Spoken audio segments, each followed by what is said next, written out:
On a low, rocky mountain at the very top stood a hero with his sword raised in the air.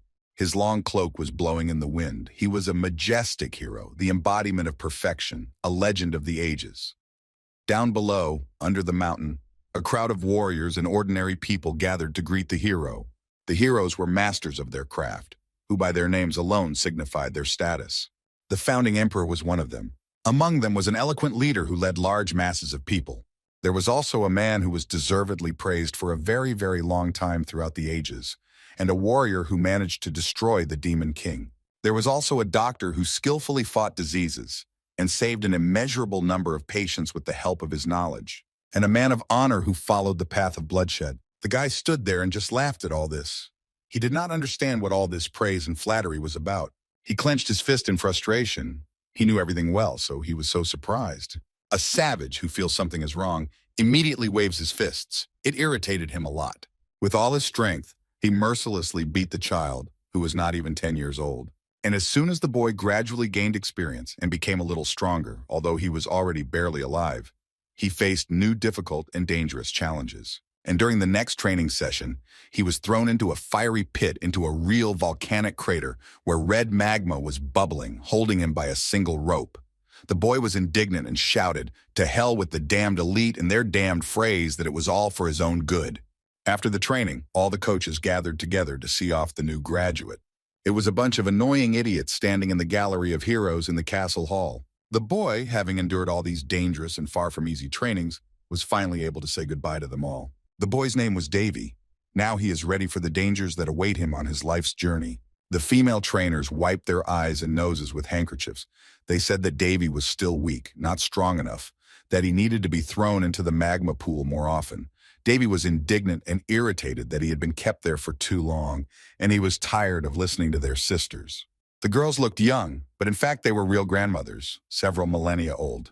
And then one of the girls slammed the stone so hard that it split in two, outraged by Davy's remark about their real age. The coach shouted that she was going to shove his long tongue up his ass, but Davy indifferently put his fingers in his ears to avoid hearing anything like that. The girl trainer was not letting up. She was shouting that she was going to get to that damn undersized and shut his mouth. Her name was Daphne, and she was seriously angry at his words and wanted to teach her student a lesson, but others tried to stop and calm their colleague. But Davy kept going. Then he looked back and looked at his coaches for the last time. The coaches stood and watched the boy go. Some of them were coughing nervously, others were openly crying. All of them were equally sad at the time of separation. Davy turned around and heard warm words of farewell with wishes of good luck.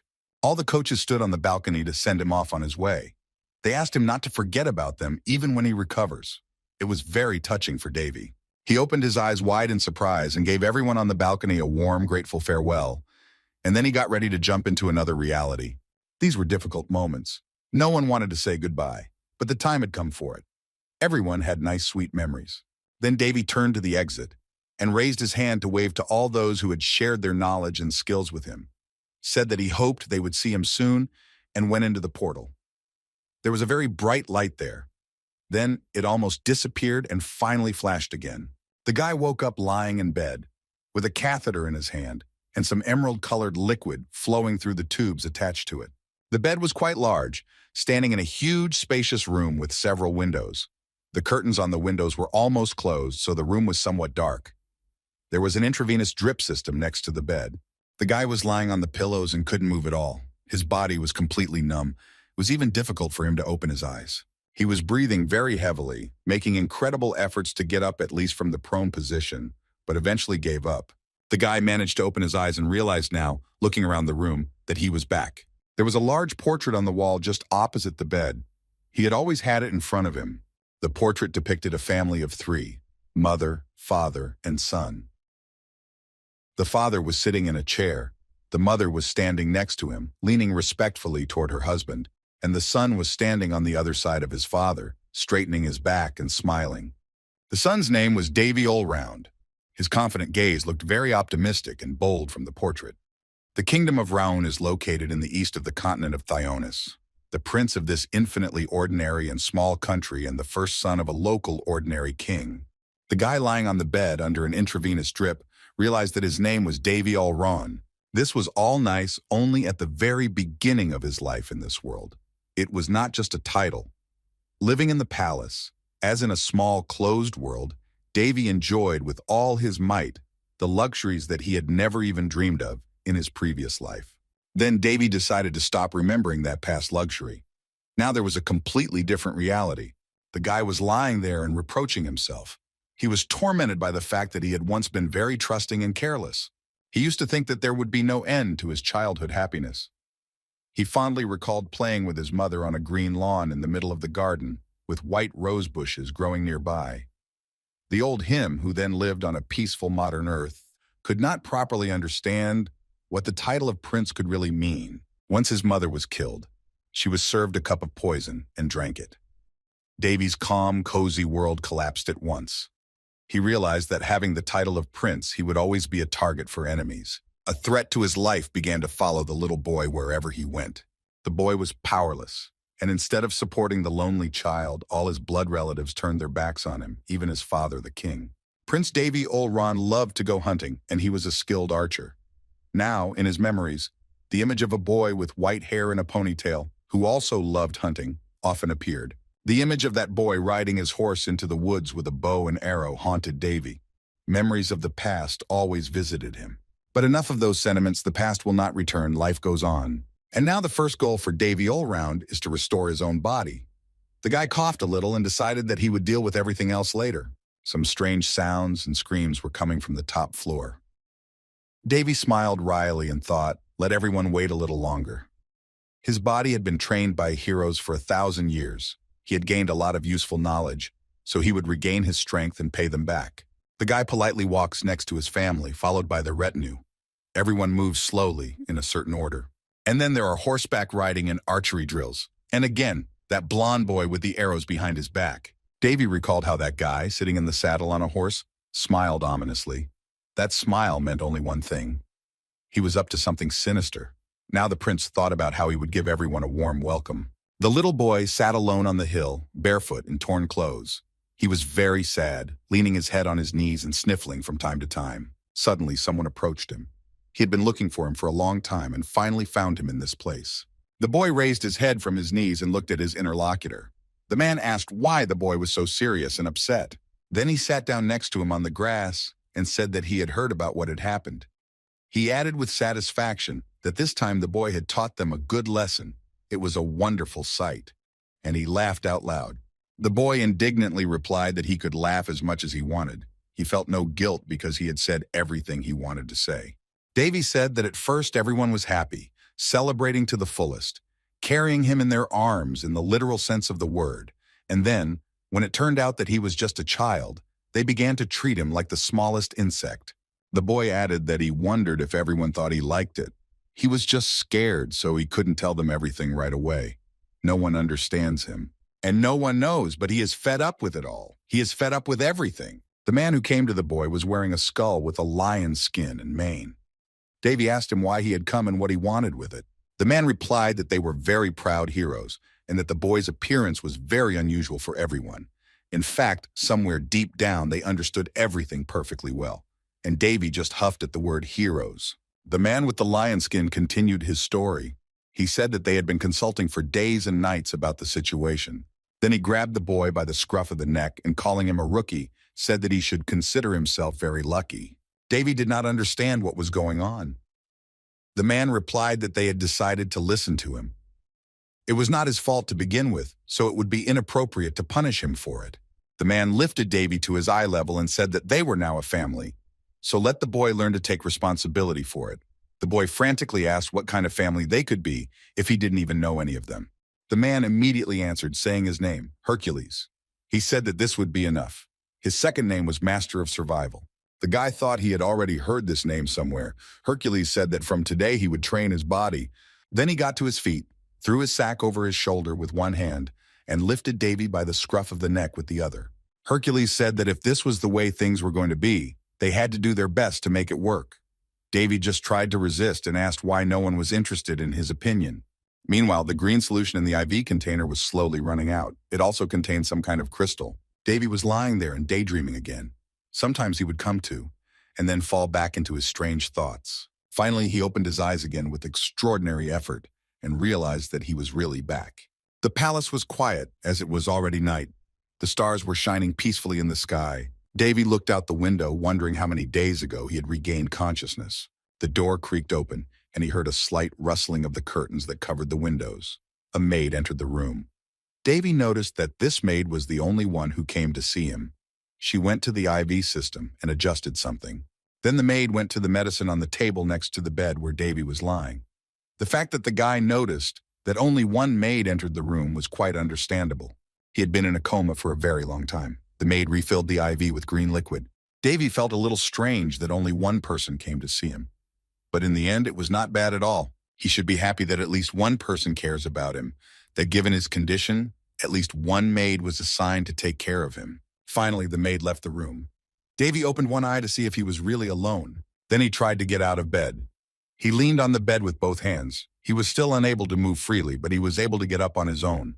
This was enough to start with. Besides, he had to check something first, and he would finally find out about something that had been bothering him for a long time. There was a small calendar on the bedside table. Davy carefully picked it up. The strength of the gunpowder was returning to the boy. He carefully turned the calendar in his hands to find out what year it was and what day it was. Davy found out that it was the year of Baldus's calendar. He quickly began to calculate how much time had passed since he had been shot and lost consciousness. By his calculations, it turned out to be 6 years. The calendar in Davy's hands made a peculiar tinkling sound. The guy plunged into memories. He saw the grass sprinkled with his own blood and himself with several arrows in his back, which had inflicted terrible wounds. Now he saw again clearly in his memories a blond boy sitting in a saddle on a horse with arrows behind him. It was he who had shot him, inflicting fatal wounds. However, he did not think that Davy would survive. The prince spent all these 6 years in bed treating his terrible wounds. This is a very long time. Davy has made it a point to never let something like this happen to him again. But for that, he needs to recover as soon as possible. The boy raised his hand, turned it toward him, and decided to start immediately. Then the prince tightly clenched his palm into a fist and tuned into powerful restoration, healing. Then he opened his palm and looked at himself, but nothing much had changed. The catheter was still sticking out of his arm. The prince continued to sit on the bed and did not understand why everything remained as it was. He thought that the healing was supposed to appear in a flash when the boy showed strong anger at his condition. But an extremely powerful inner force took the boy to another world. He looked at his 2 palms, and the catheter disappeared. One of his trainers appeared to the prince and explained that the amount of his sacred power was still quite average. This did not mean anything bad at all. It just meant that his power was not enough. He began to remember her instructions. They were both sitting in the temple. She had said that he had the potential to use his healing ability, which meant that he could become better at it. But Davy brushed it off, saying that she didn't need to tell him all that nonsense if she just wanted him to clean the gallery in the temple. But practicing the newly acquired knowledge and skills required complete concentration. Suddenly, they were illuminated by a sacred power. It was the power of a god who is responsible for healing and purification. Most often, this power is given only to a chosen god as his blessing. The coach who told Davy about the sacred power, Daphne, was known among the people as the girl recognized by God. The way she used her power was solely on her compliance. At first, they were very mediocre. However, the girl had worked on herself for hundreds of years to gain this sacred power. Davy was angry with himself that he could not use the power of healing. But his problem was his body. It had been frozen in a comatose state for 6 years. At first, the prince was worried that all the knowledge and skills he had acquired in the gallery would be lost as soon as he returned to his own body. But fortunately, most of his powers had successfully returned to his body, along with his soul. The problem now was, as it had been the previous time, that he had to break the stiffened body. Davy forced himself to move, but he would probably need more time to regain at least his previous strength. It was very hard for the guy. He was making incredible efforts. He kept saying the word recovery in his mind, but unfortunately, at the moment he was not even able to use the recovery technique, the basis of the basics. Davy kept going, kept trying, kept saying the cherished word. His body was too exhausted. The guy weakly lowered his arms and head. He didn't even want to think about giving up again, giving up and losing heart. Davy clenched his fists again and willed his body to rise up and heal itself with the power of his mind. He even threatened himself that he would beat his body if it did not respond to his request. Suddenly, a very bright light appeared. Prince Davy Alron managed to awaken the divine ability to heal. He saw his body regenerating. This was a chance not to be missed. The whole room was drowned in a bright divine light. His strength returned to him, and his body was healing intensively. Davy got out from under the blanket and put his bare feet on the floor. Now he was no longer a weak patient. Then he carefully got out of bed, holding onto the bedside table with his hand. He had done it. He was healed. Davy took his first steps forward after 6 long years in bed and began to move around the room. Finally, he conquered the sacred power. This was the main task at this point, and the prince fulfilled it, and he will slowly restore everything else. Davy felt a gentle breeze. The curtains by the windows moved, and a pleasant freshness rushed into the prince's face. The boy went out onto the terrace, and the whole city stretched out before him. He took a deep breath, his long hair flowing easily. Davy Olran squinted his eyes and smiled. It had been a long time since he had seen or felt the sun. The morning peace and quiet reigned around him. The boy raised both hands and shouted a greeting to the day's heavenly body. His strength returned to him. While Prince Davy was enjoying his recovery and shouting odes to the sun, a maid entered the room. She was very surprised by what she saw. The girl put her trembling hands to her open mouth. She could not believe that the prince had gotten out of bed. Suddenly, the prince fell to the floor, tormented by some inner voice. He was now wishing that he could just die again, that he would disappear from there forever. The maid immediately ran to him to see how he was feeling, but the guy fainted. A doctor was called to him. The court physician, Ramses, was already quite an old man. He began to listen to the patient, and something appeared very strange to him during the examination. The doctor noticed that the patient's body condition had improved incredibly. It was amazing. Prince Davy was glowing with happiness. The doctor asked if the boy had any other pains that he had not been able to detect earlier. However, Davy replied that he only felt a little tired, and he assured the doctor that there was no need to worry about it. The doctor rubbed his gray beard with satisfaction. Davy noted that in the past he had never allowed himself to be so disrespectful to an old man. He doesn't want to talk to an old man like that himself, but he understands his current situation. His name is Davy Olran. He is part of the Ron family, a member of the royal family of the most ordinary kingdom of Ron. He is also the firstborn son of Queen Reni Al-Assad, and of course, the current king. Davy Olran is the first prince. The queen entered the room. She was insanely annoyed that Davy had come out of his coma and was feeling better and better. The queen came to see the prince. She hoped that the boy would remain incurably ill forever, or even die. Prince Davy remembered this painted woman. He hated her just as much as she hated him. Her name was Lynn Barrietta. She was the current queen of the kingdom of Ron. She had taken over after she had poisoned Davy's mother a long time ago. Linnea's 2 sons, second Prince Callus and third Prince Benedict, also entered the room. Looking at them, it was immediately apparent who they both turned out to be. Callus was the one who had tried to kill Davy in the past. The second prince tried to smile, but his smile was very crooked and ugly, the smile of a killer when he saw his victim alive. Davy met his stepmother and half-brothers with dignity. He said that he himself did not think he would be so resilient. Queen Linz, with her fan over her black mouth, asked if Davy had seen the man who had shot him while hunting 6 years earlier. Davy wasn't going to say anything about what he remembered at the moment. He simply said that the arrow could have come from anywhere. He did not have time to notice where it came from, and it was impossible to see. And then the prince asked if they had managed to catch the attacker. After all, it was an attack on a member of the royal family. And the guy looked at the queen and her sons ambiguously. Davy continued his speech. He said thoughtfully that he would be very interested to know what punishment the offender received. The second prince, Callus, stood there, flushed with fright, afraid that Davy might remember everything and expose him. But Queen Lynn said that they had not been able to find the attacker. She was still hiding her face behind her fan, apparently, in order not to give herself and her crimes away. Linz added that it was too old a crime to raise the issue of solving it at this time. The second Prince Callus stood there, neither alive nor dead. Prince Davy looked down at his offenders. They really thought the matter was closed for good. Now Dr. Ramses interrupted the conversation. The examination was complete. His conclusion was that Davy would make a full recovery within a few days, provided he had regular checkups and adhered to the prescribed medication. Davy politely thanked the old man. After that, the doctor decided to leave the patient and politely took his leave. As he was leaving the room, the doctor gave instructions to the maid. He strictly forbade serving the patient any heavy food in the near future. The maid memorized everything carefully. Meanwhile, the queen quietly told Davy that it would be better if he just died. The prince sarcastically asked her if she regretted the fact that the pain in her eye had not gone away. The queen also decided to leave with her sons, and Callus laughed that the first prince had fallen into a coma because of some kind of attack. and that it was a great shame for the whole kingdom.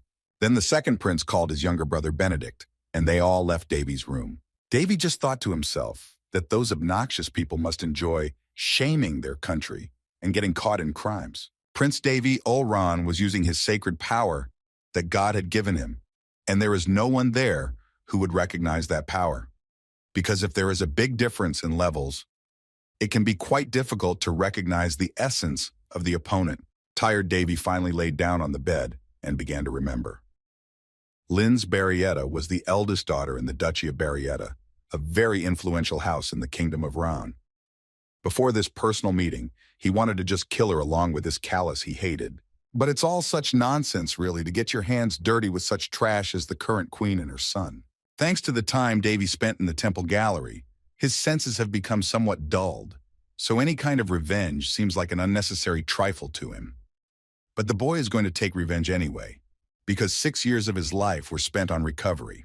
The prince exhaled calmly and decided to focus on the gradual restoration of his body. And now he is very interested in what he will be given to eat, given the diet prescribed for him. So, 2 weeks have passed since Prince Davy awakened his sacred powers. He continued to recover. During this time, a barber visited him and cut his long hair, giving him a short haircut. Those 2 weeks were very monotonous, although the boy was constantly training. It was thanks to these trainings, as well as the circulation of necromancer's mana with sacred power at its core, that the boy's body recovery went smoothly. Although from the very beginning, even the recovery magic alone was enough for an incredible effect. In his time, the guy had mastered the knowledge of necromancers who studied the human body. He also studied the art of healing, which was taught to him by his sister Hia. Thanks to this knowledge and skills, restoring his own body to this level was not difficult for him, and everything was quite easy for him at this level. It was enough for him to snap his fingers and wish, for example, to cleanse himself. The next moment he was enveloped in a wave of water that thoroughly washed the prince's body. Davy was constantly practicing his magic. It was very convenient, but sometimes he was so engrossed in all sorts of magic that he did not notice the maid entering the room. Her name was Amy, by the way. She stayed with the prince to look after him and take care of him. This time she brought Davy food once again. As always, it was something dietary, because Dr. Ramses had prescribed it. Davy had been waiting for it for a long time, and now the boy was disappointed because Amy brought some crap. The prince said he was just a sick man, and they treated him as if he were a toothless old man. He was again served some liquid substance of unknown color. Amy was sorry that Davy was not being fed, but that was the doctor's recommendation. However, nothing could be done about it.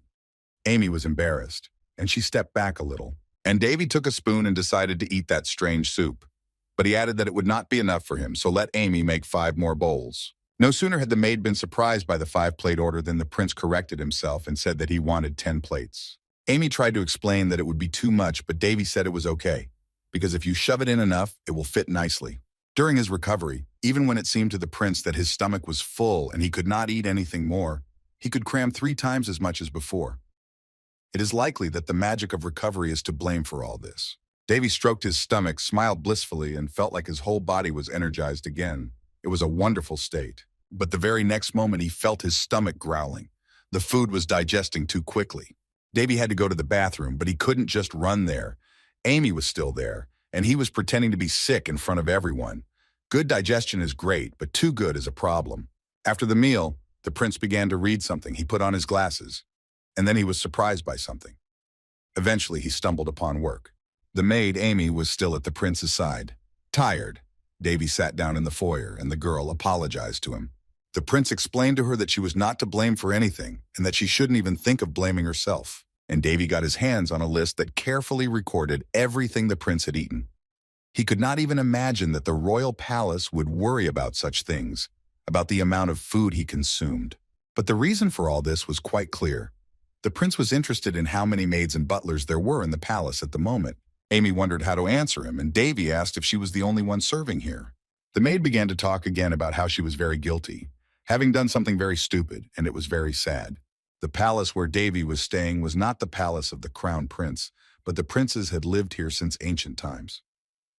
The boy asked Amy if she was the only one who was taking care of such a huge palace, and it wasn't even about repairs, but about the fact that only one girl was assigned to maintain the entire large palace and keep it defended in case of emergency. Davy has only recently regained consciousness, and he has already noticed that his situation is quite deplorable. The palace needs major repairs, and one maid is clearly not enough. After all, things hadn't been going too well here before, but at least Davy had never gone hungry. The prince asked what budget was allocated for the maintenance of the palace.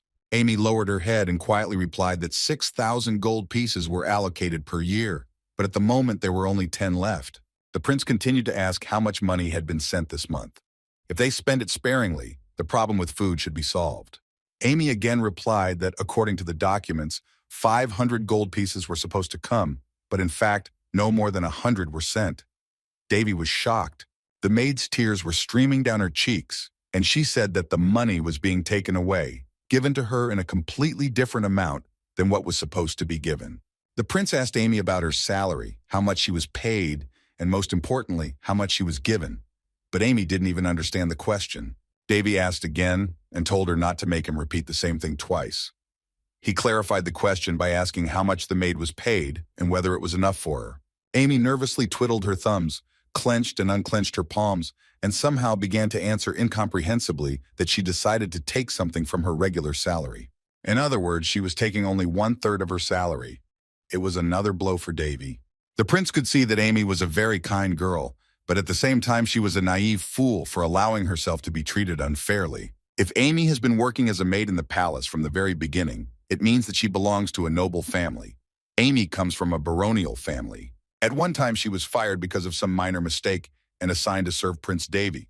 The girl even took on a very dirty job of taking care of the prince in the palace. And the maid did all this completely alone for 6 years. She even cut her own salary. Prince Davy took a piece of paper and a pen and ink and wrote an order for Amy to take the entire amount that was part of her salary. Bankruptcy is bankruptcy, but a hard-working employee should be rewarded. Amy asked what he meant. But Davy sharply replied that he had already told her not to make him repeat himself twice. In addition, he had already blurted out that there would be no money to buy food tomorrow. Amy agreed and reiterated her words. The girl called him Your Highness the Prince every time. Davy told her to address him normally. The maid wanted to object, but the prince did not listen to her. He was in a great mood today. Then he explained that when she called him Your Highness the Prince, he felt as if they were strangers. Davy realized that there was at least one person in this palace who was on his side, and that person is the maid Amy. The prince and the maid went to the palace treasury together. Davy was going to solve the problem he had immediately.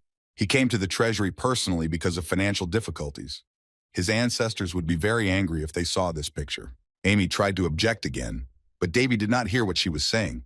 He was embarrassed by the mention of his ancestors, and he was very hurt and upset that his own father had never visited him. Suddenly, the prince came to his senses as if he had just said too much. Amy even got a little scared about it. Davy noticed this and said that if the queen or her supporters heard what he had said, he would be in trouble. Amy could also be hurt by such talk, so he apologized to her and said that he did not mean to set her up in any way. The maid was terrified and turned her head around, afraid that someone had overheard her and the prince's conversation. Davy told her to stop turning her head, otherwise he would leave her and go on alone. And then he added sadly that his own father had not even lifted a finger after his mother was poisoned. He had done nothing to find her killer. The prince added that his father is not his family after all this. Amy offered to accompany the prince. Davy looked at the girl gratefully and asked her to take care of him, and said he was looking forward to their cooperation. Amy supported him. A man was twirling his curly mustache and was about to object to his highness. It was a servant who managed the palace's finances. He was saying that it was difficult to get more money than was allocated. Davy asked for a certain amount, but the man refused the prince's request. The man's long, twisted mustache, which he constantly twisted with his finger, irritated the prince. The servant explained that it was impossible to use funds that were already accounted for. Meanwhile, there were many other people in the financial department. They found it strange that the prince himself had come to clarify financial issues. They also laughed at the fact that Prince Davy had only one maid. The boys saw that all these people despised him. The servant with whom Davy was talking was not inferior to the prince in his request, but he did not know exactly how to refuse his highness. Then Prince Davy got a little tired and decided to take a break, sitting down on the couch among the pillows. Then he looked at the finance officer with a menacing look and asked if he was going to play a joke on him. Prince Davy continued. He clearly said that this month the budget allocated exactly 500 gold pieces for his palace, but no more than 100 came in. The servant began to explain that these funds were the balance after deducting the amount spent on the repair and maintenance of the palace. He also added that members of the royal family and other palaces also follow such rules and follow the example of His Majesty the King's frugality. However, Prince Davy rolled his eyes and told the servant to stop annoying him. Then His Highness began to ask angrily why such a renovated palace had a cracked floor with weeds growing everywhere. The garden was in a very poor state, with only grass. The people in the finance department listened with interest to the conversation between Prince Davy and the servant. The prince continued that even an idiot would mistake this place for a haunted house rather than a palace. His Highness demanded specific explanations from the servant. Those present in the financial department began to whisper that perhaps there was some hidden money involved. The servant clearly did not like this conversation and stood tense to the tips of his fingers. Davy, on the other hand, was sitting quietly on the couch with his foot up. The prince was mocking the servant, for he must be very stupid in all financial matters if he was going to look for excuses now. The prince personally came to find out what was going on with the financial support of his palace. The servant began to mumble that all matters directly related to the repairs were under the jurisdiction of the housekeeping department, not the treasury. Therefore, the treasury employees have no influence on this. They only allocate the budget, not carry out repairs. Prince Davy Olron did not know this, but he didn't like the answer of the treasury officer. It is human nature that they always blame anyone but themselves. After that, Davy told Amy that he had already completed his business here, so it was time to leave. The servant asked if His Highness was going to go to the housekeepers, but the prince answered the question with a question. He did not see the point of going to the household. His Highness knew for sure that they would shift the blame to the treasury workers, and they in turn would invent something again just to gain time. And the prince did not want to waste his own time on this. And then the prince told the treasury servant to buy something useful for himself with the money he had misappropriated and put in his own pocket. And as Davy was leaving the treasury, he sarcastically said that the palace was in perfect condition. There was absolutely nothing to repair. The prince thought that if the palace aristocrats looked like this, then what must his former servants who had escaped from there have looked like? Davy assumed that they had been slowly pulling their salaries out of the budget. Then he looked at Amy and felt sorry for the sweet girl who was unwittingly now blowing off for everyone. And he came up with an idea. His Highness asked the maid to bring him a sword, which surprised Amy. Seeing how frightened the girl was, the prince hastened to reassure her and told her not to worry. He was not going to kill anyone. The guy was very amused by the maid's reaction. But it was logical that she thought so, because His Highness was dissatisfied with the state of affairs at the moment. Nevertheless, she said that she would look for a sword, and the girl quickly ran off to fulfill the lord's request and look for the prince's weapon. Meanwhile, the prince was just passing by the portrait of his stepmother. He raised his stick and made a sharp movement near the portrait as if cutting the canvas. At the same time, he said that he did not plan to cut people, and when the maid was already far away, Davy said to himself that he was going to cut only those who could hardly be called people. The prince was well aware that he was in a very precarious position. It would be very bad for him if he started slaughtering palace servants and nobles left and right for no apparent reason. Then every single one of them would rise up against him and say that he had gone mad, that he was insane, and that he should be locked up in the tower of the royal castle immediately. Davy was in a pleasant state of anticipation. He knew exactly what he wanted. The prince was definitely not going to be a feeding trough for rotten aristocrats. He had his own dignity. Finally, the maid brought a sword, and Prince Davy went hunting. Almost immediately, he brought a boar and threw it on the ground in front of Amy, wiping sweat from his forehead. The maid was frightened and shouted out what it was, and when His Highness had managed to kill the boar. However, Davy modestly said that he had not noticed how it happened, and that the boar was just lying near the palace. Then Prince Davy began to gut the carcass of the dead animal, and asked Amy to bring water, some herbs, and some other food from the cell, expressing the hope that there was at least something left.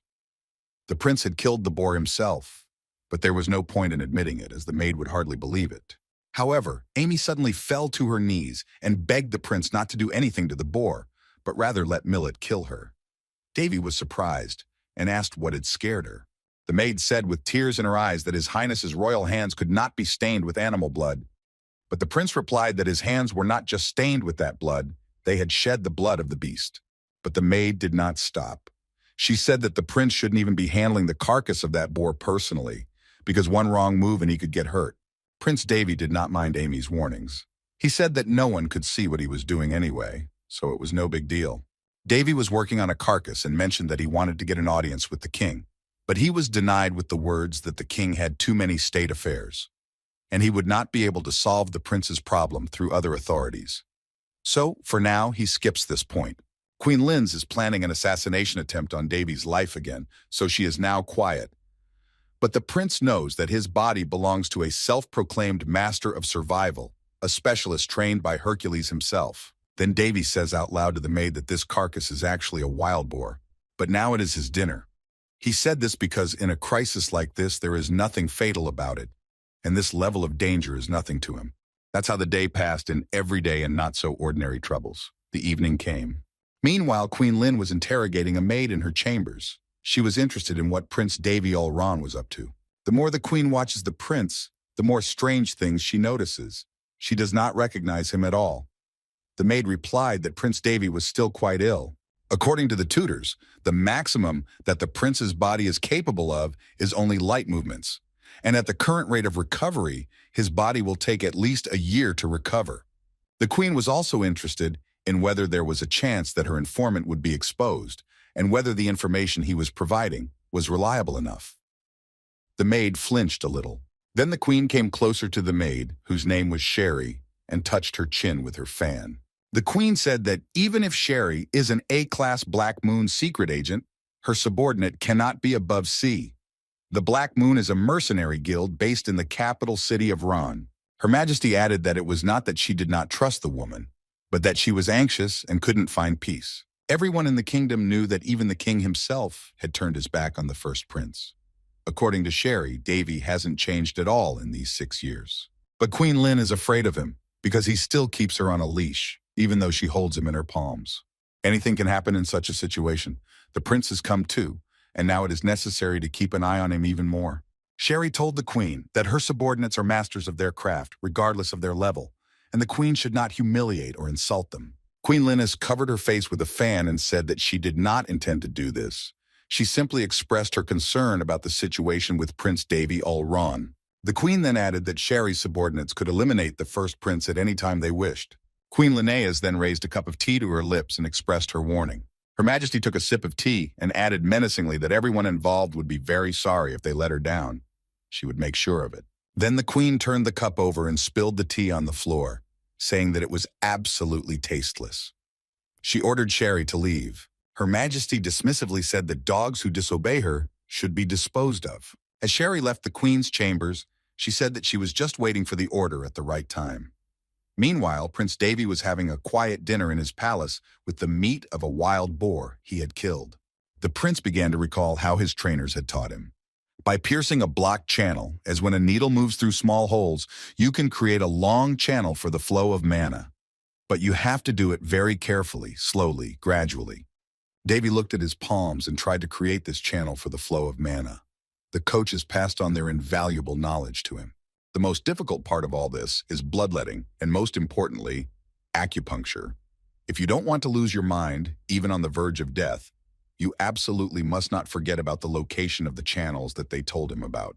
The trainers were also constantly joking with each other. One of them said it would be an interesting spectacle. The main thing is not to die in the process. There was a boorish alcoholic saint whose verbal barbs were so sharp they could cut through the sea, and also Yi Roias, a necromancer who looked more like a saint than a saint herself. The prince also remembered the archmage, who, even in his dreams, could not show anything more useful than his staff in his hands. Everyone encouraged the boy and said that there was absolutely no reason to worry. Sister Hypocrisy, nicknamed Sister Haya, said that since he was already participating in the experiment, she would take all the responsibility. Davy was very nervous. He asked if he could get some help because they were not all here to fail. Then Sister Hippocrates said that in that case he should just trust them and follow them. The first prince often has such dreams from the gallery. And now the moment has come. The dreams were very realistic. The time had come for a crazy excuse that Prince Davy would not want to repeat even under the threat of death. Suddenly, the prince's sleep was interrupted. He had been sleeping peacefully in his garden near the palace. He was woken up by his maid Amy. She asked if the prince would be searching the garden again today in search of something unknown. Davy tried to explain what he needed here. His Highness simply stood up and shook off the leaves and grass, saying that the weather was very nice today and that their jungle instead of the garden was extremely comfortable and peaceful. Then the prince told Amy that he was fine and she could go back to work. And in case someone comes looking for him, she shouldn't tell them where he is. The maid simply wished His Highness not to overwork and overexert himself. Davy noticed that Amy was no longer reacting so strongly to everything he did. Now everything has changed.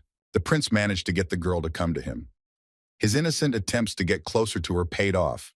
Now they even began to eat together, although before it was out of the question, the maid flatly refused such proposals. Amy was completely on the prince's side, supporting him, and most importantly, not telling anyone about anything. So quiet, peaceful days passed in the palace. Davy went to the neglected palace garden again to practice. He sat down on the ground and crossed his legs. The practice required maximum concentration, so the prince always retired to do it. The operating field opened. Appropriate vibrations appeared in the air around him. Davy went deeper and deeper into himself. Just as oxygen enters the lungs and contributes to the vital activity of the body, Davy absorbs mana that hovers in the environment, absorbing only pure mana. He used the mana absorption method. This method was invented by an ancient hero called the God of Magicians and a harmful short man, also known as Odin. Since there is a limit to the amount of mana, careful control and deliberate use are required to preserve it. However, mana, which is usually accumulated over many months, can be collected in just a few days using this method. The epical method of absorption is extremely close to a divine miracle. If an entire continent were to use this method, the school could be colossal. But Davy is not going to share it with the public. And it's not so easy to apply. It requires certain skills. Suddenly, Prince Davy felt something behind him. It was a bit unexpected for him. He wondered who could be there while he was absorbing mana. The prince knew very well that a spy had long been assigned to him, and it was definitely the work of Queen Lenice. Only that spy was spinning and glowing in vain, so Davy decided to just ignore him. It would be even better for him if he was called a weakling and an idiot. Thanks to the fact that his field of vision was distorted by the spirit's mana, nothing interfered with his training. He even managed to gain enough mana. The prince still decided to see what was in the bushes. It was time to tackle it a little. It was time to tackle the damn magic circle. Davy gathered up his mana and was ready to practice. A saint cannot use magic, and a magician cannot use sacred power. That's the dilemma. But necromancy is a counteracting force for both of these parties. This is the knowledge the prince gained in the gallery. And he is known to have all three powers. He had different coaches with different abilities. There were very strange, even crazy trainers in the gallery. It was thanks to them that Davy gained a lot of knowledge. Other strange coaches were constantly conducting some experiments on the boy, but that's what made him so well trained. Davy remembered everything the heroes of the gallery had done with him, and he was starting to feel sick. Ordinary magicians create a circle in their hearts to use mana. But unfortunately, this method cannot withstand the collision of sacred power and the mana of spirits. The boy's heart will literally break from this, and the circle that can help him has to be located differently. By merging the mana in the channels that run throughout the body and creating a clear circle, it is necessary to completely drive it out of the body. In this way, the whole body becomes one single circle, including the heart. This helps to prevent the sacred power and the mana of the spirits from colliding and has an incredible effect. But it also has a very strong effect on the body. It literally changes it. One wrong step is enough to bleed out and die. This is an extremely dangerous method. That is why Davy was reluctant to use this method. After all, he had help back then, but he still barely made it and survived. And now he is completely alone with himself. Prince is not sure whether he will be able to apply this method to himself. But the guy was asking all the details of the training. He even felt his trainer hugging his arms. This surprised him even more because he did not expect such invisible support from his coaches. Davy recalled how they were able to calm him down and encourage him to try new things. Throughout his 1,000 years in the gallery, the prince had done nothing but fail. Now he was determined to try. He had to start with bloodletting. At least he would try it once. Meanwhile, the maid Amy was already waiting for her master because it was long past dinner time. His Highness is late for some reason. Of course, all the trips to the prince's garden had been long before, but he had never missed a meal before. The girl was in doubt about what to do. The prince had ordered her not to come until he personally called her. Therefore, she could not go to him. But on the other hand, perhaps some trouble had happened and the prince simply could not call her. The girl began to say her fears out loud. If something bad happened to the prince, what should the maid do? Suddenly she heard Davy say to her that he had told her not to call him the prince. The maid was overjoyed that his highness had finally returned. Now she was calm. The prince asked her if she had been waiting for him here in the garden all this time, because he had asked her not to. But Davy was not angry with Amy. He realized that she was worried about him. He still had a lot of learning to do, and the prince smiled sweetly. And then he just walked over to his maid and hugged her tightly. Amy was extremely surprised by this. She did not even know how to behave now. She blushed. She was very excited. She could not hug his highness back. It would have been very rude of her. But Prince Davy simply asked her to forgive him. He had made the girl worry because he had stayed longer in the garden. He said he couldn't do it any longer.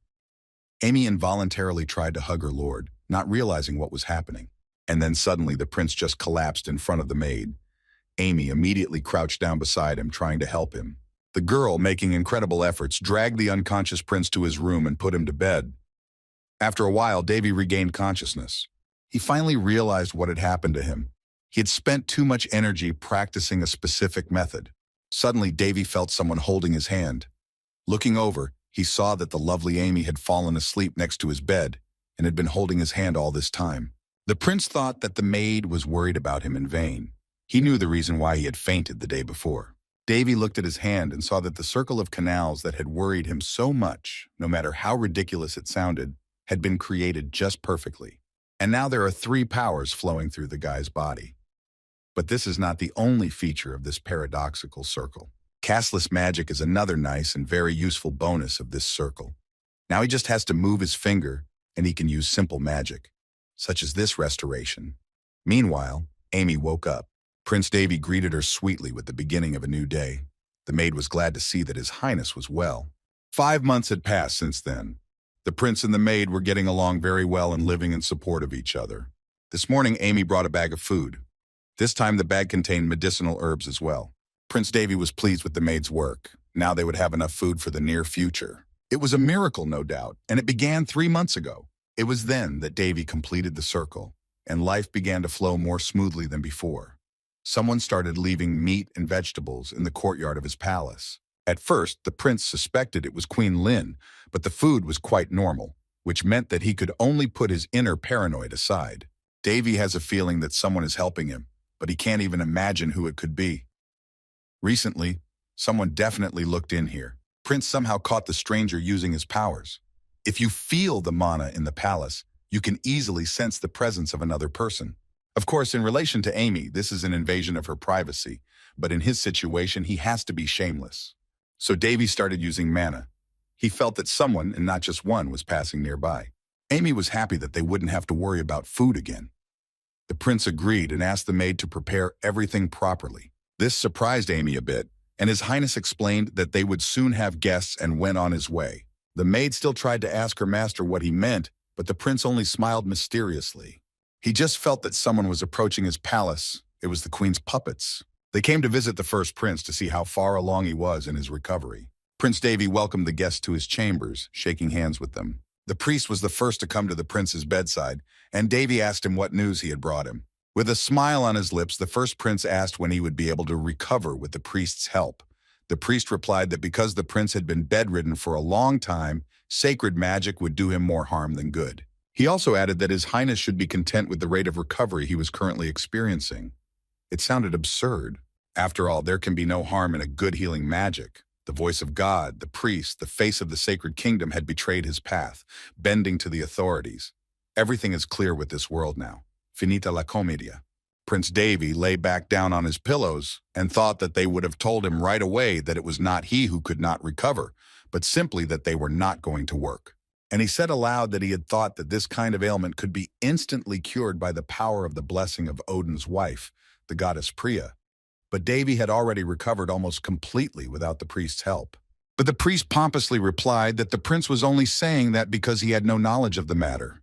He went on to say that knowledge of how the sacred power works is within the competence of the clergy. And despite the fact that Davy is a prince, he should also be well versed in such matters. The priest spoke dismissively about all this and made some incorrect remarks to his highness. Then he added that he could see an incredible difference between the intelligent and extraordinary Mr. Callus and Prince Davy. And then the maid Amy interrupted the conversation.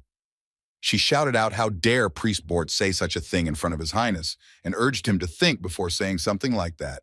Priest Bort was very angry with the maid for not only interfering with his conversation with the prince, but also for daring to teach him how to behave in the presence of His Highness. And he did not hesitate to slap the maid, telling her not to address him in such a tone. Offended, Amy went out the door, but Prince Davy called the maid back. However, the priest Borth tried to object to the prince, saying that His Highness should not allow the maid to intervene so unceremoniously in the conversation. It could damage his authority. The priest also expressed hope that this would not happen again. Then he walked over to Amy and brazenly took her by the chin. The girl's cheek was still red from the priest's slap. Now Borth behaved nastily. He put his face to the maid's and licked it nastily, saying that she was very pretty. This angered Prince Davy tremendously, and he clenched his fists in anger. Then the priest turned to the prince again and said that he could walk on his own, although he still had difficulty doing so, so he thought. Therefore, he advised him to walk sometime somewhere in the palace courtyard. Finally, the examination could be completed. The next visit of the priest is scheduled, as usual, in 2 weeks. Prince Davy asked Amy to show his guest out, and the maid bowed politely in agreement and respect for His Highness. Reverend Borth came up close to Amy and asked her if she had understood everything correctly. He told her to come to him at night. He told her to come alone. Amy was scared. Then the priest added that she should not forget that the life of her beloved Prince Davy was in his hands. The maid began to cry from such hopelessness. Still, she was enraged by the priest's statement about the prince's life. She tried to object, but Bort interrupted her and brazenly said that yes, he dared to threaten the life of a member of the royal family. The priest dismissively said that the first prince was just a very short-sighted person. Suddenly, the prince felt something while lying in bed. He felt incredibly cold, even though he was covered with a blanket. There were some strange vibrations on the walls and floor. As a result, the table overturned and the clock on it fell to the floor. He also noticed the door. Something strange was happening behind it, and Davy felt something was wrong. Suddenly, he was seized with anger, although the prince still did not know what was going on. The floor of the palace became quite thick. Davy got out of bed and headed out of his room. He couldn't explain where the anger came from, and he couldn't accept it easily. The gallery had had too powerful an effect on him, and St. Daphne said that if he did not learn to suppress his anger, he would no longer be a man, but rather a dog or a pig. And the prince ran down the hall to clarify the situation.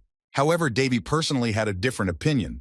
At the end of the corridor, he saw 2 servants of the priest Bort, with whom he was visiting the prince. The young man was holding a sword. The servants had seen His Highness from afar and were very surprised that the prince had gotten out of bed and was coming to them with a weapon. They were seriously frightened, and Davy was coming right at them. Anger can be a source of energy as well as a guide. The prince realized that if irritation is the basis of development, then anger is its engine. Now the first prince saw how the priest Bort pressed his maid against the wall and threatened her, saying that the prince's life was in his hands. And Davy also heard that the priest was threatening the life of a member of the royal family, and how he called him a short-sighted prince. He also added that the queen would rather praise him for the prince's death than punish him.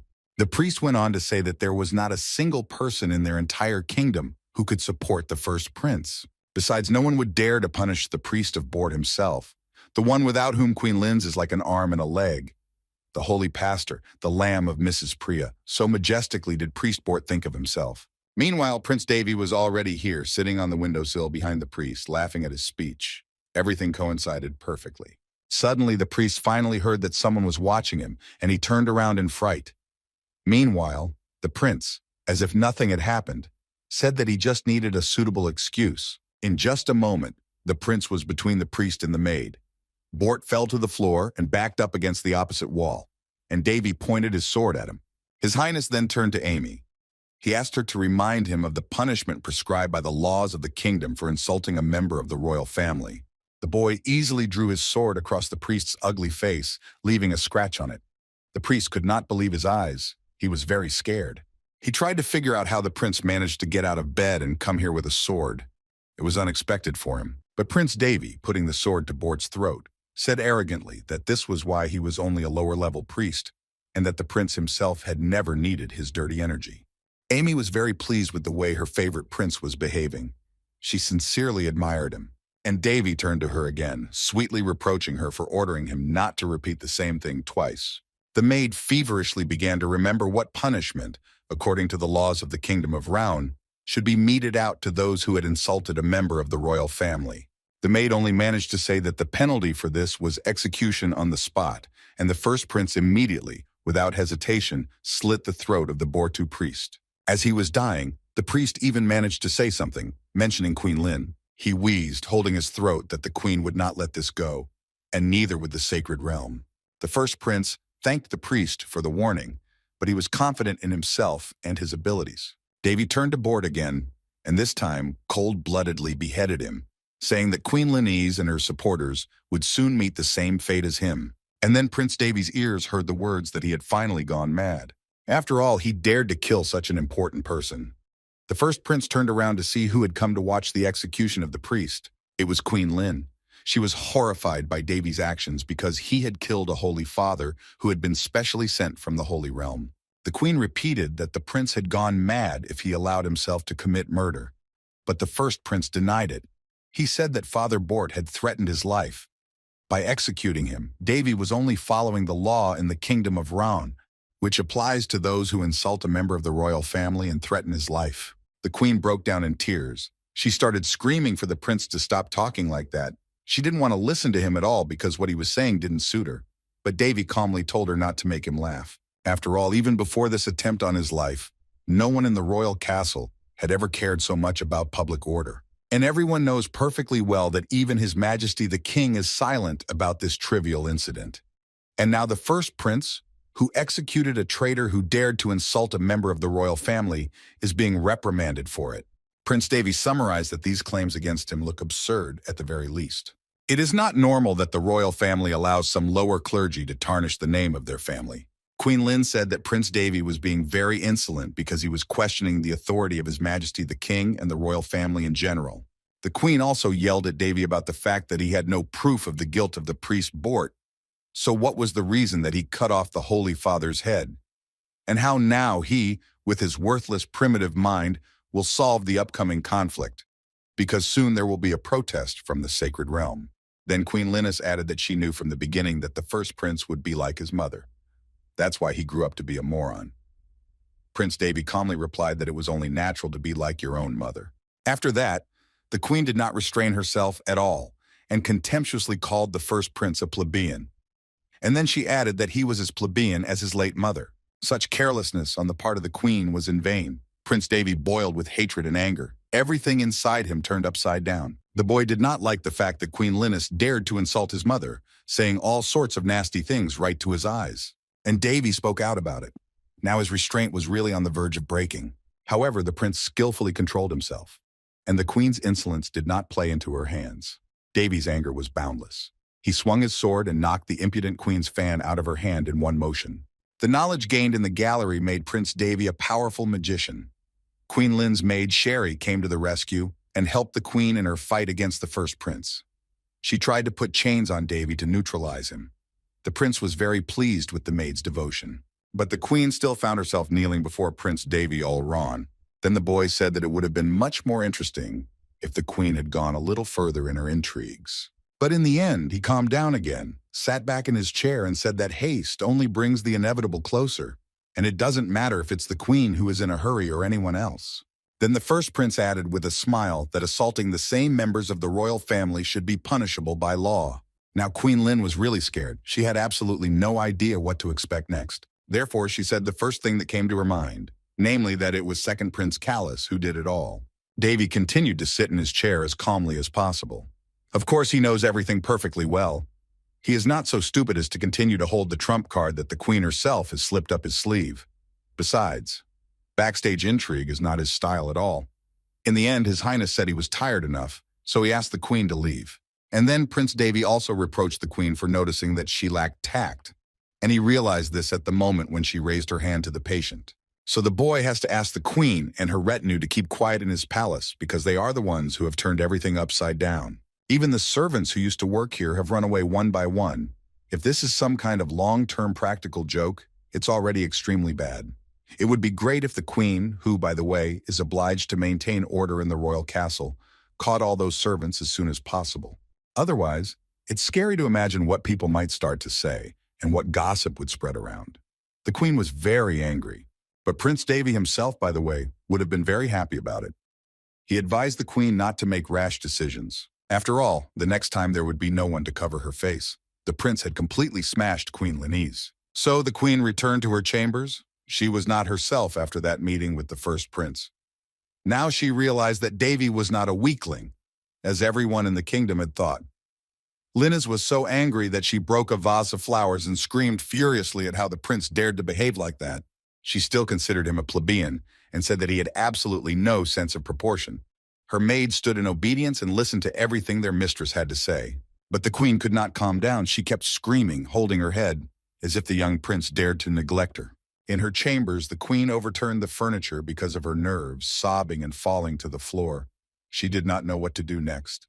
The maids just sighed and shook their heads, looking down. Then the queen pulled herself together and said that if Prince Davy's desire to die was so great, she simply could not help but meet him halfway. She thought to herself, let Davy continue to behave in the same way.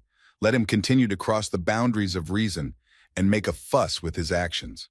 All of this will only tighten the noose around His Highness's neck even tighter, which the queen has already thrown. Meanwhile, people in the kingdom began to discuss the incident in different ways. They gathered rumors and put them together. It didn't matter how true the rumors were. The events that happened in the palace of the first prince were discussed everywhere. The courtiers said that the coma that the prince had been in for years had clearly had a detrimental effect on his mind. The maid Amy, walking through the corridors, heard a lot of things and brought all those rumors to the prince. Prince Davy knew very well that after the elimination of the Holy Father and the warning of Queen Lenise, everything was moving exactly as he had predicted. Rumors began to spread, and they were so different that it was impossible to distinguish the truth among them. The most widespread rumor was that the first prince, Davy Olron, has gone mad. Well, this was to be expected. And of course, more than half of all the courtiers were on the side of Queen Lynn. After all, she was the one who spread the gossip, and the first prince's reputation fell below the plinth. Suddenly, a maid flew into Davy's room. Her eyes shone with incredible happiness. Amy ran and happily pointed to what she had brought. It had happened to them again. Yes, someone had sent a bunch of food and medicinal herbs again. It was 2 bags full. It was truly a miracle. The prince admired what a strong maid he had, who could carry so much. However, Davy no longer needed medicine. But Amy was also happy because it meant that there was someone out there who knew what His Highness was really like.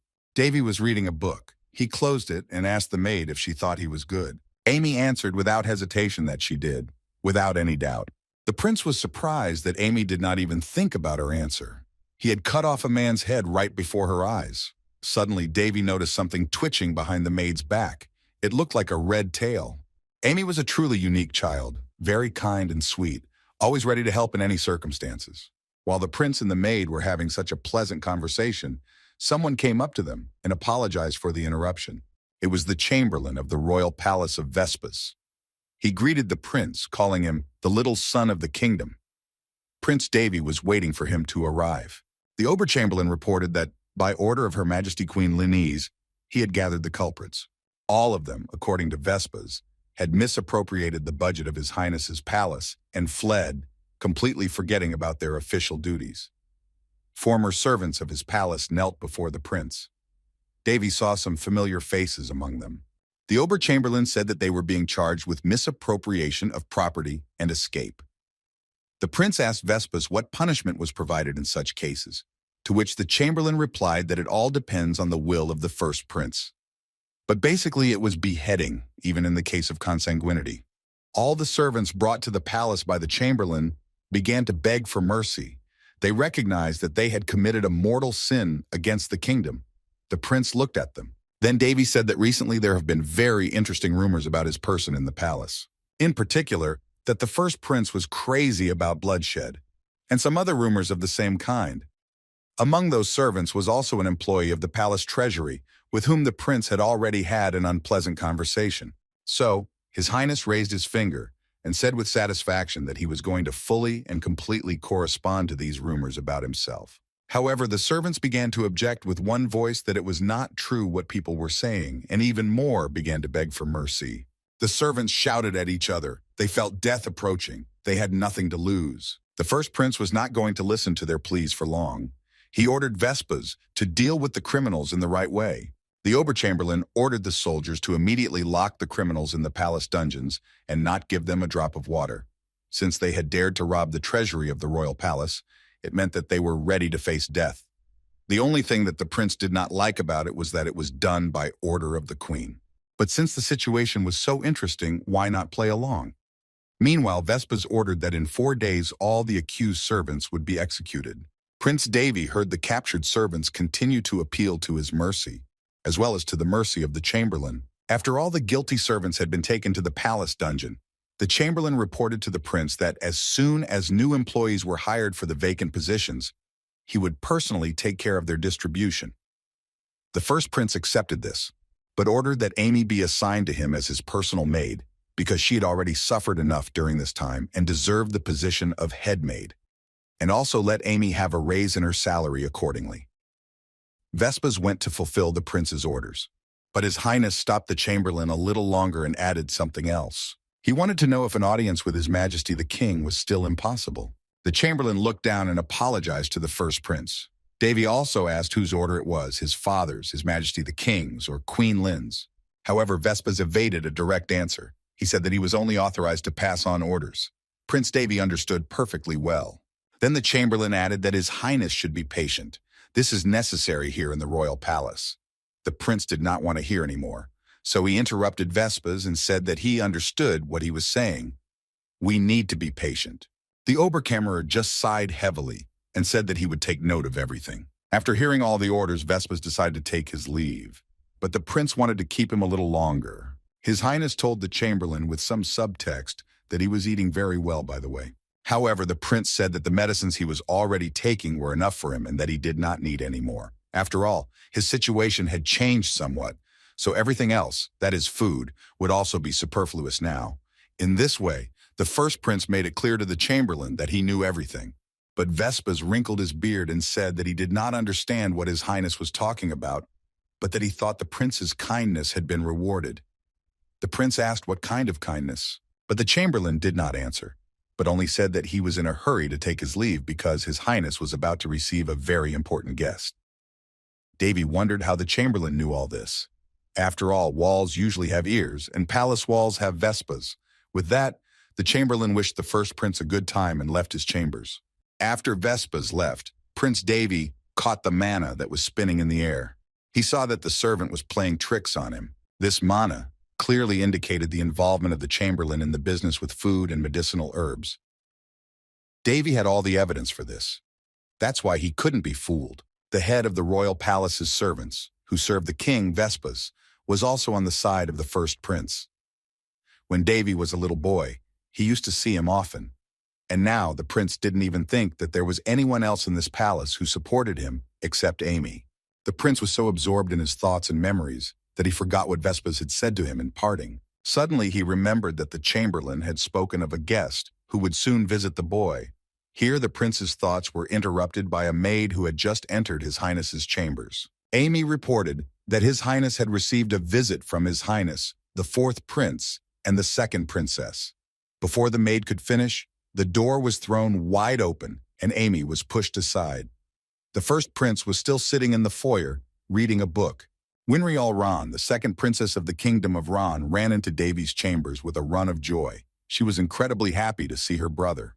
Winry ran straight to Davy, followed by the maid. As a result, the prince fell down, and someone else fell on him. But Davy did not know who it was because the girls were running to him together. His glasses and book flew in different directions. Winry asked if her brother was okay. Davy didn't want to invade Amy's personal space, so he paid the price. Winry saw that she had knocked Davy down. Then the fourth prince came along, took his sister by the scruff of the neck, and reproached her for being in such a hurry. Varys Ran is the fourth prince of the kingdom of Ran, Winry's twin brother. Varys politely told Davy that he really missed him. The fact is that the current king of Raun, Crian's Raun, has 2 other wives, in addition to the current queen, Lyn Barrieta. King Crian's has several concubines in his royal palace. The first concubine's name is Anisha, the second is Ellis. While the second concubine is a follower of Queen Lyn, the first concubine is neutral. It is because of this nuance that she became an outcast for the queen and the second concubine. Varys and Winry are the children of the first concubine. They are both half-brothers and sisters of Prince Davy. Varys apologized to his brother for making such a ruckus in his chambers. The twins came to visit their beloved brother and talk to him about something. Varys was the first to start the conversation, but Winry interrupted him, hitting her brother. She did not want to give the floor to Varys. The girl began to reproach him for pretending to be a nobleman with no conscience. Winry laughed at her twin brother, reminding him of how he had boasted that he would see Davy before her. Varys denied this fact. A fight broke out between the siblings. The twins quarreled with each other. Varys was shouting that where was even a little bit of Winry's royal dignity if she was already standing in front of her brother, whom she wanted to see so much. Her sister was indignant that Varys did not preach to her and called him a narrow-minded jerk.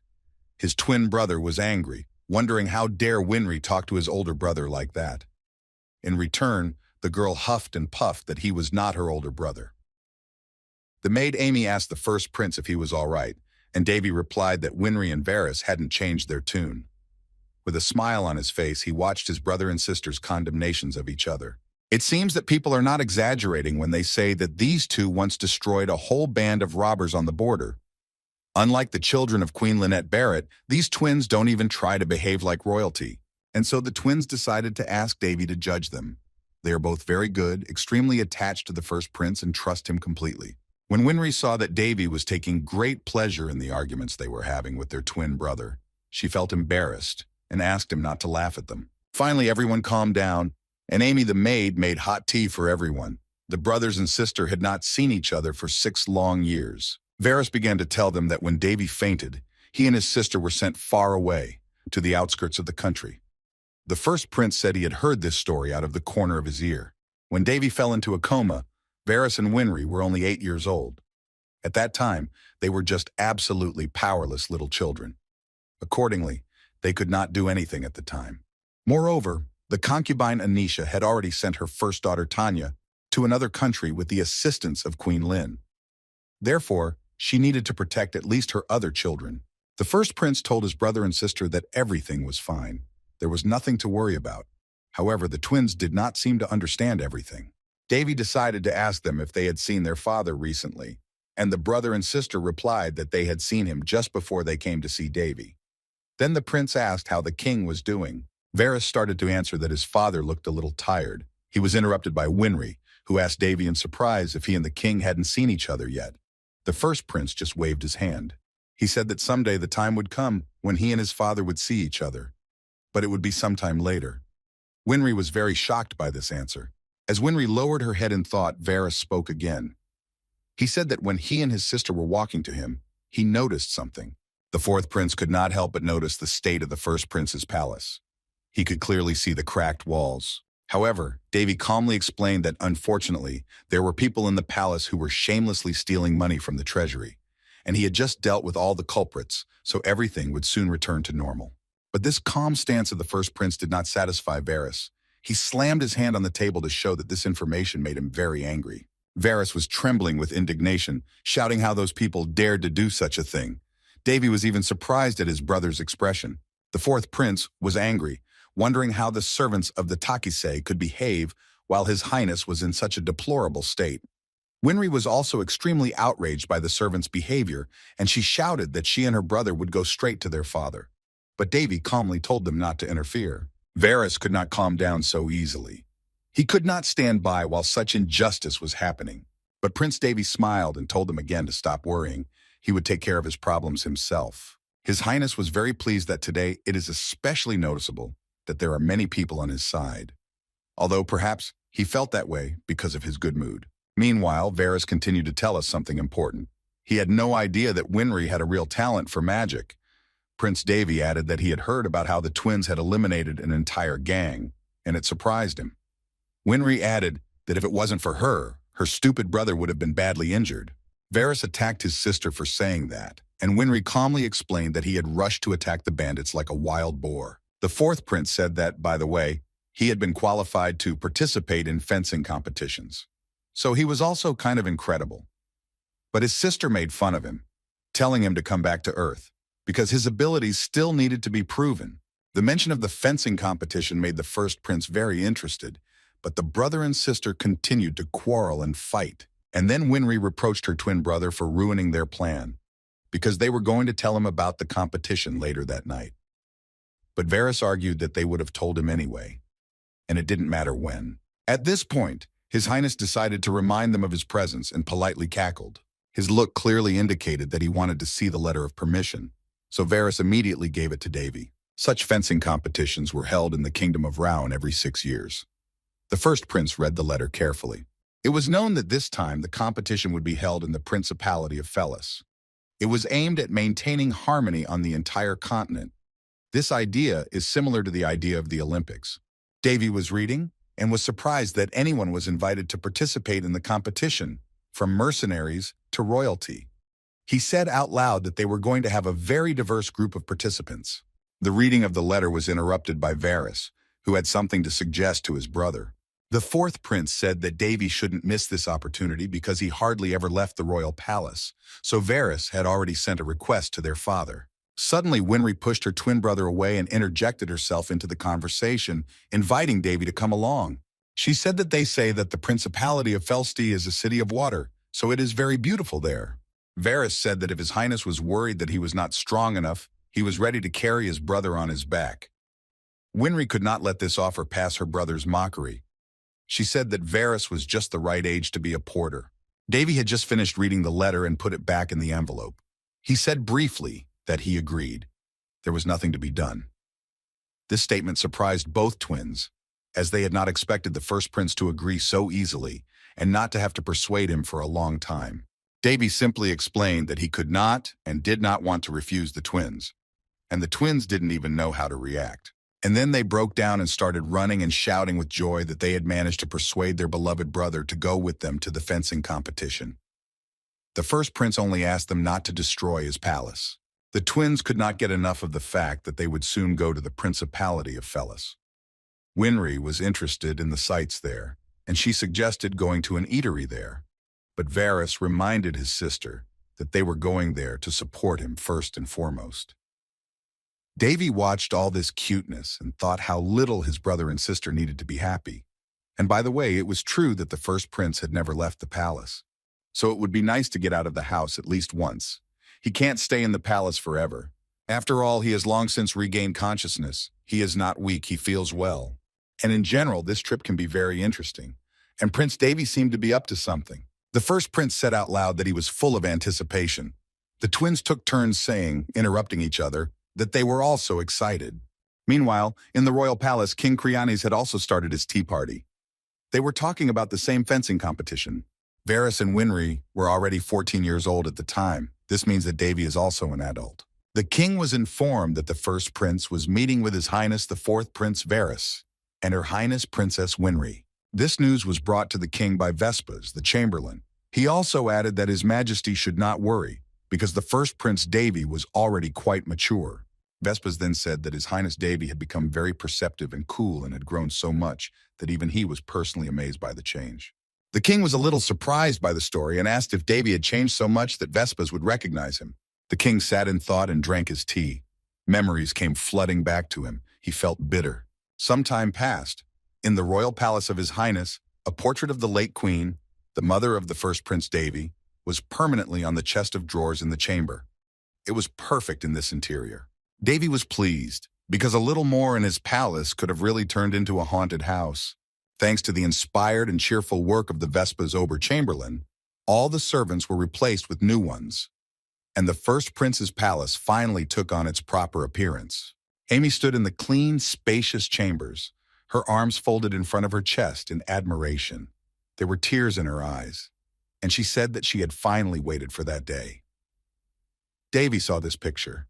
He shook his head, because Amy always behaved like that. He even wondered if he had been that bad to her, and the maid was wiping her tears from her face with her hand and saying how well everything had gone. She was very happy that everything had finally worked out for His Highness. The first prince was pleased to hear that Amy was sincerely happy for him. Suddenly, Varys entered the room and asked if Davy was ready. The first prince replied that he was, although he needed to wait a little longer. Then he asked the maid if she had everything ready for him. Davy was holding a bottle of wine, and he handed it to Amy and told her to pack it as well. The girl was a little stunned. Finally, all the travelers were packed and ready to go to the Felsti Principality for the fencing competition. And so Davy, Varys, and Winry arrived at the fencing competition. These competitions are an extremely important event, and the eyes and ears of the whole world are focused on them. The fourth prince, Varys, had to take part in the competition, and under the pretext of improving his health, the twins managed to persuade the king to send Davy to the competition. But even if they hadn't managed to persuade him, if Varys won, the position of the idiot Callus would be very much shaken. However, Davy wondered why Queen Linnes had so easily agreed to Varys's participation in the competition. It seemed as if she was completely convinced that the fourth prince could never win, and she was behaving rather suspiciously. So the first prince was worried that Queen Linnes was up to some kind of a bad deception. Suddenly, the son of the kingdom, Raun Crianus, accompanied by the Chamberlain Vespos, came to the podium. All the people below began to chant, shouting glory to the son of the kingdom. King Crianus ol Raun, the current ruler of the kingdom of Raun, was walking away looking very upset. Davy listened as the people greeted the king. This man was the one who called himself his father. It was the first time the first prince had seen his father in the 6 months since he had awakened. The king has successfully avoided his firstborn son all this time. The Ober-Chamberlain gently helped His Majesty to sit down on the throne that had been prepared in advance. As King Crianus sat down, he raised his hand, and the crowd fell silent. Before him, the fourth Prince Varys knelt with his head bowed in respect. His Majesty ordered his son to raise his head. He asked if Varys was confident in his abilities in the fencing competition. The fourth prince answered without hesitation that he was absolutely confident that he would win and thus glorify the name of the kingdom of Rohan. Then the father put his hand on his son's shoulder and sincerely wished him to return safe and sound. Varys had already risen from his knee, gratefully accepting the king's wish for victory. The first prince stood next to Winry behind the king, and Winry felt his presence behind him. The king-father slightly covered his eyes, for he was reassured and very pleased to see that his firstborn son looked healthy.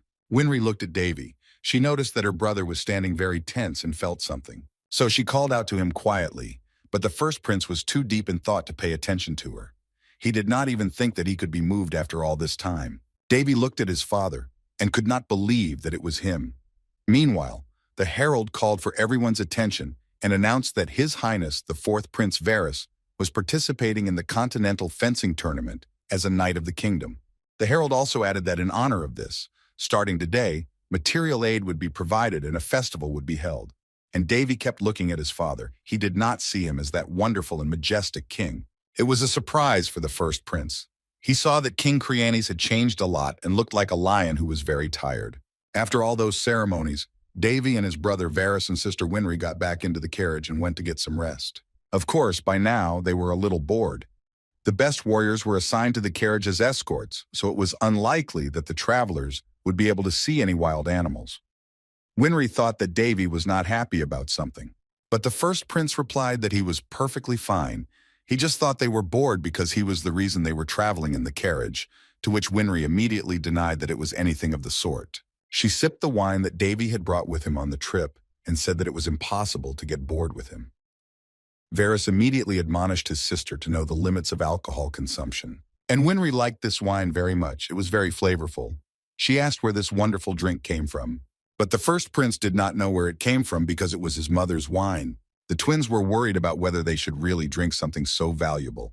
However, Davy calmly replied that this was what wine was meant for, to be drunk. They shouldn't look at it. On the contrary, a day like this is perfect for drinking such wine, and the first prince raised his glass higher to look at the colors of the drink. Winry noticed that Davy had changed a lot. The first prince asked what had changed, and Winry replied that his brother used to try his best to save any memory of his mother. Davy thought to himself that this wine was too good a memory, and he added out loud that good wine should be drunk, not saved, and made a toast to the bottom. Varys was a little embarrassed, and Winry fully supported her brother Davy. So the three of them rode in the carriage and enjoyed the wonderful wine. As the day went on, it began to get dark. Their highnesses and their servants decided to stop for the night. They made a fire. It was still a whole day's ride to the principality. Varys asked Davy if he was okay because it would be his first time spending the night in a camp. Davy replied that the carriage was quite spacious, so he was fine. He then asked how Winry was doing, and Varys said he could barely calm her down. She is so big now, and she still asks to sleep with her brother. Varys also added that he thought Winry shouldn't have drunk so much wine. Davy apologized because he felt it was his fault as well. Then Varys remembered that Davy had once said that he would like to set up a camp someday. It was as if he was going on a trip. His brother was afraid that too many people could disturb the atmosphere, so he tried to minimize the number of people. Davy knew this well. His brother and sister are now forced to travel by carriage, although they usually go on horseback. But they do this because they are concerned about the health of the first prince. There have been some changes in the life of His Highness Davy Allron. His father, King Creones, withdrew into himself and did not communicate with his firstborn. But some things remained the same. For example, his brother Varys and sister Winry. They haven't changed. Davy thanked Varys for his concern and assured him that he liked everything. Then Varys said goodbye and went to bed.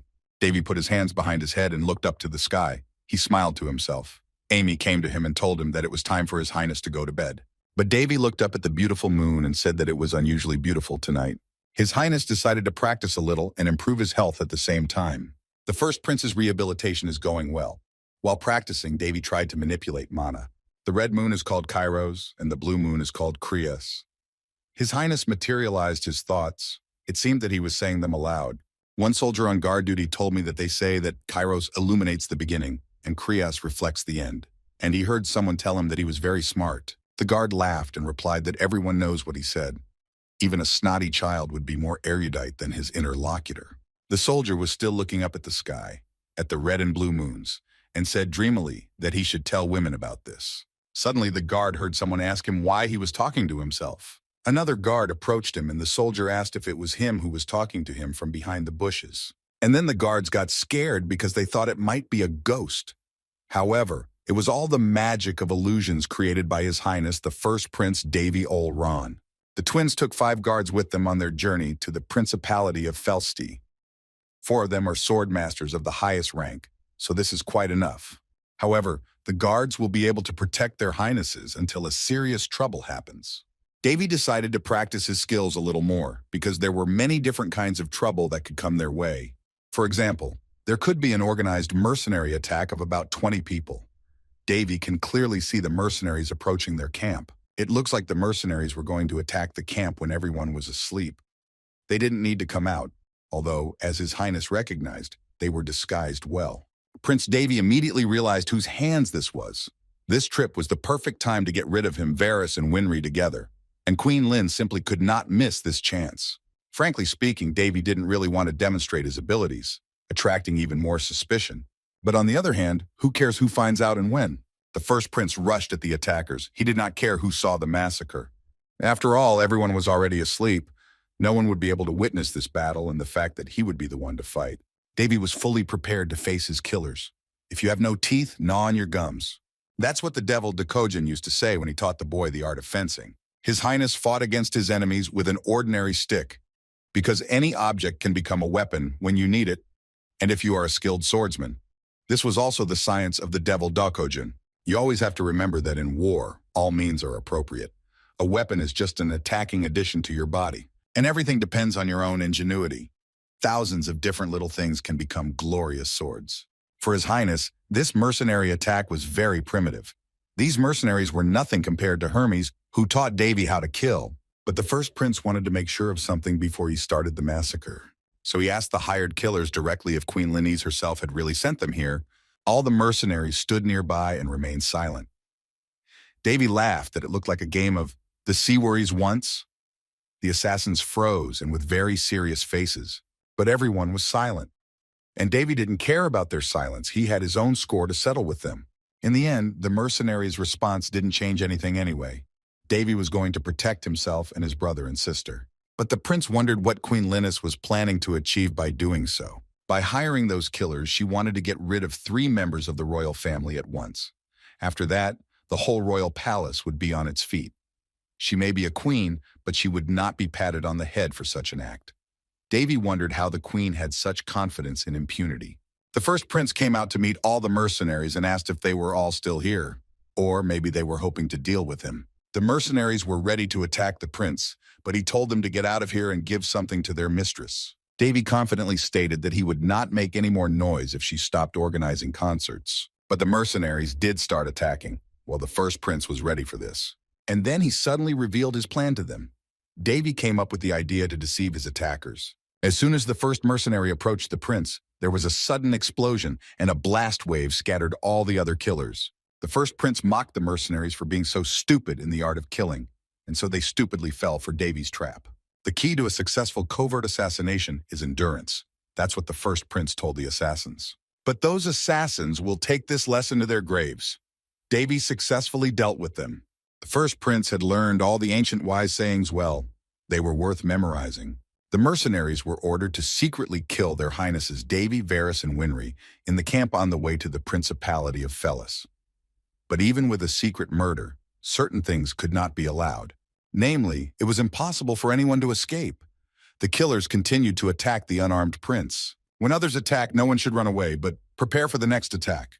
With such fighters, Davy didn't even need a twig. The first prince easily neutralized his enemies one by one. Suddenly, another target became visible among the branches of the sprawling tree. However, Davy had prepared for their meeting in advance. This target was a fugitive. But the only way the mercenaries could get out of that place was if they miraculously ended up on the opposite side of the continent. Davy snapped his fingers using his superpowers. He would never let anyone escape, and instantly, the fugitive mercenary was hit by a wave of powerful magic. He was overcome with numbness, suppression, and an explosion of the soul. It was the magic of the spirits, which tears the soul. It has no shape, color, or smell. It is instant death. Of course, this is not the most noble method, but everything ended well. After all, this is how the first prince was raised in the temple gallery. There should be no pity for those who have encroached on your life. Davy learned this lesson perfectly. And that was it. It was over pretty quickly. The perfect secret murder had just taken place. Davy, sipping his drink, went to rest. If no one could ever find out what had happened, it would be a perfect secret murder. And so it goes. Meanwhile, Queen Lynn was already looking forward to a report on what had happened. The maid Sherry, who served the queen, was deep in thought. She was looking for the flames of the candles connected to the hearts of her subordinates. Sherry saw that the flame had gone out on every candle, without exception. The queen realized that all her mercenary killers had been eliminated, and the maid confirmed it. Then Queen Lynn asked about the travelers, the first Prince Davy, the fourth Prince Varys, and Princess Winry. The maid Sherry replied that their highnesses should have arrived in the Principality of Felsty by then. The queen then asked what Sherry was going to do now. They were only 3 teenagers and only 5 knights accompanying them. The queen was overcome with terrible anger. She shouted at the maid, asking how it was that 24 hired killers had been killed. The queen shouted that the Black Moon Guild was worthless as a result. Sherry knelt before the queen. She justified herself by saying that the guild was trying to find out the details of what had happened. All they know for sure is that Prince Davy has strong support. The queen could not believe that the first prince could have any support in the kingdom. She thought he was a complete fool. Then she ordered her maid to find out everything about this support. They needed to demonstrate very well what happens if you dare to interfere with Queen Lynn. The maid Sherry replied that she personally remembered well. The queen praised her maid's obedience and told her to never forget. Her Majesty then added that she had contacted their guild and was not covering their activities to watch them fail. As a result, the queen threatened the guild in case of their next failure. She promised that she would terminate their contract forever, even if it would require the full force of this country and the Duchy of Barrietta. Queen Lynn was ready to destroy the Black Moon Guild to the ground. This was Her Majesty's intention if the guild failed in its next plan. Meanwhile, the carriage with Davy, Varys, and Winry continued calmly on its way to the Fellis Principality. Suddenly, Winry looked out of the window and shouted with delight. She saw that they were very close to the final destination of their journey. She could see the principality in the distance. Everyone saw it too. Varys admonished his sister to behave like a lady, but Winry just snapped at him and said that he should take care of himself and not reproach her. Finally, they arrived. They arrived in the Principality of Felsty, the City of Water. It is a small city-state, something like Singapore on Earth. Due to the fact that there are ancient ruins on its territory, the Principality of Felsty is one of the most beautiful and interesting places on its continent. The travelers got out of the carriage and walked around the city. Varys noticed that Davy was very happy with the trip. Finally, their highnesses came to a majestic building. This is where the Continental Fencing Tournament opens. Usually, this stadium is used as an arena for fencing competitions. This stadium is also famous for such competitions, where the lives of fighters are at stake in battles with monsters and gladiators. Of course, all of this is unimaginable savagery. Winry asked how many participants would be taking part in the competition. Varys replied that only 8 countries would take part in this tournament. The organizer country is the Palan Empire. The Kingdom of Flip, the Kingdom of Shorten, and so on will participate. Varys continued to say that each country would have one talented fencer. Davy has already realized that all the participants just want to measure their merits, and only those under the age of 20 are accepted. And Varys didn't really like that. But Davy explained that this is still a tournament for the younger generation, and no one here is going to look for experienced fencing masters. Winry interrupted the conversation. She insultingly said that this fool would represent their kingdom of Rowan in the meantime, and pointed to her twin brother. Varys attacked his sister and asked if she had come here to support him or to drink his blood.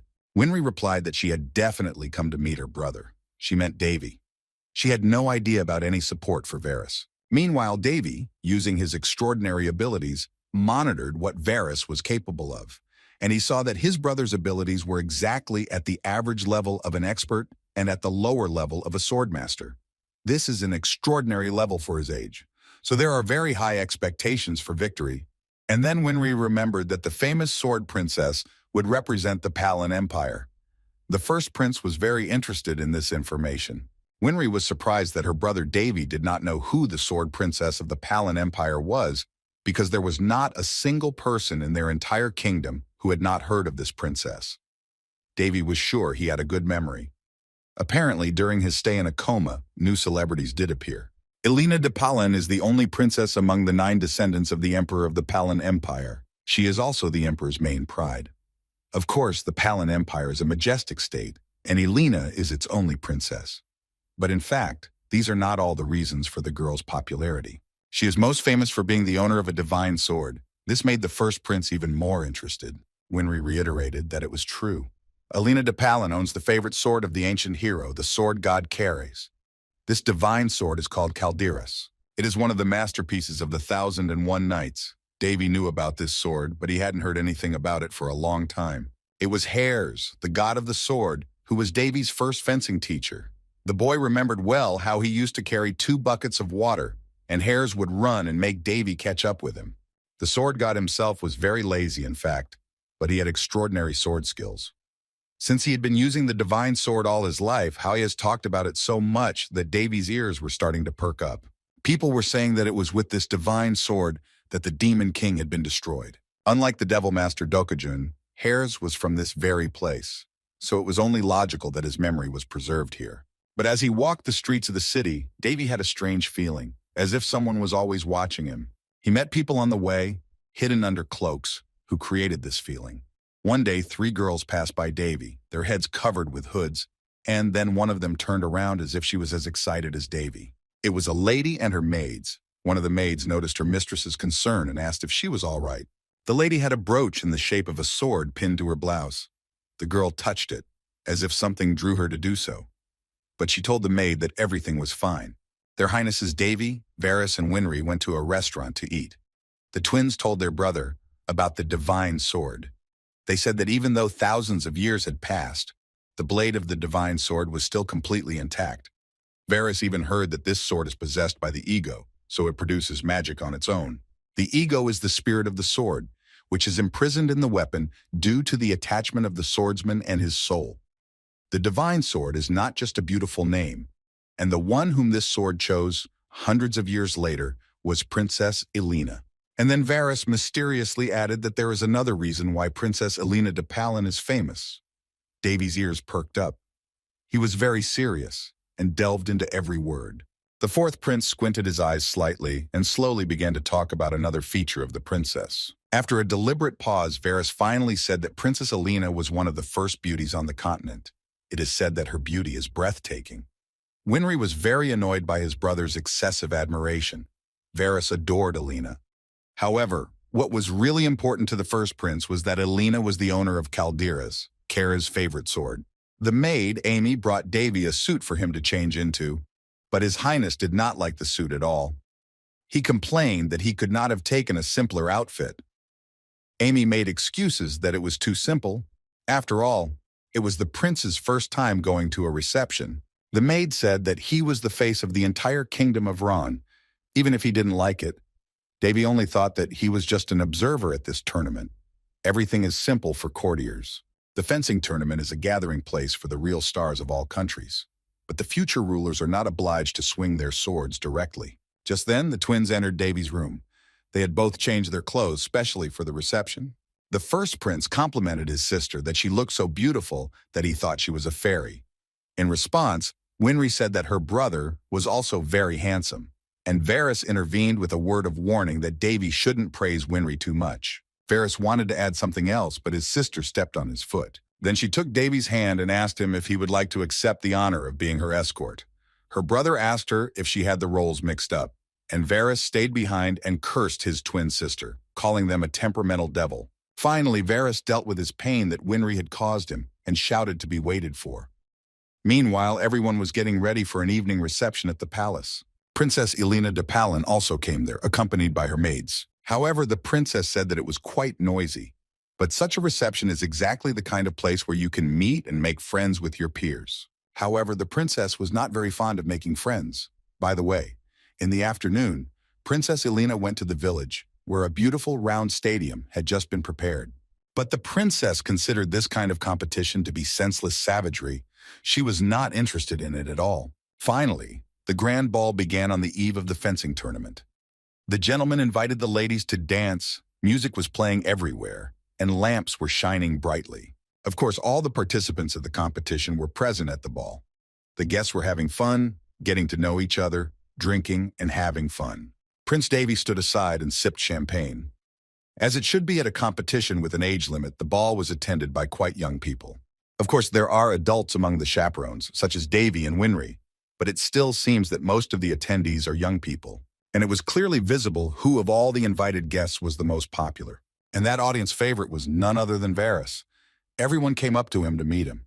One young lady was from the kingdom of Pradesha, the Marquisate of Cldaum, and another from the kingdom of Hushan, the county of Voltus. Varys did not know what to do with himself from this invasion of acquaintances.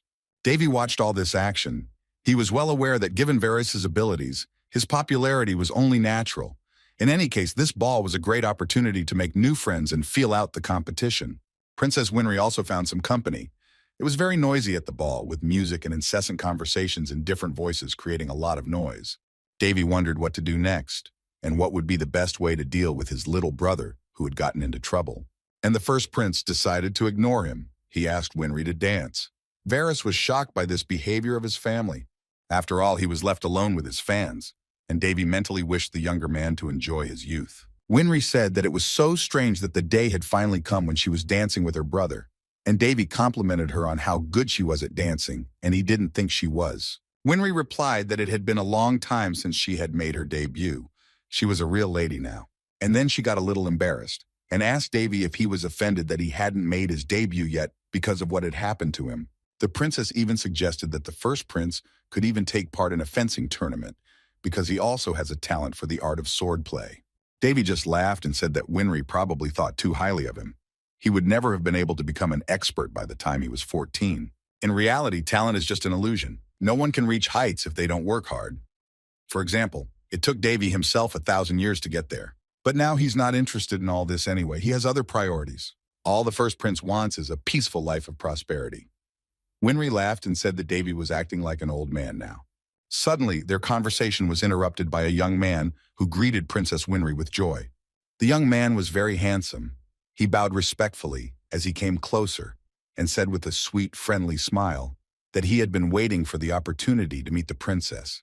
But the princess herself did not like the sweet ghoul at all. Davy looked curiously at the man who greeted Winry. He logically assumed that it was his sister's friend. And Winry stood there very angry that her conversation with her brother was interrupted. It seemed as if she hated the young man. And the young man, by the way, behaved very badly when he came even closer. He elbowed Davy away from Winry. Then he grabbed both of Winry's hands and asked her to do him the honor of talking to him. Winry was shocked by this behavior. Winry tried to free her hands from the young man's grasp. She knew him. He was Prince Balithian. The princess told him that she was talking to her brother right now. And then the rude young man remembered his manners and decided to finally pay attention to Davy. Finally, he introduced himself. The young man is the 7th prince of the kingdom of Boltese, Balitian de Boltese. And the first prince of the kingdom of Round briefly said only his name, Davy Ulron. For Balithian, such an introduction was very strange, too simple. He was used to more pretentious behavior. There was some tension between him and Davy. Then Beletian asked the first prince of the kingdom of Roan why he had come to this reception. Davy replied that he had come specifically to watch his younger brother compete. He was uncomfortable with Beletian speaking to him in such a tone, even though he knew he was a prince. The seventh prince of the kingdom of Boltese really behaved very arrogantly. At the end of the meeting, he simply wished Davy a good rest. After that, Belithian suddenly got down on one knee and addressed Princess Winry in a respectful yet defiant manner. He said that he would definitely dedicate his victory in the tournament to her. Let her just wait for it. But Princess Winry replied indignantly that Prince Belithian knew well how rude it was to say something like that in the presence of all those gathered here. But the prince went on, saying that there was nothing to be offended by his application if it was true. Then Winry couldn't help but shout that Belithian knew very well that Varys, her twin brother, was participating in this tournament. Therefore, his words sounded extremely disrespectful to Varys. As a result, Winry decided to just leave Belitian, who remained on his knee, and asked Davy to leave. Davy was pleasantly surprised by his sister's behavior, as she showed that she was already quite an adult. But Davy was disturbed by this strange, unexpected, and, as it turned out, unpleasant acquaintance with the seventh prince of the kingdom of Boltese, Belitian. The first prince was well aware that Winry's refusal would not stop him at all. On the contrary, he would be even more persistent. And then, just as Davy thought, Prince Belithian caught up with him and his sister and said that Princess Winry was being very arrogant to him. At the same time, the prince tried to touch Winry's arm, which was completely unacceptable behavior. Davy could not put up with this. He had been tolerating such ill-mannered behavior for so long. So he turned around and grabbed Belitian's wrist, twisting his arm. It was very painful. Davy just smiled and said that his hand slipped a little. Then the first prince calmly said that no one has the right to move other people's precious sisters. Davy also said that Belitian was lucky that it did not come to a fracture, and all because he simply did not want to spoil Varys's competition because of someone like that ill-mannered young man. The first prince also asked where that bastard Belitian's pride had gone, while the latter was massaging his injured arm. Then he got up from his knee, pulled off his glove and threw it at Davy, shouting that he was challenging him to a duel. Then Princess Winry intervened.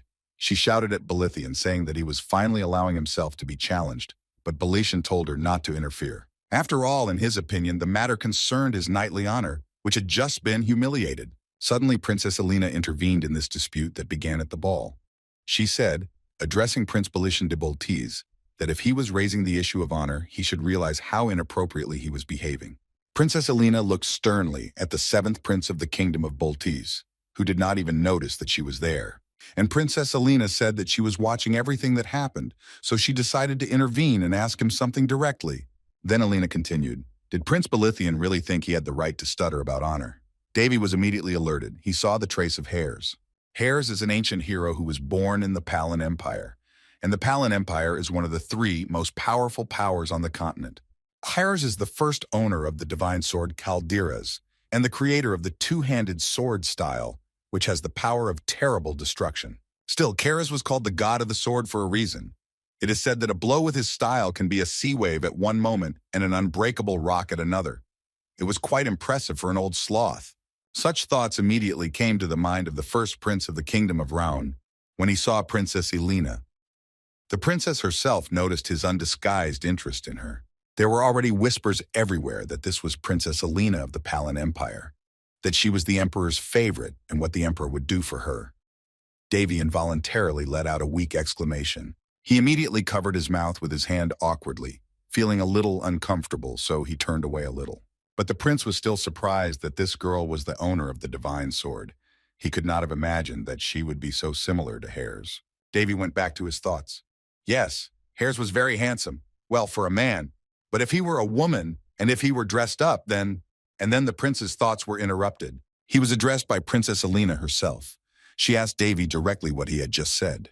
The first prince of the kingdom of Round did not know what to do with himself.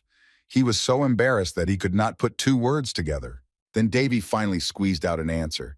He said that he had made a mistake, that he had mistaken her for someone else. After laughing silly, Davy managed to apologize to Princess Elena. Then the princess went about her business, and Varys approached Davy and Winry. Davy was pleased to note that fortunately, he had managed to get out of such a difficult situation. Varys asked his brother what was going on, what had happened. because he couldn't see anything, as the fans had surrounded him in a tight circle. Meanwhile, Davy was pleased. Elena de Palin returned to her conversation with Belishan. She stated that not only had the seventh prince of the kingdom of Boltes been rude to the lady and her partner, but he had also insulted everyone here. Princess Elena, the treasure of the empire or whatever, but she was incredible. The princess went on to ask if Prince Belithian still thought he had the right to say anything about honor. Needless to say, both the arrogant Belishan and the local aristocrats were overwhelmed by her. Belishan did not know what to do with himself. The princess's charisma fully justifies her popularity. Elena told Belishan that if he was really a knight who obeyed the code of honor, she believed that he owed it to those gentlemen to apologize immediately, and she pointed to Winry and Davy. Prince Belishan was green with anger. He was very angry that his own trick had turned out so badly for him, and everyone surrounded them and watched the conflict with interest. Winry and Davy stood silently waiting for Belishan to apologize. Although Davy realized that whatever the intentions of the seventh prince of the kingdom of Boltes, he was unlikely to meekly apologize. Prince Belithian was in no hurry to apologize. He did not think it would come to that. Suddenly, the first Prince Davy broke the silence himself and said that he accepted Belithian's challenge to a duel, which shocked the prince. Winry cried out in concern. She was very excited about this. And Princess Elena, like everyone else at the ball, was incredibly surprised. Davy, meanwhile, looked defiantly at Belishan. He could not allow his opponent to escape responsibility for his actions so easily. However, Princess Elena indignantly remarked that it would be a completely meaningless battle, so Davy should not accept such a challenge.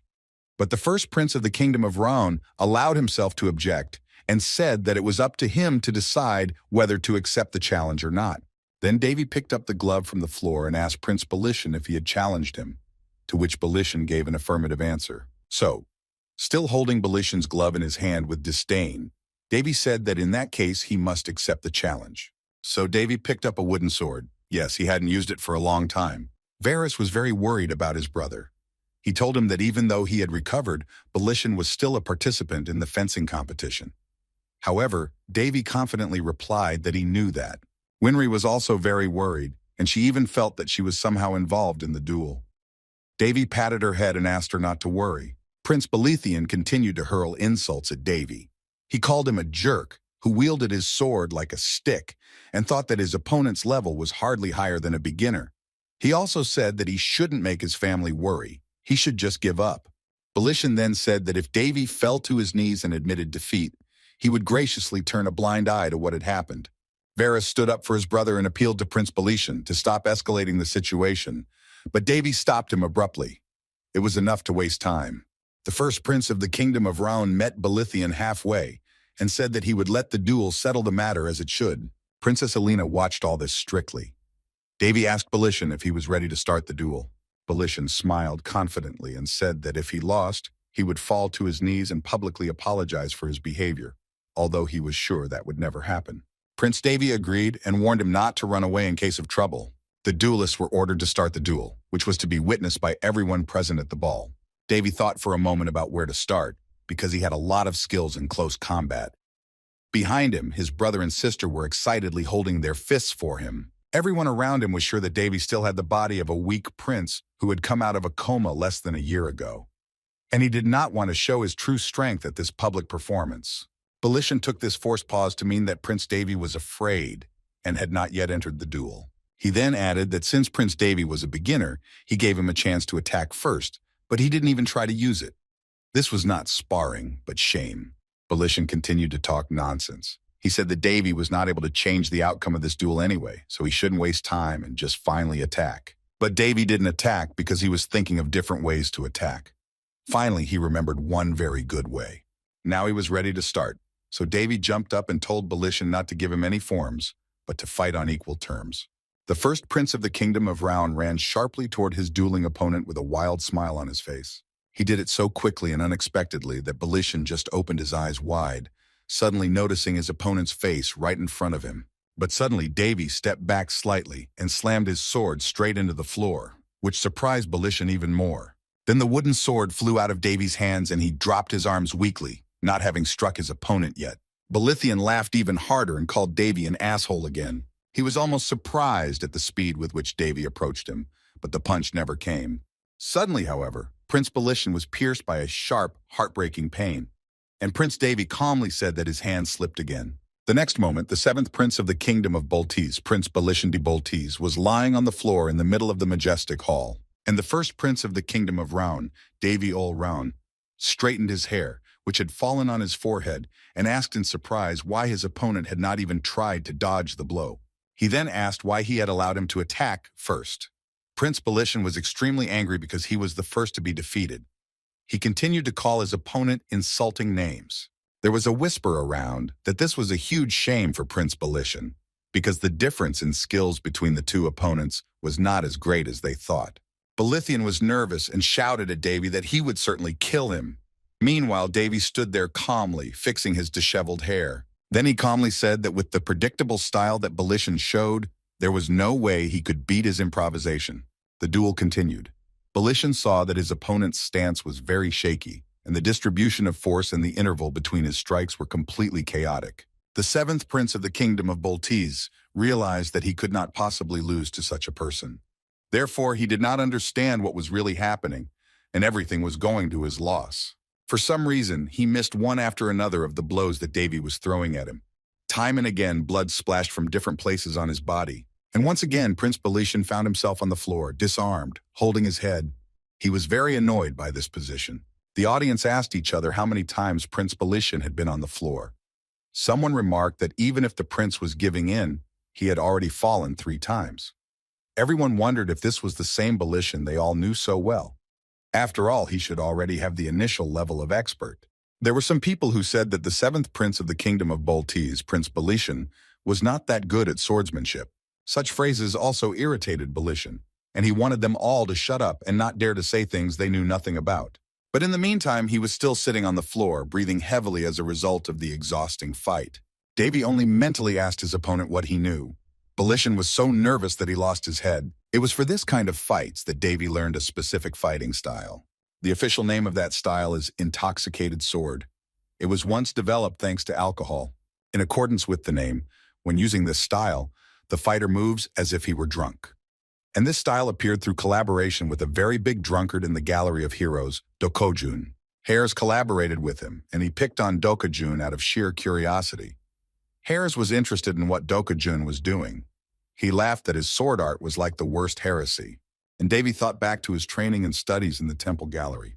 Although Hares had created the intoxicated sword style, he still considered it the stupidest of all styles. And Hares once ordered Davy to never use that style unless his opponent was a person who deserved to be publicly condemned to the grave. He then added that if he had a conscience, he would do just that. The two creators of the drunken sword style, spitting saliva at each other, said that this was a forbidden sword art, but the boy wanted to know why it was forbidden. The creators and teachers answered that this art is hard and rough. Davy then asked if this art was invincible. The answer was that every move of this style uses deception and tricks worthy of damnation. The intoxicated sword style is not for great deeds, nor is it for saving or killing. The only goal of this style is named, I'm going to make this son of a bitch feel like a complete shit right in front of all these people. It has every right to be called a demonic style. Using this style, you force your opponent to let his guard down, avoid or parry his attacks, and accompany all this with powerful strikes. This sword art is as beautiful as it is effective. The course of the battle is extremely simple. First, you morally overwhelm your opponent and then crush him. And the more eyes watching this fight, the stronger the effect. It's just like this. Davy was very pleased that he had chosen the right fighting style. The first prince of the kingdom of Roun said out loud that he could not understand whether he was so lucky now or whether his opponent was completely useless. Then he asked Belishan if he was okay, because this time the blow was very loud. Davy had a lot of fun with this duel. He decided that this style of fighting was more suitable for him at the moment, in the sense that it's just a lot of fun. Princess Elena, watching the fight, tried to understand the secret of Prince Davy's success. Prince Belishan got up from the floor once again. He was already on the verge of madness from the anger that overwhelmed him. He shouted that he was going to kill his opponent, and everyone saw that Prince Belithian had channeled mana into his sword, which is absolutely forbidden in this situation. Varys and Winry were even more worried about their older brother. The seventh prince of the kingdom of Boltese was being shouted at from everywhere that there should be no deaths in this fight. But Belishan, blinded by his anger, could no longer hear anyone and could not even control his own actions. He thought it was too late for pity. Davy thought that if he accidentally hit his opponent now, the audience would suspect something was wrong. He had to come up with something else. In addition, Davy is well aware that someone's cold gaze has been burning the back of his head for some time now. While the first prince of the kingdom of Round stood in thought, a furious Belishan jumped up to him. His eyes shone with madness. Belishan attacked his opponent with a run, and Davy began to play the fool again, who hardly knew how to fight at all. In the process, Belishan suspected something was wrong with him. He looked at Davy in surprise. Davy looked at him defiantly and mentally asked what Belishan had called him before the fight. In the end, they both almost fell to the floor. Belishan tripped over Davy's leg, which he had set up for him in advance. Winry and Varys were very scared for their brother when they saw him falling with their opponent. And Davy continued to play the role of the weak one and said that his lower back was hurt again.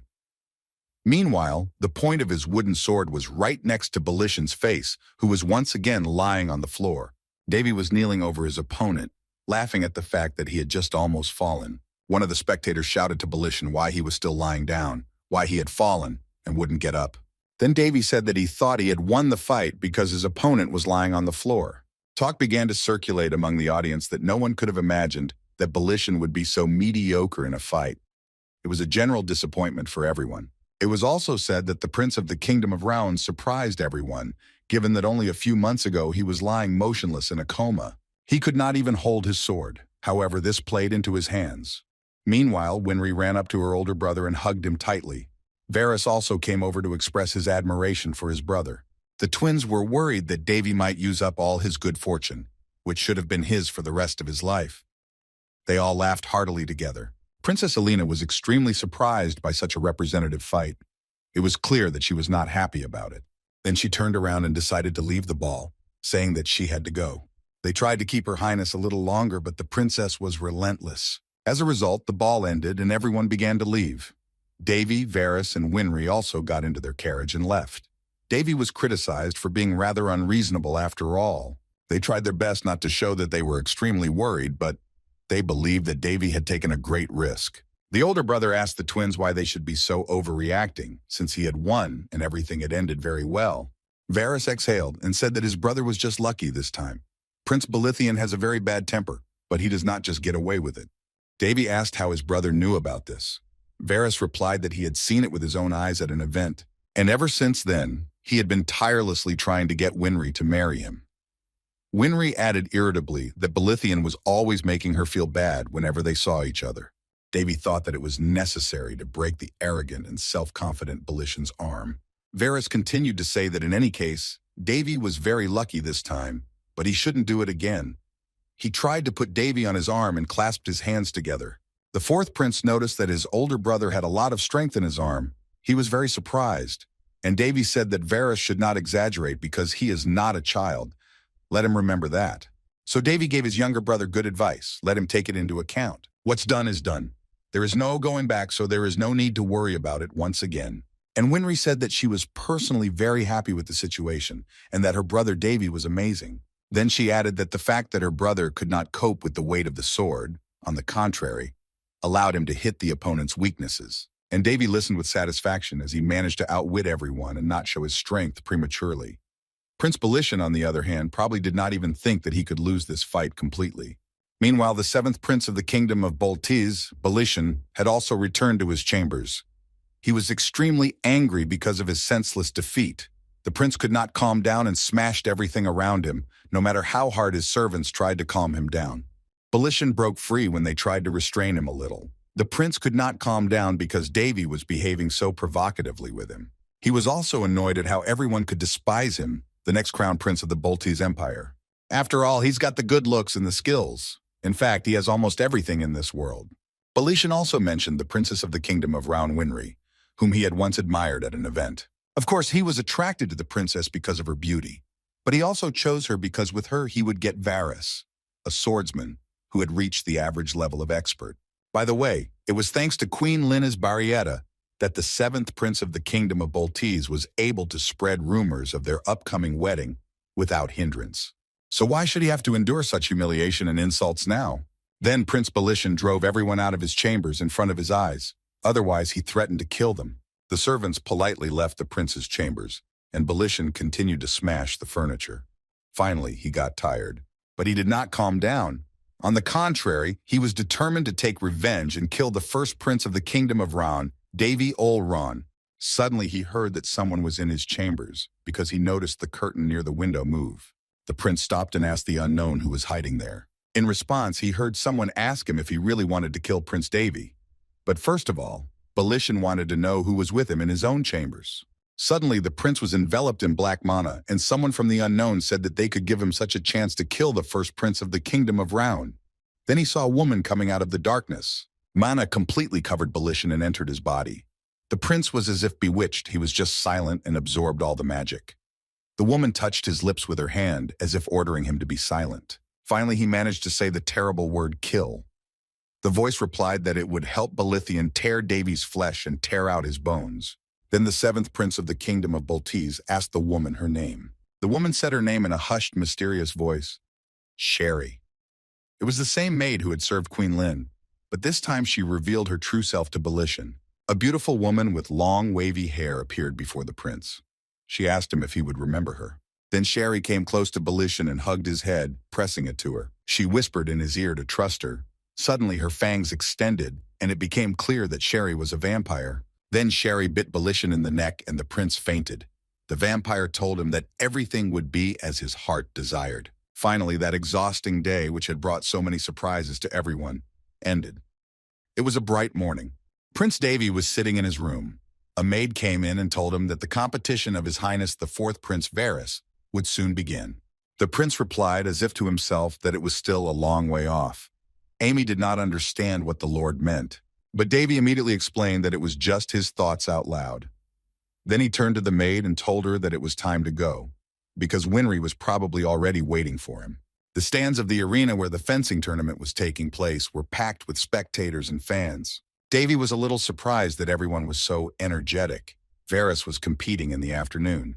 Davy had already decided in advance that as soon as his brother's sparring session was over, he would not watch the cute attempts of the inept to do anything. Davy would just say that he felt sick and walk away. And so the first prince of the kingdom of Raun came to the box where seats were to be reserved for him and Winry. His sister immediately called him over. Winry asked Davy if he was all right. Davy asked if she had been waiting for him for a long time, and he replied in the affirmative. The sister asked if her brother was sick because he had overexerted himself the day before. But in fact, Davy had indigestion.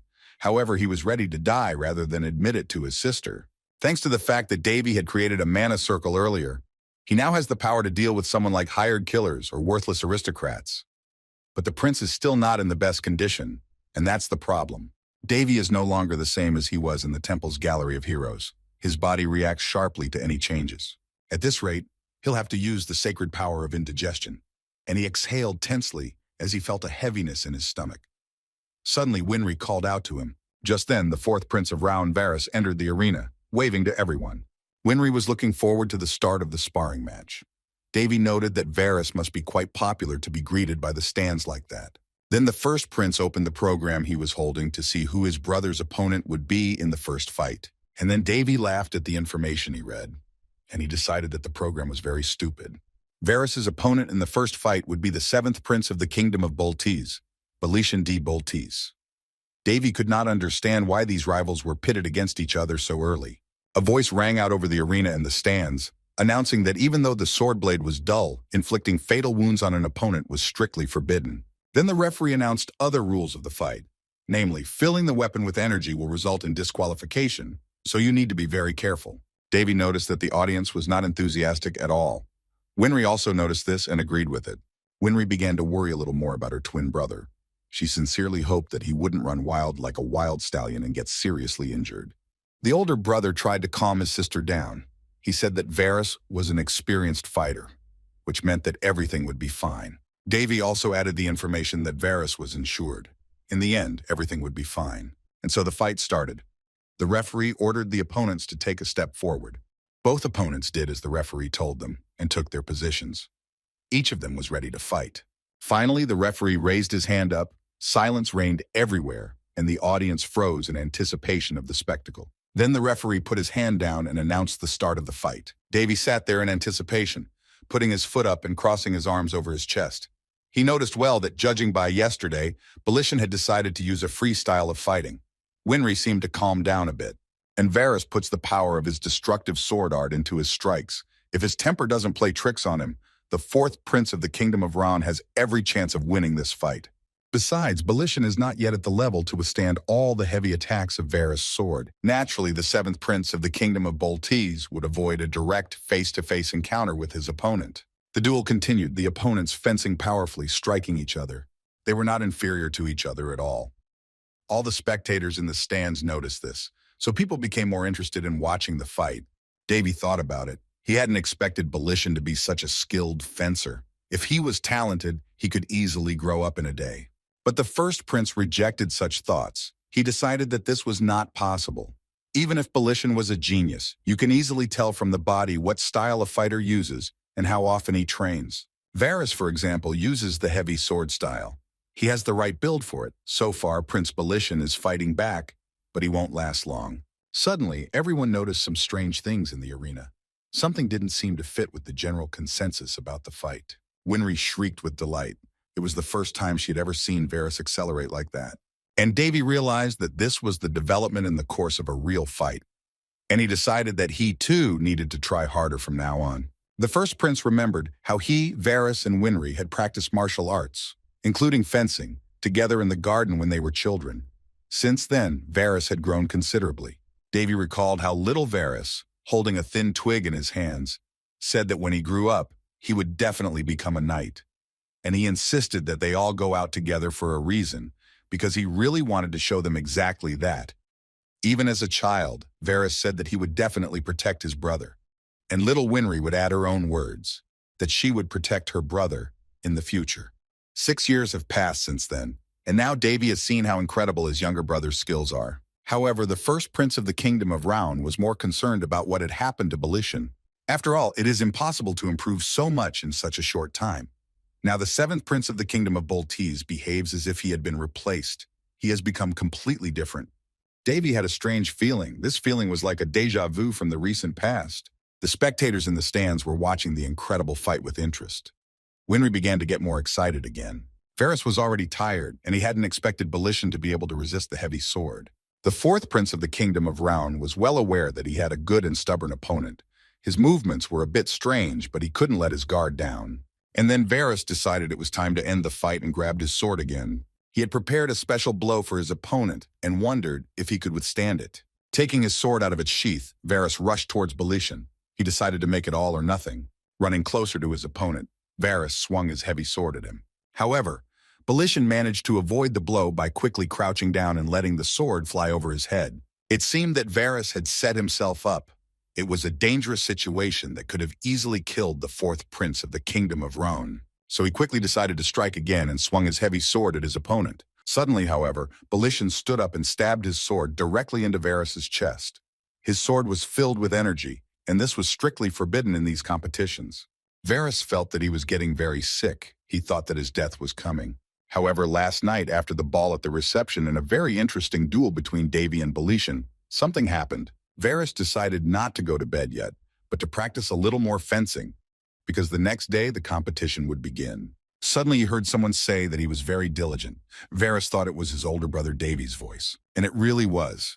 Davy joked that Varys' training was the reason he couldn't sleep. His younger brother laughed and apologized for it.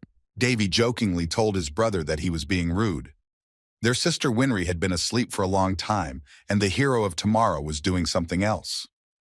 Varys explained that he could not sleep. He keeps thinking about Prince Baratheon, and it does not give him peace of mind. The fourth prince of the Kingdom of Rohan realizes that his older brother has already taught the arrogant, impudent man a lesson, but it is not enough for him. Then Davy asked him what else he wanted. Varys made a fist with his palm and said that he wanted to crush Baratheon with his own hands. Davy laughed. He liked his younger brother's confidence. It sounded very convincing from his lips. Then he added that Varys shouldn't worry about anything, that he would do the best he could. Davy sat and watched Varys practice. There was an unusually clear and gentle flow around him, and the mana was just right, as it should be for a young man. Varys was practicing, cutting through the air with his heavy sword. Suddenly Davy decided to help him a little. He knew very well that what he was about to share with his younger brother could certainly make a splash and set the whole world on its ear. But Varys was his brother, so he would not be spared. Varys did not yet understand what Davy was going to do. He just felt that he came closer to him from behind. Suddenly, Davy put both hands on Varys' shoulders and began to massage him. The fourth prince stopped in surprise and sat down, and Davy said he was going to give his brother a massage and began to knead his shoulders. Varys simply expressed his gratitude.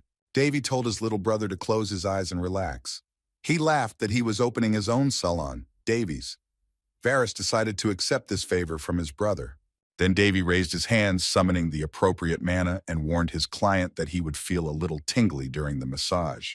The first prince put his hands, now charged with mana, back on his brother's shoulders, and said that his muscles were very tense. Varys felt quite painful from those touches, and he asked for a little lighter massage, because he did not understand what Davy was doing to him, and he was not even going to tell him anything, just doing his job. Davy also joked with his brother that it was okay to overwork yourself at night instead of watching the 10th dream. Varys was having trouble breathing, and Davy kept saying that he was in such a state because his brother didn't get enough rest. By stimulating another person's mana with your mana and causing it to fluctuate, you can forcefully endow that person with energy. It sounds very easy, but this procedure is from another dimension and violates the prescribed truths of this world. Although Davy had heard that there are places in the other world where this amazing massage is performed. Suddenly, the first prince stopped massaging his brother's shoulders and instead pushed him hard, saying that he was filled with inner strength. This was so unexpected for Varys that he screamed, not understanding what it all meant. After that, Varys fell to the ground, completely exhausted. Davy was also tired from giving his brother this massage. Varys continued to lie on the ground, completely unable to get up, and Davy was satisfied with his work, because now his younger brother was filled with the necessary strength. The first prince realized that the next day this power would not be useful to Varys, but it would help him in his further development. Then he remembered something else. Davy touched the back of his younger brother, who was still lying down, and shouted, "Get up!" He warned Varys to go to bed, or he would catch a cold if he stayed here. The first prince decided that there would be no harm in such a safety net. It was still difficult for Varys to move after the massage. He complained to his brother that it was too much, and why he didn't give him a softer massage. Varys said that if it were Winry, his older brother would have had to carry her on his back after the procedure. But Davy said with satisfaction that Varys looked great, so he shouldn't whine. And then he shouted at him to go to bed because it was late. And he threatened that if the younger boy didn't fall asleep before him, they would have to repeat this procedure on his whole body. Varys immediately got up and ran away from Davy as far as he could so that he would not move him anymore. Now everything was prepared properly. Davy could also go to rest, waiting for the next morning, when the fencing tournament would finally begin. The first prince of the kingdom of Round fell asleep in anticipation of tomorrow's competition. And then something happens that no one expected. Belishan, whom Varys had the misfortune to fight first, breaks the rules of the duel. The seventh prince of the kingdom of Boltese charged his sword with energy and stabbed Varys right in the heart. Varys fell to his knees expecting to die soon, and Belithian threw his sword away. The spectators were asking each other what had just happened in the arena, but Belishan himself did not understand what was happening. Everyone saw that after the next strike, Prince Belishan's sword turned red, and Prince Varys fell to the ground.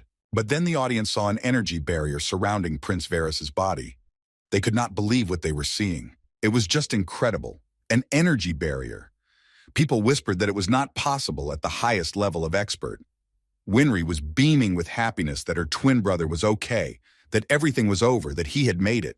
Winry was saying this to her older brother Davy, but when she turned her head to the side, she saw the chair where the first prince had been sitting was empty.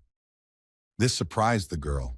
Meanwhile, Varys was recovering from his first fight in the tournament. He was coughing up blood. Meanwhile, the fight stopped. The referee declared the sparring over, and Prince Belishan was defeated in the fight. The referee could not restrain himself and shouted at Belishan that he had disregarded the rules of the sacred duel by using the energy of the sword and trying to kill his opponent. His unworthy act is tantamount to declaring war on another state. The seventh prince of the kingdom of Boltese, Belishan de Boltese, was then disqualified, and the referee continued that, as a representative of the host country, he was officially protesting to the kingdom of Boltese. Representatives of the Boltese country wanted to protest this decision somehow, saying that it was all a misunderstanding. Prince Belishan's escorts tried to explain that their country meant no harm. Meanwhile, the prince himself left the arena in silence, not even saying anything to anyone about what had happened. One servant, who was still trying to somehow get at least some response from his master, immediately paid for his initiative. The prince took him by the throat and squeezed him hard. Then Belishan lifted his servant, still holding him by the throat. The servant almost choked to death. But even worse happened. Prince Belishan simply tore off his head. Blood splashed out. The people who saw this were terrified. They held their heads and began to scream in fright that Prince Belishan had just killed a man. And the prince looked at his bloody hands, with which he had literally just cut off the head of his servant, and a wild, crazy smile appeared on his face. Immediately, questions about what had happened spread through the stands, and frightened people began to make a noise. Everyone immediately began to run away wherever they could, just to avoid staying here next to the murderer. Prince Belishan went mad. Such rumors began to spread among all those present. But the proof of this was the servant killed by the prince. Suddenly, the prince screamed furiously, his mouth completely smeared with the blood of his victim. People shouted that he had turned into a monster. It was necessary to immediately imprison him, but the guards could not cope with him on their own. Someone shouted that it was all just a dream. Indeed, it was impossible to believe, but the evidence was irrefutable. The guards were shouting for someone to call for reinforcements as soon as possible. There was complete chaos all around. While everyone was running back and forth, Prince Davy went to his younger brother, who was still lying in the arena, because everyone was running away from the place to avoid being tackled by Prince Belithian, who had turned into a monster. Finally, Varys opened his eyes and saw Davy's face in front of him. He immediately asked how his fight went. The first prince reassured his brother, telling him that everything was fine and that he had fought very well. People were running away and the two brothers were just talking among the chaos in the arena and in the stands. Varys did not yet know what had happened to his opponent. All he could think about was his sparring match. Varys was smiling. Just a few minutes ago, he thought he was going to die and was mentally saying goodbye to his life. But he survived, although it was not easy for him. And the prince remembered well that he had managed to create an energy barrier, which helped him to save his life. An energy barrier is a barrier formed by the skill of a top-level expert. It is able to protect its owner by distributing mana independently and protecting him from danger. Of course, Davy had his younger brother's back, but he was able to save himself solely because of his height. Although the strange massage Davy gave him also helped in that situation. The fourth prince of the kingdom of Round Varys is only 14 years old. Anyone else in his place would have been proud of himself, but Varys decided to just be happy to be alive, having barely gotten out of the other world. Davy considered his younger brother to be an overly worthy young man. He thought it would be cuter if he was crying crocodile tears of pain. Then Davy told Varys that enough of this old man talk, that he should rest, and touched his brother's forehead so that Varys would fall asleep quietly. Then the orderlies came with a stretcher, put Varys on it, and quickly carried him to the hospital to be examined by medical professionals. Now that the first prince had taken care of his younger brother for a professional examination, he decided to deal with what had now stirred up everyone at the fencing tournament, namely Belithian, his transformation into a monster, and his murder. So Davy walked through the gates, people still panicked and ran away from that terrible place. The first prince of the kingdom of Round saw that there were magicians with wands trying to tame the monster Belishan. They sent various spells at him, but Belishan absorbed all their magic and had absolutely no effect on him. It seemed as if the monster that the seventh prince of the kingdom of Boltus had turned into was not subject to any influence of the magic used by the magicians of the Palan Empire. The magicians were beginning to realize that their powers would definitely not be enough, as the monster was unharmed. It was necessary to evacuate the audience immediately. Then the magicians worked together to create a barrier, but they knew that the barrier would not last long and would gradually weaken and dissolve. The first prince of the kingdom, Round, ran to the crowd of magicians to assess the situation with his own eyes. Suddenly, he was stopped by the guards who told him that he could not approach the barrier because it was extremely dangerous. So the guards politely asked His Highness to leave the area. Meanwhile, the spectators were evacuated, and only the magicians, guards, and the monster Belithian remained in the arena. And then from a high stand, Davy saw Princess Winry. She began to call out to him excitedly. Winnie was extremely scared for her older brother, wondering how he had gotten to the place where access was already forbidden and blocked. Meanwhile, the monster Belishan was not standing still, waiting to be caught. He was attacking people who came across his path and killing them mercilessly and in cold blood. And so Davy saw Belishan kill another of his victims. The seventh prince of the kingdom of Boltese was completely covered in someone else's blood, and his mouth was also dripping with someone else's blood, because the monster tasted it every time he killed someone else. At the same time, Belishan was growling terribly, like a predatory animal in aggression. Davy came closer to him and told him that he was acting much hotter than the night before. The first prince of the kingdom, Round, was ready to fight Belishan, but he was thinking about how best to deal with him. Belishan gathered his terrible strength and also prepared to meet Davy. The magicians who were trying to restrain the monster immediately shouted that they had to stop him and prevent him from approaching His Highness the first prince of the kingdom of Ron. Meanwhile, Belishan was rapidly approaching Davy. The wizards saw that they could not stop the monster. Its power was too powerful and it was heading straight for Davy. But the first prince of the kingdom of Round was fully prepared to meet Belishan, so he stood still, waiting for the first blow. Suddenly, the situation changed dramatically as Davy's sister Winry ran toward him. She didn't know how strong her older brother was, so she ran to help him, because she had magic after all. It was such a surprise to Davy that he was distracted for a moment. The prince was very worried that his sister was running to him in this situation, because she could have been seriously injured in that fight. Suddenly, Davy felt someone grab him from behind by the scruff of the neck and start pulling him back. The next moment, he saw that it was Princess Elena, dressed as a warrior, fighting the monster Belishan. Passing Davy, the princess looked at him as if to say that she was taking control of the situation. The princess of the Palan Empire ran to rescue the people who were running away from the arena to avoid becoming victims of the monster. Meanwhile, Belithian was almost close to Davy, whom he intended to attack. Covered in the blood of the killed people, the monster roared ominously. Landing next to Belithian, Princess Elena drew her divine sword. At this point, she decided to use the two-handed sword style. Elena directed magic at it. Then she struck the first blow, which threw Belithian away from Davy. The monster did not expect anyone else to interfere in the fight between him and Davy. Such a powerful blow sent stones flying from the stands. It was good that the spectators had already run out of the stands. The first prince of the kingdom, Ron Davy, was also hit by a wave from the divine sword and fell to the ground. Princess Elena continued to fight. The girl was full of determination, and her abilities allowed her to fight with dignity, fearlessly accepting any challenge. Since Belishan was completely unprepared for an attack of such power, he became even more angry and constantly growled like a predator. The monster now turned its attention to Princess Elena and directed its aggression at her. The princess prepared herself for Belishan's attack. As soon as he began to approach, she rushed to meet him and counterattacked the monster with several blows. The princess's blows were so strong and quick to follow each other that Belishan did not have time to recover and strike back. Finally, Princess Elena struck another blow, which threw the monster far away from her. The magicians, who had tried various methods to restrain Belishan at least a little, let alone destroy him, were extremely shocked that the princess managed to neutralize the monster in just a few blows. With incredible strength, Belishan slammed into the arena wall and fell down exhausted. Princess Elena de Palan defeated the monster that the seventh prince of the kingdom of Boltese, Prince Belishan de Boltese, had turned into. As soon as there was trouble, she immediately came to the rescue and defeated that monster. Davy stood in a kind of stupor. He was preparing for a battle, and he was simply removed from the battlefield. Princess Winry was pulling her older brother's arm and begging him to get out of there as soon as possible and leave everything to Princess Elena. Davy just laughed at the situation. He looked at Princess Elena.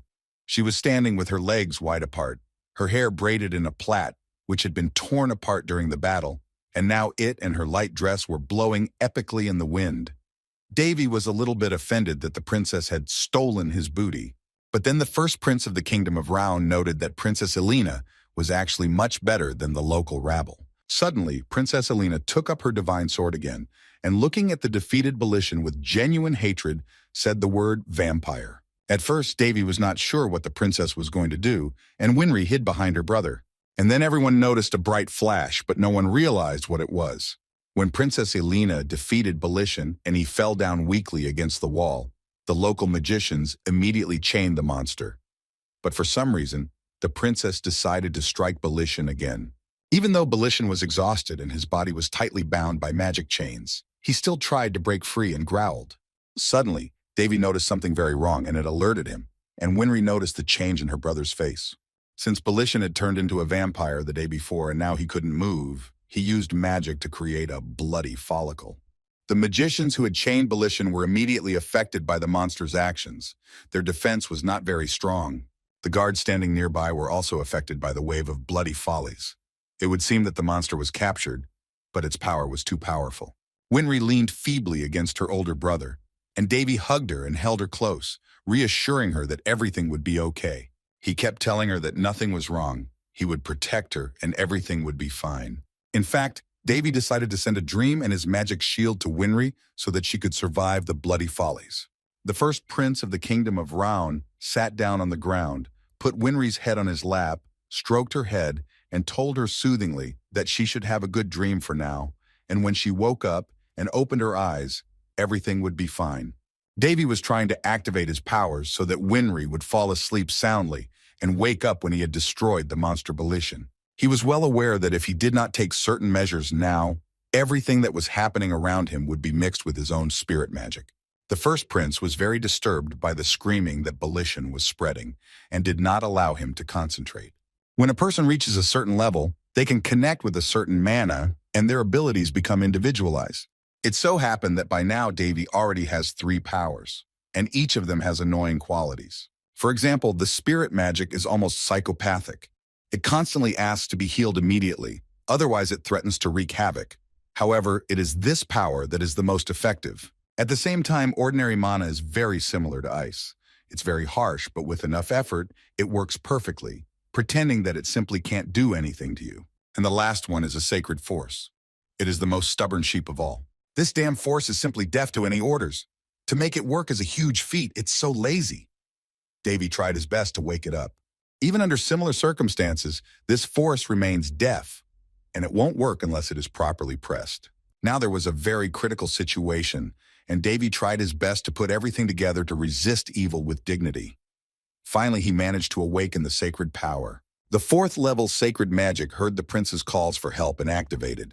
Davy used this sacred power to summon the shining patron to protect his little sister while he was busy destroying the monster Prince Belithian had turned into. And now, for some time to come, we don't have to worry about Winnie. She will sleep peacefully under the shadow of the shining patron. And around us, a real disaster was happening. Everything looked extremely terrible. The bloody follies had turned the city into a city of blood, the art of strengthening one's own strength by drawing life energy from all living things. So far, Davy can only use the sacred power of the 4th level. And with it, he won't be able to save everyone here. Although he did not understand why he had only the 4th level available. But for now, Davy decided not to waste time thinking about it. He was glad that at least Varys had been taken out of the arena in time and was therefore not affected by the destructive effect of the bloody follies. Meanwhile, Belishan had become even more like a terrible monster, and against the blood-red background he looked especially terrifying. Davy was getting closer and closer. Another terrible fight for life and death was about to take place in the arena, although this time there would be no spectators to see it. And this is very good. Suddenly, behind his back, the first prince heard someone say something. Not everyone, it turned out, was overcome by the bloody follies. The prince turned around and saw Princess Eileen de Palin behind him. This created a bit of a problem for Davy. The prince did not expect that someone inside the bloody follicle could not lose consciousness. Princess Elena could barely stand on her feet, leaning on her sword. But it was admirable in the eyes of the first prince of the kingdom of Raun. After all, Elena is the owner of the divine sword for a reason. Davy also noticed that the princess's face, even if it was so exhausted that she seemed about to die, was still extremely beautiful. But then Davy stopped this stream of thought, because it was completely inappropriate to think about appearance now. In turn, Princess Elena was also very surprised to see that the first prince of the kingdom of Raun was feeling absolutely fine in that terrible situation. Davy went over to Elena, put his hand on her shoulder, and kindly asked her how she was feeling and if she needed any help. He then added that they were still in great danger here. The princess did not quite understand what Davy meant, and the first prince told her to move away from that place because she felt better. However, Elena tried to stop Davy, trying to find out what he was going to do. The princess ran up to Davy and grabbed his hand.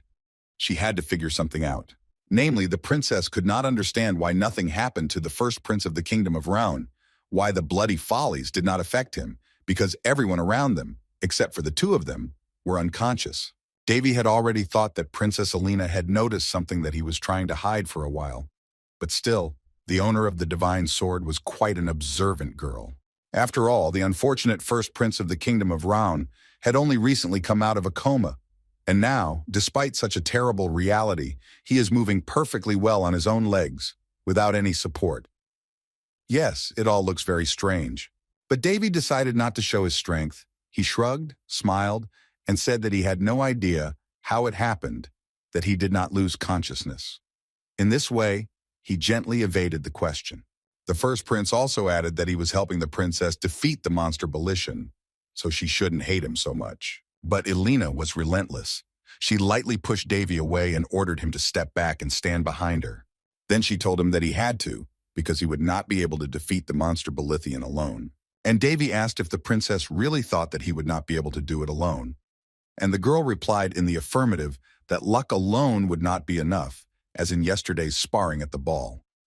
The princess, by the way, was quite small compared to him. Now their rivals are the nobles of the night, and the princess squinted her eyes with hatred. She was a real warrior. The nobles of the night have their own powerful powers. They are demons of blood, as described in the ancient scriptures. Elena de Palin asked Davy if he had heard of vampires before. The princess said that in no case could he hope for a lucky break now. Davy listened attentively, and the princess continued that there was not a single drop of mana in Davy. So she was sure that the monster Belishan had turned into would tear the first prince of the kingdom of Raun into small pieces in an instant. In the end, Princess Elena told Davy to just run away from there while there was still time. But Davy said that it was unlikely that Belishan would let him go, and the princess replied that she would try to stop the monster. Davy thought about the fact that the princess was really trustworthy. She was ready to fight to the end. But the prince noticed that, unlike yesterday, the princess was behaving very emotionally for some reason. Her hatred was extremely frank, and it was clearly visible on her face. It looked as if she had just met her mortal enemy. The princess took a stance, holding her divine sword in front of her. Terrible memories came flooding back to Princess Elena. She remembered herself as a little girl who woke up in the middle of the night and went barefoot to see what had happened. This little girl saw her mother and another woman in the darkness, who had her arms around her mother and was leaning against her neck. The girl screamed, "Mommy!" And the woman, who turned out to be the one who bit her mother's neck, heard the scream. Her mouth was covered in the blood of Elena's mother, and her mother was dying without a will. Clutching the toy bunny tightly to her, the little princess watched this terrible sight with horror. She was scared to death. And then she dropped the toy from her hands because she could not fully control her body from the numbness of terror. This day has been on Elena's mind for several years now. It was a terrible, stressful experience for her that left a deep wound. Meanwhile, Belishan had completely transformed into a terrible, hideous monster. Princess Elena thought to herself that she would tear everything out of the monster, right down to its very roots. She vowed that she would not rest until she died and would destroy the creature until she was strong enough. Suddenly, the princess fell to the ground exhausted. She did not understand what was happening to her. Davy, who knew nothing about Elena's injury, said that he did not understand why she was so obsessed with vampires, but asked her not to interfere with him in this battle. The princess asked again what was wrong, what was happening to her now, why she was suddenly so weak. Davy simply replied that he didn't know what had happened, and that she should just watch the action and not worry about anything. The first prince took a stance with his fist in front of him, and at that time Belithian was already preparing to attack him. It had been a long time since Dave had been in such a battle, but he was sure that his practice in the gallery, when he fought hundreds, even thousands, should have been enough now. The first prince was quite confident since he probably knew vampires better than anyone else in this world. Davy knew exactly who he was dealing with. This vampire was somehow infected. His powers gained more power from the bloody follies. In his time, the first prince of the kingdom of Raun had sent so many of them to the next world that he was getting tired of them.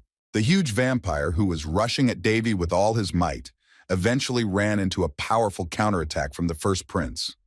At the same time, Davy told him that Belishan had gone through so much the day before during the duel, but still hadn't learned anything.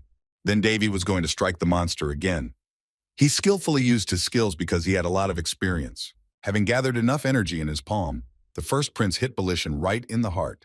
Davy used the ability Demonic Bloody Rupture, as a result of which the monster was destroyed completely. The vampire was completely blown apart with such force that stones fell around, and the stone statues that decorated the arena were partially destroyed. So, the monster Belishan was finally defeated. Davy was pleased with himself, although he knew how the fight would end. Princess Alina was still sitting exhausted on the ground, and now she was also shocked to see how the prince, who had just a few months ago come out of a 6-year coma, had defeated a huge vampire full of strength. The girl could not believe what she was seeing with her own eyes. It did not fit into her understanding. She thought it was simply impossible. And bloody phallus began to gradually disappear around her. Since the vampire was destroyed, the magic he created also dissolved into oblivion. The first prince of the kingdom of Round squared his shoulders. He now felt very refreshed, full of fresh energy. He liked this feeling. The red gloom caused by the bloody follies was fading from the stands in the arena. People were still lying unconscious on the ground. Princess Alina was still saying to herself that this was beyond the realm of possibility. A contagion that not even the local magicians and knights, not even her two-handed sword, could stop. And then suddenly, this infection is defeated by an ordinary person, in whom the princess does not feel a drop of mana.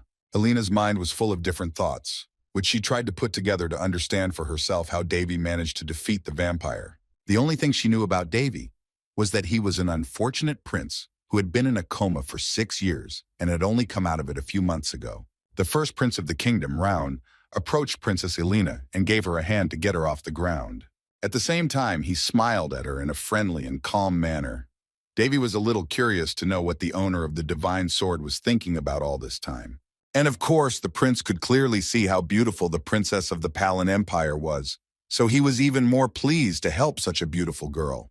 But suddenly, Davy took his hand away and asked Alina to lend him her sword. The princess was still silent, and Davy waited for an answer from her. He didn't understand why she was so shy. And then the girl desperately began to say something incomprehensible. It was clear that she was having a hard time with it. The fact was that the divine sword was broken. The princess broke it during the last fight. And here Davy showed some rudeness.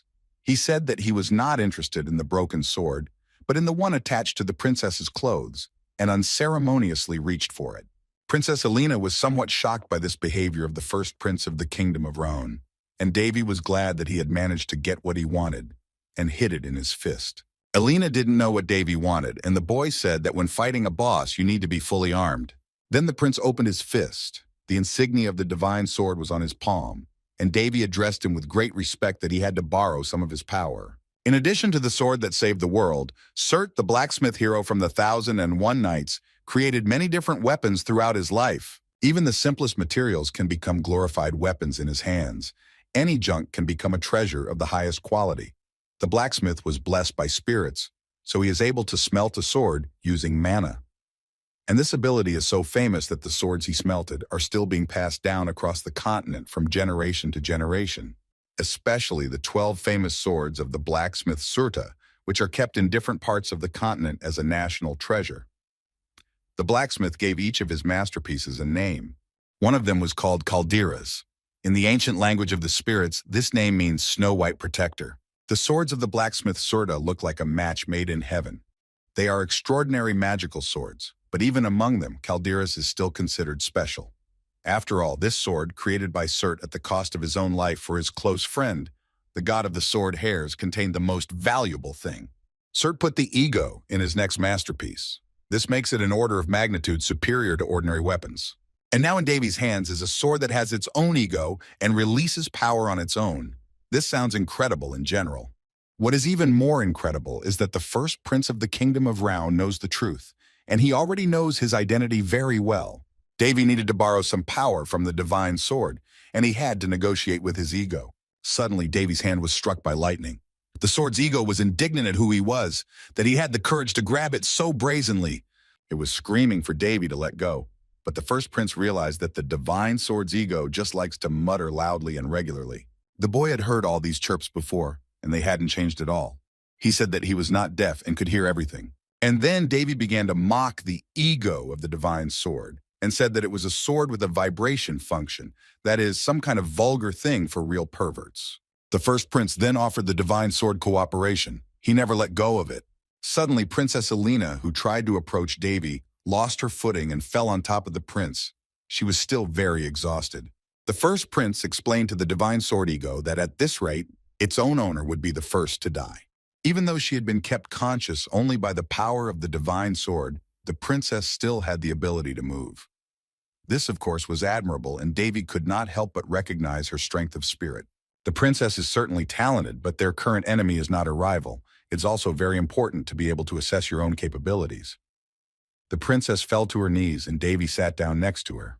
And then the ego of the divine sword warned the prince not to even think about realizing his obscene thoughts. But Davy had no intention of doing so. Then the first prince of the kingdom of Round opened his palm, and with his other hand he held Princess Elena, and the ego of the divine sword decided to bestow its power on him. At last, Davy was temporarily in possession of the divine sword.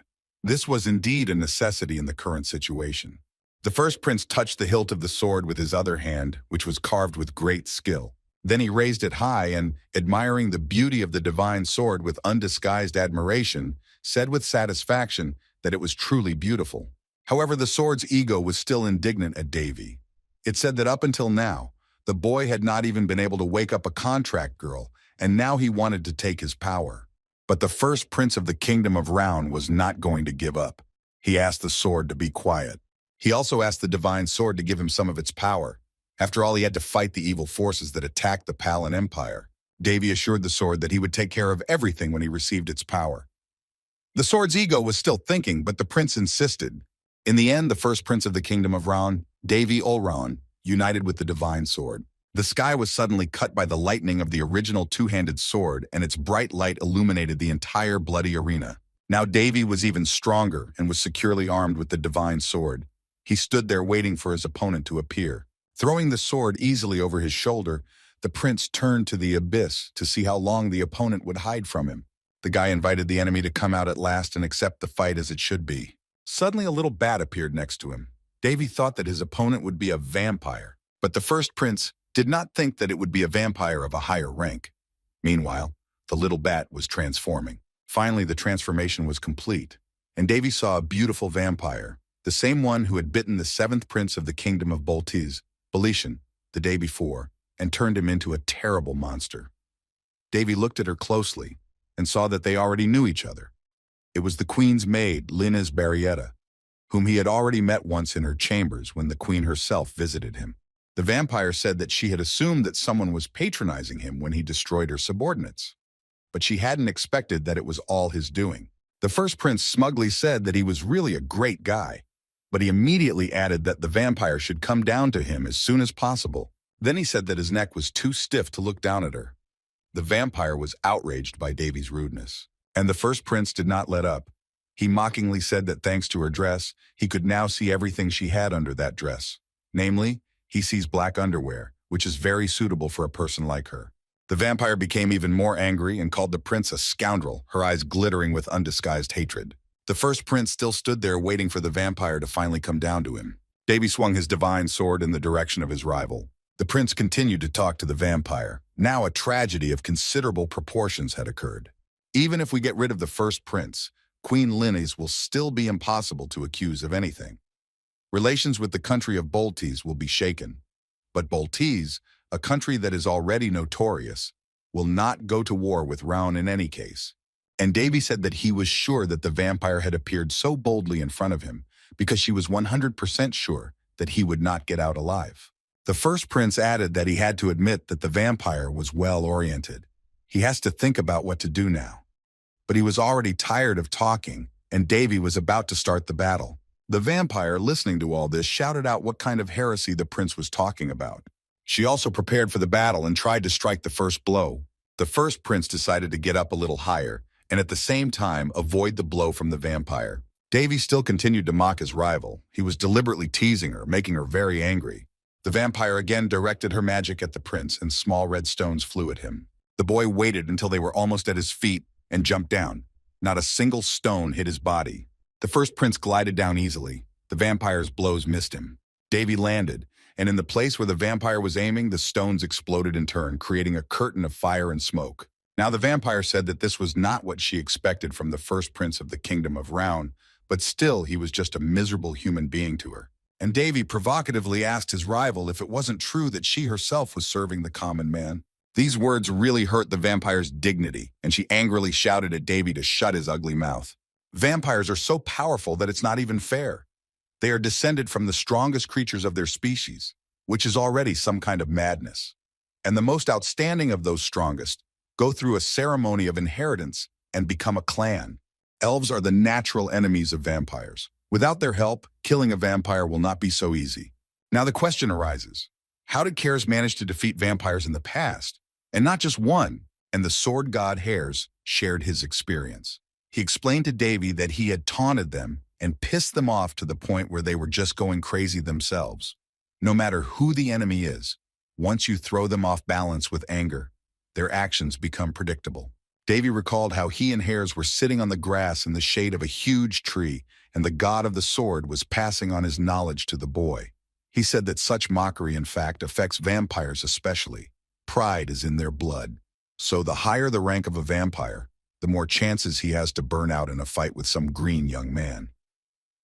Davy reacted negatively to such advice. He believed that such a technique in battle was low. However, Harris indifferently replied that it didn't matter how the victory was won. A flash royale was a flash royale. That's exactly what the god of the sword, the same gentleman who can be called a complete bastard, once said to the first prince. By the way, Palin Jares is very much respected in the Empire. Davy even wondered how the people of Palin would react to the true nature of that god. Meanwhile, the battle continued. The first prince managed to make the vampire quite evil. However, her strength was not insignificant because her level was higher. Therefore, the opponents were fully worthy of each other. The vampire used the blood barrier. This ability was available only to vampires of the count level. Davy saw that the county's heiress was still quite young, but if she was a pureblood and related to someone very noble, she could well claim the place of the family. In this case, Davy decided that the best solution would be to end the vampire right now. However, the vampire was sure that her opponent would not succeed. The first prince again mockingly asked her why she doubted him. The vampire said that if Davy relaxed even a little, he would be finished with him immediately. Then the vampire pointed to Princess Elena de Palan and said that she would meet the same fate as his with this girl, who was a swordswoman and a divine sword. The vampire did not hesitate. She said that if Davy wanted to die so badly, then let him accept his fate humbly. She was gathering her strength to deal a powerful fatal blow to the first prince of the kingdom of Rouen. The vampire believed that she could easily defeat Davy, and it seemed to her that it was completely ridiculous that the boy tried to counterattack her. However, the first prince managed to repel the vampire's attacks. He used the art of the sword, which was very strange to her. And Davy told his rival that you shouldn't judge a book just by its wrapper, especially if you've seen someone only once. We are talking about the real art of the god of the sword himself. And the first prince had the skills of that art. During his so-called training sessions, Davy would dozens of times perform light sword swings, while his trainer, the sword god Hares, lay down and rested in the shade of the trees. Yes, Davy used to think it was a very thankless task, but now it's a different matter. And the prince used the super heavy sword ability. The vampire used the ability splitting a huge mountain. Suddenly, something went wrong with her, and the vampire was terrified of what was happening. A huge rock grew out of the ground. It was incredible, amazing. The first prince held his head and said in surprise that he was fully armed. The divine sword ego laughed and said that he had no idea what he was talking about. After all, this was his time of glory. Now Davy laughed that the ego was so restless, he would not calm down. The guy told him that it seems that he had not materialized for a good 1,000 years, so now he is happy about anything. But let him calm down a bit. Here, the ego of the divine sword asked the prince who he was and how he managed to control its power. In general, the ego thought that the prince had known him for a long time. Davy suggested that they just do what they had agreed to do now, and there was no need to disclose uncomfortable details to each other, to which ego asked what Davy meant. Then the first prince asked if the divine sword ego would believe him if he said that he was actually a disciple of its original owner. Of course, the ego would not believe him, and perhaps even on the contrary, it will get angry and say that the prince is dishonoring the honor of the deceased, God forbid. Then the divine sword ego said that the vampire had disappeared. Davy replied that they shouldn't worry about it, because they weren't in a position to pursue her now. Bloody Follies was still hovering over the arena, spreading a toxic red mist. The divine sword ego said that even the sight of that Bloody Follies was disgusting to him. Because the core had been destroyed by the recent explosion, the Bloody Follies could not spread any further. But the bloody stone that remained will not stop until all the people here are dead. However, that stone has already weakened quite a bit, so we can use purification magic above the 6th level with a wide range. In general, 3 months should be enough. However, most people who have their life force drained will die. And even worse, These people have been exposed to prolonged exposure to the blood follies, so they will become infected. Suddenly, the divine sword Ego said that there was some kind of disturbance outside. He wouldn't say for sure, but he was sure that everything was turned upside down there too. Ego then added that in this sense, the first prince of the Ron kingdom, Davy All Ron, is indeed a lucky man. It would seem that Davy is still a young man, but he is already at the level of a master.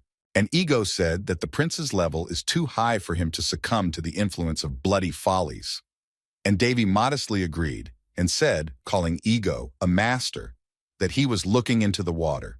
It will take the first prince some time to draw the aura blade.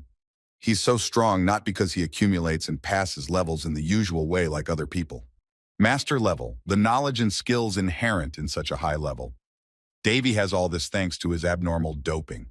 The divine sword's Ego said that it was a real monster. He wondered what kind of unrealistic mana it was. Moreover, the mana of spirits with sacred power at the same time. This was the first time Ego saw all three types of powers coexisting in one body. The first prince just laughed at this. And then he said that now he was facing an evil destroyer of common sense. However, Ego did not let up and inquired whether this was really possible. But it was insane, unbelievable. However, Davy again laughed at the fact that Ego called this possibility insane. And he explained that this is the result of several hundred years of research, so we should not devalue it, let alone condemn it. But enough of this empty talk. Since everything had already happened, Davy decided to ask Ego to finish it all. Because unfortunately, his own strength would not be enough right now. Ego asked what the first prince meant by his words. Davy suggested that we just end it all once and for all. He has absolutely no intention of sacrificing himself to save so many strangers. However, if this is the way he can recover as quickly as possible, it would be nice to make a foundation for recovery out of it all.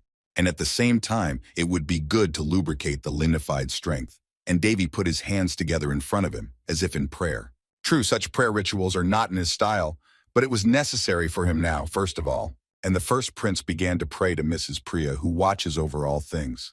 He stabbed the divine sword into the ground in front of him and began to pray. Your young lamb is lost in the darkness and cannot see an inch in front of him. It would be nice, as Davy asked, if Mrs. Priya could give him a small flashlight. And if that doesn't work, he would like her to deal with it personally. But he knows that this is absolutely impossible. The divine sword's Ego wondered what kind of motive the first prince had for this strange thing. But in fact, Davy's sacred power is somewhat special due to the influence of Saint Daphne. The root of his sacred power is rooted in faith, understanding, and religiosity that does not glorify God. To be more specific, Davy's case is not about winning God's love, but his interest. Then the first prince continued his prayer. The lambs of the Lord are drowned in the evil year and howl in pain, and his irreverent young lamb believes only in his own strength and is going to save them. And then Davy shouted that to hell with it. Mrs. Priya had seen it all. He's just going to do it. He's just asking her permission to do it. The divine sword's Ego said that no God would listen to such an outrageous prayer. Then the first prince winked at the divine sword and said that he realized that he also did not know God well. After all, everyone knows priests. The truth is that it is not the believer who is pious only in words who receives the love of God. God can only be attracted to a person who shows everything by his or her actions. And if their problem cannot be solved because their vital forces are almost exhausted, then they simply need to replenish the lack with even more power. Saint Daphne, the possessor of the most powerful sacred power of all time, created the greatest sacred magic, but it requires the permission of God. And God is known to like madmen. They receive from him, first of all, love and attention. And all because he is like that. And Davy smiled madly. Suddenly, a powerful radiance appeared, enveloping the first prince of the kingdom of Raun and the divine sword. The final rank, 9 sacred magic, had manifested. This area was engulfed by this radiance. This is now the special territory of God, the sacred sanctuary. The divine sword's Ego began to get nervous, saying that it was going to die of desiccation because it was so hot in this area. However, Davy said with a smile that it was just a simulation. It would not kill the divine sword in any way, but Ego was screaming that he could not take it anymore. Finally, Ego shouted that Davy was absolutely crazy to have caused this. And Davy contacted Princess Alina and his little sister Princess Winry in his mind and directed all his forces to destroy the bloody follies. A whirlwind arose around the first prince of the kingdom of Raun, who sat motionless with his hands folded together. Then, all the summoned power that had come from Davy's prayer formed a vortex of powerful radiance. Davy got to his feet and took on this powerful force that was pouring over him. Finally, the sacred power overcame the bloody follies, and he fell, taking with him all the bloody fog that had been sucking the life energy out of all living things. Only now did Davy calm down. He began to jump nervously, because the shockwave with which this divine power worked, which he himself had caused, burned his body severely, his back as if it had been run over with an iron. Then the first prince turned to the divine sword and asked if he was alive after all that had happened to them in the last few minutes. Davy laughed when he saw that the divine sword was in a very bad state and said that, as it turned out, it was not that special of a sword, although the first prince himself had suffered greatly while fighting the bloody follies. So he fell to the ground next to the mad sword in exhaustion. Name, Davy Olron. Age, years. Gender, male. Race, human. Title, apprentice to the Mad Gallery Heroes. Condition, exhaustion from sacred power. Special features, mad beast with half-lost, half-distorted common sense. Improvement is impossible up to a certain level. Possesses stigmas. Granted merit. A short check of the object's status is available. A goddess appeared before the prince and laughed at him for being so crazy. And Davy told her that she was going a little overboard. His faithful maid Amy ran to him. It had been a long time since the first prince had slept without any worries or anxieties. He hadn't slept properly for almost 6 months, and now the prince was resting on a soft bed, completely untroubled by anything. It seemed as if his head was so empty that Davy was ready to call it even a sweet dream. The first prince had been sleeping peacefully in the hotel of the Felsty Principality. Now he woke up and was immediately asked if he was all right. The prince sat up in bed, rubbing his eyes, and asked how long he had slept. His younger sister Winry, who was always taking care of him, threw her arms around her brother and said that he had slept for 2 days. He could not imagine how frightened she was, thinking that he would never wake up again. The prince was pleased that Winry was taking such good care of him, but he felt bad for making her so worried. But it was all the consequences of the battle. Nothing could be done about it. Winry said that she had a strange dream that day and wiped the tears from her eyes. The dream was that when they were covered in a red fog, Davy saved her. The first prince held his sister close and gently stroked her head. At the same time, he smiled sweetly. But Winry still asked her brother to tell the truth because, in her opinion, it was thanks to him that the red mist disappeared. Princess Winry also added that when she was examining her brother's body, she noticed something on it. Davy was a little wary. Then the first prince looked at the reflection of his back and saw an interesting sign. And Winry asked if the mark on his back was a stigma. Davy was even more surprised that he had a stigma on his body. And now he noticed the bandages on his body. The size of that stigma was 3 palms. The first prince recalled that he had a feeling that his back was terribly burning. It turned out that the stigmata was being burned on it. This had never happened to him in the Gallery of Heroes. The first prince was a little worried about what would happen to him now because of this thing. In general, those gods have no pity for a living being. They have nothing to gain from them. Davy was also worried about the stigma attached to him. Princess Winry continued. She said that it turned out that Davy had been cured by a higher-level priest, and that's why the Felsty Principality is now in an alarming state. Not only was the entire red mist destroyed, but the first prince of the Kingdom of Round was found completely surrounded by sacred energy and stigmatized. Of course, Davy kept quiet about the fact that there was a mess involved. Stigma is a mark that indicates that God was the first to show his love.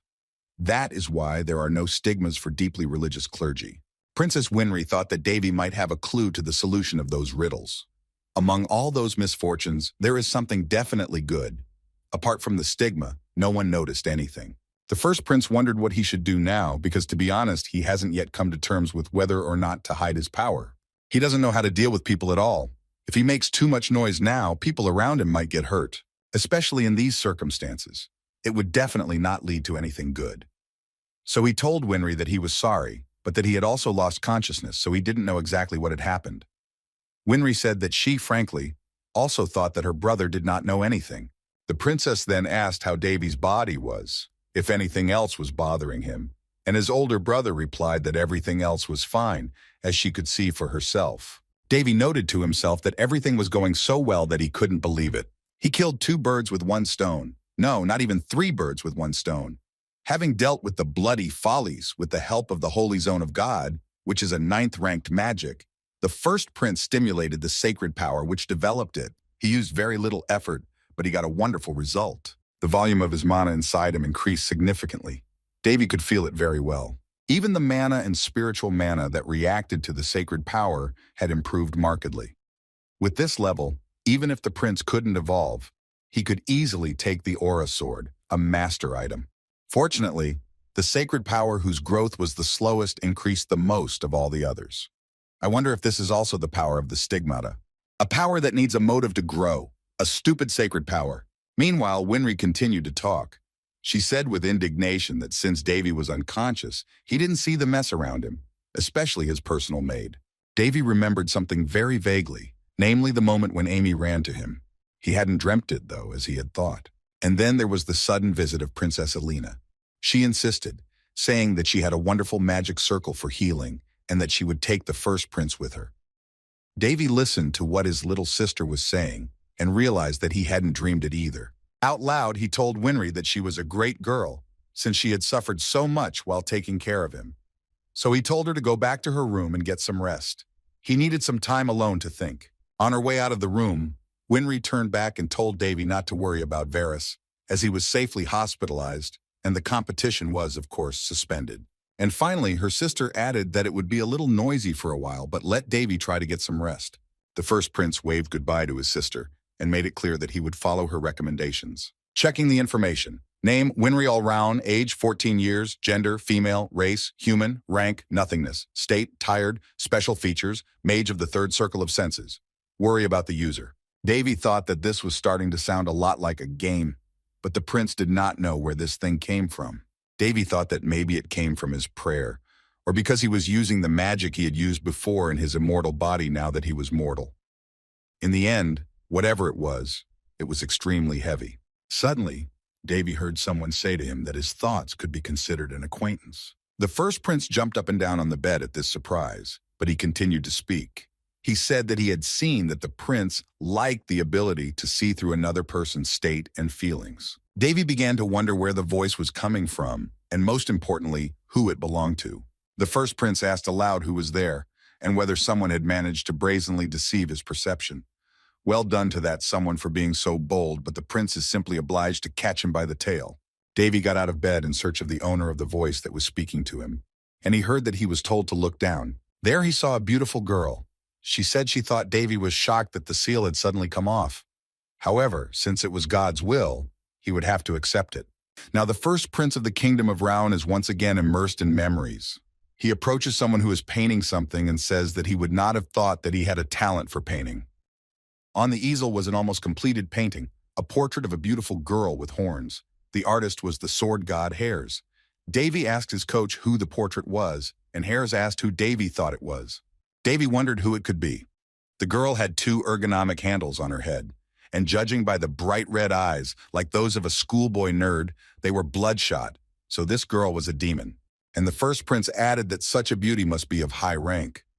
Hares laughed softly and said that only Davy could call horns handles. Then Hares replied that Davy was right. She was a demon. The prince then asked what kind of wind blew his trainer into thinking that his trainer was a demon, since he even drew a portrait of her. And judging by the details, it had stuck in Hare's memory. The sword god looked at the portrait dreamily. As beautiful as this demoness is, she is much crazier than any of the crazy maidens who are having fun over there. Many, many times crazier. Hares painted many portraits of her, but she lives only in his memory. Her name is Berserk. Back when she was still taking human form, Hares adopted her and taught her the art of the sword. And there was another reason. He also taught and adopted her to prevent a terrible war. The god of the sword Hares personally defeated Berserk and imprisoned her in the sword. Berserk von Palan, the demon queen of the abyss. After all those memories, Davy took a closer look at his unexpected guest and recognized her as the same demon queen Berserk. The queen was pleasantly surprised that the boy recognized her and praised him for his knowledge of the masters. Berserk then said with satisfaction that, as expected, the master's eye was right. Meanwhile, the first prince stared at the queen who was proudly standing on his knee. He couldn't realize that she was so tiny.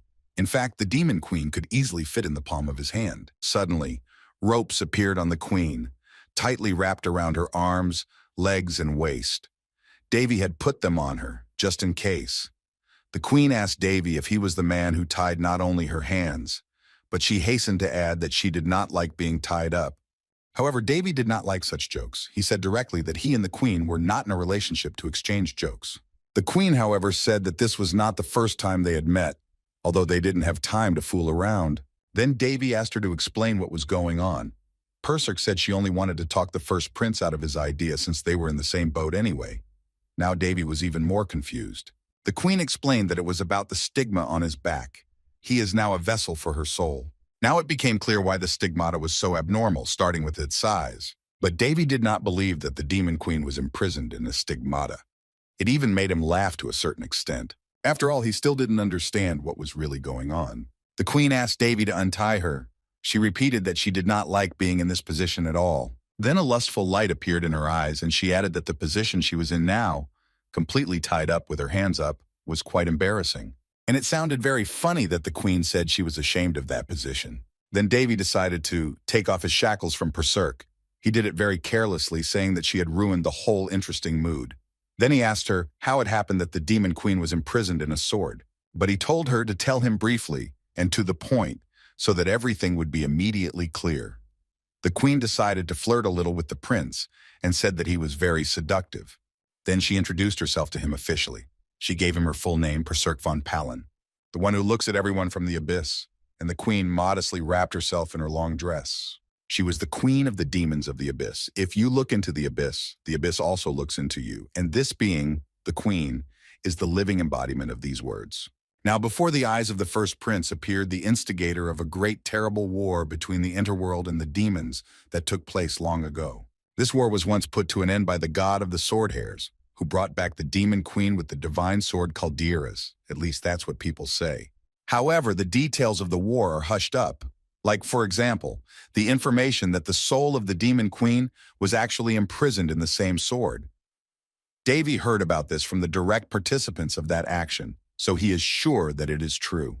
Meanwhile, the queen finished introducing herself and asked if Davy was satisfied, and the prince still could not believe that this could be the same queen who had caused the great war. She felt completely different from the other demon kings. Persic asked what puzzled Davy so much since he already knew about her seal, apparently. The prince, of course, knew, but he thought the queen's mind was asleep. The queen replied that it was not in Calderas' style to bind the soul of a close friend. Then she sighed and said that if she had known that this was how it would turn out, she would have at least said goodbye in advance. But she immediately forgot about it and said that there was no point in digging into the details anymore. So she would tell the prince specifically. According to the will of God, Queen Persic was handed over from Calderas to the first prince of the kingdom of Raun, Davy Olran. Davy asked what the will of God was. He expected to hear some more adequate reason. Persic said that she herself was offended and had to be content with this. And the queen reproached Davy that it was all because of his sacred magic, so now he would be responsible for it. Then Persic looked at Davy more closely and said that she was quite interested in him. He is the second person to hold the legacy of the god of the sword. The prince asked if the demon queen was referring to the art of the hare's sword. The queen noticed that Davy spoke of the sword god as a good friend of his, and he immediately replied in the affirmative that he knew hares. The first prince also said that hares talked about her at every opportunity. This touched the queen deeply, and she was even sad. And of course, she was pleased that the god of the sword had not forgotten about her after he had imprisoned her in Calderas. Then the queen danced with joy. She said it was great that Davy hadn't kept quiet about it. In fact, she liked the idea of the Gallery of Heroes. She had no idea that such a place existed anywhere. Davy replied that you also need to hide things wisely and, of course, depending on what you want to hide and from whom you want to hide it. And there is absolutely no point in keeping silent about something in front of the Demon Queen because she has the ability to see through her opponents. Afterwards, Queen Persic said that she would correct some of the information about her. She cannot see through her opponent, but could only borrow a high-ranking will. I think it was called a state scale. The crumpled-up summaries displayed there do not come from her. Davy asked what this high-ranking will was. The Demon Queen said that people seem to call this phenomenon God. And this high-ranking will uses expressions similar to something like half-crazy, hope of a serious brother, laughter and nothing else, and the Queen laughed. What else could one expect from God, who had bestowed sacred power on a man like Davy?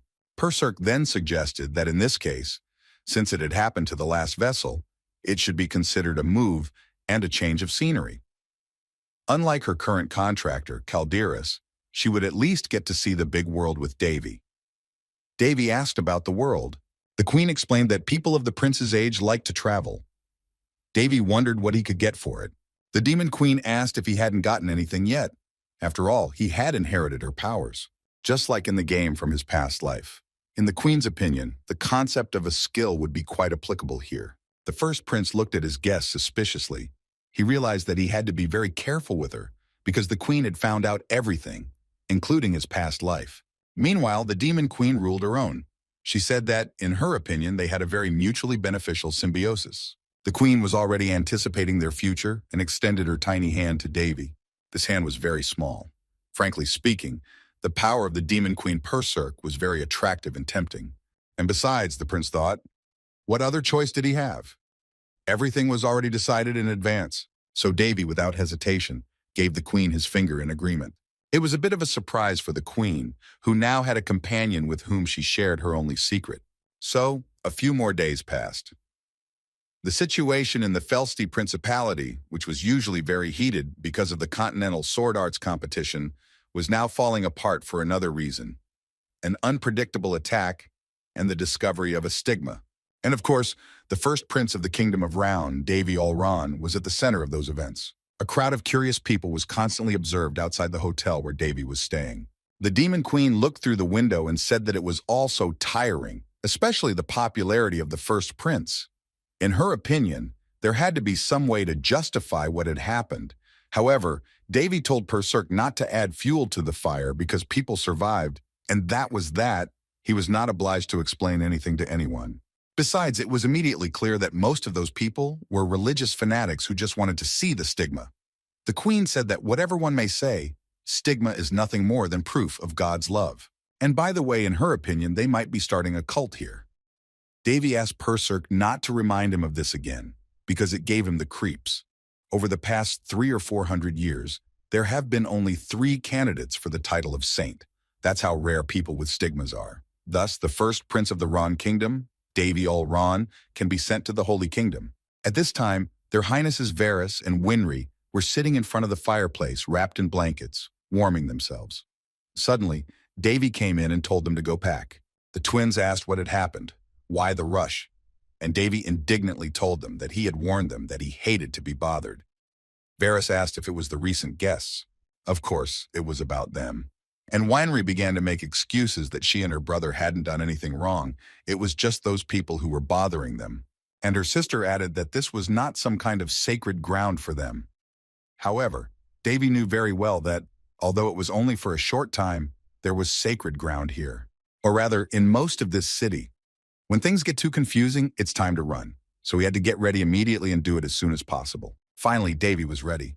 He stood in his traveling cloak by the carriage, holding his suitcase. The Demon Queen Perserk asked Davy if he was sure he wanted to go back, because all those religious fanatics would definitely follow him to his homeland. However, the queen herself was quite happy with this. After all, she wanted to travel to see the world. Davy said he was betting on the ogres, and the Demon Queen said she would put up a very good tank. Meanwhile, the news that the first prince of the Kingdom of Round, Davy Olran, had left the Felsti Principality reached Princess Elena de Palan. The princess did not like this news very much. She asked her maid how it happened that Prince Davy had run away and slammed her fist on the table. Elena was extremely angry that Davy had run away, but she decided that he would not be able to deceive her because he had created a misunderstanding in her principality. The princess continued to ask if the first prince of the Kingdom of Ron had really taken his younger brother and sister and run away without telling anyone. The maid, stammering, replied that it was too late when they sent their people to the hotel where the prince was staying. Suddenly, Princess Elena began to ask strange questions about whether she had regained consciousness at the moment of danger and defeated the enemy with the sacred sword, and moreover, whether the sacred sword was the cause of the stigmata. Then Elena abruptly stood up from her chair and kicked the table. The maid Linda tried to calm her mistress down, but the princess kept shouting that it was all nonsense. Linda asked Her Highness to watch what she said in case someone overheard. The maid had been serving the princess of the Palan Empire for many years, and she was used to everything. But did others know about Her Highness's possible behavior? Perhaps no one realizes that the princess of the Palan Empire, who's famous for her aloofness and nobility, is actually a womanizer. always frivolous and very noisy. In the end, Princess Alina ordered to send a chase after the first prince of the kingdom of Ron, Davy Ol Ron, and immediately. Meanwhile, Davy, Varys, and Winry were quietly riding in a carriage on their way home. Davy sat across from the twins and admired them. He said that looking at them like this the other day, it looked like they had a great relationship. It makes my eyes happy. The Demon Queen asked Davy if he felt sorry for Calderas. It seemed to her that he needed that divine sword. After all, besides the current owner of the divine sword, Davy is the only one who can bring Calderas to his true form.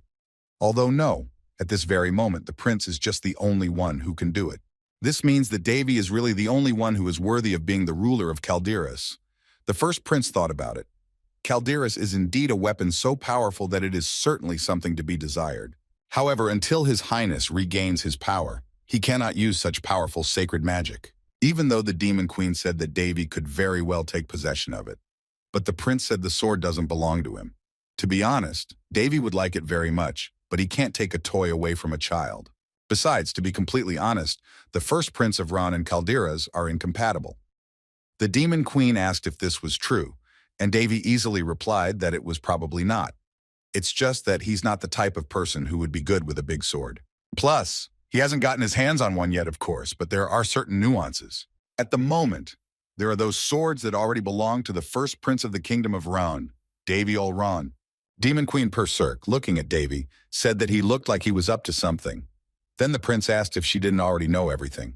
The Demon Queen replied that she, a priori, could not know everything. In fact, even if you look deep into the first prince's soul, there is a corner in his soul that Perserk cannot penetrate. Davy wondered if there was a place in his soul that the abyssal Demon Queen herself could not reach. Finally, the queen decided to change the subject. She suggested not to dwell on trifles, but simply asked what the prince was going to do when he returned. Davy wondered why Perserk called everything they had talked about earlier trivial. The queen said that the prince had been stigmatized. This means that his enemies will now have to be especially careful. However, she personally would have chosen to wipe him off the face of the earth. But the first prince replied that he was not ready for that yet. Even if we do not take into account Queen Lynn, the influence of the noble faction with the Duchy of Barrietta at its head is too strong and spreads quite quickly throughout the kingdom. But it will take too long to destroy them one by one. That's why Queen Lynn is still so arrogant and insolent. But that's not critical. The first prince has a good idea. It was a dark night. Upon his arrival, Varys went to have an audience with his father, King Round Crianus of the Kingdom of Round. The king immediately said that it was not easy for his children to compete. Varys lowered his head and said that he was immensely ashamed of everything that had happened there. However, the king immediately contradicted him, explaining that Varys was not to blame for what happened. King Crianus said that the blame for everything lies solely with the kingdom of Boltese, which did such a meanness to the alliance of countries. And it's an extraordinary miracle that Varys, Winry, and Davy returned home safely. And finally, the first Prince Davy came to the king father for an audience. His father said that he had already heard that he had a stigma on his back, to which Davy replied that it looked like he had made God very interested in him. The king exclaimed that this was a very significant event, and then Crianus asked his queen what she thought about it. Queen Lynn gritted her teeth and said that she agreed with the king. His Majesty asked the queen again if she really thought so. The queen could hardly contain her black anger, but she answered again in the affirmative. Her thoughts were full of curses against the first prince, and out loud she said crookedly that her son's success was a success for his mother. Queen Lynn was quite an actress. And then King Crianus said to Duke Barrietta that they could not allow impunity for the Boltese kingdom, so they needed to petition the alliance and oppose the Boltese. Duke Barrietta bowed and said that this was unconditional. Afterwards, the king turned to his children again and said that they must be tired from the long journey, so let them go to their room to rest. The children bowed to their father and thanked him politely. Their highnesses turned to leave the throne room and headed for the door. Suddenly, Davy was called back. King Crianus decided to keep his firstborn son a little longer. He had some personal business to attend to. His father stepped down from the throne because the official ceremony was over and invited Davy to have tea with him. 6 months had passed since they hadn't seen each other at all. The first prince could not help but say that it had been a long time since His Majesty had called his son to talk to him. And then he corrected his words and said that, more precisely, the king had called him for the first time since he had awakened. King Crianus asked if this was a reproach. Davy boldly replied that he had no reason to lie. Davy then said that His Majesty need not say how long he had been doing this. After all, the first prince knows very well that the king has been looking after him to some extent through the chamberlain during all this time. The king clarified that the prince knew everything, to which the boy replied that he had a very good sense of smell. The king picked up a cup of tea and said that his assumptions were correct. Any normal parent would be able to notice the changes in their child. It goes without saying that the king can clearly see that Davy has changed a bit since waking up. King Creanes has no right to be called a father, but... And then the king interrupted Davy's thoughts and asked if the first prince really wanted to see him all this time. Davy answered that of course he did, but not that much. He just wanted to ask one question. That was all. And the first prince plunged into his childhood memories. He recalled how he ran to his father, sobbing and begging him to save his mother. And the king simply made excuses, saying that Davy's mother was sick and his son knew it perfectly well.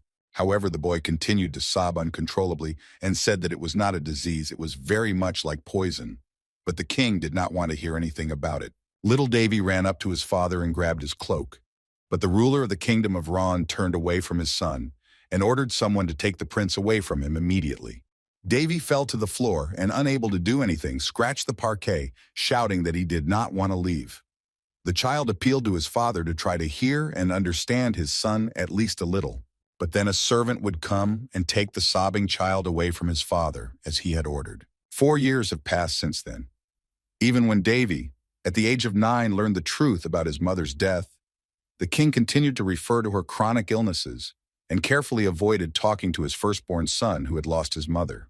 And so Davy asks his father a question. How did it feel to throw away the mother of his firstborn, whom he had once loved so dearly? The king was not expecting such a question. He clenched his fist, crumpling his clothes in it, and said his son's name.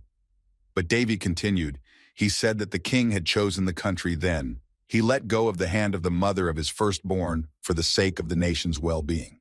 He even married a second time, to his enemy. Here the king interrupted his son and told him not to accuse his second wife of all mortal sins. This is all payback for the burden that was placed on his shoulders. However, Davy said that he was not interested in his father's novels in his younger years. The first prince only wanted to know if the king-father really felt nothing at that very moment. Even though Davy has lived for 1,000 years, something still haunts him. His mother had called out for only one person while lying on her deathbed, dying of poison, the king, her husband. No matter how much the prince's feelings were dulled, this memory remained a scar on his heart. That's how the king's first wife, Creanes, died with tears in her eyes and begging for forgiveness. Davy was eager to find out about his father's true feelings, but the king simply told his firstborn son to become king.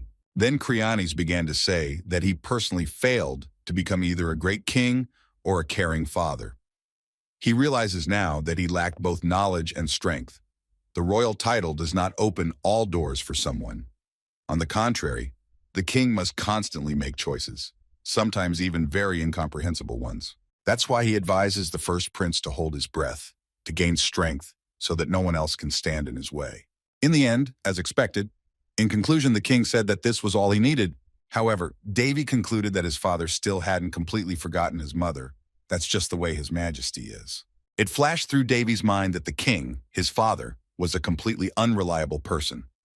The boy looked angrily at his father and said that children usually follow in their parents' footsteps, but he was not going to do that personally. The role of a king who is ready to turn his back on his family and his children for the sake of the country does not suit him, and the first prince will be very happy to choose a different path. Since Davy was the first prince of the kingdom, the firstborn son of the king, he had the right of primogeniture to the throne. But there are many people who want this place, so Davy recommended that his father clean it up, polish it, and then give it to someone else. As he was leaving the king's chambers, the first prince said that he would never accept the king's seat, even if the king gave it to him. The little demon queen Perserk, who now accompanied Davy everywhere, said that the boy was quite impulsive, and the first prince replied that he needed to be. Perserk said that Davy also saw what she saw. The boy agreed, but added that it didn't change anything at all. Besides, he didn't see everything. Neither did the demon queen.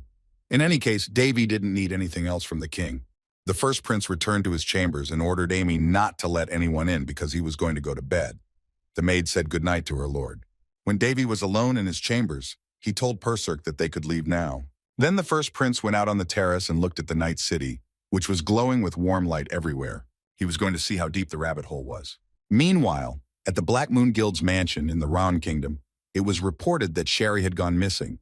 The maid who served Queen Lenise has indeed disappeared without leaving a trace, but a group of mercenaries under her command had also recently disappeared.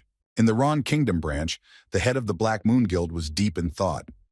He knew very well that, according to the report, this group had failed in the assassination attempt on Princess Winry, Prince Varys, and Prince Davy. Even an A-class secret agent from the main headquarters was no good. The agent got angry at this remark and told the person who made it to watch his mouth if he didn't want to die. Then he said that this woman was too mysterious. It was impossible to find out anything about her. That was what made him so worried. Perhaps she was not from the main headquarters at all. Sherry couldn't kill any young children, she just made a fuss. And now was the right time to take the chance and show everyone a real A-class Black Moon. The secret agent got up from his seat and said that he would definitely bring the heads of the princes. And at the same time, he would take Sherry's head as well. He promised to succeed, as befits the best mercenaries in the kingdom. Let everyone just wait a little longer. All this time, while the secret agent was in the Ron Kingdom branch, the Black Moon Guild headquarters, talking to the guild head, he was holding nuts in his hands. When the agent left the room, he simply crushed them and the shells shattered. The head of the guild believed that the agent was quite foolish to decide to go through with a job like that without being properly prepared. He said that his pride would sooner or later lead him to his grave. Sherry was A-class formally, but in fact she was of the higher masters, far superior to A-class. Most secret agents feel this instinctively. This woman is very dangerous. Her abilities were super powerful. The head of the guild could not understand how it happened that someone of Sherry's level failed the mission and went missing. Everything hadn't gone according to plan at all. Now the guild had to deal with the main thing and get out of here as soon as possible. The head of the guild began to call the other members of the guild, but for some reason no one responded. Suddenly something very strange started happening and it scared the guild leader. Finally he jumped out of his seat because he realized that something was going on. He felt that something had appeared in the space where he was. And then his neck was pierced from behind by an invisible beam that almost paralyzed his movements. He was categorically ordered not to take a single step. And then the voice added that the head should not even dare to stand up. It was an unexpected attack from nowhere. The head of the guild felt someone pounce on him, knock him to the floor and hold him down, grabbing him from behind by the neck. The head of the guild was a human, not a vampire, which surprised the attacker a bit. And the head shouted what the guards outside were doing, why they weren't protecting the building as they should, since they had let the invader in. He started screaming and calling for help, but there was no one to save him. All the guards, and even the secret agent, were lying dead. The attacker just laughed and said that the head of the guild could scream as much as he wanted.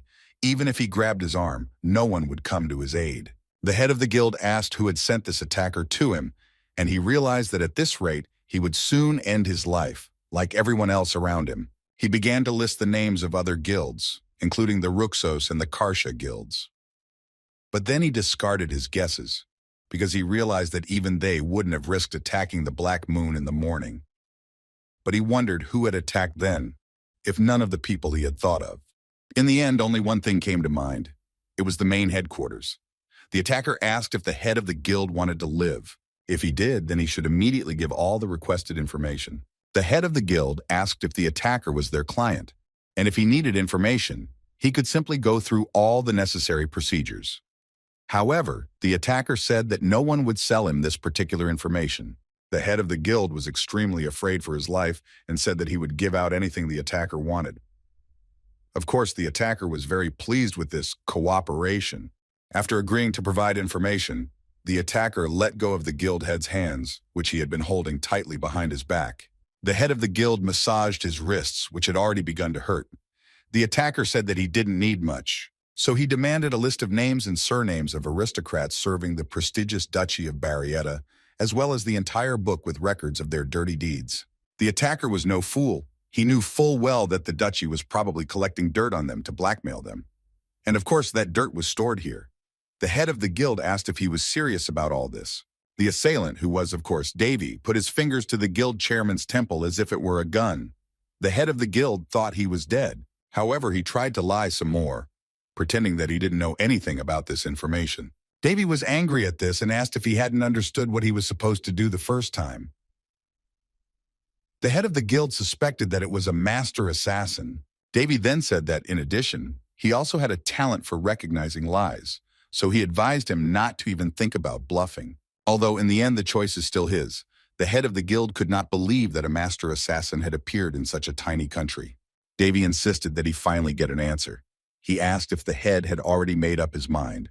The head of the Black Moon Guild saw no other choice but to give the attacker the documents he demanded. And now Davy has the papers in his hands. One of his cases was successfully resolved. The first prince sat down on the roof of the building and unfolded scroll after scroll. It wasn't a list, it was a dump. The documents contained both false information and deliberate gaps.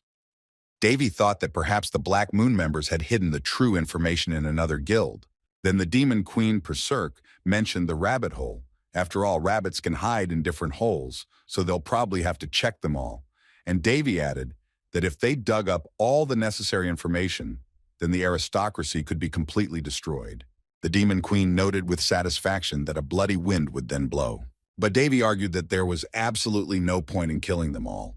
After all, there must be some nobility in it. No matter how strong the aristocracy is in a country, it must have rivals under any circumstances. For example, a knight who devoted his life to serving the first prince's mother. He is one of the 3 current sword masters of the Kingdom of Round. His name is the Marquis of Phaeltris. He was just sitting in his study reading documents, and something disturbed him greatly. So the Marquis immediately put aside what he was doing and ran out of his office to find his butler. Marquis Phaeltris wanted to know who had just been in his office. Now the Duchy of Barrietta would destroy the nobles it ruled with its own hands. And Davy and the Demon Queen have an overnight guest concept tonight. At least that's how Berserk put it, and the first prince wondered where she had learned such words. Then the Demon Queen asked Davy if she could ask him a question. The prince was interested in what it was. The queen was quite inquisitive, and now she had another question. So she asked what exactly the first prince wanted.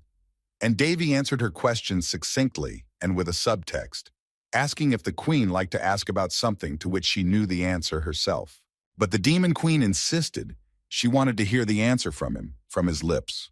So Davy put his fingers together in the shape of a pistol and began to tell her what he wanted. He said that he wanted to start a family, to live in warmth and contentment, without worries that only give him headaches. He also wanted to be healthy and live a long, long time. Berserk didn't like this answer at all. She fell on Davy's palms, started beating on them with her tiny hands and feet, and said that this was not at all the style of a member of the royal family, because he already lives like this now. Davy was surprised at the Demon Queen's strong reaction. He asked if it was really like he was living like this. Finally, Berserk calmed down a bit and began to wipe away the tears that had appeared in her eyes as a result of her hysterical laughter. However, she said that she did not think that the first prince was living a wonderful life. Davy then concluded that, in that case, she understood everything perfectly. The first prince said that he would soon leave the palace. The kingdom is small, but there is definitely a piece of land for a member of the ruling family. Davy said that he would go there, earn a lot of money so that he wouldn't have to worry about them anymore, and take up his hobby. And while he was at it, he needed to organize something special. He asked what about the most developed city on the continent. The Demon Queen replied that this was a rather ambitious and inconsistent goal. Berserk asked what about revenge then, but Davy said that revenge is a process, not a goal. As soon as revenge is over, he doesn't have to end his life at the same time. He wanted to live a normal life. The Demon Queen asked if it would be faster for her to inherit the king's throne and change the country. Davy replied that kings are not allowed comfort and entertainment. Berserk then asked if landowners were allowed to do so. The first prince opened his arms to the world and answered in the affirmative that it was perfectly permissible. The landowner, at least, definitely has some loopholes. Looking off into the distance, Davy smiled and dreamily said what would happen there. It was there, in this area, that he would create a place to which he could return. And on the morning of His Majesty the King of the Kingdom of Round Creanes, Queen Lenise said that Prince Davy's receiving the stigmata was a pride and great happiness for the whole country. The queen came to the king so early with these words that it was strange why she was not so happy about this event the day before. But now, having thought it over, Her Majesty decided to propose to the king that he should reward the first prince for such a significant achievement. The king and queen were sitting on their thrones in the throne room. The king thought about the proposal, and Queen Lenise continued that Prince Davy had already been granted a land in his time, and it seems that he has already recovered physically, so she thinks that sending the prince to those lands will be an additional help to the kingdom. The courtiers immediately noticed that the queen suddenly began to praise the first prince because everyone knew exactly how she felt about him. They asked each other what had happened to her. Such astonishment shook the royal palace, and the queen, of course, guessed it. In general, Her Majesty was not at all pleased with the whole situation, even irritated by it. The assassination attempt on Davy, Varys, and Winry had failed, and Sherry, Queen Lynn Barrietza's best weapon, had gone missing. And if the first prince had simply returned, he could have been made out to be a madman and locked up as a rejected prince. But because of his stigma, it would be impossible to do even that. But now is not the time to think about such things. We need to act immediately, otherwise time will be lost. The previous night, the secret guilds that stored the information of the Duchy of Barriata were attacked. And not just one or two, but about 7. All the secret guilds of this country. Just one man destroyed them early in the morning. The queen was simply drunk with rage and hatred for the first prince of the kingdom of Rouen, Davy Ol Ron. The head of the Black Moon Guild fell to his knees in front of Her Majesty and shouted that nothing would work because this monster was a top-level assassin who was out for revenge. There is no secret agent in the kingdom of Rouen who can deal with this assassin, and the queen cannot find one. However, the queen only said that the head of the Black Moon Guild was a jerk and asked what information the attacker had taken. And the information was extremely important. It was kept very carefully, and it was impossible for it to get to anyone interested. Queen Lynce realized that she could well expect a coup. The Marquis of Failtrees was also in the throne room among other nobles. He was closely watching the queen's behavior. Her Majesty saw the knight and thought that there was a possibility that he might have been involved. There is no indisputable evidence of this, but the queen's intuition has saved her more than once. The prince's protector and the person who arranged all this are the same person, and since this is the case, there is only one way. It's just a matter of getting rid of the extra unnecessary eyes. Queen Lynn thought like this: if neither murder nor imprisonment can be arranged, then the only thing left is to get rid of the prince by legal means. Therefore, when she suggested that the king make such a gift to the first prince, the queen hoped that His Majesty would agree with her. In any case, the queen did not say this to be easily agreed to, but suddenly she heard the king say that it was the right thing to do. The king went on to say that it was not proper for a prince who was not the heir to the throne and who had become an adult to stay in the palace for too long. And since it was already on the table, the king suggested that the matter be resolved immediately. Queen Linnaeus was shocked. She had not expected such a reaction from the king and did not understand what was being said. Then the king raised his hand and called the chamberlain to him. Her Majesty was alarmed, and she still did not know what to expect. King Creonus ordered the chamberlain to call the prince to him. The queen sat on pins and needles. The first prince entered the throne room. He was expecting such an invitation. King Creonus accepted the fact that Davy is now a kind of walking bomb, so he decided that the first prince could no longer be kept in the palace. His Majesty ordered his firstborn son to leave. The king told Davy to develop the land that had been given to him in a way that would make him proud of himself and the entire royal family proud of him. The first prince humbly bowed his head before His Majesty and said that he would do as the king said. The demon queen laughed and said that the king was afraid that his son would go too far, and so he decided to send him away from the royal palace. Davy thought that there was absolutely no need to remind him of this once again. But the king didn't even notice. Davy's exile was not unexpected at all. After all, he was planning to leave the palace anyway, even without his order. There was nothing to keep the first prince in the royal palace, so there was no point in staying. But Davy realized that everyone else was thinking the same thing, so they sent him out of the palace. However, everyone is already hooked on him. The demon queen asked Davy when he was going to leave, and he replied that he would leave as soon as he was ready. Perserk said that the fuse was twisted. Perhaps a huge number of lives will be extinguished because of what the first prince has arranged. Davy thought that if all this would help save the kingdom, he would rather leave. But before the next succession to the throne, reforms must be organized. Regarding Varys, for example, Davy absolutely does not want him to inherit all this dirt. And it would be nice if he had the opportunity to crush the enemy. When Davy returned to his room, Varys and Winry immediately attacked him. They told him that they had already heard the news that their older brother was leaving for the Hayneslands. News travels fast in the royal palace. Varys said that he would go to His Majesty with a request right away, but Davy stopped him, saying that he was about to leave the palace himself. He also reassured his younger brother and sister not to worry too much about him, because he has a stigma.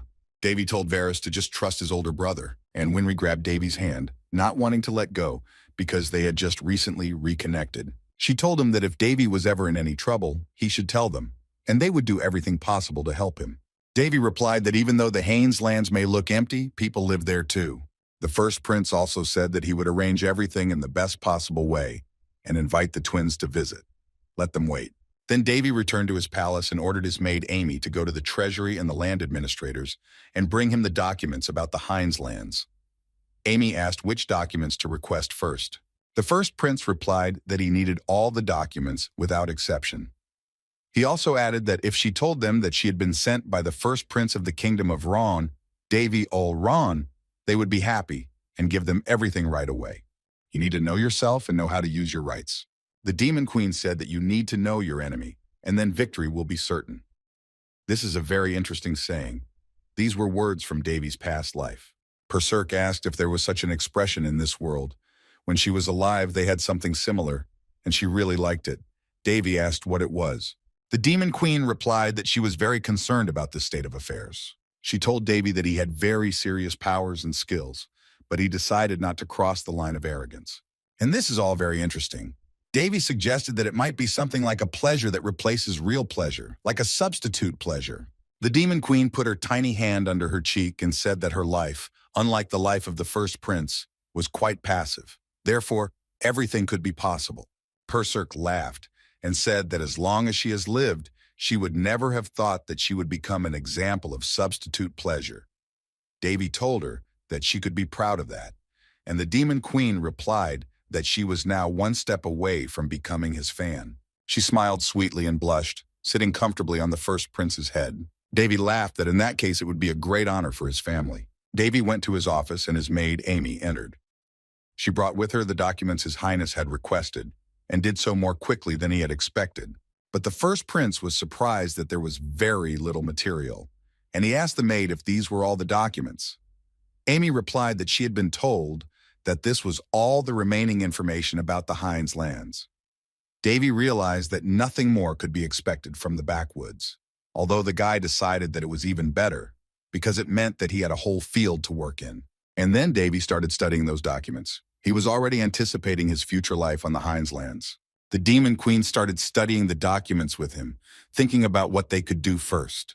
Perserk looked at the papers with interest, and after reading a bit, concluded that this was a cursed land. And this land belonged to the first prince. Lucky, so lucky. That was the final assessment, neither to add nor to take away. This, of course, was completely useless information for Davy, and he continued to study the documents on his own. Meanwhile, Amy, the maid, was making the arrangements for the departure. Of course, she would be leaving as well. The Demon Queen asked if Amy was the only one to accompany the prince. Everything was very well organized. Amy knew her job. As for the escort to the Haynes lands, the first prince said that there was nothing to be done, because there were no knights or aristocrats who could swear him an oath. He was just a poor dervish. The prince stood there watching the process of preparing to leave. Suddenly someone spoke to him. Davy looked around and saw the Marquis of Feltris kneeling before him. The knight greeted the first prince with the words, "Little son of the kingdom." Davy ordered him to stand up. The Marquis of Feltris got off his knee, stood next to His Highness, and said that he had already heard that the prince was leaving. Davy replied that since he was no longer the crown prince, he should leave the palace. However, the Marquis said that he could still become the crown prince. The boy smiled mysteriously and said that no one knows what the future may hold. The knight proudly remarked that His Highness had matured a lot. He added with a little wistfulness that the previous queen, Davy's mother, would definitely be proud of him. However, the first prince said that for his mother, he was just an ill-mannered son. And Marquis Feltris said that, according to His Highness, the best place for an old man who failed to protect the previous queen was in the ground. The first prince replied that it was not up to the Marquis, so he should not blame himself. The first prince secretly entered the house of Marquis Feltris and visited his office, so he learned everything.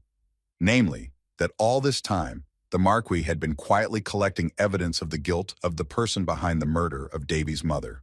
Unlike some people who just gave up after her death, the Marquis of Feltris told the first prince that if he ever had any problems, to be sure to contact him. He would help His Highness in any way he could. But the prince explained that it would create real chaos if the Marquis of Feltris, who was neutral, suddenly started helping him. The knight replied that if he did not do at least that, his oath could be considered an empty sound. Then the first prince of the kingdom of Round, Davy Olron, said encouragingly that he would turn the land he had been given into a place suitable for a full life. And it is not difficult for him to do so. So let the Marquis of Failtress do what he has to do here in the capital. And Davy also asked him to give the aristocrats who are corroding their country a good hard time. The first prince turned and added with a sly smile that he would then put the final nail in the coffin. They still had a lot of work to do. Outside the gate of Mana, the travelers had a day's journey from the neighboring lands. The lands of Hines were not that far from the capital, so the travelers did not even have time to get bored as they were already near their destination. The Demon Queen fell asleep quietly and peacefully on Davy's knee. It seemed that she was having very pleasant dreams. The first prince thought that this beauty could definitely be called sleeping. Perserk had been with him for quite some time. One of her character traits that Davy had learned about during this time was sleepiness. Through her sleep, Perserk asked him not to move. Perhaps her drowsiness is caused by the fact that, in addition to maintaining her tiny size, her immortal body strength is still weak. Davy asked what he would have in return. The Demon Queen replied that she was honored that his thighs were firm enough to sleep comfortably, and the first prince carefully covered the sleeping Perserk with the tip of his jacket. It was good to be her, so small and cared for. And then the coachman addressed the prince and said that they would soon arrive at the place. And so the carriage pulled into the Haines lands. Indeed, the journey was not long. It was the east of the kingdom of Round. At its core, it is a completely deserted land with no springs and no rivers nearby. In addition, there are monster habitats nearby. The only advantage was that the land was wide and located at a fork in the road leading to the sacred country. It follows that if the road is successfully constructed, there is a chance to make it an important trade route. However, this would have been possible if the Haines had been ordinary land. And this land was cursed. A barren desert area with perpetual drought, a dying land, and so on. In general, the Hines lands are not valued very highly now. The land that was quite normal 10 years ago has been completely dried up for the last 5 years. Davy looked at his current home with sadness. And the root cause of this phenomenon is still unknown. These lands were granted to the first prince of the Kingdom of Round, and now he will try to figure out what's what on the spot. So, the area, the Hines lands. Condition, the worst. Features. The energy of the land is extinguished and the land is drying up due to prolonged drought and unusual strength. Detection of regional curses, wear and tear of the Earth's energy, climate regulation, removal of curses, is possible. Davy was reading the information and wondering why this godlike question marked so much. Suddenly, the Demon Queen woke up. She also read all the information, and she was interested in the paragraph about the curse of the Hines lands.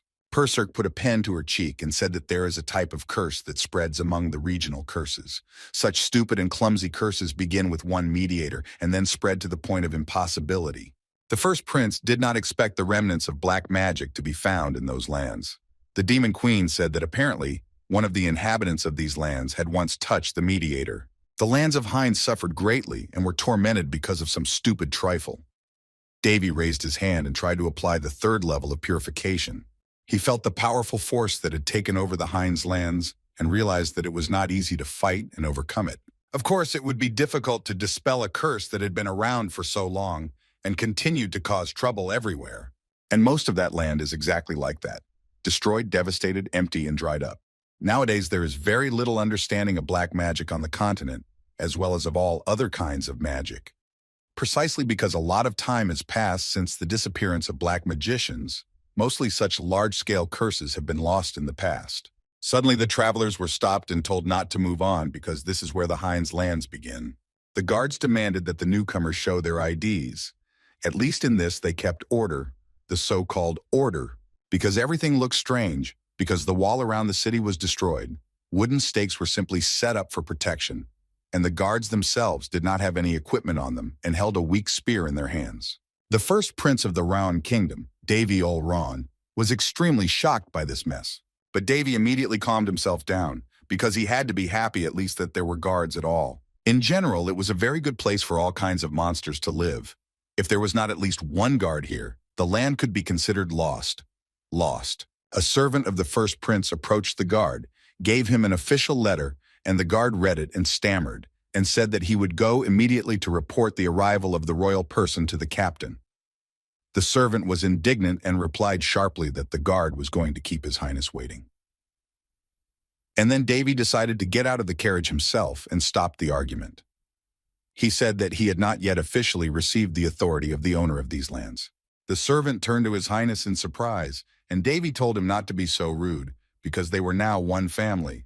The guard immediately congratulated the first prince on his arrival in the land of Hinds. All the guards immediately fell to the ground, began to bow and apologize for not having time to prepare for the meeting with His Highness. The hands of the people who bowed their heads before the first prince of the kingdom of Ron, Davy ol Ron, were trembling with fear.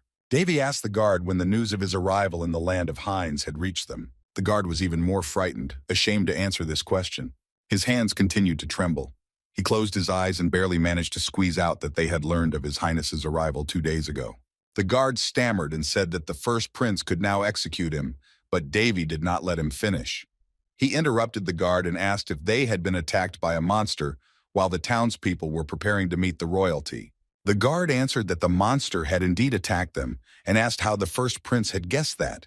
Davy simply said that he needed to put the problem of the curse of the Hinds lands aside for a while and deal with the goblins first. The guard, still kneeling before His Highness, said that in the absence of the landowner, he, Monmido, had been entrusted with the duties of captain of the guards. And he sincerely apologized for the fact that he had also been entrusted with the duties of managing the lands. Name, Monmido. Age, years, gender, male, race, human. Rank, captain of the Hinds Guard, current representative of the Hinds. Condition, extremely tired. Specialties, skilled swordsman, talented knight. Current emotions, confusion, shock, suspicion, concern for the goblins' stolen citizens, concern for the drying lands. Davy monitored the captain of the guard's fears and worries and liked it. He told the captain that in order to manage the land, he needed to be able to read, to which the captain replied that he could read a little because he had watched it being done. Davy then remarked that the captain was also capable of everything else. Then, Monmido bowed his head very low and began to say that now that His Highness had arrived, and Davy interrupted him again and asked him to continue to try as hard as he had before his arrival. Automatically, the captain agreed, and then he was surprised by what the first prince said. Then Davy went on to say that all the guards had done a good job all day. And so as of today, the guard has been officially promoted to the royal guard. The first prince continued. He said that Sir Berman, who was the commander of the guard here, would help them with their training. In general, the prince was counting on their organization. Then Captain Monmido managed to say something because he was extremely shocked by His Highness's words and reminded the prince of his background. But the first prince went up to the captain, put his hand on his shoulder, and said that his abilities were enough to be recruited into the royal guard. He also added that if the captain improved his skills, the prince would grant him the status, because he had all the authority to do so. In general, this is his principle. He is the owner of those lands and disposes of everything there at his own discretion. Then the first prince of the kingdom of Round, Davy ol Ron, came to the palace and started working on the documentation, and Captain Monmido went with him. Davy said that on his way here, he noticed someone's footprints. The prince asked if goblins had invaded the fortress. The captain replied that His Highness had seen it himself. Then Davy asked how the monsters had gotten in, if this was the citadel's line of defense, albeit one that was subject to erosion. The captain answered that the members of the squad were very tired and badly wounded from the long attacks. The prince asked what the losses were in the city as a whole. Monmido replied that about 10 houses had been set on fire and most of the residents had been kidnapped. Davy noted that this was critical. The first prince said that we should start with the main thing. In particular, what is the situation inside? The captain replied that there was enough food to last until winter, because this year was a rather poor harvest, and accordingly, they had few supplies. Davy wondered what he should do with the property he had brought with him from the palace. The Demon Queen told him that even if he excluded the cost of repairing the castle and the fortification wall, he would barely have enough for 2 years. The first prince was amazed by these calculations. He jokingly offered Perserk to be his personal secretary, but the Demon Queen refused. When the prince asked why, Perserk said that if she accepted the role, she would have to sleep less. But Davy decided to dispose of his property in his own way and pulled out a bag of gold coins on the table. There were 100 gold coins in it. His Highness ordered that this money be used to buy the necessary goods and food on his behalf, and Sir Phallus and Sir Holton would protect Captain Montes. The first prince said that this should be enough for them for a while. Everyone around them was extremely surprised. Amy even asked about the amount, but His Highness told her not to worry about anything. It was well-deserved money. He, like a true Robin Hood, had justly seized the money from the secret guilds. The Demon Queen spoke up again. She said that first of all, there is no such thing as fair theft. But Davy told her to go to sleep. Bernil, the chamberlain of the first prince's palace, interrupted the conversation and said that he, the prince's loyal servant, would go with the captain, Sir Phallus and Sir Holton. A close relative of Oberkammerer Bespas also assured His Highness that they would have everything ready in 3 days. The prince thanked them for their service. The first prince then suggested that in this case they should immediately move on to current affairs. Davy ordered all the guards and free knights to be gathered to the minimum number of people necessary to protect the land.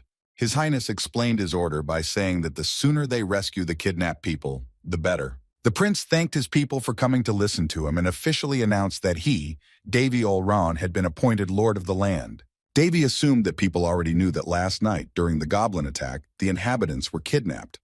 Although there are brave men who want to go after those people, there are also those who are afraid and want to hide. The first prince looked around the small crowd and did not see any of the people as experts worthy of protecting Montemedeo. Aloud, His Highness continued to say that no matter what the circumstances, those green undergrowths must not be allowed to continue to come to their lands. Davy said that he would not let any occupier who pointed a weapon in the direction of his lands live. Someone in the crowd was outraged, saying that fighting the goblins with the number of people they had now was a real suicide, and the crowd supported him. The prince then turned to those who were shouting this and asked if they were suggesting that the monsters should continue to invade their homes. The crowd replied that they understood everything perfectly well, but there was one last group of guards left on their land. And if the attack fails, the goblins will attack them again out of revenge. However, Davy replied with a smile that they had a chance, and he told the people not to worry so much because he would also take part in this attack personally.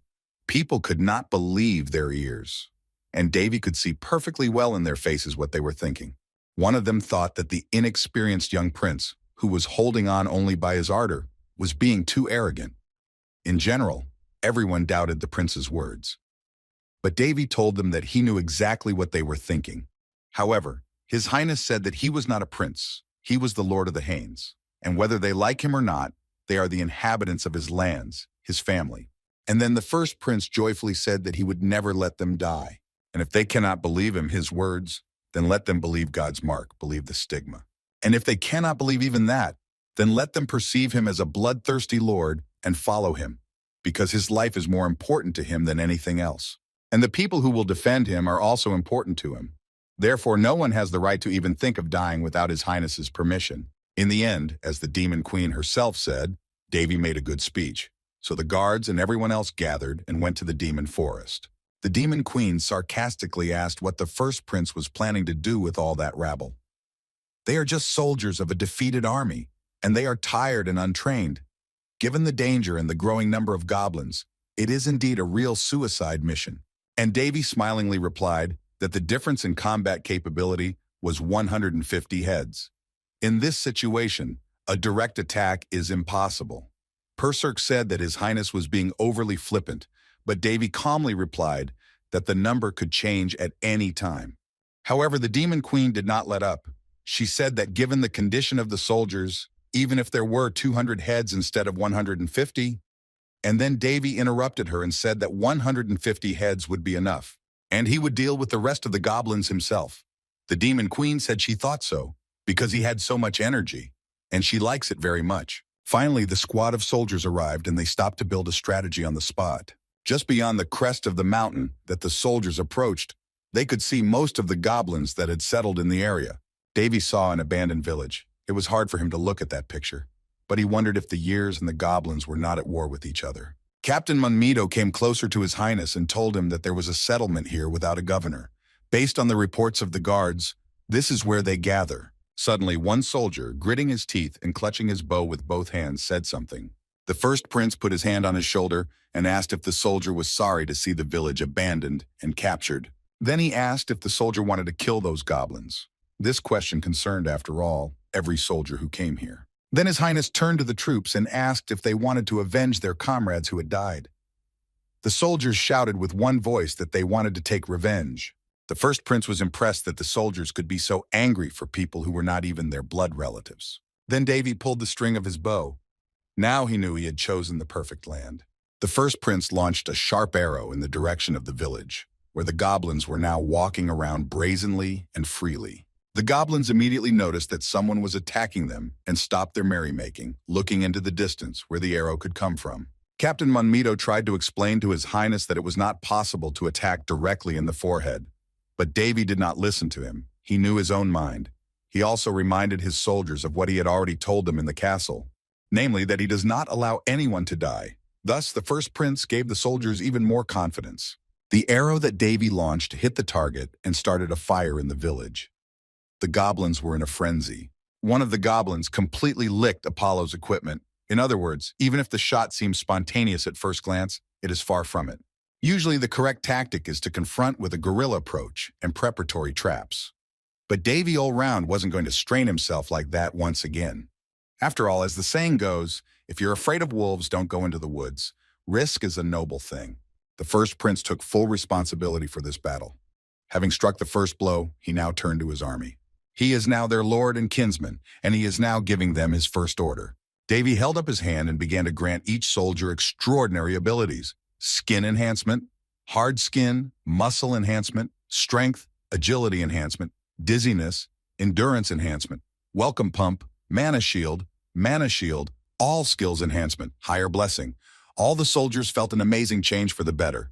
The Demon Queen asked if the prince wanted to use everything. Davy replied that since he had already started, he would cosplay as a genius saint. And what's the big deal? The soldiers don't know what kind of magic it is anyway. Increase in higher defense power, divine protection.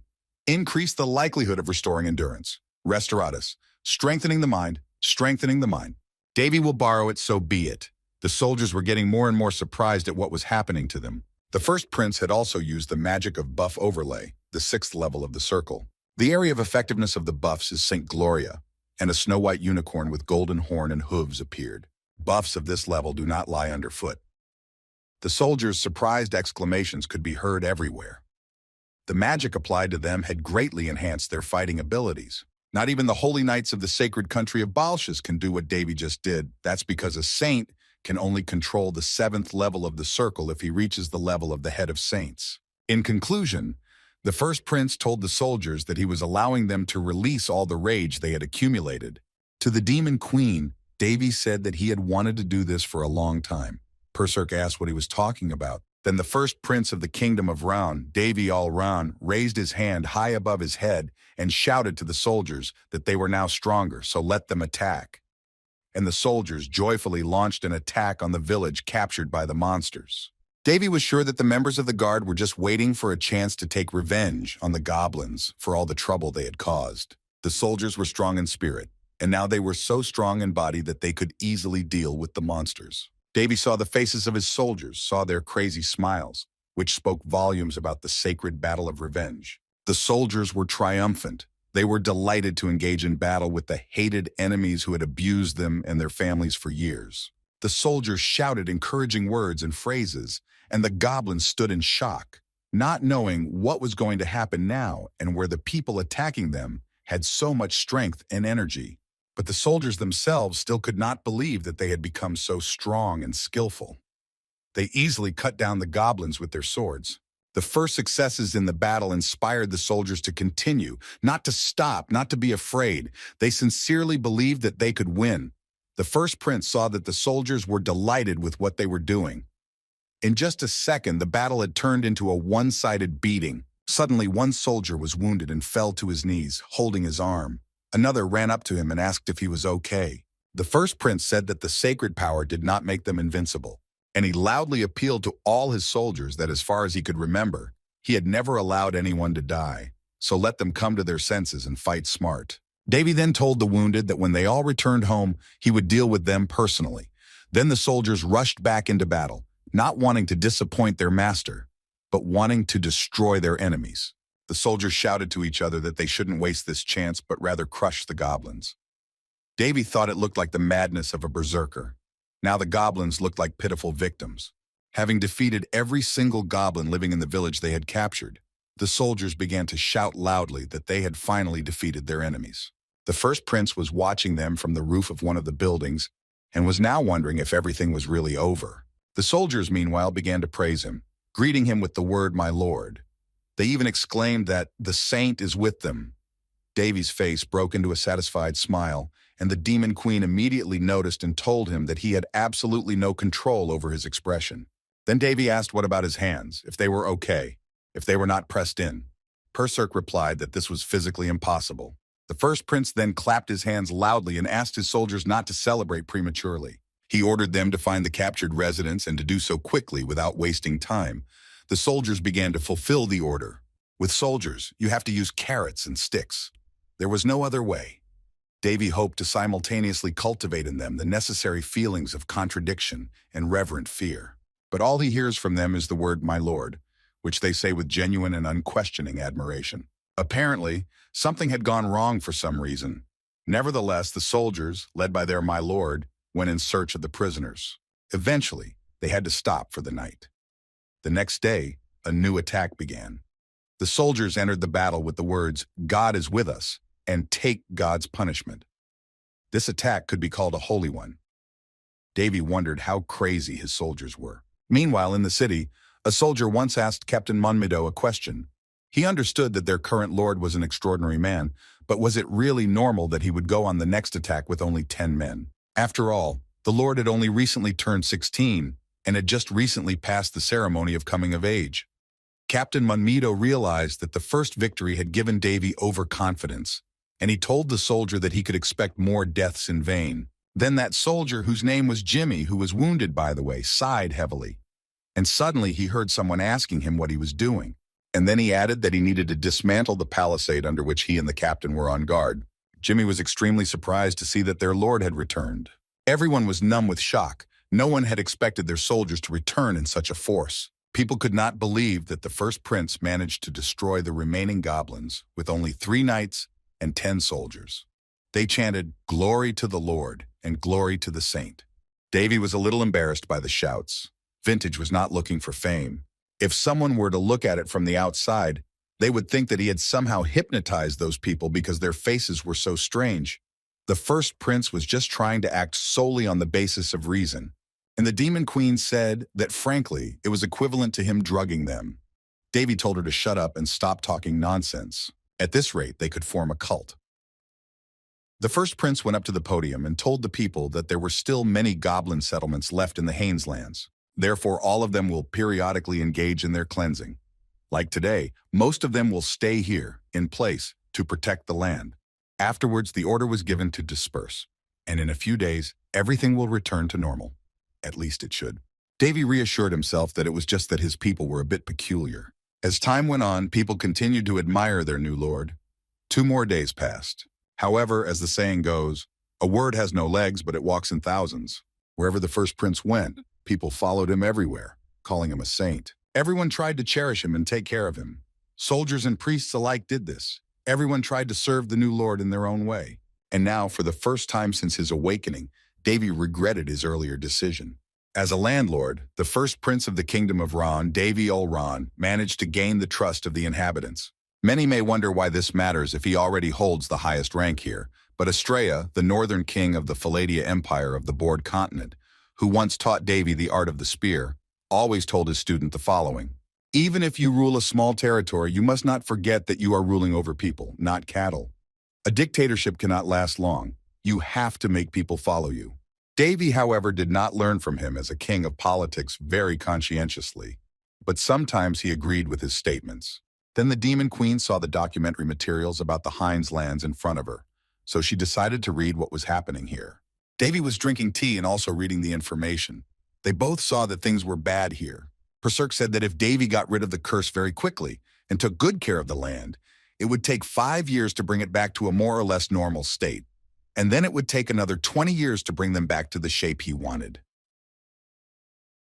Davy agreed that this was a fairly specific prediction.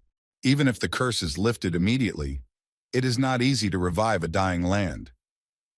Davy asked if the demon queen thought so, based on her powers, but Perserk denied that this was the case. The demon queen then asked if Davy wanted to hear her personal opinion on the whole situation. The first prince, continuing to savor his tea, said he was listening attentively. Then Perserk picked up a book and said that there was no navigable waterway in the Haineslands, so there was no need to count on supplies. In addition, due to the poor harvest, food supplies are almost exhausted, and commercial cattle breeding is in clear decline. The gold received from the secret guilds is a temporary fix. Therefore, the most serious problem now is with capital. Indeed, there was no profit from those lands. The first prince asked Perserk how long she had had this power to lift objects from a distance. The demon queen replied that this was all she could do. Her maximum was to lift light objects into the air. Davy looked through a few pages carefully and said that if money was the problem, there were several ways to solve it. Perserk looked him straight in the eye and asked him to tell her about them. The demon queen hung upside down in the air, making the prince laugh. Contrary to Davy's expectations, there are a lot of young people in the Haineslands. So, the first way is to bet on it and hardly survive by hunting monsters. The demon queen immediately said that this was, in fact, the worst decision. The second way is to breed special products. However, with the current state of the land, this will not be easy. Perserk agreed. And finally, one more way, foreign trade, to exchange a diamond for corn. The demon queen wondered how anyone could benefit from trading with them. After all, they don't have any goods for it, and in general, what is the difference between the second and third options? Then the first prince replied that they did not have to trade with people at all. But you never know, so Davy suggested that they first explore the Haineslands in person. In any case, it was a good place to start. Actually, Davy had been dreaming of becoming a landowner for years. Now his dream has come true. However, as it turned out, he became the owner of deserts. Previously, those lands were used for farming, but because the original owners had abandoned their property rights and left the land.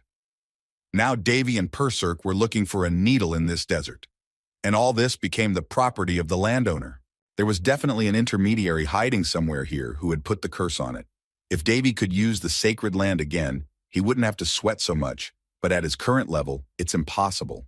The first prince thought it would be good for him to replenish his sacred power, which he no longer has enough of. But there is no way that there is a storehouse of Calderas' level of sacred power here. Davy thought that perhaps he should ask Princess Alina about it. She seems to be extremely arrogant when it comes to the art of the hare's sword. Perhaps we can borrow Calderas from her. Davy will pretend to be worried about her hands, for example. The demon queen immediately said that he shouldn't do that, although the prince himself thought that he wouldn't do that. In this case, they had no choice but to do so. Davy made a decision. Still, at times, some of the demons were frantic, begging to be used. The demon queen asked who was getting so excited. The prince replied that she would see for herself. Davy said that there was someone in his life who was really annoying him, like a little child who was crying out to be picked up. Then the first prince touched the ground with his hand and said that her time had come, so let her rejoice. Suddenly, a shining circle formed around Davy. The first prince was using the magic of repositioning the curse and correcting the curse. The demon queen was very surprised and delighted by what she saw. It was the first time in her life she had seen such magic. And this is logical. The creator of this magic, Loias, comes from another continent. To summarize, this is the C language of curse circles. Cursing magic is created from many formulas and mana arrangements that are programmed into a code. A dark magician either borrows the power of various sources or spends an extremely long time setting up a curse. And this magic can decipher the formula of the mana invested in it. The demon queen said that with this mana, you can also find out the conditions of the curse. And if you are very lucky, you can find an intermediary. It was just incredible magic. And so the magic began to work, and some semblance of the formula for the curse imposed on the Hainesland appeared. The demon queen thought she saw some kind of worm. Meanwhile, Davy began to decipher the code. Perserk folded her arms across her chest and said unhappily that she didn't understand any of the numbers and letters. Then Davy asked if the demon queen was sure that it was really a curse. Perserk asked what he had found there. The first prince was surprised by what he saw because it didn't look like a curse. It looked more like some kind of automatic greenhouse than a curse. Everything looked very strange. In the east of the Haineslands, the borders of the outer lands are very clearly delineated for some reason. The mediators are located so that only the Haineslands are inside. There are 7 places in total where the mediators found by the search are hidden. All of them are located close to the borderline of all the lands. The demon queen said that Davy had a talent for intrigue and asked him to be more specific. So the first prince said that there are natural phenomena throughout the territory that are related to climate and drought. However, They were deliberately fixed on a specific territory. Davy hadn't even thought of that. So Persic suggested that the curse was contributing to the lack of rain and the dying of the land. Davy agreed that it was exactly like that. In general, the prince and Persic have so far managed to decipher only one effect of the curse. It was the preservation of a certain situation.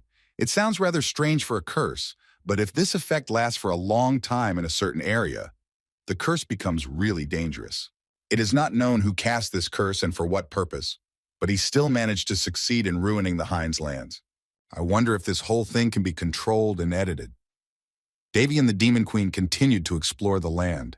If it can be edited, it would be great to turn this place into a real tourist paradise. Davy thought so, and Persic said that his thoughts were written on his forehead.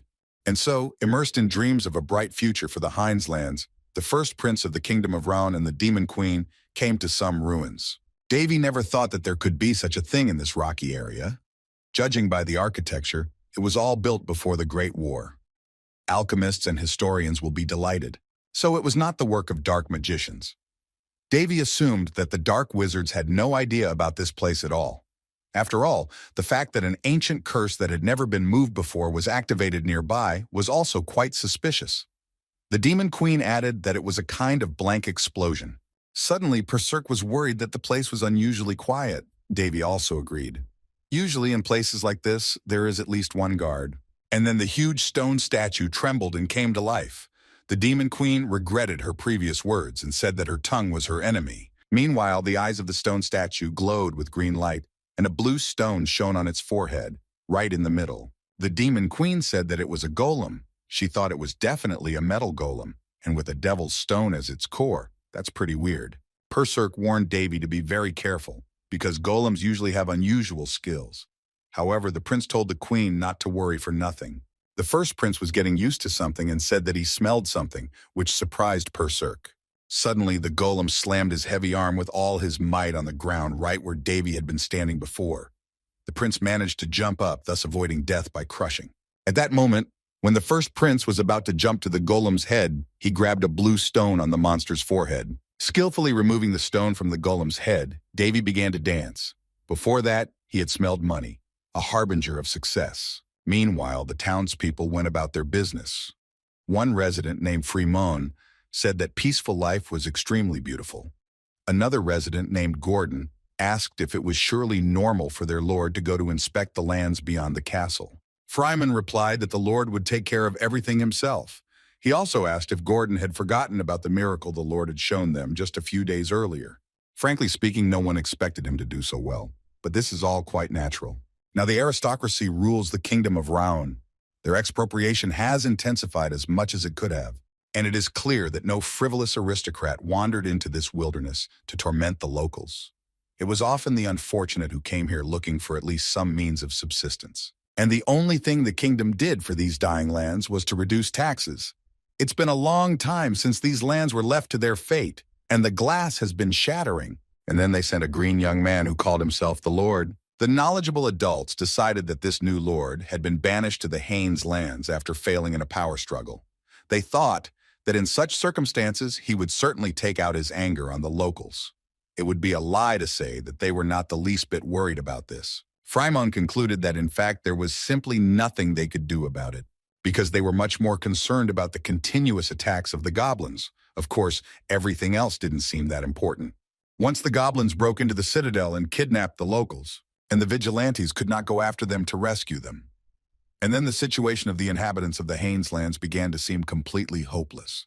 And when everyone had almost lost heart, when no one expected any improvement in the situation, he came. The first prince of the kingdom of Raun, Davy Olran, the newly minted lord of the Haines, a young man with a slight smile on his lips, from whom no one knew what to expect.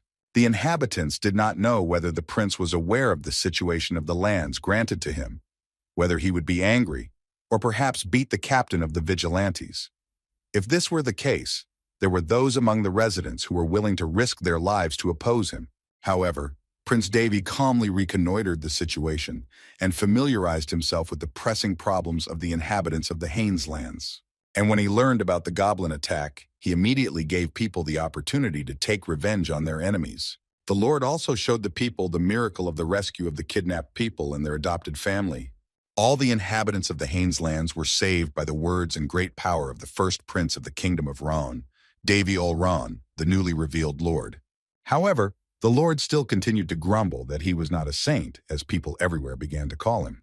In just a few days, for the people of Haines, Davy ol Ron became higher than God. This could well be condemned as blasphemy, but it did not stop anyone. The first prince performed a miracle right before the eyes of the astonished inhabitants. It is obvious that they had more faith in him than in their own patron god. The people began to restore and repair the damaged buildings and walls. They thought it was extremely wonderful that they were able to deal with the goblins thanks to the Lord. But Gordon was still curious and worried about whether there was any hope for a bright future for the Haines lands. Uncle Freeman answered that no one knows. After all, most of the territory had long since withered away as a result of the drought that had been going on for years. This drought is reflected even on the outskirts of the citadel, where it rained at least occasionally. The ground around was dehydrated and covered with cracks. Priests, magicians, and alchemists were constantly visiting the area, turning everything upside down under the pretext of research, but then leaving without achieving anything. And those priests, magicians, and alchemists, all as one, threw up their hands and voiced the verdict that in such cases people were powerless. Therefore, even though Davy is a lord, and he looks like the very embodiment of God, there is still nothing that can be done if the heavens are angry and it does not rain. And it will be even worse if everything dries up right up to the citadel, and then it can be considered the real end. Meanwhile, the first prince and the demon queen obtained the magic crystal. It was a clot of naturally refined, strong mana concentrate. The magic crystal is hundreds of times stronger and more valuable than a mana stone, and that's with the same size. Davy wanted to get some rest. He said it was hard for him to get that crystal. The demon queen laughed and said that the prince clearly needed to look up the word hard in his dictionary. Now the prince was curious to know how much everything he had gotten was worth. If it was still the same magic crystals, and this was only a small part, there would definitely be more in the ruins. The size they found would be worth hundreds of platinum coins, and they have at least 20 of these stones now. The demon queen advised them to think things through very carefully first, because not everything is gold that glitters. And Davy was thinking deeply about something, and told Perserk not to talk to him in private. The first prince of the kingdom of Round carefully examined the colorful crystals that sparkled with a pleasant glow. Watching and looking closely like that, Davy saw a curse core in the crystal. He said that if this thing got outside, there would be trouble. Most likely after that, hundreds of countries would start a war to get hold of it. The first prince decided to come closer and continued to examine the crystals he had found. They were of the highest quality. He thought that if he could use the mana concentrated in them, the ninth circle magic would not be difficult. So the first prince decided to take this chance and get to that powerful mana. However, he encountered much greater difficulties, because the encryption here was much more serious than the one outside. The demon queen was surprised at how much work someone had put in just to dry the ground. And then Davy suggested that perhaps there was something special in that land if so much had been invested to make it inaccessible. Looking at the complex encryption, the first prince noticed something familiar, created in a similar system. The demon queen asked if Davy could fix it. The prince replied that it would not be easy, but once he found the pattern, editing would finally be possible. The first prince continued to explore this complex system and suddenly caught on to one fragment. He decided to check if it was really what he was looking for. There were two systems in front of him. One was an orange core, framed by several chaotically arranged orbits, and the other was a green abyss with a bright light in the center. Davy tried his best to put the systems in order and make everything work in his favor, and his efforts were not in vain. He succeeded perfectly. He decoded the complex encryption. The demon queen asked him what he had changed, but Davy himself was a little shocked that he had succeeded so quickly. The drought in the Haines lands had been going on for several years in a row, so he started by pouring some water. Then the first prince looked at Perserk with a curious smile and added something. He said that there was a lot of water because it had all been artificially held back earlier to create a powerful drought. The people in the citadel felt something strange. The water that their lord had so skillfully released was now pouring down on the dry ground everywhere where it had been lacking for years. People were both shocked and delighted at the same time. The earth was eagerly drinking in the much-desired and long-awaited moisture, and the first plant sprouts in a long time began to break through. While the first prince of the kingdom of Ron, Davy ol Ron, lord of the Haines lands, was putting his landholdings in order, the situation in the kingdom itself became extremely alarming. Things were extremely bad. The claims also concerned the Marquis of Feltris. And now it was only a matter of time before the aristocracy was divided into factions. Before his departure, Davy started the process of destroying the power of the aristocracy in the country. The aristocrats could not find a place for themselves. They were very angry about this. They were intensively looking for ways to prevent the Marquis of Feltris from using the evidence he had obtained. However, it was all in vain. They had to face it all head-on. In fact, the situation was very serious. All the lower nobles who had been repressed seemed to be waiting for this moment. One of the higher nobles said that all the political rivals of the aristocracy, who had been hiding before that time, had now begun to come out of their holes. I wonder what will happen to Her Majesty Queen Lin now. Something strange and incomprehensible was happening to her. Everyone knows that the first prince of the kingdom of Ron, Davy Ron, has been stigmatized, but he is just a green boy who cannot even control the sacred power. Moreover, his stigma is located in a dangerous place, on his back, and not on his wrist as it usually is. After all, according to the aristocrats, he is defective on all sides. Plus, the sacred state is now on the side of the aristocracy, and of course its rulers do not recognize Davy as a saint with such a stigma. Queen Lina spends too much energy on an idiot prince with no power or influence. Those whom the aristocracy really needs to spend its energy on are His Majesty King Kriana's and the Marquis of Feltris. Marquis Raltus was immediately told to watch his language. However, Marquis Raltus replied that these were not his personal words, but simply what everyone around him was saying. He only summarized the general opinion. The aristocracy is in a very bad situation, and its position is suffering a scandalous defeat. Marquis Raltus was told that in the current situation he should not sow confusion in the ranks of the aristocracy in the morning. Duke Barrietta shared this opinion. He added that even if they could somehow reduce the damage, they had to face the first prince of the kingdom of Roun, Davy Ron, and start a fight. And then the Duke asked his supporters whether they supported him or held the same position. Marquis Raltus said that more than that, they still needed to figure out how to get the secret information back. But there is a possibility that everything will turn out in the worst way. Duke Barrietta said that they should be prepared for such a moment, as well as for a civil war that could break out as a result of all the current events. The Duke was speaking especially to his confidant, Marquis Raltus. The Marquis replied that he was ready to begin general preparations, as long as the Duke made the appropriate decision to do so. Duke Barrietta ordered the preparations to be made quietly, so that not a word of it would leak out until everything was perfectly prepared. Duke Barrietta also said that Marquis Raltus was taking the first prince too lightly. It's hard to say for sure, but the intuition that has helped him in his work as chancellor for decades tells the Duke some glaring nuances. The first prince of the kingdom of Roun does have something. It is not yet known what it is, but some guesses are spinning in the Duke's head as to whether it was before, but now it's for sure. It's clear that as soon as Davy has a strong support and influence, he will definitely show his teeth. Duke Barrietta came out to the carriage and was asked if he had decided to go to the palace. He was sure that no one, not even Davy, could do anything with the Hines land. It was just a lost cause. Now the Duke is on his way to his estate. As for the Hines lands, the Duke was sure that they were already dead. There is no worse situation than there is now, and there will never be. Diviners from all over the continent were unable to clarify anything at all. Even if the first prince of the kingdom of Roun has something unknown, he is definitely powerless there. Duke Barrietta reassured himself with the thought that the prince could do nothing in the devastated area, where it does not even rain anymore. But the Duke had no idea that a real downpour was going on in the Haines lands right then. Captain Montmedou came to the town to see how things were going. He was greeted by happy people who were glad to see the rain.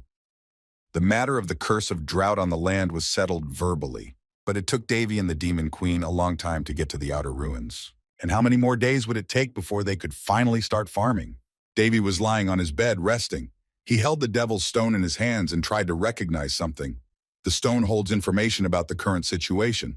By connecting with the demon stones located in each neighborhood, a fashionista can check the status of his territory at any time. You can also remotely control the distribution of mana and change the weather, but it's a bit dangerous.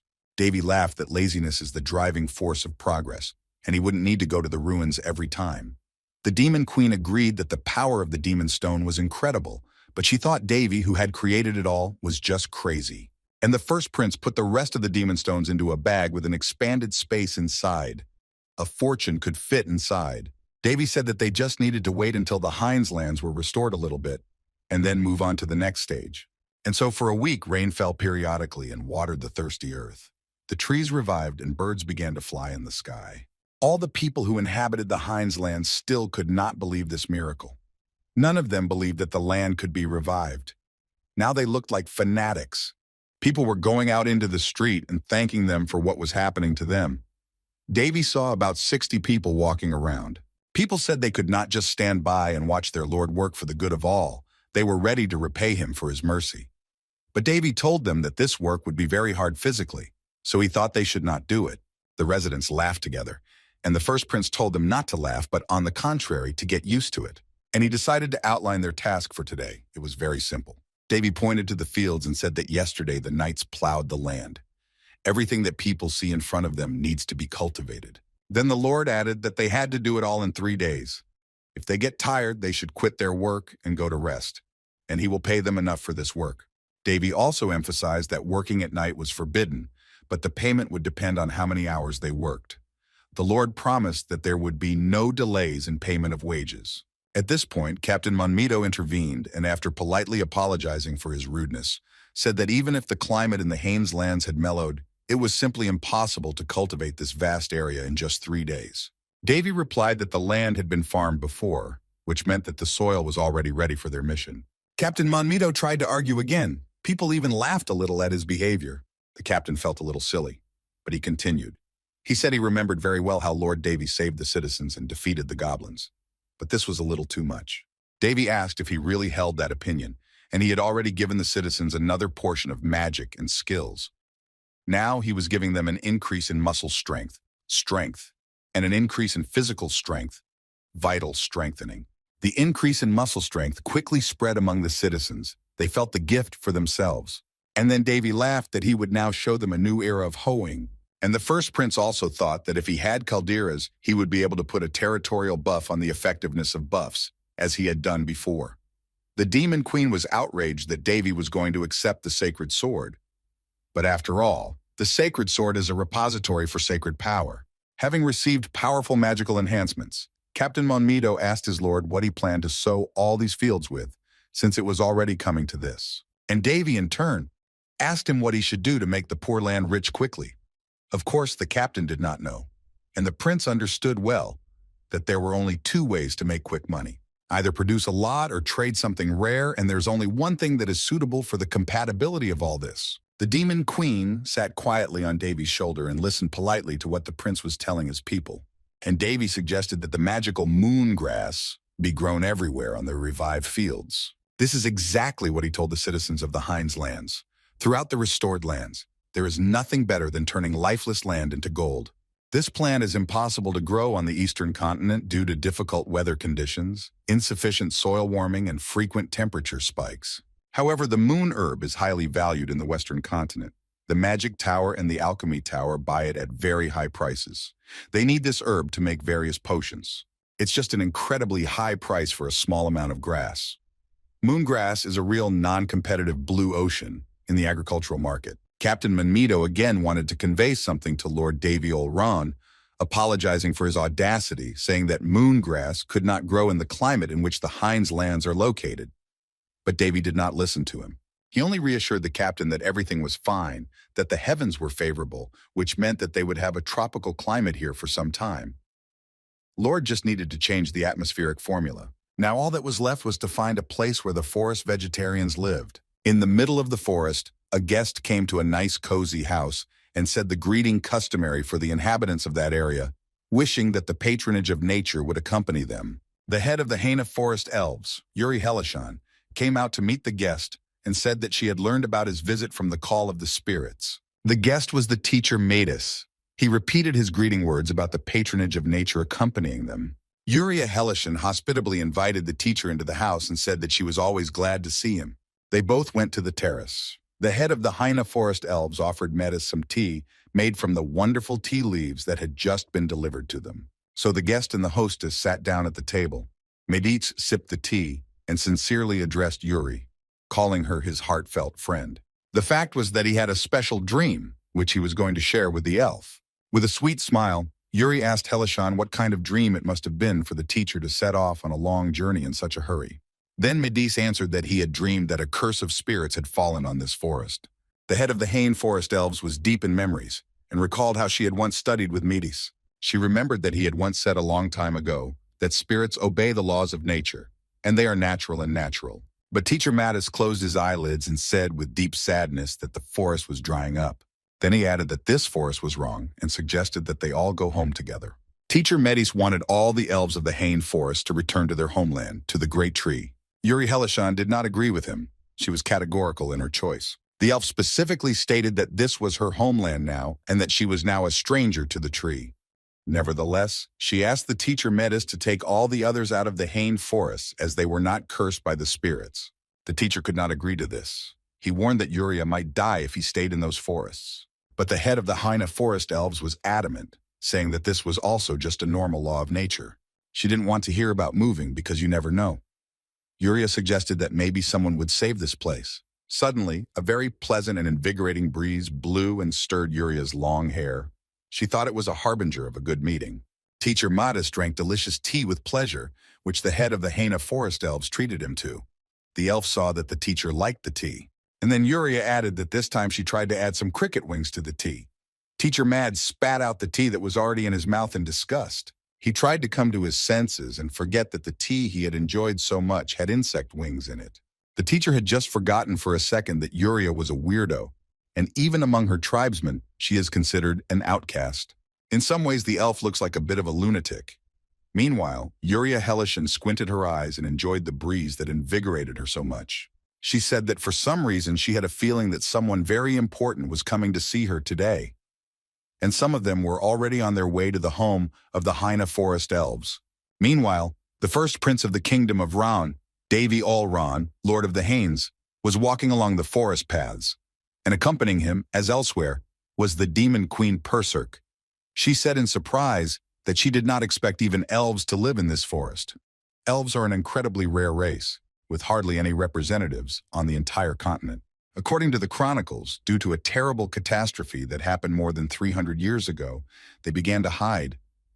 That is why many people nowadays doubt that elves exist at all. At this point, Davy stopped and said with satisfaction that he could be considered a terribly lucky man. After all, when they first attacked the goblins in the Haines lands, he noticed several observer spirits. And as you know, where there are spirits, there are elves. These two races coexist closely. The demon queen asked if the prince was sure because she didn't want to meet them at all. But if it was necessary, it was necessary. Perserk also said that she didn't like those scrupulous-eared, boring people. It's better not to mess with them. Davy agreed with her. The shame of the elves is the god of meadows, Apollon, what he did not do. The demon queen had only to remember the image from Davy's memories to make her not want to approach him. Finally, Lord Hines and Perserk reached the forest of the elves. Immediately, they met beautiful deer with green eyes and flowered horns. The spirits were following Davy, the man. The prince said that the local fauna is mostly very sensitive to spiritual proximity. The prince liked these deer much more than ordinary elves. They were creatures with a pronounced ability to find a common language with others, and now they were close in spirit to Davy. And the prince remembered how he had once lived in a fire pit in order to get closer to the fire element. And in order to have the kind of affection that the prince met now, having stepped into the forest lands of the elves' possessions, he had to go through the training of heroes of the predominant races. In fact, the spirit queen Juriana, the heroine who had contracted with the 13 humans and was also Davy's teacher of spirit control, was human. The demon queen was only surprised at how friendly the deer was with the Lord of the Haines, and he hadn't even signed a contract yet. Davy asked her if she was jealous of him. Perserk replied that he also had spirit mana, which was too much. She was annoyed that the deer only followed the prince, and Davy thought to himself that spirit mana and demon mana were quite similar. Then the demon queen asked how they would find the moon grass. This was the first time she had ever heard of moonflower seedlings. Suddenly, a small spirit that looked like a seahorse with transparent shining wings landed on the palm of the Lord of the Hines land and handed the prince a sprig of flowers. The prince politely thanked him for this. The demon queen asked if this was what they needed. Davy confirmed that it was. Then the little seahorse began to show Davy the way. And so he and the demon queen came to the garden of the moon goddess. It was an extremely beautiful place. a whole meadow with moonflowers. The first prince once again thanked the seahorse for showing them to this garden. The seahorse was happy to do so. Berserk marveled at how many flowers there were around them. She said that with that many, they could plant all their plowed fields and still have some left over. The basis of a summoner's power is the presence of mana, sacred power, and the mana of spirits. If a person possesses this power, then it will not be difficult to summon spirits. The difference in the levels of summoners depends solely on the degree of closeness with the spirits. Therefore, we can easily assume that Devi can now summon any spirit. However, it will still be a little difficult to summon the King of Spirits. The Demon Queen saw that Devi had begun to invoke. She asked if he was going to make a contract with the spirit. Devi asked if Berserk knew the name of the place they had come to. The Demon Queen replied that it was the Garden of the Moon Goddess. By the name itself, it is clear that this place is directly related to spirits. If Devi took the flowers that restrain the power of the spirits without permission, he would face trouble. So Devi continued to do what he had started and told Berserk not to say anything, but only to watch in silence. The first prince managed to summon the spirit, and the spirit asked him if they were there and if they could hear well. This was the real language of spirits. Several spirits of different elements came to Devi's call. The prince told the demon queen that the spirits allowed him to take the moonflowers and suggested that he quickly gather them before the elves came. Berserk asked in surprise where Devi had lost all his courage. He had said earlier that he was ready to face trouble. Devi replied that he preferred to avoid unnecessary nerves. And the prince, without wasting any time, immediately began to collect the moonflowers. It was an amazing place. Meanwhile, in the house of the Hain Forest Elves, Teacher Mattis and the head of the Hain Forest Elves, Yuri Helishan, continued to have tea and talk. It was incredible that Devi managed to gain the trust of so many spirits and was even allowed into the garden. Moreover, he did not perform any ritual and did not promise anything in return. He just talked and was allowed to do everything. And before all that, the first prince of the kingdom of Raun, lord of the Hain's land, was a man, an ordinary young man. The Garden of the Moon Goddess is an elven sacred territory, but now there is a man and his spirit companion who came to get the moonflowers. Yuri Helishan was able to see all of this clearly in her visions, but she did not know how to tell her teacher Metis. She really saw an incredible sight in the visions, but she realized that it would be difficult for the teacher to understand her because it would sound really strange. Mads, however, felt that something strange was happening to the elf, something disturbing her soul. However, she could not dare to tell Yuri what she knew. She wanted to, but she could only ask why he had stopped drinking tea. Yuria Helishan had put her whole soul into this tea, preparing it especially for her teacher. After she found the body of a cricket that had already released its spirit, she tore off its wings and dried them lovingly for about a week. But the teacher did not appreciate her efforts and ignored her. Metis felt bad for not wanting to drink such tea and tried to get out of the situation somehow. He made up an excuse that he just had a stomachache. Yuria gasped that this was a real problem and remembered that she had just recently developed a special dietary menu. Teacher Mattis hastened to interrupt her musings and said that his stomach was not so bad. However, Yuri still insisted, saying that this diet menu was very effective. Teacher Mattis thought that the whole problem was that an elf's stomach can digest any food that is edible and nutritious. But out loud, he tolerantly refused the treat and said that he was satisfied with just her care. Meanwhile, Yuria Helishan continued to think about the adventures of the Lord of the Hains, Devi Ol Raun, in the Gardens of the Moon Goddess. She wondered, purely theoretically, which was more likely, that a man would deceive the elven gaze and enter the Garden of the Moon and communicate with the spirits of nature, or that a great being would awaken from sleep. Teacher Metis noticed that Yuri was thinking intensely about something, but he still did not understand what it was. He seriously thought that something was wrong. He did not like this situation at all. This was no joke. And the head of the Hain Forest Elves continued her thoughts and came to the conclusion that the second option from her assumptions would most likely happen. A lot of time has passed since the dragons disappeared, and although they are now considered legends of the past, they definitely still exist. But the same cannot be said about a person who is capable of what Yuri saw. It was all too strange. The teacher said that sometimes there are some special cases in their family, but not enough to see the spirits of nature. It is much more difficult for them, whose nature is closer to pristine chaos, to get closer to nature than it is for them, the elves. Yuria agreed with this without question. Then she said that soon she would need to leave the village for a while. Teacher Mattis got excited again and asked what all this meant. The head of the Haina Forest Elves only said cryptically that she thought she had found him. Then she smiled sweetly and explained that she had found a way to save their village. At least she thought so. The teacher asked for more details. In the meantime, the people of Hines began to farm in full swing. Lord Davy returned to his men and saw that the amount of work he had given them for 3 days had already been done in just a quarter of a day. Captain Manhwa explained that the men had become a little more determined after receiving the favor of their lord. Davy asked if it was really on determination alone that all this was accomplished so quickly. But if it happened that way, it's okay. There's nothing you can do about it. In fact, there is a long-term perspective in all of this. Prince's initial goal was to grow moon grass. Yes, people were working at a loss right now. When Davy mobilized the vigilantes and they started growing moongrass, or rather, when they started growing moongrass seedlings, strange rumors spread throughout the Hineslands. People were asking each other what their lord was actually planning and whether it would grow. It seemed as if everyone was interested in these questions. Moonflowers grow very slowly, about 4 to 5 months. Actually, flowers still need the power of the spirits of nature to grow, but the prince doesn't need flowers, just leaves, and he hopes that everything will go according to his plan. Captain Manhwa said that they had nothing to cultivate moongrass. Davy asked what exactly he was worried about. Then the captain replied that he had personally seen that the leaves of the moongrass were already beginning to dry up a little. Davy just told him to wait. After all, soon the sky would make them all happy with its rain and fill the earth with life-giving moisture. A few days passed. Captain Manhwa came running to Lord Davy and began to report with horror that there was a great trouble, for today was much hotter than they had expected. Davy simply agreed that the sun had been baking in the morning, and he mentally noted that his residents were very anxious. Everyone remained in complete ignorance of what might happen next. Meanwhile, 4 months passed unnoticed, step by step. While the first prince of the kingdom of Raun, Davy Alran, was busy reviving the Hineslands, life went on as usual in the royal palace.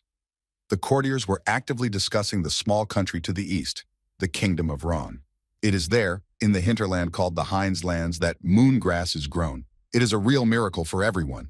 Some wondered what kind of a madman would have to be to allow such an absurd experiment on his lands and where the Lord was looking. But it was the Lord himself who organized it. Now everyone started talking about the Hineslands, recalling everything they knew about the area. They remembered that 5 years ago, scientists had gone to those lands on a shoestring to investigate the curse. But it seems that the news reaches the tower of those courtiers very slowly, because lately it has been raining heavily in those cursed lands. One lady said that the wasteland is still a wasteland, and it will take at least 10 years for the land there to become suitable for farming again. The courtiers also remembered that the Lord of the Hineslands is the same first prince of the kingdom of Raun who was exiled. He must have gone mad after that. Everyone was interested in talking about these topics and spreading various rumors. The master of the Red Magic Tower, Sage Helson, said that they still receive news much faster than others. Amazing and interesting things are happening in the East. Sage Helson decided to send his student on a journey there. The student's name was Jullus Giro. This proposal was completely unexpected for him. Nevertheless, he was ordered to get ready. And in just one moment, the wasteland on the Hines land, which had nothing at all, turned into a huge flower field surrounded by a palisade. From the first harvest, there were few healthy plants that could be used for the next seedlings, so everything almost ended in a loss. However, there were many more leaves, which were quite suitable for the market.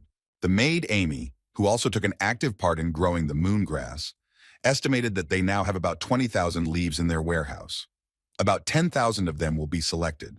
Based on today's quote, the cost of 4 leaves is 100 gold pieces. This means that 10,000 leaves will cost 250,000 gold, which is approximately 5,000 platinum coins. To understand how much this is, a rural family can live for half a month on 1 gold coin.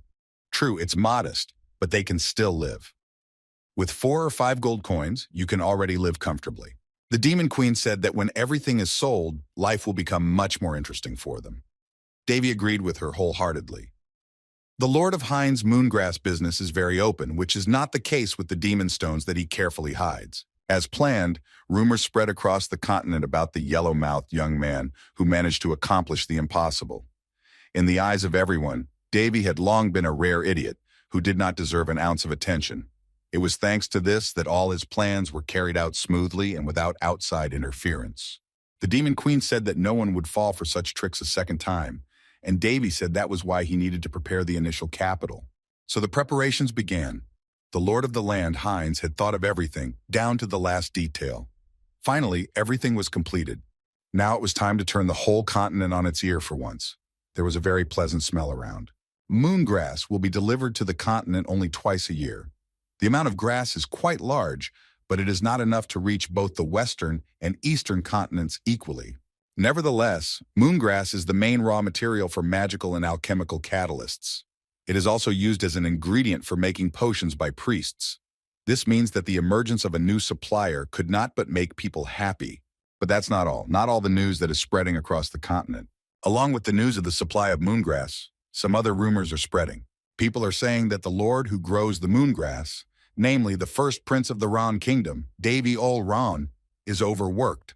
The demon queen told Davy that the ghost of wealth had stuck to him, and she wished him to be more careful. It often happens that the price of a product for which demand is higher than supply falls as a result of increased supply. That is why, if it is thoughtlessly distributed in unlimited quantities, it goes without saying that even moongrass will become cheap. Davy only wondered who would need it. Personally, he certainly wasn't going to destroy his own only body for the sake of such charity. Lord Heinz was still resting in bed, and a lot of people had gathered at the gate to his palace. They were waiting for my lord. The maid Amy came into the prince's room and said that all these people were waiting for him. Davy realized that they were the fastest buyers. After the news spread, the Heinz land became very noisy in just a few days. Only 200 people live here, but the trade guilds of neighboring countries and representatives of magic towers, from alchemists to priests, came here. Such a crowd gathered that there was nowhere for an apple to fall. Amy was worried about what to do with them all. Then Davy decided to cheat. Although he was already dressed and ready, he went to bed and told them to tell the people that he was not well enough to come out and that he was not feeling well. But Amy told them so, and they all asked if they could at least see the goods they had come for. The first prince was a little annoyed by such impatient persistence and stubbornness of his potential buyers. So he decided to call a meeting with his trusted people and consult them on how to proceed. He also decided to explain everything in order. First, he turned to the captain of the Montevideo Vigilantes and asked how the situation in the city was now. However, he added that they should now be called guards instead of vigilantes. The captain said that every soldier is very busy, but they still have a catastrophic shortage of hands. He explained that there were too many people, and it was very difficult to keep track of each of them. Another counselor added that the situation is exactly the same with paperwork, as clear instructions are still not written in them. Many people get lost, not knowing what to do in such chaos. Lord Davy immediately ordered to drive out of the city anyone who seemed even a little suspicious. Captain Monmedo asked if my lord was sure of his decision. Davy replied that it would be much better than something bad happening later. In the end, the first prince said that he was the boss here, and he was not obliged to enter into the position of everyone he met. But still, everything should be done in a gentle manner so as not to fall for their hostile provocations. Next, Davy asked how things are going with housing issues. Captain Monmedo replied that they have already managed to repair the abandoned houses and have already settled them, but there are still not enough places for guests. The first prince advised to take the previously purchased tents for use, bring them into a more or less suitable condition, and sell them to anyone who wants to buy them. And the price, by the way, can be made higher. Oberkammerer Bernal replied that he would take care of it right away. The meeting was over and everyone went off to carry out orders while the lord remained in his office. As soon as everyone was out the door, the first prince called back to Captain Monmedo to come back. Davy said with a smile that they both needed to discuss something in private. On the prince's desk was a bottle with a strange liquid, which he opened when the captain returned to the office. Then the captain left the office and went to rest in his room. On the way, he was greeted by his subordinates. People were resting, eating and drinking. Some invited the captain to their table to have a drink with their commander, but Monmedo refused and told them not to overdo it either, but to take a long rest. As soon as the captain entered his room, he fell exhausted on the bed because he felt very tired and heavy in his body. As he was falling asleep, he repeated to himself the plan of action for tomorrow: guard training in the morning, public order supervision in the afternoon, and he had been taking administration lessons with the Lord's personal maid lately. He had so much work that the chickens were not pecking. The captain felt terribly tired from this intensity. He had never been so overwhelmed with work in his life. He was even ready to die so that no one would touch him. But suddenly a guard knocked on his door. The soldier said that the captain had a visitor. Monmito immediately sat up on his bed, wondering who could have come to see him. The soldier turned to the visitor to ask him to introduce himself. The visitor politely apologized for the unexpected visit. The visitor took off his hood and introduced himself as a fourth-level expert of the Green Magic Tower, Hallis. The captain invited him into the hall to listen to why the expert had come. Hallis said that he could imagine how many people were coming to see the captain, so he apologized for causing such inconvenience with his visit. However, the captain denied the omission, saying that Hallis was the first person to visit him. Then the expert continued the conversation.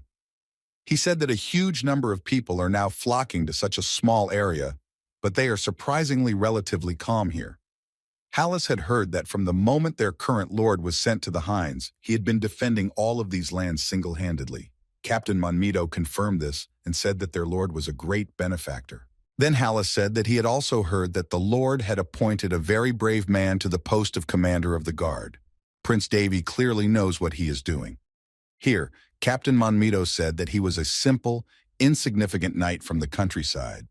He was absolutely disgusted by such flattering language from the Hallis expert. So he interrupted the flow of flattery and asked what question had brought Hallis to him. Then the expert said that, frankly, he urgently needed to see Lord Davy. But the entrance to the Lord's residence was so closed that he could not get in.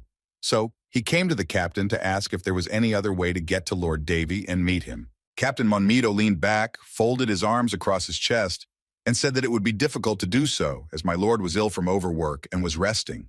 Expert Hallis only said that he was very sorry about that.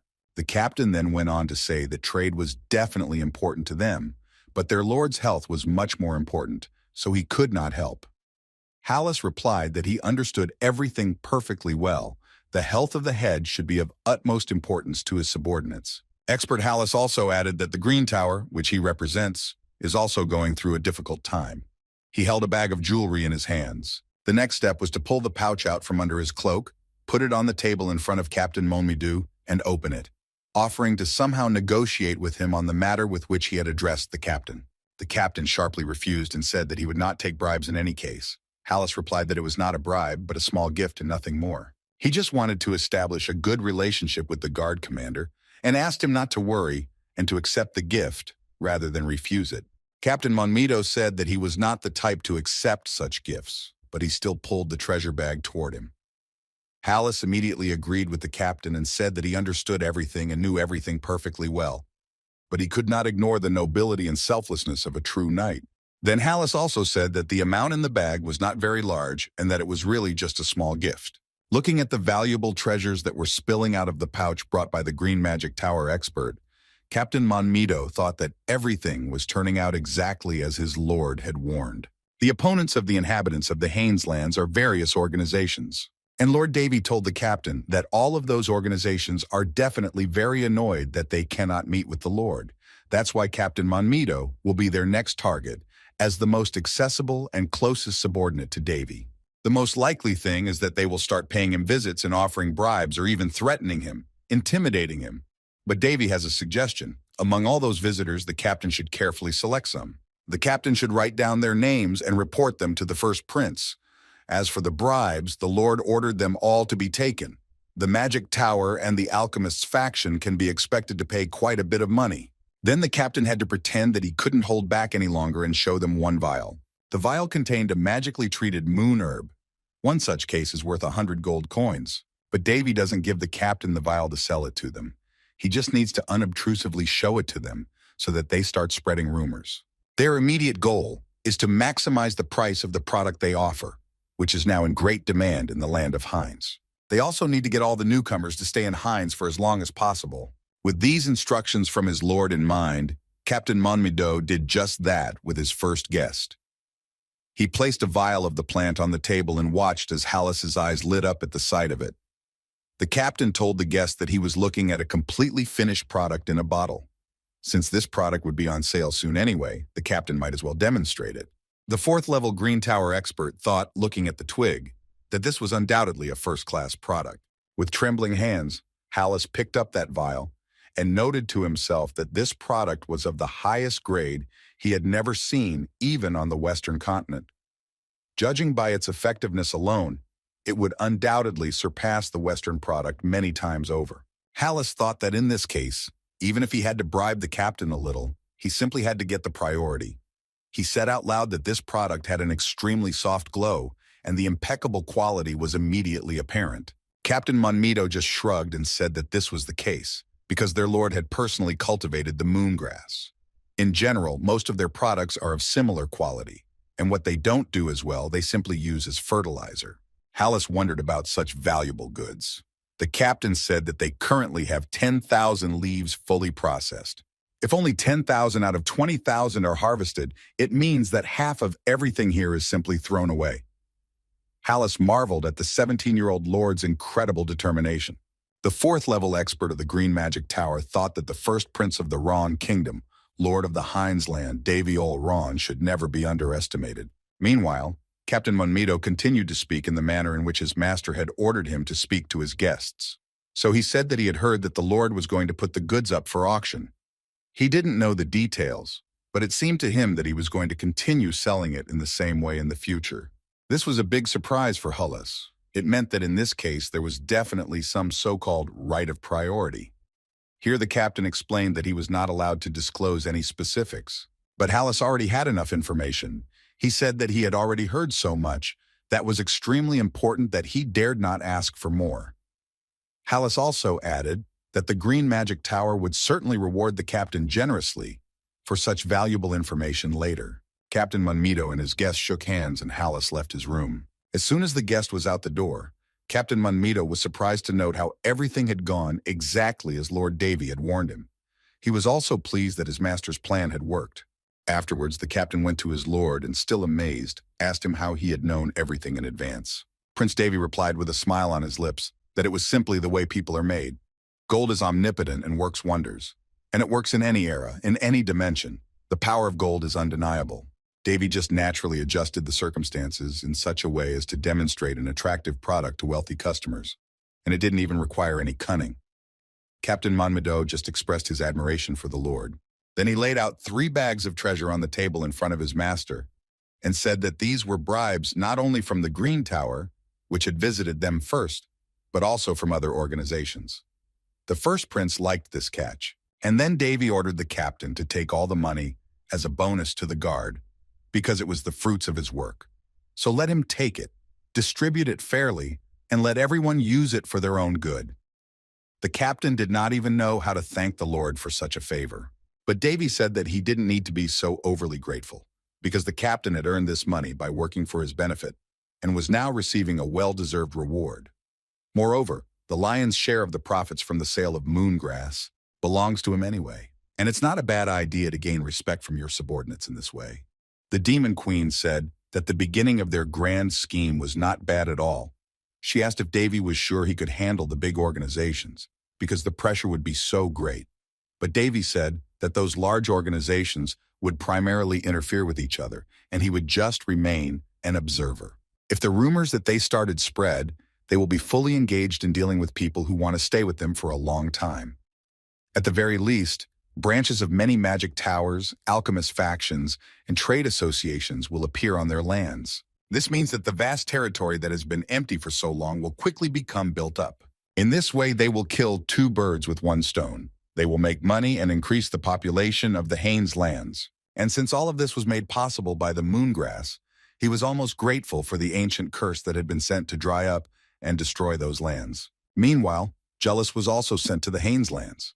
He sat down in front of his magic ball and decided to find out everything that was known about the Lord's adventures in the Haines lands. Other magic towers are already actively discussing the amount of money they plan to invest in this place. He wondered if their tower should open a branch in the Haines lands as well. Of course, he was a bit overly cautious, even when he became an elder. He was a Red Tower elder, a 5th-level expert. He was 28 years old at the time. His teacher, whom Jealous contacted through the magic ball, told him that if he was wrong, it was no big deal. He had to make the decision himself. However, the boy was still worried about something else, namely, why Lord Davy insisted on holding an auction. The process of direct distribution requires huge investments, but by selling on your own, you can make even more profit. Besides, he sells everything at a discount. The teacher asked if Jealous thought that Lord Davy was deliberately underestimating the value of the goods. Even if the goods can be sold at a high price to begin with, since the price is not set at all, if they unite, they will be able to sell at a price lower than the goods on the Western continent. That is why on the Western continent they do not trade at auction, but directly. The teacher concluded that the first prince of the kingdom of Raun, Davy ol Ron, was quite intelligent. He asked Jealous how he thought the population of the Hineslands was now. Jealous replied that he thought the population did not exceed a few hundred.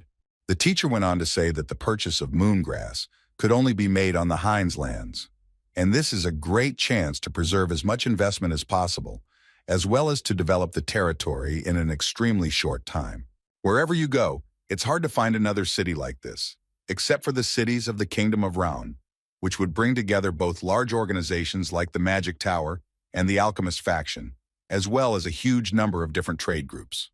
Plus, the convenient transportation accessibility, which is the only advantage, makes the Hineslands an ideal location for a trade zone. It was amazing. But Jealous asked what if you buy goods from the trade groups and then sell them again? The teacher replied that this is why they do not increase the number of goods. Their goal is to stock up for the future with as much money as possible in a short period of time. Then the teacher added another interesting piece of information.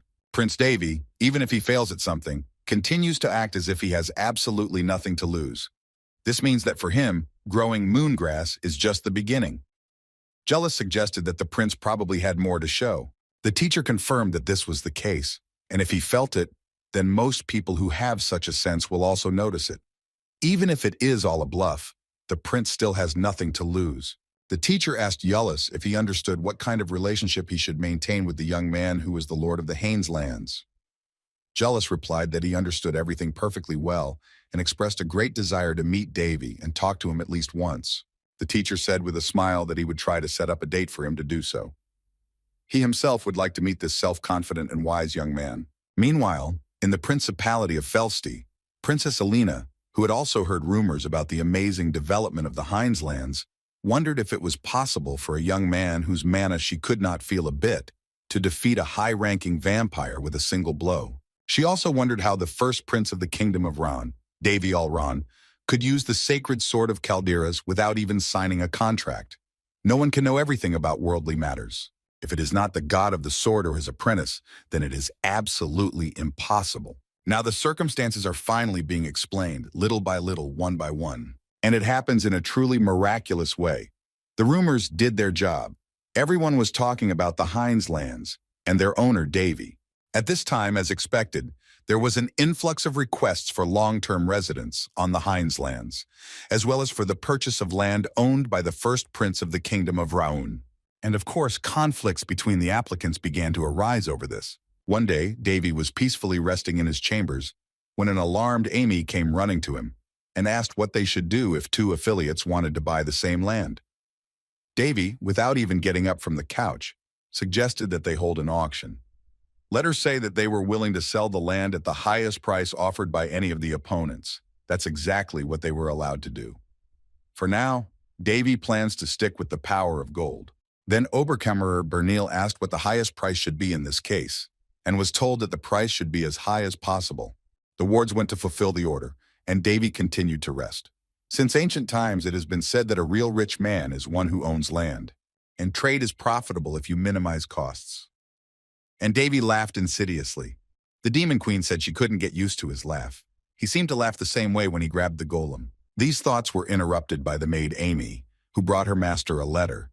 Davy lazily picked up the book lying on his face and asked how important the letter was. The maid replied that the letter was from the royal palace. Amy left the letter on the table and went about her business. Meanwhile, the bidding began, and it was Amy who led it. She announced the starting price of 90 gold pieces and asked who was willing to offer more. One by one, people raised their hands and gradually raised the initial price by 5 gold pieces. The representative of the Green Magic Tower offered 100 gold pieces. However, the representative of the Academy of Alchemy was not going to give up so quickly and raised his bid to 110 gold pieces. The competition became so excited that they began to sneer and mock each other. The representative of the Alchemy Academy sarcastically remarked that the Green Magic Tower was getting poorer right before his eyes.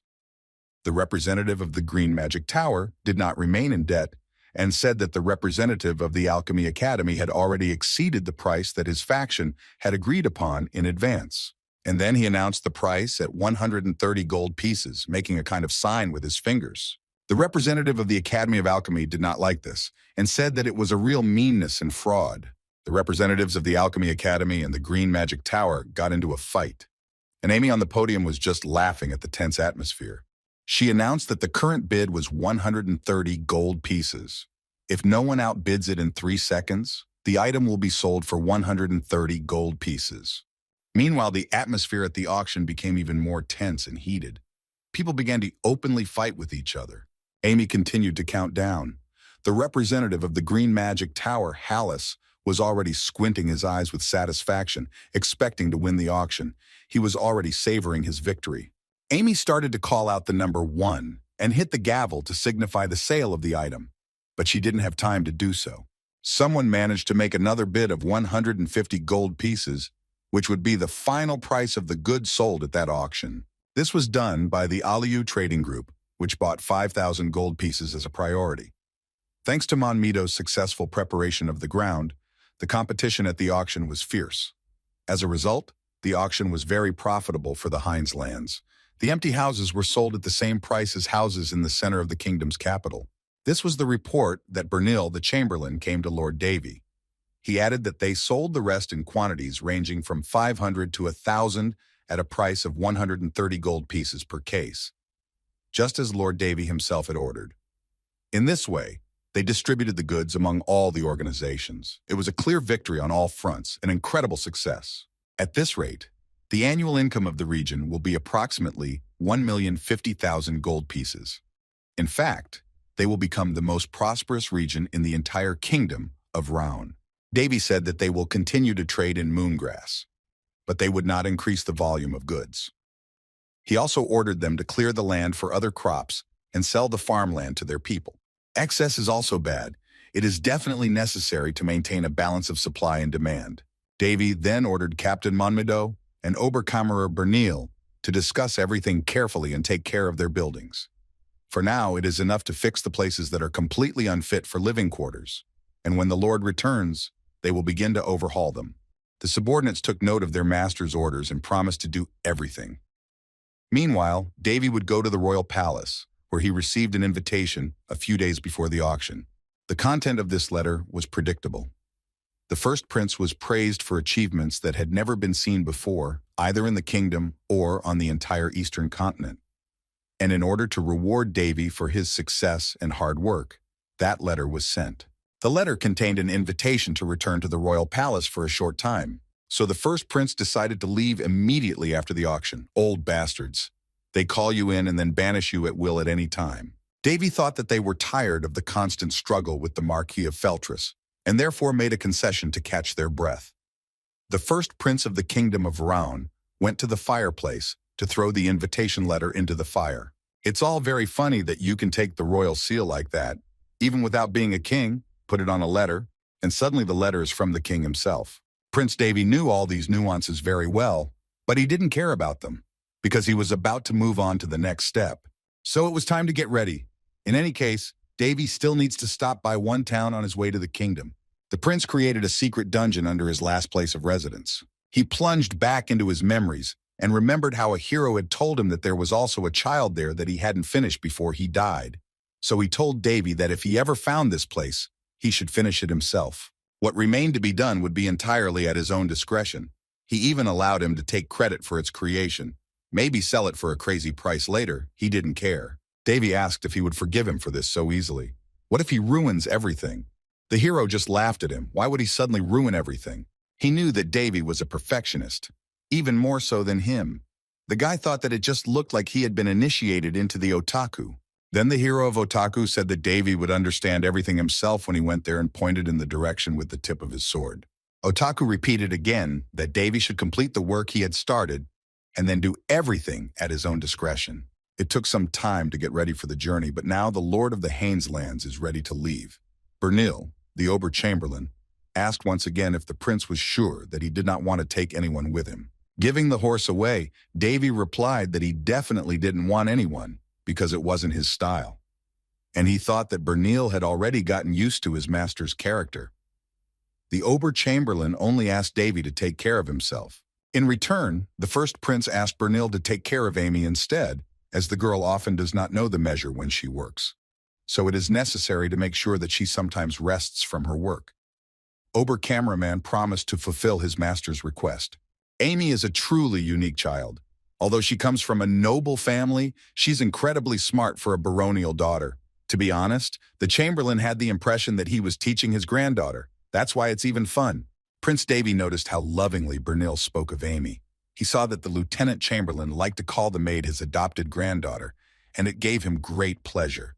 It was this, not some kind of training. So, the first prince of the Kingdom of Round, Lord of the Hindsland, Davy Ol Ron, left for the royal palace. His subordinates bowed respectfully to him, wishing him a safe journey. When Davy and the Demon Queen set off, she asked why they took that particular road. Wasn't there a shorter one? But Davy said that he needed to stop at one more place on the way. This place is a popular tourist area. It is one of the few major Round attractions, and it is also an area where many organizations work together to preserve and research it. The Demon Queen asked Davy what exactly he needed in that place. He answered that it was the hometown of Surt, the blacksmith of the 1001 Nights. This is the land of Balshas. Perserk was startled when she heard the name Surt. She asked if it was the same Surt she was thinking of. Davy replied that since she was Hares's daughter and Surt was a close friend of his, it was logical to assume that she had met him. The legacy of that old man Surt is right here. He even said that he had created it from the same materials from which the divine sword Calderas was created. The Demon Queen was all excited about the legacy of the 1001 Nights. However, the location was not very good for the first prince of the Kingdom of Round. Even mountains and rivers change over time. This place was the birthplace of the blacksmith Surta 1,000 years ago. And now this place is the home of Queen Linese Barrietta, the sworn enemy of the first prince of the Kingdom of Round, Davy Ol Ron. All of this is the territory of the Barrietta family, who are a kind of enemy of Davy. Upon arriving there, Davy hurried up and continued his journey on his own. He felt a rather tense atmosphere around him. It was noticeable that all the nobility was on their toes. At the entrance to the city, a long line formed. One by one, people passed through the gates, and the guards carefully checked everyone. So it was Davy's turn to be checked to enter the city. He handed the guard his document. The guard read what was written on it. Free mercenary Davy. He began to look closely at the newcomer. E is a F, rank free mercenary. Davy had to sweat a lot to get a new identity. This would not have worked in a place where they know what the first prince of the Kingdom of Ron looks like, but there would be no such problem here. As a result, everything went very smoothly, and Davy successfully made it through the gates to the city. But he didn't rejoice for long, because almost immediately, the guards blocked his way with 2 spears and ordered him to go back. The guards said that apparently Davy had also come here to explore the labyrinth they had recently discovered. They roughly pushed the boy away and told him to keep his nose out of it, to get out of here. 2 men were sitting on a bench across from Davy, drinking beer. They were making fun of the guy who was being pushed out of the gate by the guards. Davy did not yet understand what was happening here and why he was not allowed to enter the city. As powerful as the family that owns this territory is, even for Barrietta land, this is worse than Davy could have imagined. Davy sat down on an elevated seat near the entrance, and an old man sat next to him. The old man spoke to Davy. He said that the boy had probably come from a long way away and probably didn't know what was going on here. Davy asked if something was really happening here. The old man replied that nothing much was going on, but he pointed to the people who were standing in line and to the guards who were letting them through. And then Davy saw the people in line approaching the guards and handing them bags of coins. It looked like a toll. The Demon Queen immediately realized that this was a common bribe. The old man said that it had always been like that here. Surprisingly, the guards had introduced a toll here. It's been centuries since the law on entry fees was revised, but they still charge them here. And the old man was quite observant. He noticed how Davy's eyes suddenly became very cold. So he walked over to the boy and put something in his hand. He told Davy to take it, to give it to the guards at the entrance to the city, so that they would let him through. Davy looked into his palm and saw several coins. The old man said that it was not much, but it should be enough for one boy. He insisted that Davy take the coins and not get into any unnecessary fights. The first prince was shocked by this sincere, kind gesture from the poor old man. The man said that Davy reminded him of his grandson, who remained in his homeland. He asked again that Davy take the money. The first prince sincerely thanked the old man for his kind words, but refused the coins. He gave them back to the old man and told him to keep them and give them to his grandson. The old man tried once again to insist that Davy take the money from him, but the first prince refused and headed back to the gate. He said he was unlikely to need the coins. At the gate, he was met again by the same guard who asked him why he hadn't left yet. And Davy just walked up to the guard, stretched out his hand, and told him to give it to him. Then he said that no one was charged an entry fee, except perhaps large caravans of ordinary citizens and traders. Collecting duties from citizens in all other cases is illegal. The guards just laughed at the first prince's remarks, called him a fool, and asked him what he could do. And Davy simply replied that this was his last warning before he would administer justice in accordance with the laws of their state. Davy said that if the guards immediately returned all the money they had taken, he would accept it as a repentance for their illegal actions. By the way, he himself was embarrassed by this scene, but let it be. The guards were laughing openly in the prince's face because he was only a young man after all. Davy realized that this was just a necessary process, similar to the Miranda rule. Then one of the guards pointed his sword at Davy and asked who the boy thought he was. He also added that no one would even notice if he died here right now. The blade of the guard's sword was very close to the first prince's neck, but the boy did not even move, just turned his head slightly. Davy asked if the guards were going to continue to deliberately violate the law of the Kingdom of Ron. The guard kept laughing, saying that they and Duke Barrietta were the law here. The first prince of the Kingdom of Ron, Davy Ron, was already very angry about the whole situation. He said that it was obvious that Duke Barrietta was the law here. The guard swung his sword at Davy to strike him, but then the old man who had so generously given Davy his coins intervened. The old man shouted to the guard to put down his weapon because he was only a child, but the guard told him not to interfere. But the old man's words irritated the already restless guard, so the guard decided to hit him. He was about to bring his sword hand down on the old man's head, but Davy was standing nearby, and with one knee to the guard's hand, he knocked the sword out of his hand. At the same time, Davy said that it was very low to swing a sword at a weak old man.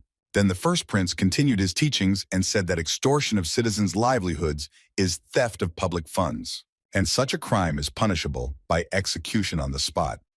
And Davy immediately cut off the head of the guard with his own sword, whom the first prince had caught. Everyone around was extremely shocked by what was happening. Meanwhile, Davy continued that all the accomplices in such a crime are equally guilty. The first prince then put his foot on the head of the guard he had just beheaded and suggested that the whole process not be complicated, but that their leader be brought to him. The guards who were there surrounded Davy from all sides, called him a sick bastard, and pointed their spears at him. They shouted at him how he dared to carry out an execution here. Then Davy simply asked them if they wanted to commit an even more serious crime. Prince admitted that he was guilty of forging an identity card, but the guards are now committing high treason and sending 3 generations of their families into exile. One of the guards continued to argue with Davy, telling him not to talk nonsense. Then the first prince, as if nothing had happened, cut off the guard's hand. The guard howled in pain, and Davy calmly said that he would cut off his head next. Then the first prince called out to the others again and said that he hated to repeat himself. Let their leader be brought to him. Suddenly, he heard someone ask what was going on.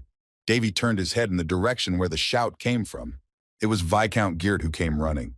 He was a small, fat man in a brightly colored suit. He asked who had done it menacingly, angrily. Davy, holding his sword on his shoulder, told the Viscount to think carefully and not to jump to conclusions just because the guy next to him had no bodyguards. Then he threw a mithril ID right under the Viscount's feet. And then Viscount Geert fell to his knees and began to bow before His Highness, the first prince of the Kingdom of Ron, Davy Ron. The prince replied that he was glad that the official recognized him. The Vicomte asked His Highness for mercy for the lawlessness he allowed to happen, saying that their lands were on the verge of ruin. The first prince asked if the lands of the 1,001 Knights could be on the verge of ruin. After all, those lands are recognized as a national treasure and are constantly visited by the Continental Alliance. The Viscount did not know what to say, so he began to attack His Highness in return. He said that he was also wrong because he had come to their lands secretly, and no representative of the ruling dynasties can come wherever he wants and do as he pleases and rule indiscriminately. The prince also came without a warrant, which is an abuse of power. Davy calmly asked if he needed a warrant from him. The Viscount replied that he did. The Duchess of Barrietha will not turn a blind eye to something like what happened here. The first prince just laughed at the way Viscount Guerta was wriggling around in front of him and what he was saying. Davy thought that if most of the land was in the same situation, even the inspectors were ignoring what was happening here because they were afraid of reprisals. After his speech, Viscount Guerta became a little bolder and suggested that His Highness discuss all this in his mansion. He assured the prince that he would not regret it, and the first prince only continued what he had said earlier. He asked the Viscount if he had heard anything. After all, everyone in the kingdom knows that His Highness the First Prince Davy Ran is very bloodthirsty. The Demon Queen was ironic about the situation. She said that these were her laconic last words. After that, Prince Davy traveled on, and the old man who had so sincerely shared his last words with the prince went with him. The old man told him what had happened in those lands for 10 years. The fact is that under Count Alisad, who was from the family of the previous queen, everything was peaceful. The law was observed. Expropriation has intensified since the pressure on the refugees of the Haines lands. People who supported the unfortunate were subjected to merciless repression for this. That's how the old man lost his son. He hung his head in sorrow. He was in great pain for this. Then Prince Davy asked if the old man was behaving like that because he reminded him of his son, not his grandson. The old man apologized for what he had said at first. The prince said that judging by the way the old man was behaving, his son was just as righteous as his father. The old man said that his son was just curious. And Davy said that was also admirable. Suddenly the old man stopped his horse and said they had finally arrived. It was the ruins of the 1001 Nights, which were still very popular in Balshus. The old man asked Davy if he was sure that the incident with the Viscount would not prevent him from accomplishing his plan.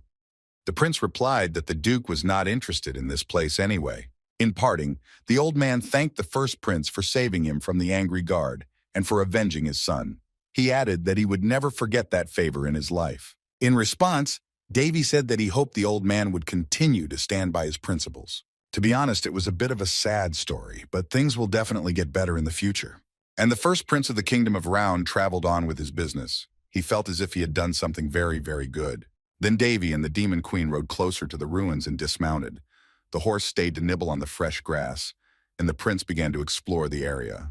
His Highness climbed up the stairs and then climbed to the highest point on the ruins and surveyed the area from there. The Demon Queen told Davy that he looked strange here, because long ago everything in this area had been dug up inside and out. She also wondered if it was possible to find anything else here. The first prince replied meaningfully that at first glance, it was true that it was impossible to find anything. Davy was looking at his notebook. He was calculating some numbers. First, from the 1st to the 7th form, then from the 23rd to the 11th. The Demon Queen asked with curiosity what it was. The prince answered that it was a password. Berserk asked again if it was really a password. Meanwhile, Davy was calculating something and soon shouted out what he had found. He came to the conclusion that the ruins device was made up of its components. Since Davy had just observed the area from a height, he said that he could see a certain pattern, a code that Cert personally created in ancient times. In the past, there were a couple of people who knew this code, but at the moment, apparently no one but him knows this code. More precisely, because of the way it's disguised, no one can find it except Davy. And the password is for something else entirely. Then Davy Allround solemnly declared that the entrance was in the central anvil. And in order to enter, you need another, even more special password. And the prince opened his palm over the place where the treasures lay. While he was still alive, Cert had bequeathed that whoever found his inheritance would become its rightful owner. Suddenly there was a light so bright that it seemed to darken everything around him. Allegedly, Davy imagined himself to be some kind of pirate king. Indeed, the incredibly nasty old man Otaku. Davy and the Demon Queen saw the entrance to Cert's treasury. Then they began to go down into the dungeon. It was very deep, so there should have been almost no air. But this is a magic circle that neutralizes the underground pressure. Moreover, the circle is designed in such a way that it allows air to flow deeper.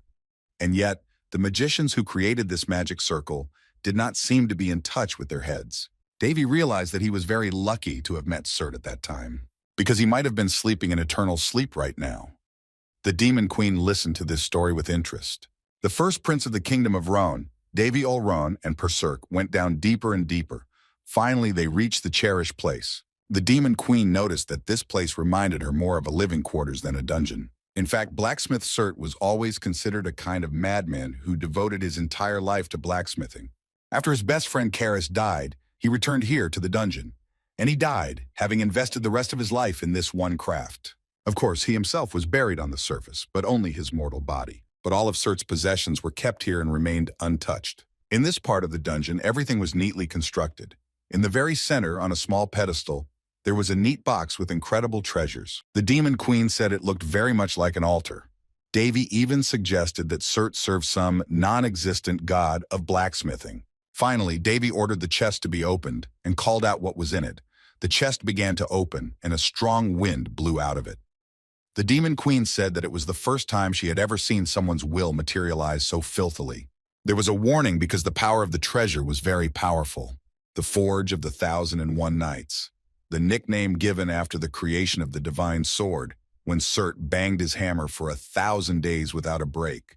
However, it was called differently among the dwarves and hereditary craftsmen, namely, the Devil's Forge. Unlike an ordinary craftsman who limits himself to working conscientiously with a hammer on metal, it was different here. During his work in the forge, Surt invested his mana to go beyond these limits. A great blacksmith who crossed the boundaries and surpassed himself. This was Surt, the first prince of the kingdom of Ron, lord of the Hinds. Davy Ol Ron approached the treasure chest. There was a hidden inheritance that Surt himself had once told Davy about. The chest was carefully opened. The first prince looked inside and saw what he had expected. He was very happy. In the treasure chest was a red nameless sword that cut down all living things. There was also a blue nameless sword that cut down all the dead. These were two twin swords that their creator, the blacksmith Surt, never had time to complete. Title: currently unknown. Condition: unfinished. Degree of completion: 90%. Description: the last legacy created by the great blacksmith, pouring all his strength, mana, and his own life, which was already fading away, into the work. It is not complete, so the abilities are not activated. One's own self does not exist or has not yet been awakened. The first prince of the kingdom of Raun read the information about the swords carefully. He even repeated the last paragraph about their own self twice. The Demon Queen said that perhaps all this noise was coming from them. Davy said that he had speculated before about this, but this creation is very much in Surta's style. His style is beautiful swords with egos, similar to the divine sword of Calderas. For Surta himself, the divine sword Calderas was his greatest creation. However, Calderas is a sword created for the swordsmanship and physique of its owner, Hares. But the twin swords that Davy found are a different story. Surt forged these swords in such a way that they will not take into account the person holding them. They are designed to find their own master. They have received a special item. We can say that it has been returned. The Demon Queen said that the twin swords look quite complete. Davy carefully studied the swords, looked at every detail, and eventually came to the conclusion that only the final touches were left. He said that they needed to find fire. With it, the prince was going to complete the work of blacksmith Surt. But that fire had to be not ordinary, but hotter than hot. Then Davy carefully packed up the twin swords, and he and the Demon Queen went in search of such a fire. They both realized that they needed the fire of the gnomes, so they set out to find it. Davy asked a passerby on the road.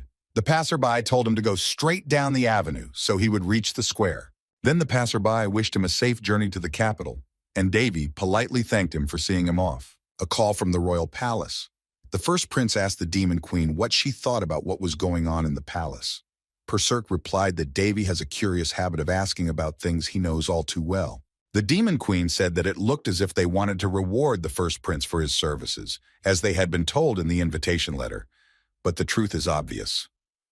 Moongrass itself is a golden goose that lays golden eggs. In just 1 quarter, the first prince of the kingdom of Raun managed to earn an amount exceeding the annual expenditures of the kingdom. And this time, the taxes paid amounted to a huge sum. Therefore, according to the Demon Queen, the palace plans to persuade the first prince to nationalize the company. In this case, the kingdom of Raun will become several times richer. To be more precise, the aristocrats of the kingdom will become richer. Davy had thought about this himself. To be honest, Davy was a little annoyed that he had attracted such close attention from the entire continent, but it also meant that he had accomplished something really significant. And for some reason, it was already quite tiring for the first prince. Finally, Davy arrived in the capital. There he was immediately met by dignitaries. The first prince responded by saying that he had not seen his chamberlain, Besphos, for a long time. Besphos noted that the first prince had grown a little since the last time they had seen each other, and was taller. The chamberlain went on to say that he, like everyone else, had also heard rumors. namely that the prince had made a huge enterprise succeed on his lands. Davy modestly replied that the heavens were favoring him. They sent him a real gift and there are no secrets here. The first prince said that he had already noticed that the atmosphere in the kingdom was quite tense. The Ober-Chamberlain confirmed this and said that a secret ledger had been made public. Davy asked again, pretending to be completely indifferent. Besfos went on to say that the incident had angered His Majesty King Krianis. Many of the aristocrats involved and their employees were stripped of their titles and sentenced to death.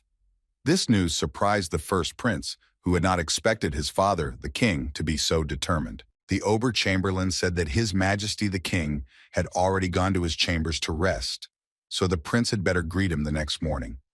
The prince replied that he was going to do just that anyway. Davy was surprised that everything in the kingdom went so smoothly. It seemed as if the king had tolerated all the lawlessness for a long time, and then suddenly exploded and began to act. Yes, the first prince personally put a lot of information into the hands of Marquis Feltris, but still, everything did not go so smoothly without the king's participation. As he walked down the corridor to his chambers, Davy thought about what he had heard from the chamberlain and that he had only been worrying himself in vain. While thinking like this, Prince Davy met someone else who was walking toward him. It was the second prince of the kingdom, Round Callus. He had a semblance of a smile on his face that radiated only hatred. Davy turned to Besfos and told him that he needed to talk to his brother about something, so he should leave them alone. Besfos tried to object, but the first prince insisted, assuring the chamberlain that everything would be fine. He then added that this meeting was a mere trifle, nothing to worry about. The second prince, Callus, immediately entered the conversation and told Davy, arrogantly and enviously, that he had succeeded in 1 out of 1,000 cases, while he had already imagined himself to be a nobody. Callus did not let his jealousy fade. He said that anyone could have handled the case for which Davy had been invited to visit the royal palace, since such a miserable bastard had succeeded. The second prince told Davy not to hold his nose and that he was just lucky. Davy, barely able to contain his laughter, asked his brother if this was the only reason he had come here, because he could see how much the second prince was jealous. Or perhaps on the contrary, Callus is too well aware of how valuable the work that Davy is doing is. The first prince asked his brother if he had heard enough about his inferiority. He added that at this rate, he would never be able to get out from under the queen mother's skirt. After that, Callus broke down and stretched out his hand to Davy. He wanted to hit his brother on the head and said that he was too drunk. However, Davy skillfully restrained Callus's hand and said that he was the only one who was really drunk. The first prince also said that others were constantly humiliating themselves in front of Callus, so he was living in an illusion. But no one would follow such an empty-headed fool. The second prince's mouth dropped open at these words. He hadn't expected Davy to talk to him like that. Meanwhile, Davy continued to mock his brother. He said that if a person is stupid and has only 1 spoon, then only wit would save him.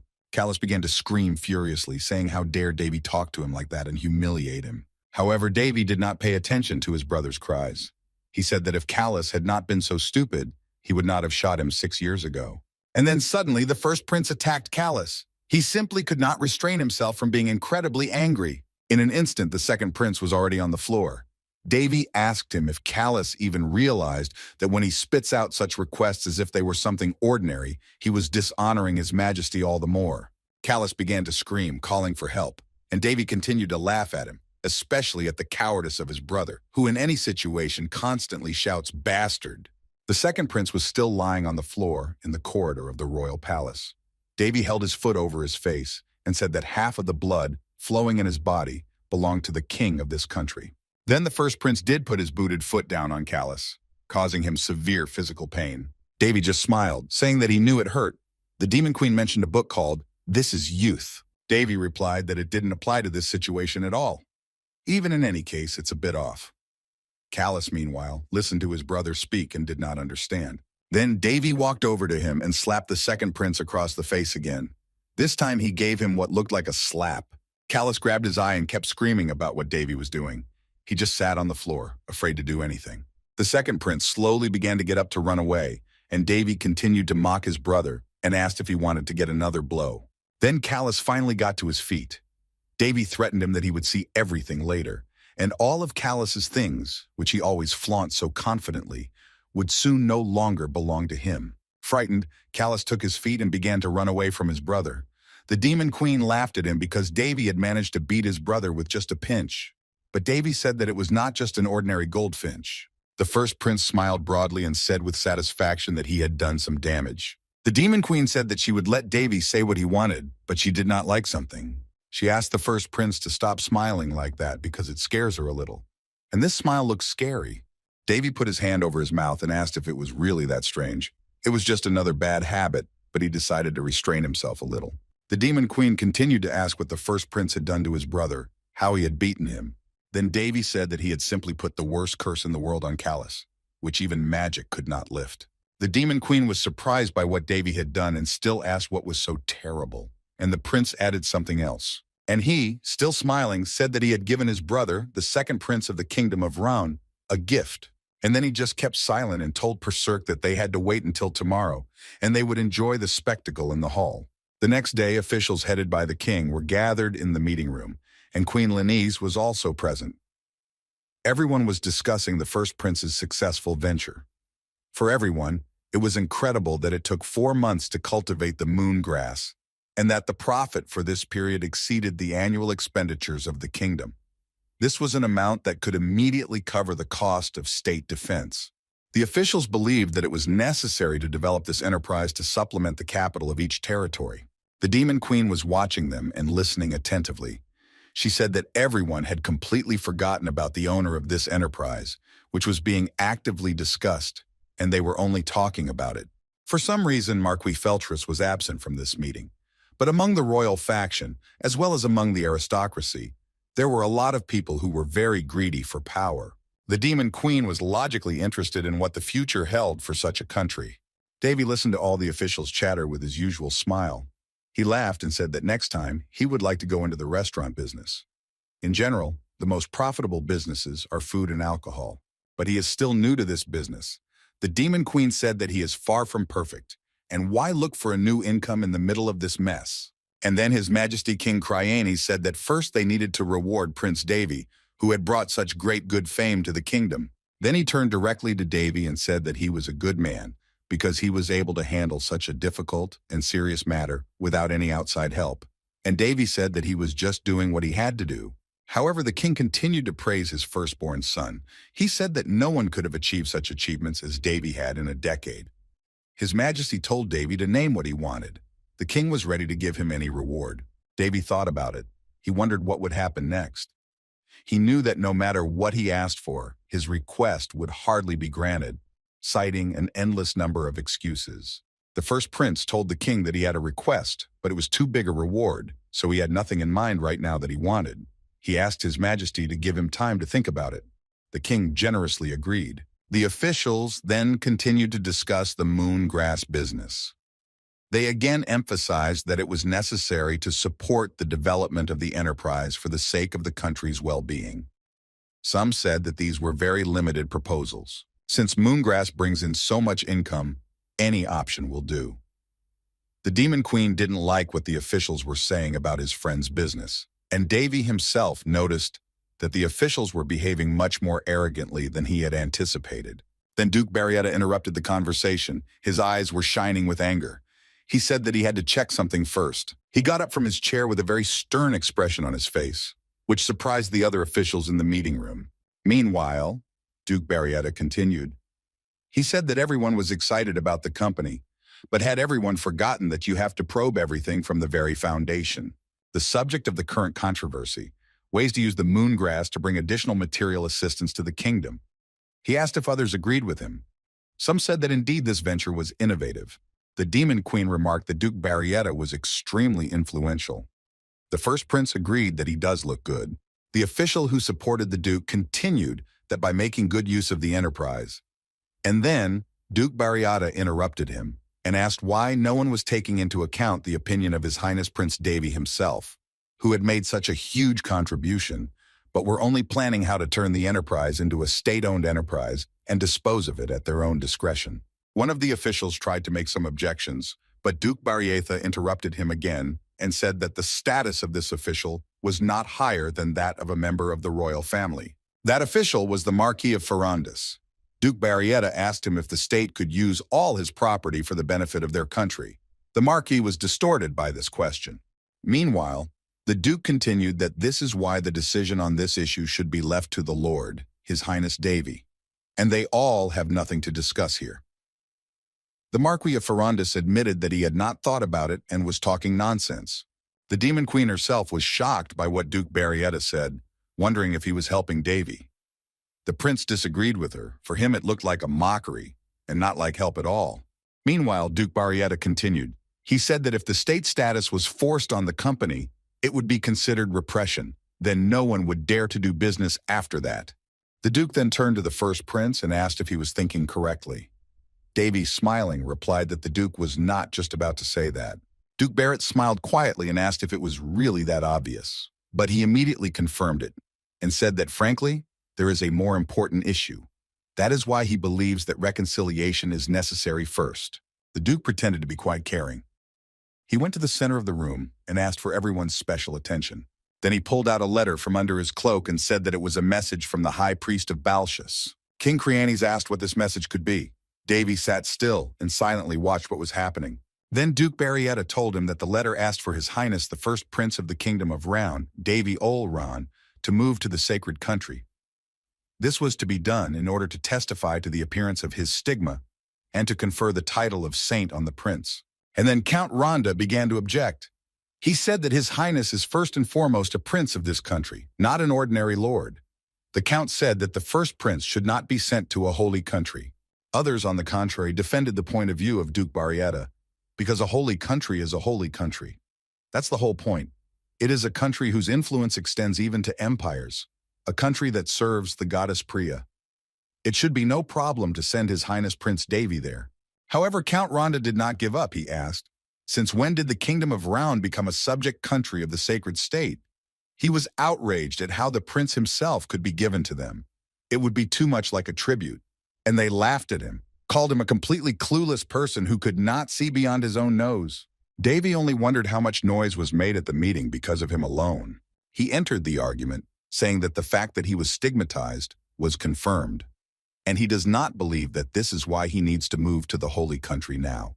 And in general, whether the holy country will take the Kingdom of Raun under its wing if he is granted the title of saint. Duke Barrietta reproached Davy for looking at the whole forest, not just one tree. After all, the royal family bears the yoke of enormous responsibility. And the Duke looked at the first prince meaningfully. He told Davy to remember that nothing good would happen. Stroking a sacred country against the grain is a very bad choice. Therefore, you need to listen to its will. The officials asked what would happen to the Hineslands, and with the Moongrass Enterprise at the same time. Duke Barrietta replied that if His Highness moved to the holy country and became a saint, unfortunately, this would have to be accepted. And in that case, the territory of the Hineslands would be impossible to govern by law. The atmosphere in the meeting room became even more tense. There was a lot of chatter about the need to appoint a new lord as soon as possible. So it was necessary to find a suitable candidate. And then one official said that his son had just recently come of age. The Demon Queen said that Duke Barrietta was doing something stupid, and Davy just said that it was all very interesting. So that's why Duke Barrietta couldn't let the company become a state-owned enterprise. Then he said that he wanted to add something else about the case. Now the Hineslands are at a very important stage of development. The Duke even said that it is at the most important stage, and such an important position as that of Lord cannot be filled by the first person you meet. And then Duke Barrietta said that he would dare to recommend the only candidate suitable for this position. And the Duke considers the second prince of the kingdom, Ron Callis, to be the only suitable candidate for the post of Lord of the Haines, who will have to replace the current Lord Davy. Prince Davy thought it would come to this, to transfer the company after privatization to the son of Queen Lynn Barrett and grandson of the Duke Callis. And of course, the Duchy of Berrietha would take all the profits from the enterprise. That's the whole insidious plan of the Duke. As a result, although the Duke beat around the bush, the essence of his ambition was no different from that of the aristocrats who had originally caused the fuss. The second prince of the kingdom, Ron Callis, knelt down on one knee in front of His Majesty King Creanes and Her Majesty Queen Linese, and waited for the king's decision. The first Prince Davy sat quietly in his chair and watched the farce unfold in the courtroom. He alone knew what to expect next. Meanwhile, something strange began to happen to Prince Callis. He, who had just been so smiling and confident, suddenly began to lose control of his body. Callis was very scared. Davy knew exactly what was happening. He just didn't expect such a violent reaction right away, so quickly. The second prince started talking nonsense. The first thing he said was that he shouldn't be clapped so hard. Duke Barrietta was so surprised that he was so angry, he shouted at him what he was doing. What kind of joke was this? King Creance was also angry with his son. He slammed his fist on the table and said, "How dare Callus play the fool in the courtroom?" And Callus did not understand what was happening to him. He could not control himself. The second prince tried to explain that he had nothing to do with it, but all he could manage was a crow's caw. Davy's curse began to take full effect. His Majesty grabbed his head and shouted that he didn't want to hear anything else. Let only Callus be silent. Then the king stood up and ordered the second prince to get out of the courtroom. To do this, he called for the guards, for Prince Callus was still babbling. When the guards arrived, His Majesty ordered them to immediately lock Prince Callus in his chambers and let him repent for his terrible behavior, until the king decided to order him out. The second Prince Callus continued to shout that he was innocent, that it was not his will, but he could only manage to croak and cluck. And then he started barking. In short, Prince Callus spoke any animal language, but no human language was heard. King Creance was furious. The guards grabbed the second prince, but he resisted and barked. He made animal sounds every time he opened his mouth to say something. Callus did not want to leave the courtroom. He was struggling to get out of the guards' hands. Finally, his headdress flew off his head. It was a very funny and disgusting sight. Prince Davy was watching all this calmly, because he knew what was going on.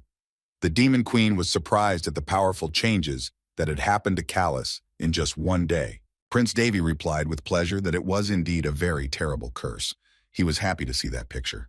Also, the second prince began to go bald.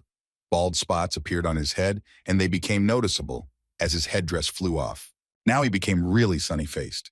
This amused Davy greatly, and the others were very much prepared for what was happening before their eyes. Duke Barrett was stunned at the sight of his grandson, and the first Prince Davy said that as everyone had already seen, Callus was not yet fit to rule the lands. And then the first prince of the kingdom of Round, Davy All-Ron, addressed Duke Barrietta himself. He asked him directly and boldly why the duke's position had become higher than that of a king. And then the duke sat down at this question. Instead of answering, he also asked what His Highness was talking about. Then Prince Davy said he would ask the question a little differently. He asked if this country, that is, the kingdom of Round, belonged to the duke. Duke Barrietta replied with fear that it did not, and that it seemed that His Highness had simply misunderstood.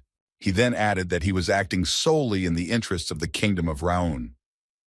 The first prince then asked further why in that case the message from the holy country, which even His Majesty had not seen, was in the duke's possession. Prince Davy did not wait for an answer. He continued to question Duke Barrietta and bring him to the truth. The first prince said that the duke was talking the same nonsense that is said in the sacred country. He asked why this was so. Duke Barrietta mumbled that His Highness should watch his words. However, Davy did not stop talking. He remembered another interesting saying. The owner doesn't even think about selling the cow yet, and the other one is already grabbing the horns. Duke Barrietta said that they were now in the boardroom, so what was the point? Then the first prince shouted back at the duke that this was his own decision regarding the subject of discussion at this meeting. He had arbitrarily decided to proudly sell a member of the royal family at the first demand of the holy country. In doing so, he was going to take advantage of the situation to monopolize the Heinz land enterprise. Prince Davy then added that in his opinion Duke Barrietta was no different from other aristocrats. Then Duke Barrietta asked how His Highness was going to solve the problem with the Holy Land. Prince Davy replied that he would need to settle the issue with the country itself. The Duke asked what options His Highness had and whether he had already come up with something. The first prince said that people live in a sacred country, and the High Priest is also a human being. Then Prince Davy pulled out a magic ball to make the connection. Suddenly, a voice came out of the ball and announced that the connection had been established. Vicar Bellium from the Budget Management Department of the Holy Country got in touch with the first prince of the Kingdom of Ron, Davy All-Ron. First of all, Prince Davy apologized to the vicar for calling him so unexpectedly, and then he asked Bellium what conclusion His Eminence had reached. Around the conference room, there were bewildered questions about what was happening here, how the Holy Country had been contacted, and whether His Eminence had reached His Majesty. Yes, this is what they are wondering. Even if it is a country that is located on sacred territory, the same people live there, and they are just as interested in business. The High Priest, who is part of the Council of Great Elders, is more influential than the king of a small country, but Davy contacted the ruler of an entire sacred country. Vicar Bellium said that in this case, High Priest Molles acted arbitrarily. The vicar assured him that this would never happen again, and everyone can stop worrying about it. It goes without saying that no one would oppose the high priest. Finally, the meeting ended. Everything was put in its place. Thanks to the vicar, the meeting ended safely. First, Prince Davy returned to his chambers and thanked Vicar Bellium for doing a good job on such a tricky issue. The vicar shyly replied that he had done nothing of the sort. He really did not even expect that the kingdom would decide to send the prince to the Holy Land. Yes, it would be good for them, but there are rules. And in the long run, such a decision would have only caused losses. Prince Davy wished them to work in the same spirit. The first prince put his eminence before a simple fact. If at least one of the components in the form of Prince Davy, or Heinsland, were to leave, then the cultivation of the sacred herb would cease. And who better than the ruler of the sacred country to know how this would harm? Vicar Bellium interrupted this speech and reminded Prince Davy of something. The prince replied that he was well aware of this, and that in the next quarter he would prepare a certain amount of goods for the sacred country. He will cultivate the remaining field and grow additional moon grass to sell to them. Vicar Bellium sincerely thanked the first prince of the kingdom of Raun for this service. His Majesty asked him to continue to sell large quantities of moongrass to the sacred country. Wherever you look, this is very worldly and greedy. If you want special treatment, give something in return. And the Moonweed enterprise was originally created for exactly this reason. If everyone gets stuck in this swamp, there will be no one to blame. So, let's go ahead. Into the swamp. Straight to the famous Vodionic. At the end of the conversation, the first prince said that business is very easy. The Demon Queen called Davy a liar. But Davy replied that whatever happened, it all worked out perfectly, so it didn't matter how it happened. Suddenly, the excited face of the maid Amy appeared in the magic ball. She saw His Highness, but she could not believe that she could contact him in this way. Amy screamed desperately and asked His Highness to save her. It was strange how a person who would be helping the prince in the future could show such weakness. Bernil, the maid's chamberlain, joined the conversation and apologized to the prince for looking so bad. Prince Davy laughed that his hard work was not noticeable. Then Bernil asked if the meeting at the royal palace had gone well. The first prince replied that it was very successful, even smoothly, and that he had already settled all his issues on the spot. Then Davy asked how things were going on the ground, how their guests were doing. The Oberkammerer replied that everyone was currently staying in a temporary camp. As His Highness had ordered, they had received a building permit. This means that soon new buildings will be constructed in each district. But as for the landscaping, he had reviewed the sketches left by the prince, but it would be difficult to implement. Davy asked if it was again a time issue, to which the chamberlain replied in the affirmative. The first prince of the kingdom of Raun, Davy ol Raun, saved the dying land and got rid of the interference of external power, but this is not even the beginning. Abandoned for a long time, and therefore backward, the place technically lacks much to improve. The likely time needed to fill the gap is 10 to 20 years, and this issue cannot be solved with money. Davy saw that there was a lot of money, but nowhere to use it. It turns out that they are getting fat. So the first prince decided that it was time to slowly launch the second enterprise. This surprised both the Demon Queen and the Chamberlain. Prince Davy said that this enterprise would be ideal for the best inventors on the continent. This family is famous for its troublesome stubbornness, but the first prince has such an attractive offer for them that they can never refuse. Oberkammerer Bernil asked with interest what the best inventors on the continent were that His Highness was talking about. Davy said that it would be something like exchanging corn for diamonds. The risks are absolutely small, but the payoff is such that they will never find a more profitable enterprise. He was talking about boulders. Having solved all his current affairs at the royal palace, Prince Davy set off on his journey. The guide said that they would soon enter the lands of the Golden Boulder tribe. He warned His Highness to watch his step carefully. Prince Davy slowed his horse's pace a little. The tribe of the Golden Boulder is a settlement of dwarves located in the south of the kingdom. Once upon a time, the dwarves were called dwarves, or dwarves. Almost everyone knows them as such. They are from 100 to 130 centimeters tall, but they are extremely strong physically and very resistant to heat. They are also called the Iron Family, and they can rightly be considered born craftsmen. Unlike elves, who have now become a legend, dwarves live on volcanoes or in rocky areas. They even have some contact with humans. But because they dislike all other races, they only allow someone of the level of a king or his representative into their tribes. This is exactly what the first prince of the Ron kingdom, Davy Ol Ron, demanded as a reward for a successful venture in the Haines lands. Perhaps the aristocracy believed that he was aiming for the position of crown prince. But Davy had absolutely no interest in any such position, and therefore boldly made a completely different choice. However, he was not let go so easily. In the meeting room, various officials expressed their opinions. Some said that the dwarfs are very scrupulous. Therefore, they warned against disturbing them unnecessarily. His Majesty King Cryanes also warned his son that dwarfs are different from humans. He also said that if Davy just hadn't thought things through well enough, he should ask for any reward. However, the first prince stood his ground. He told the king not to worry about him for nothing. He also added that he was sure that he would at least not be thrown out right away. Davy could still feel the angry, wary gazes of the aristocrats until the very end.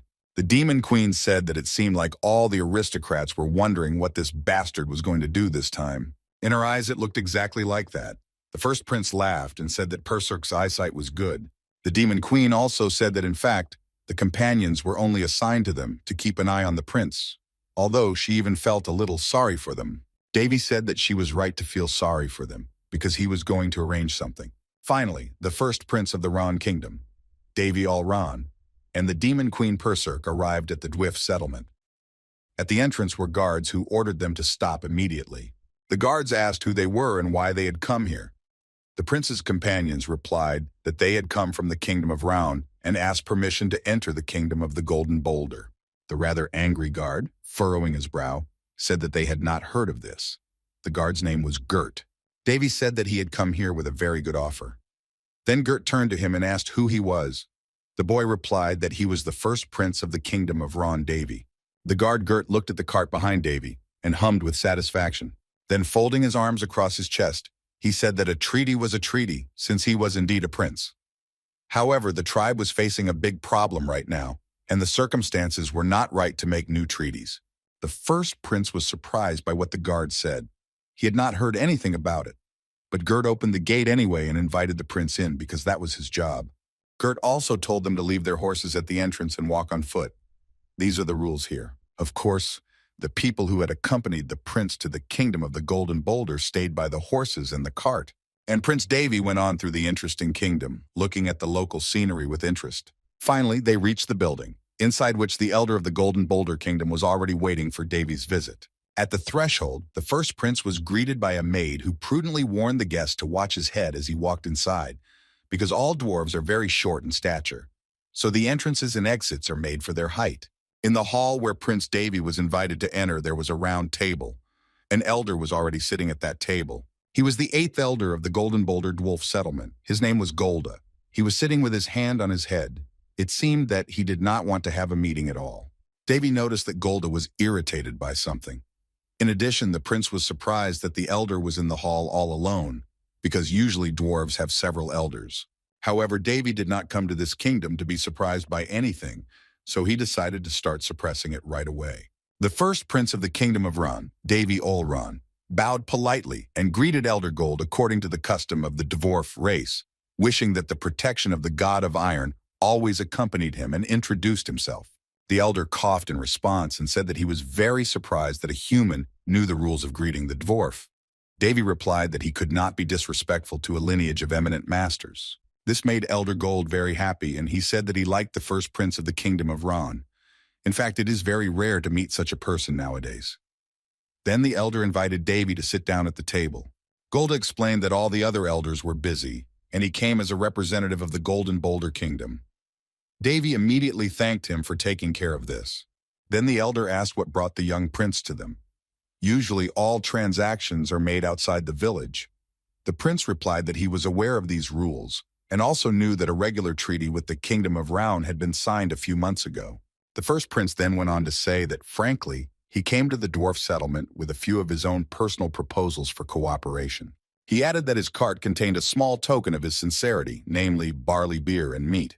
Hearing about this gift, Elder Golda was even more amused and said that people who know etiquette are not so unpleasant, and that dwarfs like human barley beer very much. Davy realized that he had hit the nail on the head.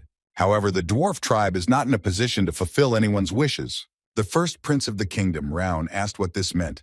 But the elder replied that outsiders should not know all the nuances. Then the elder decided to end the conversation and said that was all he could say to the prince. He understands that Davy has traveled a long way, so he will allow him to stay in the dwarf settlement for a few days. Golda has already informed the others. But finally, the elder warned Davy that if he did anything wrong here, he would be immediately banished from the kingdom. After that, Prince Davy extended his hand to the elder to shake his hand in farewell. But this caused the guard to grab his sword. Elder Golda simply walked past the guest, saying that he would be the first to greet him, and Davy bowed his head slightly at this inconvenience. Then the prince decided to check the information about the elder. His name, Golda, age, 180 years old, gender, male, family, dwarf, rank, none, state, tired, irritated, thoughtful. Special features, junior elder of the Golden Boulder tribe. Feelings, he is the youngest, so when he meets people face to face, he is unhappy that he has to drive them away. It has been a long time since people have entered the settlement, so Elder Golda feels some interest and doubt. He is definitely interested in an etiquette-conscious guest and is annoyed at the way he met him in the beginning. He wants to participate in the work again and learn more about the secondary tempering of the original spark, which is called the true dwarfic sword. After learning this in-depth information, the first prince of the Kingdom of Round paid attention to the subject of the original spark. Davy wondered when it was, and he plunged into his memories. He remembered Cert telling him once that he had created something with those assholes. But that was a long time ago. Since the blacksmith's skills were not particularly good back then, frankly speaking, and the kid's qualities were not up to par. But Cert recalled at that time he felt so good with them that they feasted for several days in a row. It was a rather significant event. The first prince wondered if the original spark was really so incredible. Well, for ordinary people it is. Frankly speaking, Davy did not expect to hear this name. He then told the Demon Queen that she now has a very telling look in her eyes. This means that she knows something. Then Davy remembered that I think the name of that creation was the Unbreakable Sword. That's right, the original spark is a sword created by Cert, together with the elders of the dwarfs. This can be called a collaboration organized for the first exchange of experience between humans and dwarves. Unity, progress, and the blessing of the god of blacksmiths are quite a lot for a sword, but it became special because of the abilities invested in it. However, this is all that the first prince knows. He remembered how Cert had once said that the dwarves had finished a week's worth of alcohol, but Davy knew that this was definitely the sword Cert had mentioned. The interesting thing is that no matter how you look at it, it can be considered a prototype. Holding the sword in his hands, Davy suggested that it could be called the original version of Calderas. Although the direction of application is different, the principle of operation is very similar. A special method of processing using mana. An approach that combines material and immaterial principles. From the first hammer strike to the casting, everything is slightly different from the basic method. The essence of this approach can only be comprehended if you're able to discard all your past knowledge. That's why conservative non-human dwarfs can't understand it. Davy thought that was why they were puzzling over it so much. Then he got out of bed and stretched sweetly, deciding to move a little. Now he needed to get some rest. To everyone around him, the first prince visited this place for the sake of technology and hiring dwarves to develop the Heinz lands. But his main goal is completely different. And the goal is a large furnace. This furnace was created with the intensification of higher technology. The Demon Queen remarked that it was impossible to persuade such stubborn people as the dwarves to use this furnace. Davy said that this was exactly why they needed a plan. The first prince assured the Demon Queen that everything would go perfectly, so she shouldn't worry. Then Davy went to a local diner and met Elder Gold. The elder asked the boy why he was there. Davy politely replied that he thought Gold had a lot to do, but it seems that he had been off for a while. The elder replied that no matter how important the case was, nothing good would come of it without proper rest. And after all, Brother Golgotha had just chased all the elders away anyway, so he took up the task. Then Davy offered to have a drink with him. The first prince then sat down at the table where Elder Golda was sitting and said that he had heard that the dwarves had very strong alcohol and asked if he could have some. And as soon as Davy said this, one of the dwarves, who was also resting at the inn, seized on the prince's words about strong alcohol. He added that he was asking for trouble. Then the dwarf turned to the bartender, whose name was Malcolm, and said that a man was asking for strong alcohol. The dwarfs started laughing out loud and saying that the man must have balls of steel, and he was going to compete with Elder Golda. The dwarfs were laughing and shouting so loudly that Davy had to cover his ears to keep from going deaf. Then Malcolm, the bartender, decided to warn Davy. He said that he was being overly excited, but that the strong alcohol of the dwarves was not ordinary alcohol. This alcohol is too strong for the human body. Davy looked into one of the flasks that Malcolm had placed in front of him. He saw a liquid of extraordinary transparency. Then the first prince took the flask in his hands and poured its contents into his mouth. As he drank, he asked if this was all there was. Having drunk the whole flask of strong alcohol, Davy put it on the table, exhaled deliciously, and said that this was how you really drink. All the dwarfs around the table began to shout aloud cheers to the prince. One of the dwarfs came up to Davy and asked him if he was really okay, and then showed him 3 fingers and asked the prince how many he could see. They were all sincerely surprised that the man had managed to drink all their strong alcohol in one go. Davy simply replied that the dwarves had a very good drink. The demon queen asked him if he really liked it. Davy replied that frankly it was just naked alcohol, and the taste is just awful. But the first prince still needed to play the role of a complete drunkard. And that's because dwarves love alcohol and gambling more than anything else in the world. Then he turned to the 8th elder of the Golden Boulder settlement, Gold. And the first prince of the Ron kingdom, Davy Olron, offered the elder a bet. Golda agreed. He said that they, the dwarfs, could not but respect a man who could drink alcohol. He also said that he would pay for the drink himself. And then he turned to Malcolm and told him to bring whatever the little prince wanted. The bartender just smiled and said that if anything, he was out of the picture. Then the elder told Davy that he was not sorry for any bet, but right now he would not be able to fulfill any request of the prince because they were in a state of emergency. Golda added that Davy's chance of winning was 1 in 10,000. If the prince wins, the elder will fulfill his wishes. But if he wins, the prince will leave this place. Davy shouldn't take this to heart. Golda is glad that a nice person came to visit them, but the timing is just not right. The boy smiled sweetly in response. The first prince was glad that the elder had fallen for his hook. The opponents picked up their halberds and the competition began. And it so happened that Dvorak Elder Gold lost in this dispute. The next day he had a terrible hangover. Davy came to ask him how he was doing, and Golda only asked that the prince speak slowly because his head was still buzzing after yesterday. Golda said sorrowfully that he had been living in the afterlife for so many years, and he would never have thought that he would lose to a human. He was very much deceived. And Davy, as always, replied with a smile that everything happens in the world. Entering into this argument, the first prince knew very well that he could not get drunk in principle, because he had reached the peak of the power of sacred mana.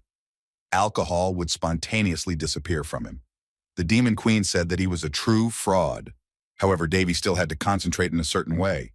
Perserk also said that it was too much for the prince to go drinking with the other dwarves after the victory. She shook her head and asked when he had become such a drunkard. Davy said it was all because of one of his teachers who taught him the art of the sword. The hero who united the central Murma lands is Janma Dokojun, and it seems that everyone in this world is afraid of him. Even Daphne, an immoral saint who loved alcohol, shook her head and ordered the prince to never drink with Dokojun. That's how much of an alcoholic Jangma Dokojun was in the gallery of heroes. The problem is that during his studies, drinking with him became a routine for Davy. Dokojun always had a bottle of alcohol in his hand. If something didn't work out for the prince, Chanma Dokojun would say that in that case he needed to have another drink. The teacher would give Davy a bottle of alcohol and say that when he drank it all, he would teach him. But if Davy passed out, he would be punished by running around the gallery 100 times in 100 days. The first prince only now realized that the hardest part of studying with a teacher like Janma Dokojun was drinking with him. For him, alcohol was something like a deity. And that is why some dwarf alcohol, even the strongest, is nothing to the first prince of the Ron kingdom. Elder Golda was still holding his head because it was hurting so much. But he said that in any case, an argument is an argument. So let Davy say what he wanted. To begin with, Davy asked the elder if this primordial spark was really causing the Dvoras so much headache. Golda was outraged, thinking that some idiot had already blabbed. Then the elder admitted that they had a problem. The old sword that they, the dwarves, kept was broken. Davy could not believe how it had broken, and Golda said that it was a very mystical story. He said that for centuries, this sword had been passed down from tribe to tribe. It was always kept under careful supervision. Each tribe swore to protect it as the apple of their eye. And in this generation, it was Elder Gold's father who was mainly responsible for the preservation of this sword. But due to the fact that his father passed away early, The care of the sword fell on the shoulders of Gold and his brother, Golgotha. Davy wondered if the sword had broken at just the right time. After the story of the sword, the elder asked if the prince really only wanted to know about it. Golda then said that he was asking because it was Davy who was sitting in front of him. He assured him that everything was fine. The prince could continue to ask about anything he wanted. As expected from dwarves, they respond to the kindness shown to them with the same kindness. After all, Davy had just had a drink with him.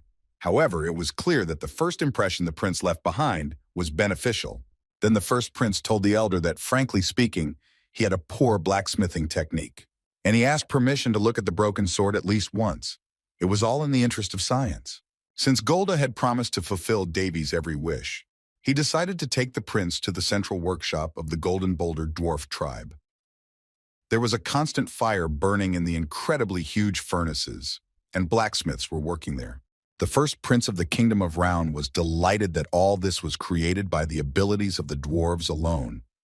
The elder confirmed this and said that although it was not mana or alchemy, the firepower of that furnace was incredible. Suddenly, someone asked the elder who he had brought to their central workshop. Golda waved him off and asked if it was not obvious from the guest that he was a newcomer to Zoloty Valun.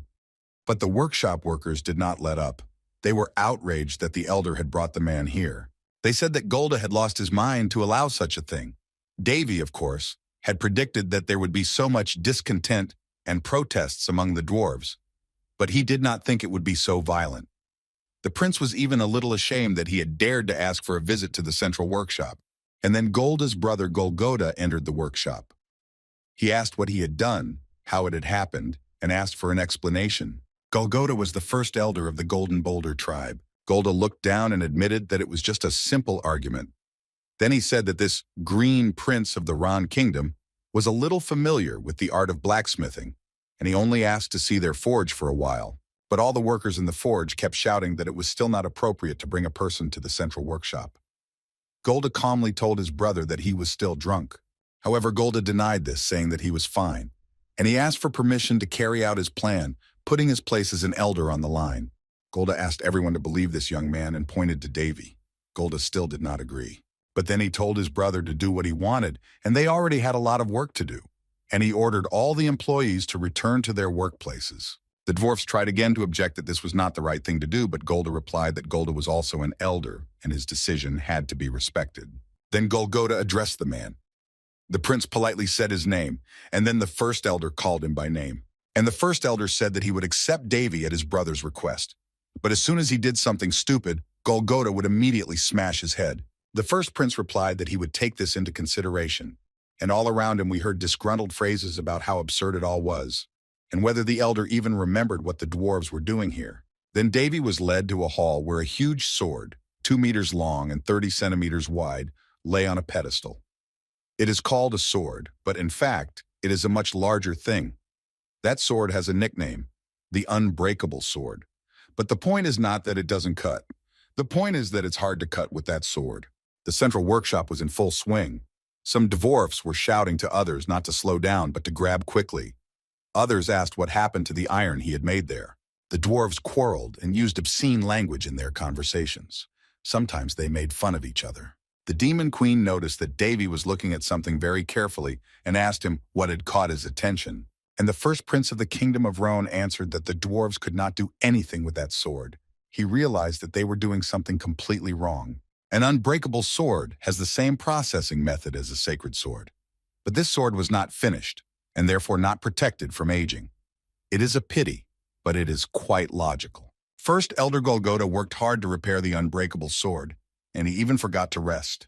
But this can lead to trouble. You cannot drive yourself so hard with work. Golgotha was really working beyond his strength. Davy was watching and knew that the dwarves would not succeed. And then other dwarves entered the central workshop. One of them snapped at the dwarves of the Golden Boulder. These were the dwarves of the Blackstone tribe. The one who snapped was called Troz. He shouted that the dwarves of the Golden Boulder had finally broken the sword with the Christ. The workers of the central workshop asked what they were doing here. Troz did not let up, and he turned to Golgotha and claimed that he had broken the sacred sword and was living with it. And then he added that, frankly, when he was told that Golgotha would be responsible for the sword, he did not like it at first. Dwarf Troz began to demand that the Golden Boulder tribe at least now hand over the broken sword to them, the Black Boulder tribe. He also said that at least their tribe's craftsmen would do a much better job. The workers at the central workshop started yelling at Troz to shut his mouth. Even if the Black Boulder tribe had a better elder, it would not be easy to repair a sword. Troz was very arrogant and angry. He said that the Golden Boulder tribe hadn't made any progress on repairing the unbreakable sword for a very long time. And he loudly shouted that the dwarves of the Golden Boulder tribe should stop desecrating the sacred thing. And then Troz added that all the elders of the other tribes were of the same opinion. They were all in solidarity with each other on this issue. And again he exclaimed that the Black Boulder dwarves simply could not entrust this matter to the tribe with the worst skills. Although things would have been different if Golgota's father, the majestic elder Gord, had been alive. Troz was escalating the situation more and more. He said even more boldly and disdainfully that there was nothing more to see here. Their preparations were already complete, and they, the Black Boulder tribe, were ready to take the sword back to their own place. Golgota was in tears at this dismissive attitude and helplessness. Then Davy approached him and asked permission to ask him a question. Golgota looked up at the first prince of the kingdom of Round, and Davy asked the elder directly if they were masters. Golgota did not understand what their guest was getting at, and the evil Troz did not miss the chance to make fun of the first elder of the Golden Boulder tribe for talking to a human. He then asked him since when anyone could walk around in the central workshop. Troz thought this was incredibly insolent. Golda approached Davy from behind and told him to back off and stay out of the situation. However, Davy was not going to back down so easily, he said, addressing Golda, that a master must feel the spirit of everything he creates and respect it. But the first prince continued, the dwarves of the Golden Boulder tribe have been ignoring that spirit from the very beginning. Golda replied that the unbreakable sword had already become so corrupted that it was really useless. Meanwhile, Davy went to the sword and began to repair it. The dwarves shouted with one voice what he was doing and told him to get away from their sword, where he was going to touch it. And then they attacked Golda, saying how he would be responsible for all this later. After all, it was an abuse of power, and the dwarves threatened to protest to the kingdom, but Davy paid absolutely no attention to anything. He continued to talk to Golda. Now the prince asked the elder if he really wanted to fix everything. Golgota only replied that it went without saying. Then Davy asked him why he was behaving like that, why he was only worried about preserving his pride. Golgota, as if mesmerized, looked directly into the eyes of the first prince of the kingdom of Round, Davy Olron, who clearly told him that he understood everything perfectly well. It seemed that Golgota was having an incredible epiphany. Davy asked questions, such as whether about 3,000 years had passed, whether the sword had served the settlement faithfully all these years. And they can't let go of a thing that has long since come to the end of its life. They spend unnecessary energy trying to forcefully revive the dead. And then Davy shouted out that this is how they treat the value that has become their emotional support. The first prince, raising his tone even more, asked how they dared to call themselves masters after that. Davy continued to tell the dwarves off, asking when they started behaving so low. After all, everyone knows that the dwarfs are the family of the best masters on the continent. So how can such craftsmen not see that the thing is completely worn out, so it is impossible to repair it? The first prince of the kingdom of Round went on to say that everything a craftsman creates must have at least a tiny piece of his soul in it. Davy said that, for example, a person who neglects this rule has no right to be called a master. The prince again recalled how he had been taught by the blacksmith Cert.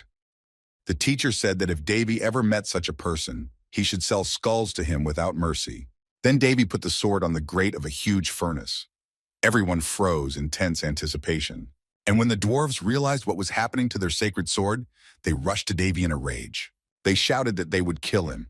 And Davy said that given all that the dwarves had done, it would be the right thing to do. Then the first prince again clearly emphasized that the dwarves should not dare to mock the sacred object. Putting aside pride, this thing was created by the name teacher, and it has nothing to do with him personally. The prince said that there was no one among the dvoras who knew the true essence of the sacred object. Then everyone saw that the sword was completely melted, its life extinguished. Davy said that those dwarves were not even sure that the sacred sword could be restored. They thought it was impossible, so they did not even try. Davy asked why they were called a family of masters. But the dwarves did not want to listen to him. They demanded that he shut up. They were also indignant that he could know if he was talking such nonsense now. Golgota asked the prince in despair how much more pain he was going to cause them. The other dwarves went to calm their elder. They probably knew this themselves. The original spark had long since outlived its usefulness, and there was no point in repairing it. And yet, with their technique, it is simply impossible to create a new one. The dwarfs could not recognize this fact. As a result, they convinced themselves that the value of an object exists only if it is passed down from generation to generation. In fact, this is a very terrible sin for craftsmen. Holhoda no longer knew how to react to all this. And then Trost spoke up. He said that Davy was taking everything too lightly. And this is only because this case is of a different kind. The art of a sacred object could not be restored even by the best dwarfs for generations. Trost shouted, "Does Davy really think he's any different? He shouldn't pretend to be the best among them if he couldn't create even one sacred object." The Demon Queen asked if everything was okay. It was the first time in her life that she had ever met someone so stubborn. It would be bad if this continued. And the first prince of the Round Kingdom said that he had never said that he could not create a sacred object.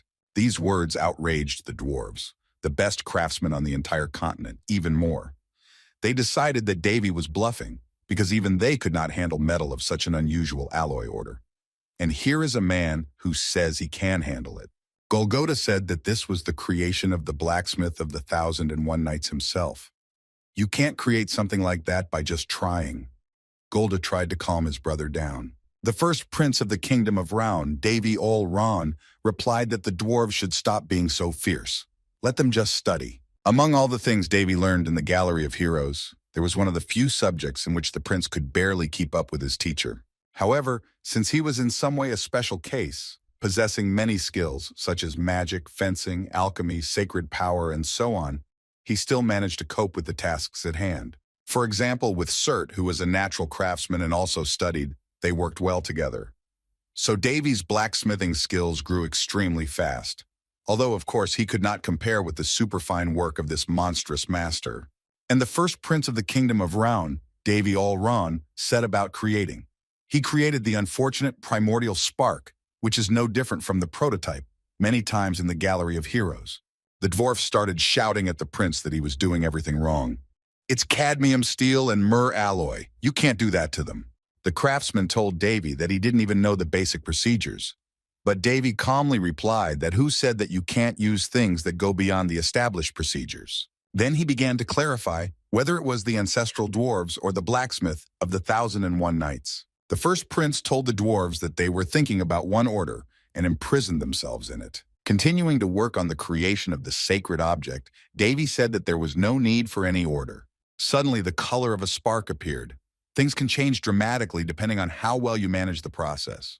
And you can mix anything as long as the method of work is correct. And you can do this even if this method is a real perversion for the dwarfs. All the dwarfs who were in the central workshop at that moment watched Davy's work in shock. Trost noticed what kind of reagent the first prince of Round had used in the alloy. Golda said, frightened, that this was not right. Meanwhile, Davy continued to work, and he did it very easily and simply, enjoying it immensely. He said it was as simple as that, and finally he finished his creation. The dwarfs came closer to evaluate the young master's work. The appearance of the sword was not too exquisite to be called a primal spark, but that was exactly what it was. It gave off the same waves that are felt from a sacred object. Others noticed that those waves were even thicker than those from the previous version of the sacred sword. But Davy knew that it could not be otherwise, because he was a disciple of Surt himself. The Demon Queen said that she did not expect Davy to be able to create such a sword without a mana stone. Her blood ran cold. Davy only said that if the dwarves could abandon their so-called order in their work, they could create something similar. The dwarfs were still looking at the sacred object that had just been created before their eyes. They said that the main thing in it was the veins. This sword takes on mana on its own. Simply put, it is a structure that allows mana to circulate freely. The principle is similar with the circles of mana that are carved into the body. The dwarves had already lost their anger at the first prince of the kingdom of Ron. Davy went to the first elder of the Golden Boulder tribe, Golgotha, and asked him if he knew what he had done. There are very few things that restore the power of metal without a mana stone, including sacred swords. These things are different from artifacts that are thrown away when the mana supply is exhausted. Golgotha fully agreed with this. Davy then pointed out to the elder the veins that were visible along the length of the sword. The Demon Queen noted that no matter what Davy did, he had finally successfully conquered the hearts of all the dwarves. After the sacred sword was created and Davy told Golgotha about it, the prince's role here was complete. The blacksmith of the 1001 Nights also worked up to this stage and then handed over the work to the dwarves.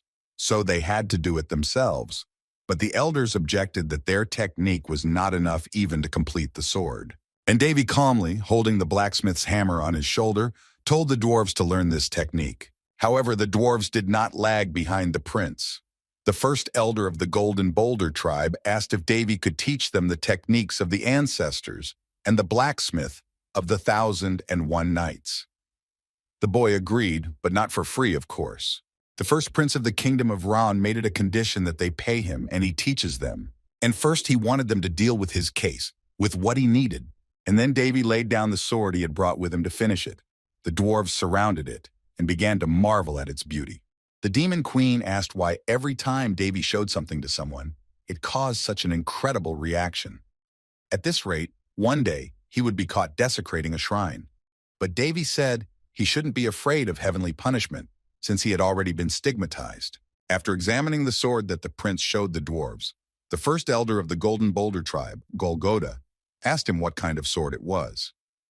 Davy answered the question by asking what the elder thought of the sword. Golgotha did not understand this answer. Golgotha knew what kind of sword it was, and he missed that it was created by Davy. But the prince immediately denied it. He did not create this sword, but he was going to complete it and needed the help of the dwarves. The other dwarves asked where the master who created the sword was. Davy answered that the master was dead, and he died a long time ago. The dwarves apologized for this clarification. The first prince of the kingdom of Round said that the master who created the sword had died a long time ago, thousands of years ago. The Devoras were shocked by this information. They were amazed by the phrase about several millennia. Davy confirmed what he had already said. It was a seasoned legacy that had been left alone for a very long time. That was why the sword's effectiveness had increased tenfold from its original setting. The Demon Queen said that it was not a wine to be aged, but Davy explained that it takes some time to treat weapons with mana. And by the way, the original spark he restored will also be able to be moved only after a few months. Although the difference in the complexity of the treatment is obvious, and that is why this is a big problem. The first prince of the Round Kingdom was thinking about how he could complete a thing of this level. Elder Golgotha asked if the prince happened to have the ingredients to complete it. Davy replied that he did not. At first he thought of Misril alloy and was going to ask the dwarves for it. Personally, he would have preferred orichalcum or adamantium, but that would have been a bit difficult to come by. Because this is a dwarf workshop, you can only find high-quality myrrh here. Golgotha said that since the prince was asking for it, something could be done. The elder said that he would give Davy his workshop as a workspace. His skills are still far from the prince's, but his personal workshop is in perfect condition. It is quite worthy of use. But Davy knew that a personal workshop is an untouchable territory. It's not something you can just give away as payment for new equipment. All the other Dvoraks were very surprised at this proposal from their elder. Golgotha decided to give something else to the first prince of the kingdom of Round, which shocked his subjects even more. He did not show it even when the Dvoras asked him about it. The elder opened the chest he was holding, and everyone saw that there was a fang inside on the velvet fabric. He asked Davy to take it. The Demon Queen thought it was some kind of bone. She was a little surprised. And the first prince opened his eyes even more in surprise. It was the bone of an ancient dragon of unknown origin. Golgotha said that it was an immensely perfect and noble material. Then he added that it was a family heirloom that had been passed down in their family from generation to generation since the time of the first ancestor. The first elder of the Golden Boulder tribe also said that he had been carefully keeping this item because he had never met anyone who could handle it. But now he met the first prince of the Ron Kingdom, Davy Ron. Davy was even more shocked. He could not have expected to see a dragon bone here, in the territory of the dwarf settlement. The prince did not know what to do at first. The dwarves had something else to tell him. One of them suggested that since Davy had already received the bone of an ancient dragon of unknown origin, it would not be convenient for him to use the personal workshop of a first elder Golgotha. At least that's what he thought. So this dwarf decided to offer his personal workshop for use. And if the prince needed anything, he could just tell him, and he would be happy to get it. The other dwarfs also began to offer their personal workshops, because why should only one of them get this honor? They even started calling it tyranny. As a result, Davy didn't even know where to go from that chaos. Meanwhile, the dwarves began to offer all their possessions. Some of them even brought some more calcum, which the prince had requested. Another decided to pull out his family heirloom, a reagent that had been infused for 100 years. Another offered 100 grams of adamantium and invited him to his home. Everyone pounced on Davy with their offers so much that the prince decided to stop it. He asked why they were taking out all their family valuables. But the dukes replied that it was okay, because they couldn't use those things anyway. This way, they could at least boast later that the ingredients from their house were used in the blacksmith's legacy of the 1,001 Nights. The prince thought, let the ancestors forgive him. As a result, all the dwarfs who had some of their savings brought them to Prince Davy. The Demon Queen laughed and said that recently Davy had said that he was missing some ingredients. The prince happily replied that there would be no problem with that. The dwarfs' affection for Davy is enormous. Having brought all their valuables, the dwarfs asked if it would be enough for the prince and if he was happy with it. Davy replied that he was quite satisfied. The first elder of the Golden Boulder tribe, Golgotha, said that he would like to help Davy in his work, but the masters have their own rules. The other dwarves were even angry with him for that. Davy thought that he could let the dwarves just watch him work, but he didn't say it out loud. So the dwarfs wished the prince to work quietly, and they would go and finish the sacred object, as he had taught them. Davy thanked them, and finally he was going to start working, having everything he needed. Davy's memories came flooding back. He remembered how his teacher, blacksmith Surt, had once hit on a heroine, calling her a young maiden pea. The heroine was outraged that he dared to call her a flat pea and called him a bastard instead. The heroine's name was Waikano. Surt began to make excuses for not calling her a pea. But Waikano was already furious and threatened to burn Surt's student Davy. Surt sarcastically asked why she was going to burn a normal child. And Davy stood aside and thought only that he was mocking Waikano Surtees, and for some reason all the fire was flying at him. The gallery in the temple was created with the ideas of many characters. It was a world close to paradise in every sense. The message of the gallery was as follows: you have suffered in the other world, so have a good rest here. Thanks to this, with the power of Odin, who is a famous creator of dragons, Davy managed to touch the bone of an ancient dragon during his lifetime. The blacksmith Surt really tormented the god of magic very much. Waikano was crying because of his touching. Master Surt showed Davy the fang of the ancient dragon and said that it was one of the ingredients for creating a sacred sword. Then the blacksmith added that this would not happen, of course, but if the boy ever saw such a fang, he should know how to handle it. At the same time, Surt continued to mock the god of magicians, who kept saying that she would burn Davy. At the time, the prince was only furious that he was being forced to learn how to handle ancient relics that no longer existed. But his luck turned into an absolute success. It would seem that this unnecessary training paid off. While working on the completion of the sacred sword, Davy wanted to apply fire resistance magic, but if there was even a small error in the temperature, he would fail completely. But the first prince of the kingdom of Round continued to work tirelessly to complete the sword. The Demon Queen, who was watching the whole process, sincerely admired the beauty of the work. One sword had a color change from dark and red like blood to pure ruby, and as if its reflection, a blue sword, like a supernova star that has just risen into the sky. The Demon Queen admired the concentration and diligence with which the first prince of the kingdom of Round, Davy Olron, worked on the sacred swords. And Davy worked tirelessly. He was very passionate about his work. And finally, the two twin sacred swords were completed. Now it was time to name them. Davy rubbed his hands together with satisfaction. The Demon Queen asked if Davy had anything in mind. The prince admitted that, frankly, he had already thought about it. Perserk was surprised. Davy said that the name had crossed his mind the moment he first saw the sacred swords. The prince gently touched the halves of his creations, stroked them, and said the name he had decided to give them. Name, Red Ribbon. Condition, in the process of completion of forging. Shape, double-edged wide blade. Length, 88 centimeters. Width, 6 centimeters. Contractor, Davy Olround. Completeness, 99.9%. Additional information. The first sword is from the last legacies into which the great blacksmith poured all his power, using mana in the swimmer. Restored and completed by the only apprentice of the great blacksmith who inherited the will of the deceased, the first sword of the specificity of the soul investment. Name, Blue Ribbon. Condition, in the process of completion of forging. Shape, double-edged wide blade. Length, 88 centimeters. Width, 6 centimeters. Contractor, Davy all round. Completion, 99 and 9%. Additional features, second sword of the specifics of the soul investment, second sword of the twin swords. Name, red ribbon. Condition, in the process of being completed. Contractor, Davy all round. Special, circulates mainly elemental and spirit mana.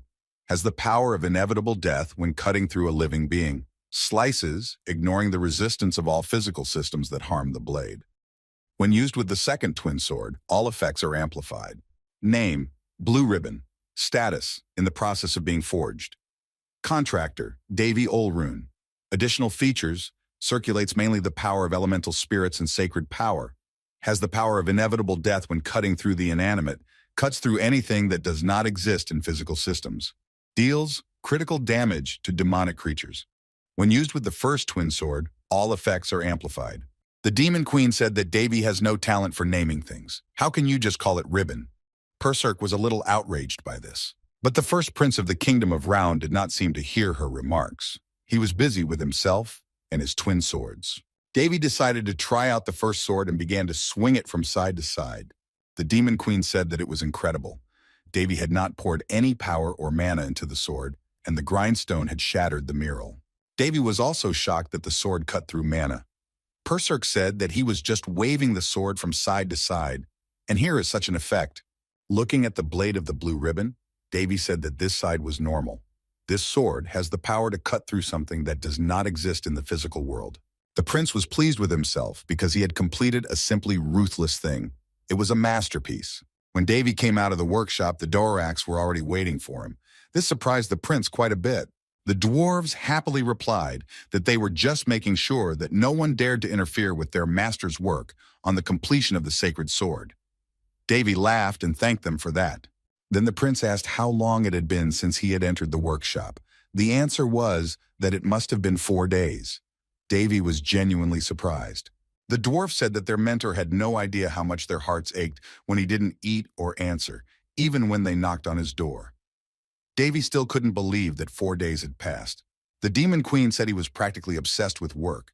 She also added that it was a very interesting sight. Davy asked what kind of spectacle she was talking about. The dwarfs, meanwhile, said that they had brought their elders.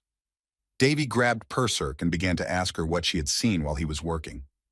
The Demon Queen gave an ambiguous answer, saying she didn't know. Finally, the dwarves came to the workshop where Davy was working and saw the miracle he had created.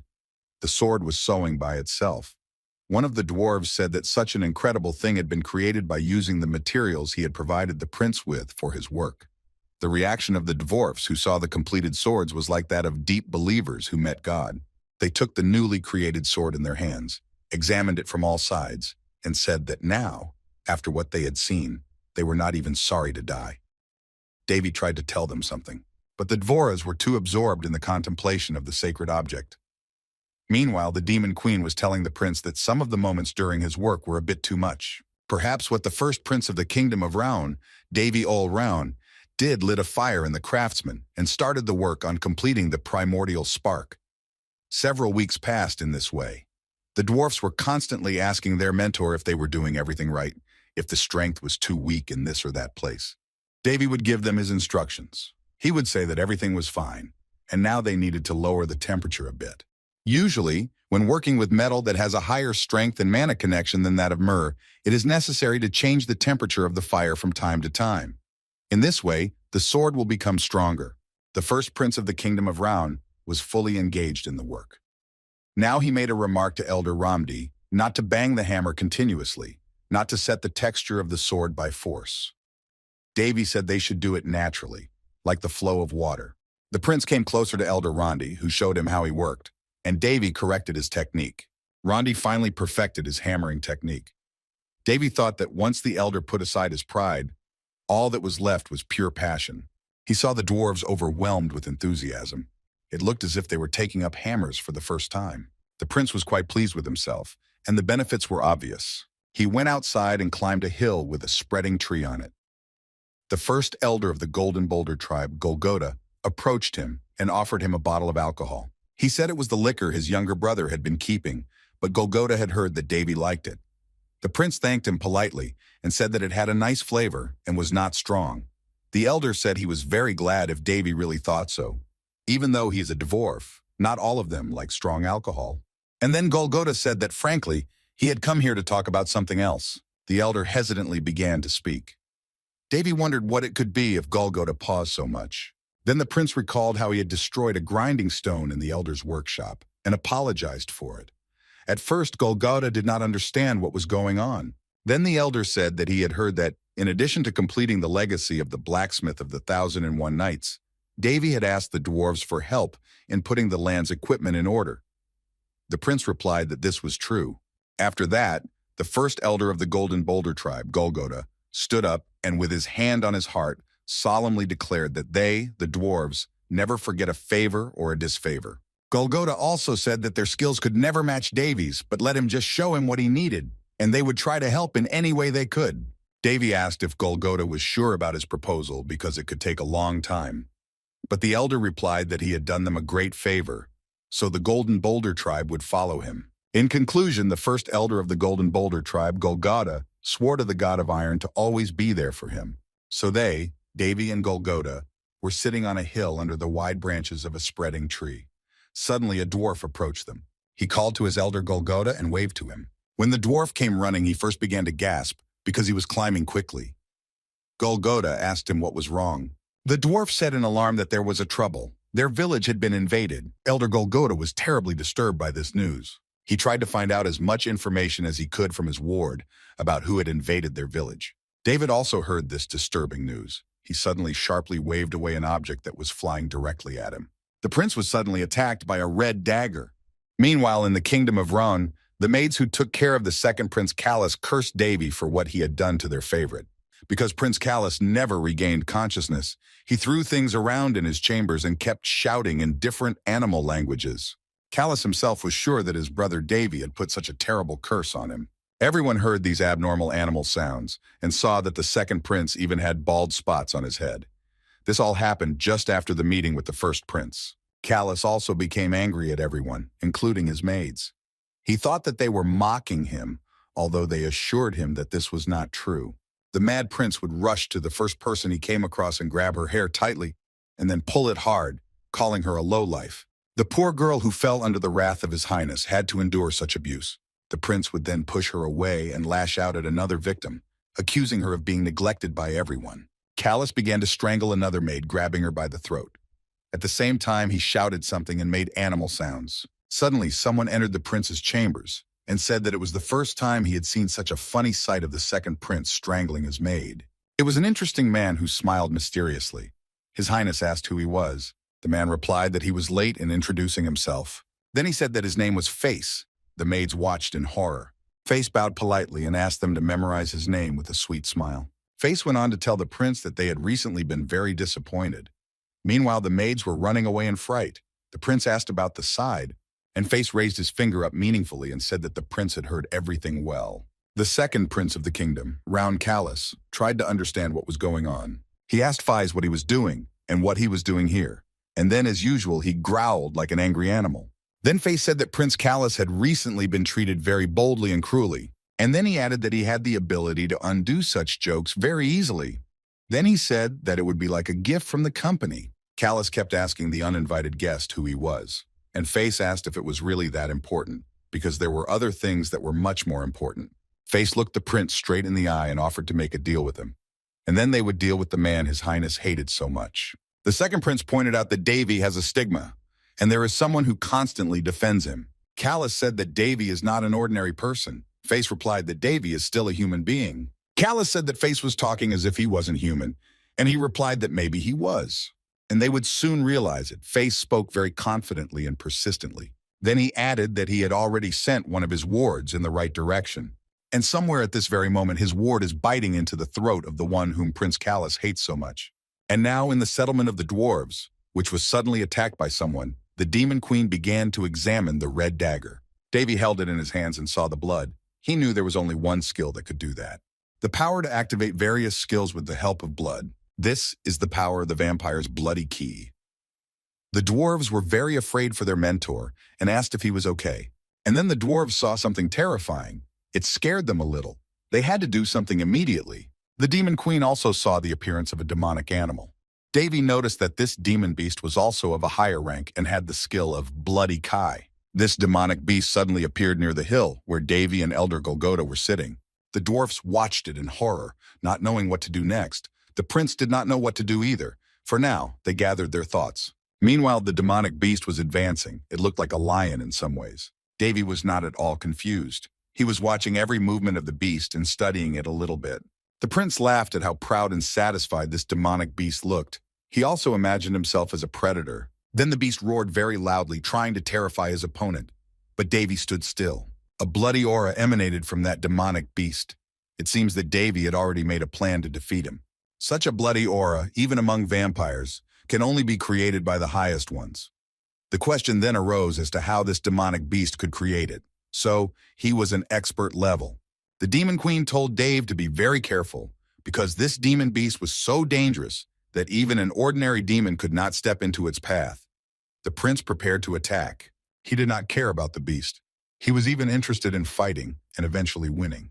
Davy said that a demonic beast is still a beast, first of all, and it has ordinary animal instincts, moves instinctively. As soon as the beast approached the prince, it immediately received a powerful blow from Davy. And in this sudden, unexpected fight, Davy saw an interesting chance for himself. He pulled out his recently completed sword. The true price of a new car can only be found out after a test drive. And the prince unsheathed his 24th-style magic spirit sword and enthusiastically swung it at the demonic beast and struck the beast with a powerful blow. Half storage space. A replacement for the 7th Circle Supreme Magic Storage Space.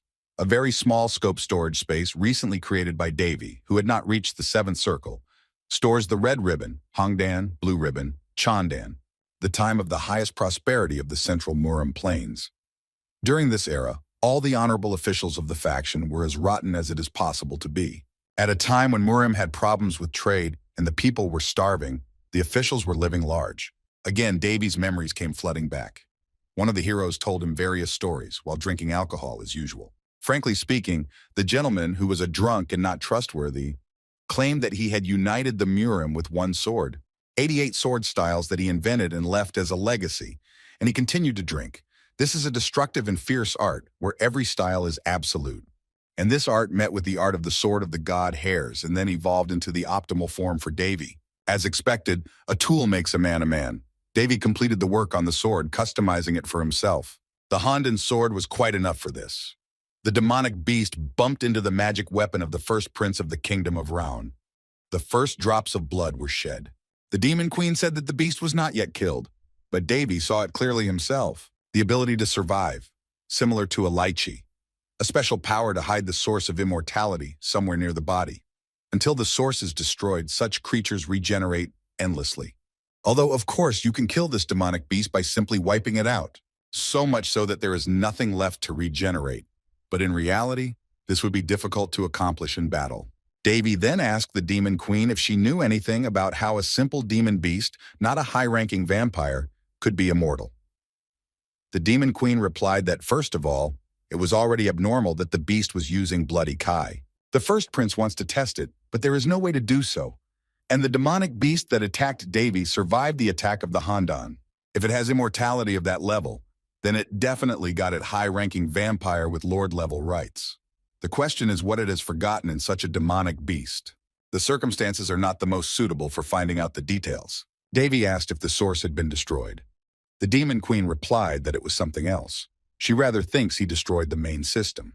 The first prince of the kingdom, Raun, laughed that with this level, he could kill a god. It would be very interesting to know what Surt the blacksmith actually put into his sword. This sword had been sleeping for a very long time, and the ingredients that were used to complete it were a bomb. All this together strengthened the sword many times over. Davy returned from the battle with the demonic beast victorious. Now he wanted to rest, and he would think about troublesome things later. Suddenly, Davy noticed something moving in the bushes nearby. It seemed to be a rat. He looked over and saw his brother, the second prince of the kingdom of Round Callus, standing there.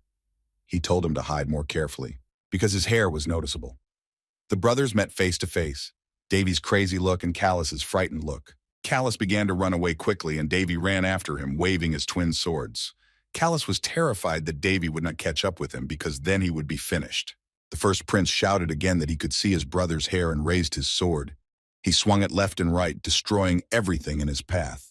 Callus stumbled and almost fell completely, but he only crouched down, unable to run any further. Davy caught up with his brother and reproached him for trying to kill him, but he could have had some fun with him. Davy asked what it meant. Do you have to behave in such a perverted way? He was, of course, talking to the Demon Queen, but Callus didn't know what to do with himself anymore. He thought that Davy had gone mad because he was talking to himself. But Davy continued to talk to Berserk as if nothing had happened. He asked her whose side she was on. In this situation, the second prince immediately decided to take this chance to run away and hide from his brother. But suddenly he felt someone grab his arm. It was Davy. He had just decided to make fun of Callus in revenge. But Davy was not that close to him. Callus could not understand how his brother had suddenly appeared behind him. Meanwhile, Davy continued to have fun. He told Callus, calling him a dear customer, that he could leave only after the payment. And he wanted to run away with a mouthful of food. Then Davy swung his sword so hard that he almost hit Callus. But he did hit him a little bit. He got a small scratch under his eye. The second prince of the kingdom, Round Callus, was the most arrogant and great aristocrat in their family. He was also an incredibly distant being that no human could ever match. At first, Callus was going to cast Davy down to hell and mock him enough. He expected his brother to be overcome with fear from the mere encounter with the demonic beast, thought that he would just meekly wait for his death until he had enough. However, the second prince of the kingdom of Round was very wrong in his calculations and judgment. The first prince of the kingdom of Round, Davy Ol Ron, is a completely insane person, as Callus believed. The second prince screamed in despair and anger at what Davy had done to his body. And in general, how dare he, from the lowest family, touch him and curse him? And Davy simply replied that his brother should thank him for not stabbing him to death right away. Then he added that he wanted to clarify something. But Callus said that it would not work, because among his tribesmen, he was considered the most resilient. The second prince continued to say that Davy would not be able to find out anything, but Davy told him that he did not even expect his brother to say anything. Frankly speaking, the first prince of the kingdom of Round knew the perfect magic to find out what was going on in someone else's head, so he put his hand on Callus's head. The second prince did not believe that such a thing could exist, but Davy just said that he would check it out for himself. And the first prince of the kingdom of Round used the magic evolution of Shammai on his miserable brother. The black magic, mark of damnation, key of fusion, flame of inquiry. The magic enveloped Callus with its effect. He started shouting that it was very hot and asking Davy to stop doing it. But Davy told him not to be so dramatic because everything was fine. Then the Demon Queen intervened. She said to Davy that although Callus was their enemy, but Davy interrupted her and told her to stop worrying because Callus would not die from it. The Demon Queen replied that she was not worried about Callus at all. And Davy knows this very well. Then the prince politely asked the esteemed Demon Queen if he was obliged to be lenient with someone who wanted to kill him. Berserk then decided not to interfere anymore, as the first prince of the kingdom of Round was quite right. She realized that such kindness was of no use. The mania worked on Callus. He was ready for interrogation. Davy said that he needed to know very little about something, so they would go through the questions very quickly. First, the first prince asked his brother who he was. Callus did not want to answer by force. But Davy had his own magical influence on him, which Callus was very afraid of. The second prince was bent to the ground in pain and squeezed out that he was an aristocrat of the Viscount level. That was essentially a cheap middle level. So Davy continued his interrogation. His next question was what the second prince's goal was. Perhaps it was because of the vampire maid he had recently encountered. Callus confirmed this information. Davy laughed in his mind, because Callus had said before that he was good at keeping his mouth shut, and in fact now he easily told everything he was asked. And he continued to ask his questions. He wanted to know how Callus and that demon beast had gotten immortality. Callus did not want to tell him what his brother was asking him. Now he just shut up and remained stubbornly silent. Davy even thought that Callus was holding up well. The first prince was waiting for an answer, but his brother was silent, just gritting his teeth and making a growling quality sound. Davy was about to put a little pressure on him. Suddenly Callus said that he chose death, but he was extremely surprised by this. It was a sudden decision that clearly did not come from him. Both Davy and the Demon Queen realized that something magical was happening here, that someone had taken possession of Callus and was controlling him. Davy wanted to intervene, but Berserk stopped him and told him to stand back. Right before their eyes, the second prince of the kingdom of Round began to transform into an unknown creature. They could only hear him shouting that he didn't want to and addressing a certain Mr. Feiss. Finally, he was enveloped in flames. The Demon Queen kept holding Davy back, saying it was taboo. It was taboo, and also destruction, very strict. Davy said that this happened to Callus not of his own free will. The burnt skeleton of the second prince of the kingdom of Round, Callus, was lying on the ground in front of them. Unfortunately, Davy did not learn everything he expected from the interrogation of his brother. The Demon Queen was worried that she had interfered and detained Davy when Callus was being destroyed by an unknown force. However, the prince replied that there was no need to worry. He had already foreseen this. The one who casts a curse has the ability to sense when the curse he casts has been affected. In other words, the one curse that Callus had placed on him had already been broken. More precisely, it has been put into anabiosis. It is very difficult to find, but it is possible that it was found. A patron saint with the power of immortality. He is not a simple man. Yes, it was Feiss who had visited Callus the day before. After everything that happened on the hill near the spreading tree, the first prince of the kingdom of Round returned to the settlement of the Golden Boulder tribe. The dwarves were repairing everything that the attacker had destroyed. There were many ruins around. The Demon Queen was shocked to hear that only one demon beast had been here, and so much had been destroyed. When Davy approached the elders, he saw that they had sent a messenger north and asked him to hurry. The elders saw that their mentor had returned, alive and well. The first elder of the Golden Boulder tribe, Golgotha, said that they were very ashamed to meet him in such an indecent way. But Davy replied that everything was fine. The first prince said that what was more important was whether they were injured. Golgotha replied that as far as Davy could see, they were fine. But unfortunately, dozens of houses had been burned down and some people were still injured, but not seriously. And then Golgotha noticed that Davy wanted to tell him something else. He said so and told him how he felt. But he invited the first prince of the kingdom of Round and their mentor to come inside to talk. They entered the hall and sat down at a round table. Golda was also present at the table. Golda said that the guards were on their toes. Davy asked excitedly what else had happened, why there was such a commotion. The elders replied that it was nothing special. They had just been informed that a child from the orphanage was missing. They have already sent guards to search for him, but so far to no avail, nothing is known.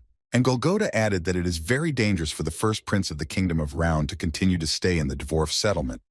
This was his opinion. Then Davy put something on the table and said that he still wanted to tell the elders something. The first prince pushed the thing he had just put on the table, which was a small book, and asked the Dvoras to accept it. He said that it contained all the necessary information on the restoration of the shrine. It would take quite a long time to complete it. And it was time for the first prince himself to slowly leave, to return to his home. The dwarfs were caught off guard by the grace of their mentor. Golgotha took the book in his hands with trepidation, held it to his chest, and asked Davy how they could repay him for this favor. As usual, the prince said that he didn't need anything in particular. And if anyone needs to pay for a favor, it is he who should do it. And then Davy pointed to his twin swords and said that he had already received quite enough. After that, the first prince of the kingdom of Round said that the demonic beast had sneaked into the dwarf settlement with the purpose of attacking not the village, but him. Therefore, if he left the village, the problem would disappear. And Davy apologized for what he had said. The elders replied that it would not affect them because it was not their mentor's fault at all. How could it be otherwise? Acceptance depends on perception. If they were someone who was hostile to him, they would definitely call him the culprit of everything that happened in the settlement. And then Davy made a very convincing case that the demonic beast attacked him because of the stigma on his body. But still, he was definitely the target. The first prince of the kingdom of Round was a little afraid that the vampires would decide to take revenge on the settlement after they left. But he still can't be torn to control such trifles. So Davy decided to get ready to go. But first he had to rest properly and then get ready to go. And Davy also managed to find a little orphan who had disappeared during the attack on the demon beast settlement. The boy was sitting among the green bushes on a rocky ledge. The child ran joyfully into the arms of his caretakers. In the end, the first prince of the kingdom of Round had done everything he could do in the village, and now it was time to leave the village of the dwarves, and to return as soon as possible. This is necessary to ensure the safety of the inhabitants of the Golden Boulder settlement. A little time passed, and Davy returned to his land. The guards stood near the palisade next to the gate to the city. When someone approaches or drives up, the guards stop him, preventing him from going any further. Several soldiers surrounded Davy from all sides, and one of them asked who was coming. And Davy politely answered them that their lord had arrived. He was very pleased with the discipline of his wards. Then the soldiers began to repeat with breathlessness that Mr. Saint had returned. They immediately made the first prince of the kingdom of Round embarrassed. He did not like being called a saint. But what could he do? He had earned this authority for himself. His ward said it sincerely and with gratitude, and Davy felt at home here. As soon as the first prince returned to the Haines lands, he was immediately overwhelmed with a pile of work. He received reports while he was in the dwarf village, but during this time the number of people wishing to settle here exceeded the expected number. Around the second quarter of the year, the number of residents reached about 4,000. Lord Davy discussed this situation with Captain Monmido. This number would be almost 20 times more than the current population. Such a sudden increase in population will bring them many different problems, but there is no point in worrying about it now. The first prince now has a reliable assistant, whom he brought with him from his trip to the Golden Boulder dwarf settlement. And the elder of the dwarves, Golda, came with Davy to the Hineslands. He had already heard that the state of the land was very poor, and Golda continued on. He said that the condition of the mansion where the dwarf elder lived was also far from the best. Then the elder solemnly said that since this was a chance for the dwarves to repay the favor, he asked the prince to allow them to fix everything. Golda said in anticipation that he would turn the Haineslands into a place that would live up to the reputation of a master representative of the continent. The elder sincerely asked that his mentor allow him to do so. After all, no matter how great a leader is, no one will follow him if he doesn't take care of himself. But Davy replied that he would not refuse the offer. Then he put his arm around Golda's shoulders and said that he just wanted to add something, and maybe the other dwarves wouldn't like it either. Captain Monmido, watching Lord Davy and Elder Golda talk so sweetly, wondered what his master had done again and how. After all, even the dwarfs who can hardly be seen are so favorable to the prince. Sometimes Davy catches intense glances full of doubt. He wonders who they are taking him for, but in the end, it's only fair. In any case, the process of reconstructing the Hineslands goes easily and smoothly. Finally, the first prince of the kingdom of Round got to his chambers and lay down on the bed, right in his clothes. He said that fighting the demon beast was much easier. The demon queen praised him for his good work and said that he had done well. Davy put his head on a pillow and said tiredly that he now understood why the kings of the Joseon era died young. The demon queen had only confirmed that being a leader meant hard work. Davy was so tired that he was beginning to fall asleep. Half asleep, he muttered how soft and wonderful this bed was. Perserk reminded him to change his clothes and then go to bed. It was rumored that this bed was created by alchemists specifically for the structure of the human body. It was also very huge. Even on Earth, it would be first class. Davy dozed off for a while, not even changing his clothes. But suddenly something woke him up. He sat up on the bed, rubbing his sleepy eyes. Since it was dark around him, he couldn't see anything for sure, except for the strange creature peeking out from under his blanket. Nothing was visible except the large, strangely shaped 2 shining eyes and 2 legs. Davy woke up immediately and thought that he had entered the wrong room, but the demon queen objected and said that this could not be. This worried the prince even more, and he thought seriously about what it could be. Everything was quiet for a while, and now something may be starting again. There is no guarantee that a bribe must necessarily be money. Perserk did not understand. For the sake of the family business, it sometimes happens that someone breaks into Davy's room. This is called an illegal request. It's not just about money as a bribe. Such an illegal request is deeply rooted in this world by the royalty. Therefore, it is not a rare phenomenon at all. But it was with the first prince of the kingdom of Raon, Davy Olron, that things were different. Once, in a gallery, a heroine scolded and shamed Davy for playing with himself to get carnal pleasure. She said that even if she had to get out of the gallery, she would catch him and tear off everything that didn't fit properly.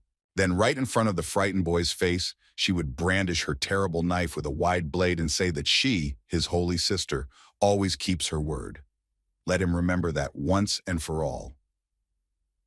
Davy realized that the warning of an immoral saint was actually more convincing than it seemed. At a time when bribes were already being accepted everywhere without any problems, for some reason it was not revealed whose hands it was. But in the end, things got to the point where the prince was being broken into not once or twice, but almost every day. All he did at night was drive out the person who had entered his chambers this time. Davy was screaming that if there was one more time, a deal or some other shit, He would just turn everything upside down. Those were the threats. The saboteurs ran away cursing, but Davy could at least sleep well after that. The first prince carefully pulled back the blanket and saw who was hiding under it. His anger knew no bounds.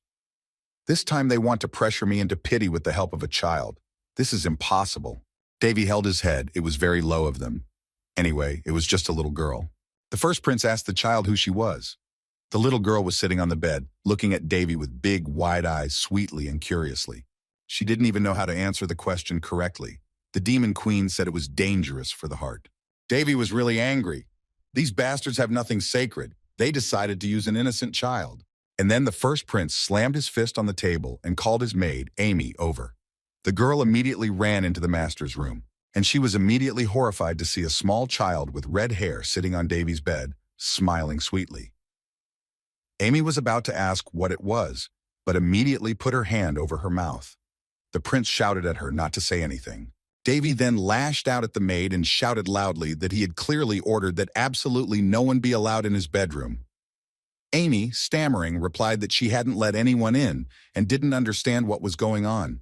The maid understood that it was her master who had brought the little girl, but Davy replied sharply and briefly that he had not.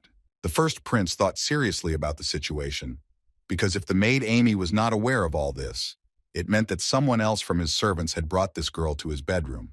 Davy was outraged that he was no longer being taken seriously lately.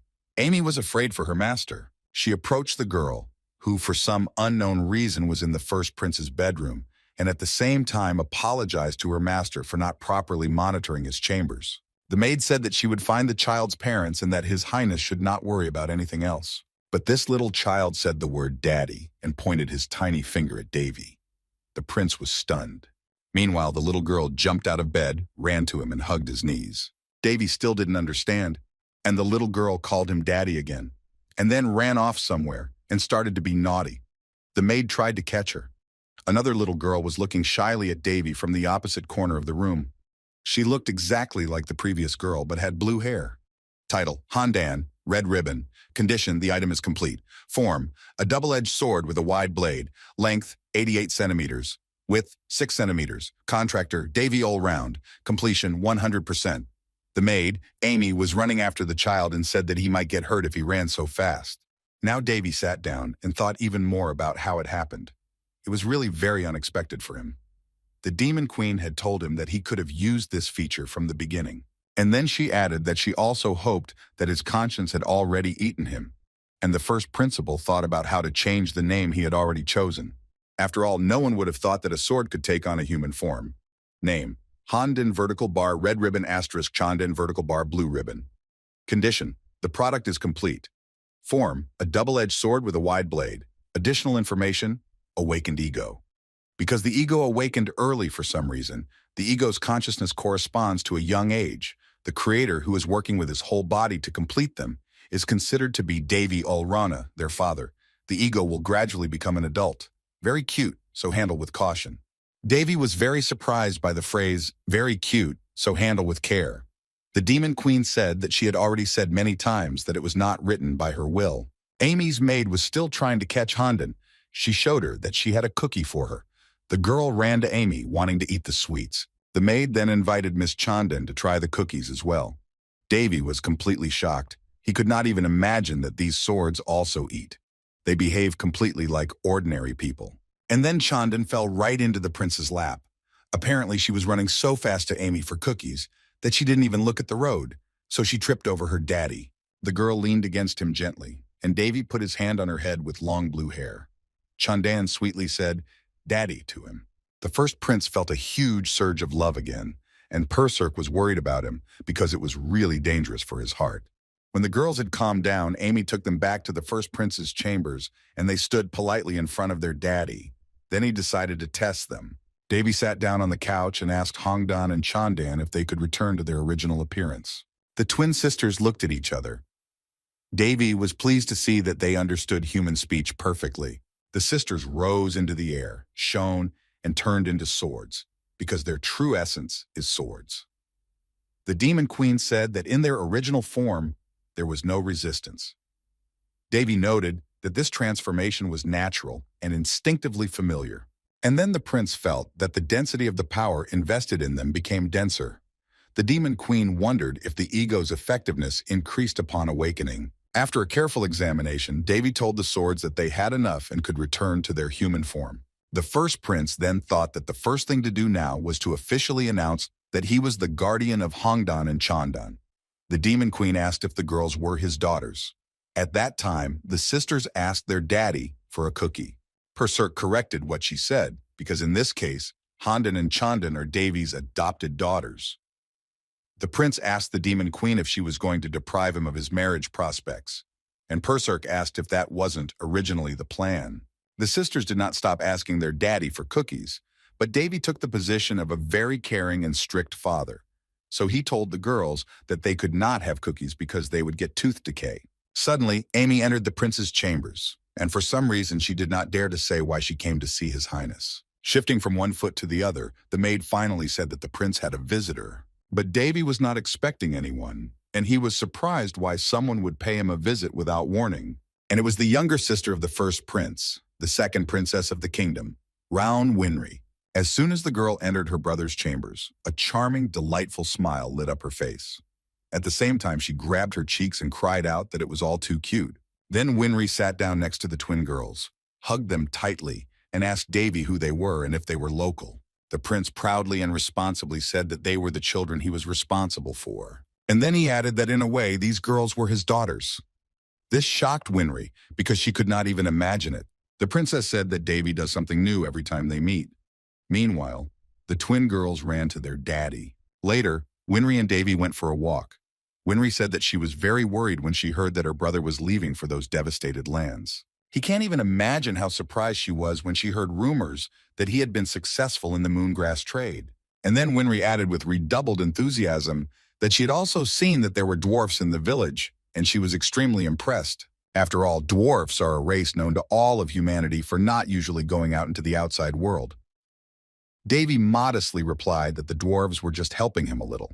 This sounded incredible to Winry. Then Davy said that since it was so, he would like to meet his sister properly, but his land was not yet in the best condition. But Winry told him not to worry about that. The most important thing for her is that her brother looks very happy, so she is quite calm. Davy was very pleased to hear this from his family. He was a little embarrassed, and the demon queen reminded him that he had a lot to do. Now the prince realized that he had not even been able to comprehend this while he had a mountain of work to do. Yes, Davy was joyful. This is a very true characterization of him. And his two twin girls also added to his joy. Then the first prince invited everyone to go inside the house. After all, they had a dear guest. Winry gladly agreed. Amy approached those who had come with the princess and accompanied her and invited them to follow her. When Davy and his little sister sat down at the table, the prince asked her how Varys was doing. He also said that they both must have a lot of work to do in their own lands. So how did she manage to get away from there? But Winry said that the robbers had quieted down lately, so their lands were quiet for now. And then the princess slightly reproached Davy for being too indifferent to them. Davy smiled guiltily and apologized to his sister. Then the second princess said very seriously that, frankly speaking, she had come because she had a favor to ask of him. Davy tensed up and concentrated. It was clear that she was very nervous, and she was not quite comfortable asking her brother for such a favor. Still, she took the plunge and asked if he could use the power of stigma. Davy asked if he understood correctly.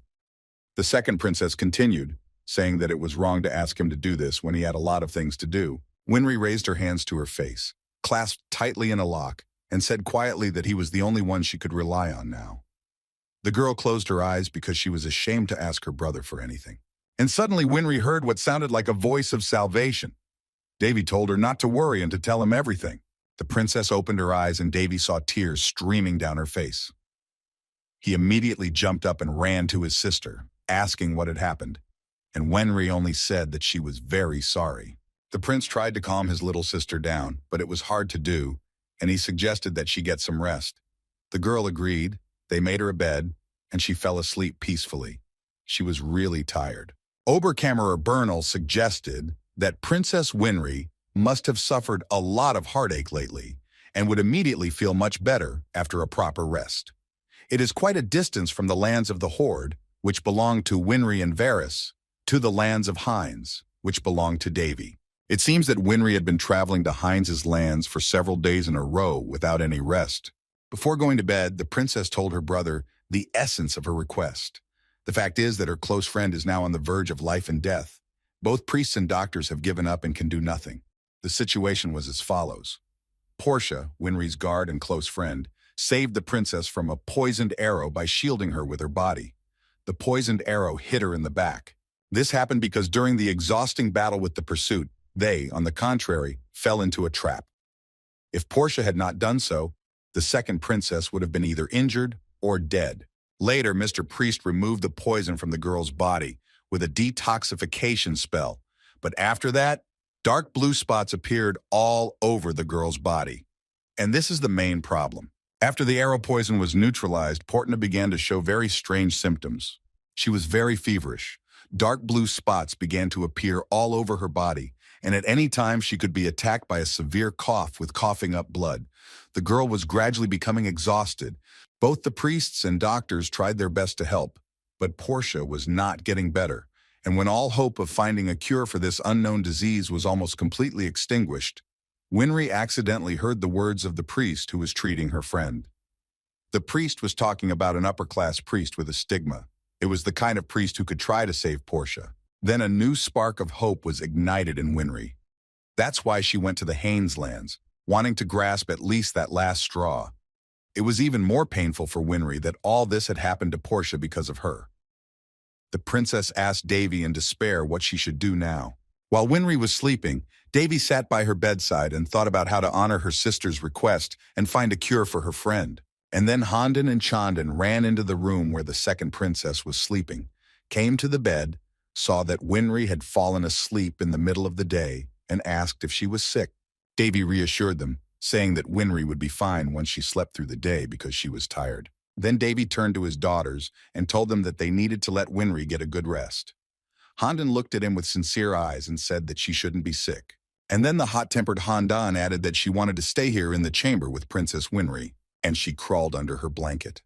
Chandan hadn't said anything yet, and the Demon Queen said that she was a good girl. However, after a few seconds, Chandan said that she would also stay by Winry's side while she slept.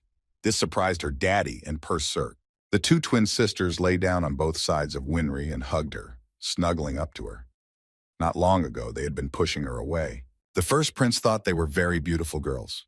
In any other situation, he would have stopped them, but not now. After all, these children are practically dense bundles of energy, and the fact that they would be so close to Winry would help her recover her own strength faster. Davy went to the window. It was already night outside, and two moons, red and blue, were shining peacefully in the sky. The prince thought again about the symptoms of the unknown illness that his sister's friend had contracted.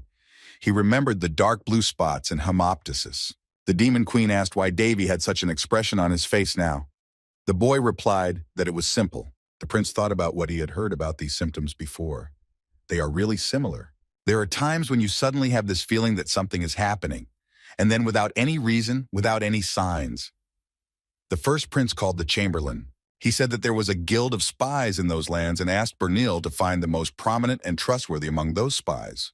The Oberkammerer understood. As he continued to look out the window at the night sky, Davy said that he thought things were getting more and more confusing. The Demon Queen asked if this would be such a big problem, since the prince always turns a crisis into a very big profit. However, Davy said that an increase in the number of victims was not welcome. Besides, judging by the symptoms, he can think of only one disease. The Demon Queen again began to list the symptoms that Winry had mentioned, namely dark blue spots, coughing up blood, and general weakness. But in her era, this had never happened. She asked if there really was such a disease. Davy replied that the problem was that it shouldn't exist on their continent. That was what was driving him into a stupor. Finally, the next morning came. Winry woke up and went outside. The twin girls never left her side, accompanying her everywhere. Handan was more lively, noisy, running around and humming songs to herself. And Chandan mostly stood or sat politely next to the princess. The law of causality. There is no result without a cause. Davy stood by the window again and watched the girls playing next to his younger sister. He saw how the whole situation looked from the outside. A person who has been poisoned by arrow poison develops very strange symptoms after detoxification, and the person gradually dies. And this is the first time both the priest and the doctor have seen this disease. The Demon Queen looked at Davy and said excitedly that he didn't look good today. The first prince said that he had a lot to think about. Perserk said that it went without saying. She was also concerned about the case of the prince's younger sister. And to begin with, she had to ask where exactly those savages who live only by plundering the royal outskirts had gotten their hands on such poison. Davy said that there are quite a few foggy places, but we can't draw any premature conclusions. They needed to gather more information. Then the Demon Queen asked if that was why the first prince had called a spy from the secret guild. The prince smugly replied that it was. Now we need to understand where it all started and where it is going. The key to finding a cure for any disease lies in its cause. Davy was one of the first to learn this rule when he studied medicine. The first prince of the kingdom of Round, Lord of the Hinds, Davy Allron, was sitting in his study, completely filled with books, and then he said it was just in time. The prince turned somewhere in the space in front of him and said that since someone had come, he should come in. The Demon Queen didn't understand. She asked who Davy was talking to. Meanwhile, the prince told the invisible man not to waste time. And Davy pointed at the shadow that suddenly appeared in his office, but the prince himself was ready for such a guest. The shadow began to grow larger and took on the appearance of a man wrapped in a long cloak with a hood, and this guest looked quite capable. Finally, he spoke in human language, saying that he had heard that Davy needed something. The prince confirmed that he did need some help, but first of all, he thanked the visitor for coming to him, even though he had a lot of his own business to attend to. Then he invited him to sit down. The guest continued to stand still, showing that he did not want to sit down. Davy only said that he should do as he pleased. The prince realized that the guest was alarmed that Davy had managed to reveal his identity. Then the prince got down to business and decided to speak directly. He stated that he wanted to buy information. He needed as much as the guild could get, that is, completely everything. The guest started to say that everything, but Davy interrupted him and continued the sentence, saying that he needed an appropriate payment.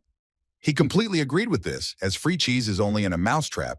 The guest simply added that for a sufficient amount of money, their guild would be able to scout even the personal affairs of the closest royal family. And if the prince wanted, they could even get the underwear of the imperial family members. Davy listened to all this and silently laughed, wondering who would advertise their activities like that. He couldn't even put his guest's words any softer. But this was all going on in the prince's head, and he said out loud that he understood everything. So let's get down to business. And Davy asked what about the princess of the Palan Empire? Would it be possible to do this? The Demon Queen was outraged and called the prince a pervert. She also asked why Davy was indulging the guest's mood so meaninglessly. The guest replied that he still wanted to live. This was a bit much. The Demon Queen said that the guest was completely right. Then the first prince got up from his chair and said that this would be enough for him for now. He put a bag of gold on the table, untied it, and said that this would be in advance. Now he began to voice his request. His younger sister Winry has a girl named Portia among her knights. Davy asked that the guest get all the information he could about her recent activities, information about the prince's guest, name, Jack, Aina Helishana, age, 124 years old, gender, male, female, race, human, dark elf, rank, unlucky star, deviations in condition, none, features, has the skills of stealthy assassination at the level of a novice master, belongs to the continental level secret guild Luna, holds the position of the fourth chief, works in the guild under the name Jack. Emotional state in the present tense, embarrassment. Name, Jack, Aina Helishana. Age, 124 years old. Gender, male, female. Race, human, dark elf. Davy thought about this information. He was especially surprised that his guest could actually be a girl, and that she was a dark elf. The Demon Queen said that she was in disguise, so how could she look like an elf? Meanwhile, the guest asked if he needed to find out all the details about this girl. Davy said he would be very grateful if Jack called it medical research. The first principal then asked if Jack would be able to handle the case. Jack replied briefly that he would not accept any money. This surprised Davy a bit. He asked Jack what that meant. Was he really going to work for free?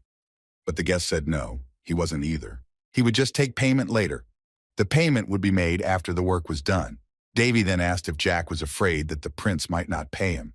The dark elf replied that although the first prince of the kingdom of Raun seemed to be a common sweetheart, unlike what was already known about him, he was offering such a deal because he knew that Davy was not the kind of person who did not keep his promises. Davy realized that this was Jack's way of adding him to his network. Yes, it's pretty bold, but not bad. He asked the guest if this was what his guild wanted. However, the dark elf replied that it was his personal proposal. This was unexpected for Davy, but he agreed in principle. He decided that Jack knew best how to handle the situation. After discussing the job and all the attendant nuances, the dark elf said goodbye, simply saying that he was leaving, and he left behind a pile of smoke. Davy laughed to himself that she could have just walked out the door like normal people do, but this was not just a person, and her pride must have been at play. The first prince was still thinking that his guest was a dark elf, who was also hiding the fact that he was actually a girl. Moreover, isn't this guild the one that is famous throughout the continent? The demon queen replied that not only traitors have a nose for money. As a result, I wonder what is more important here. Perserk asked Davy if he knew the name Helishana. The prince wondered if he had ever heard it before. Davy said thoughtfully that it was probably just the name of the elf. He asked what was wrong with her. The demon queen replied that it turned out that there was no connection. As a result, the demon queen said to let Davy forget about this question, and the prince replied that he was bored. 2 days passed. Winry gradually regained her strength, as she had had enough rest. She persuaded her brother Davy that she wanted to go out, saying that she would go with him, and Davy said he was well aware of her condition. Winry should not try to fool himself with just a little vacation. It is because of the urgency of this case that preparations for their imminent departure for Ordom have already been completed. They hadn't even had time to leave yet, and it had already begun. The second princess stubbornly insisted that she wanted to go as well, but Davy convinced her otherwise. After all, it would take several days to reach the lands of the Horde on horseback, and the carriage ride would be much longer. In the end, Winry herself had said earlier that they did not have time to just sit there if they wanted to examine the patient as soon as possible. The first prince summarized that the longer the princess behaves like this, the longer she will delay everyone, and you need a lot of physical strength to ride a horse. Even if the twins were by Winry's side every night in this state, the princess would still not be able to endure such a long and distant journey. On top of that, no matter how much Davy thinks about it, he has a bad feeling about it. The demon queen said that it must be his intuition working that way. Of course, the prince agreed. The second princess still didn't give up. She shouted that she could go as well. She is not weak at all. Suddenly, someone interrupted Davy's conversation with his sister. He said that it looked like they were having some problems. It was Mr. Yullis. He had come to the Hines lands a long time ago. Yullis asked what was going on and if he could help resolve the conflict. Then he introduced himself, saying that his name was Yullis and he was a 5th-level mage. And a 5th-level magician is the level of a 5th circle master. This is unnecessary information, but he is from the Red Tower. Davy extended his hand to Yullis and told him his name. He said that he had heard of Yullis at the 5th level, so he knew about him. He then added that it was an honor for their untidy lands to have him here. As he said this, Davy laughed to himself because he had no idea who he was and was not even interested in his identity, and there is absolutely no reason to engage in a dialogue with him because of just one meeting. Whether he is famous throughout the continent or not, he is first and foremost a representative of the Central Magic Tower located in the center of the continent. Contact with him will only bring great trouble. The Demon Queen asked how Davy knew that Yullis was known throughout the continent. Meanwhile, Yullis said that there is no untidiness in the Hines lands. Indeed, these lands are now the most brilliant on the entire eastern continent. Yullis continued to praise the Hines lands and flatter their owner. He accompanied Princess Winry on a trip to her brother, and she was always bragging about her older brother.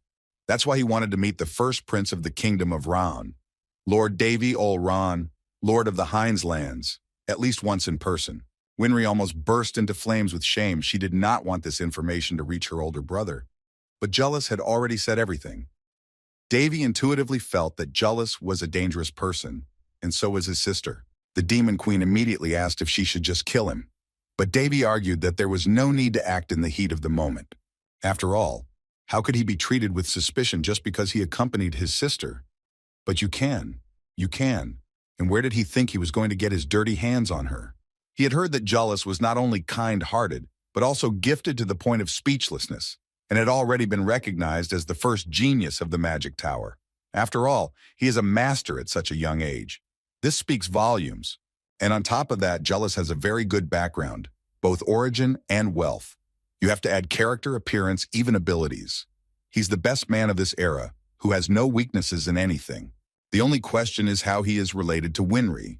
Then Davy decided to ask directly how such a great man as Mr. Jealous knew his little sister. This question made Winnie very uncomfortable. She tried to object somehow, but Jealous said that it was okay. He would have been wary of that too. So he said that, frankly speaking, when he was on his way to the Hines lands, he happened to be escorted by Princess Winry. Davy said that Jealous had helped his weak sister, and now he did not know how to thank him for it. Davy spoke openly, but in his heart he was filled with fierce indignation and anger at the bastard. He wanted to deal with him right away. Jealous said that, on the contrary, it helped him. Princess Winry had saved him with her magic when he was surrounded by mountain bandits. This information completely stunned the first prince. He did not expect it, and the Demon Queen said that Jealous was trying to repay his debt with those words. Frankly speaking, apart from fire magic, Jealous is superficially familiar with the magic of displacement. He just has a small mana gate to move the things he needs. Winry was quite fascinated by this information about the small mana gate. Davy asked if it was something very strange, but Winry continued to be fascinated.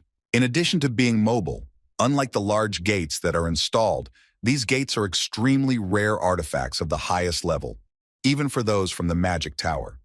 To use them, you need to be very good at the fifth circle movement spells, and only those with the highest level of mana can use this continental-level treasure. Winry tried to visualize what the gate looked like. She did not expect that one of the gates could be in the Red Tower. Jealous said it was just a coincidence. He only has them now to avoid damage. Winry said with admiration that Jealous is really incredible. He is skilled in 2 types of magic. Davy was irritated by his sister's fervent admiration for another man. The Demon Queen concluded that everything turned out very well, because long-distance teleportation is still difficult for the first prince. However, Davy said that he would deal with it later, and he asked Jealous to take care of him then. Jealous replied that it went without saying. So the 3 of them held hands and used the teleporter that Jealous knew how to use.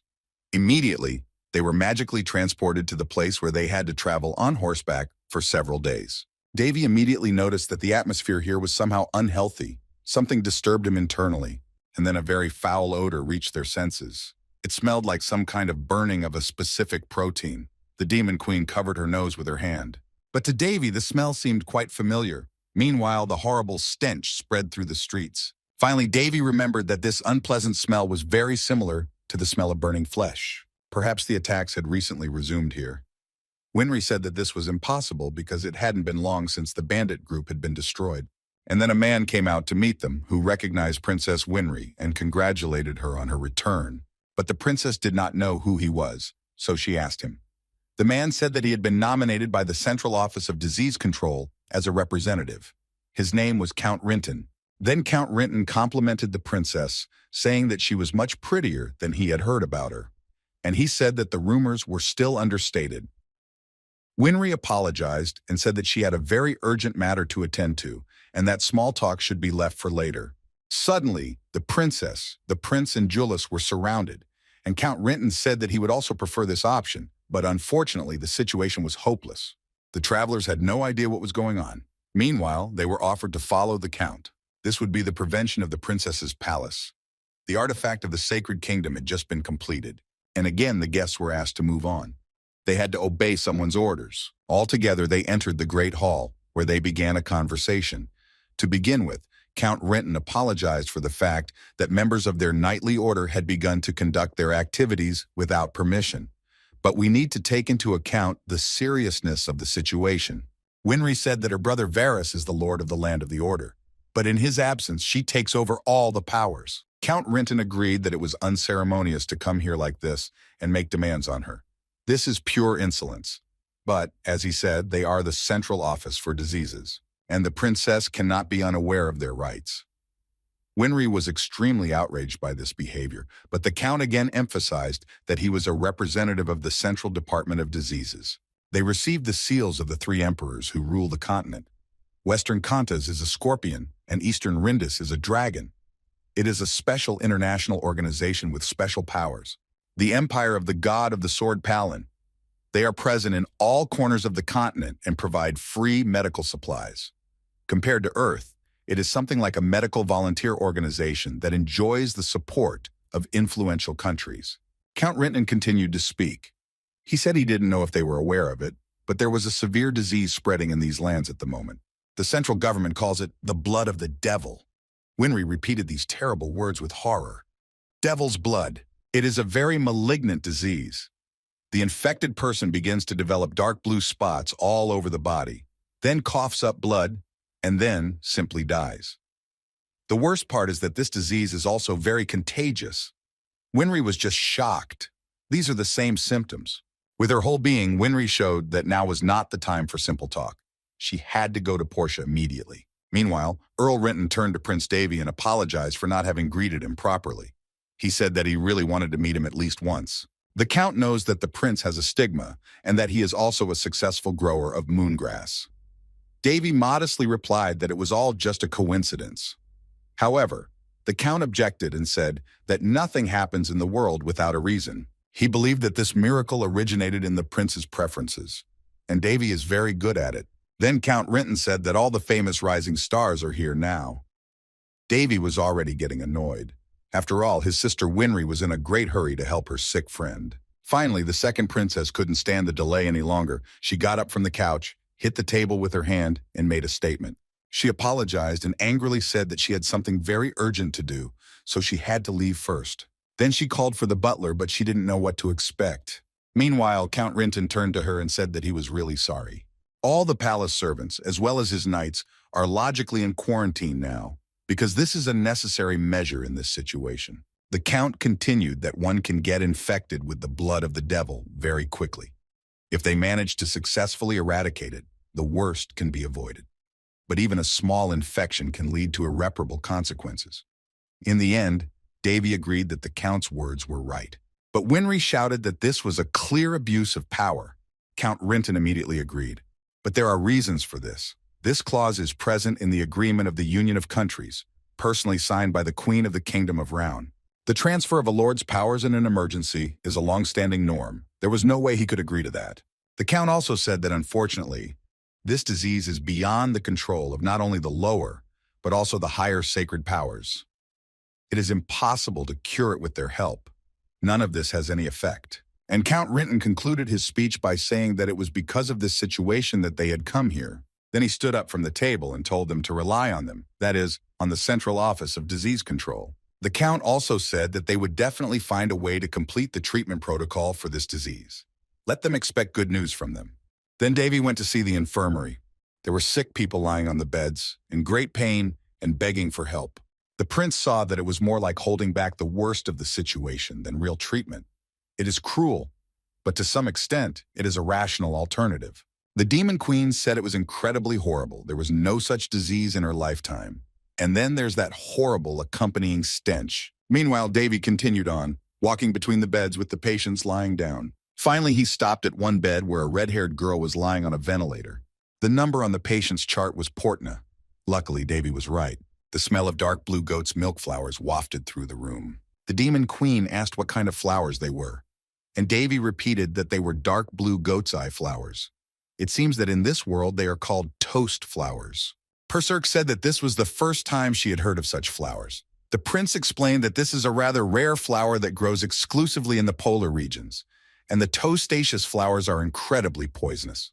Davy came closer to the sick Portia, took her hand, and used his powers to determine her body temperature. It was high, 39.7 degrees. The disease had already reached the girl's brain cells. The patient's skin was as cold as a corpse's, but her internal organs were practically burning like fire. As a result, the girl was in an extremely unbalanced state. The symptoms, the process of the disease, devil's blood, and death from it are simply horrific. Davy suspected it from the words of her sister, but now that it was confirmed, everything became even more confusing.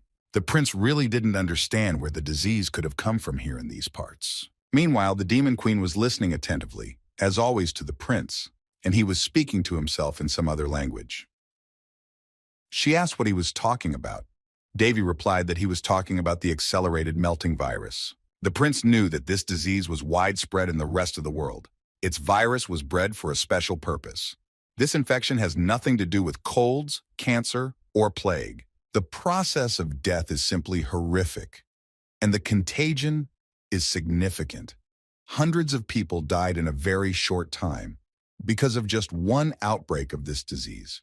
It took 10 years to invent a cure, and during this time, 280 million people died. It is said that after the invention of the cure, fortunately, another 18 million lives were saved. The first prince decided that it was now necessary to immediately remove the antibodies before it was too late. So he immediately set to work. He took a scalpel and pointed it at the body of the sick Portia. But suddenly someone stopped his hand. After all, there were a lot of staff in the infirmary.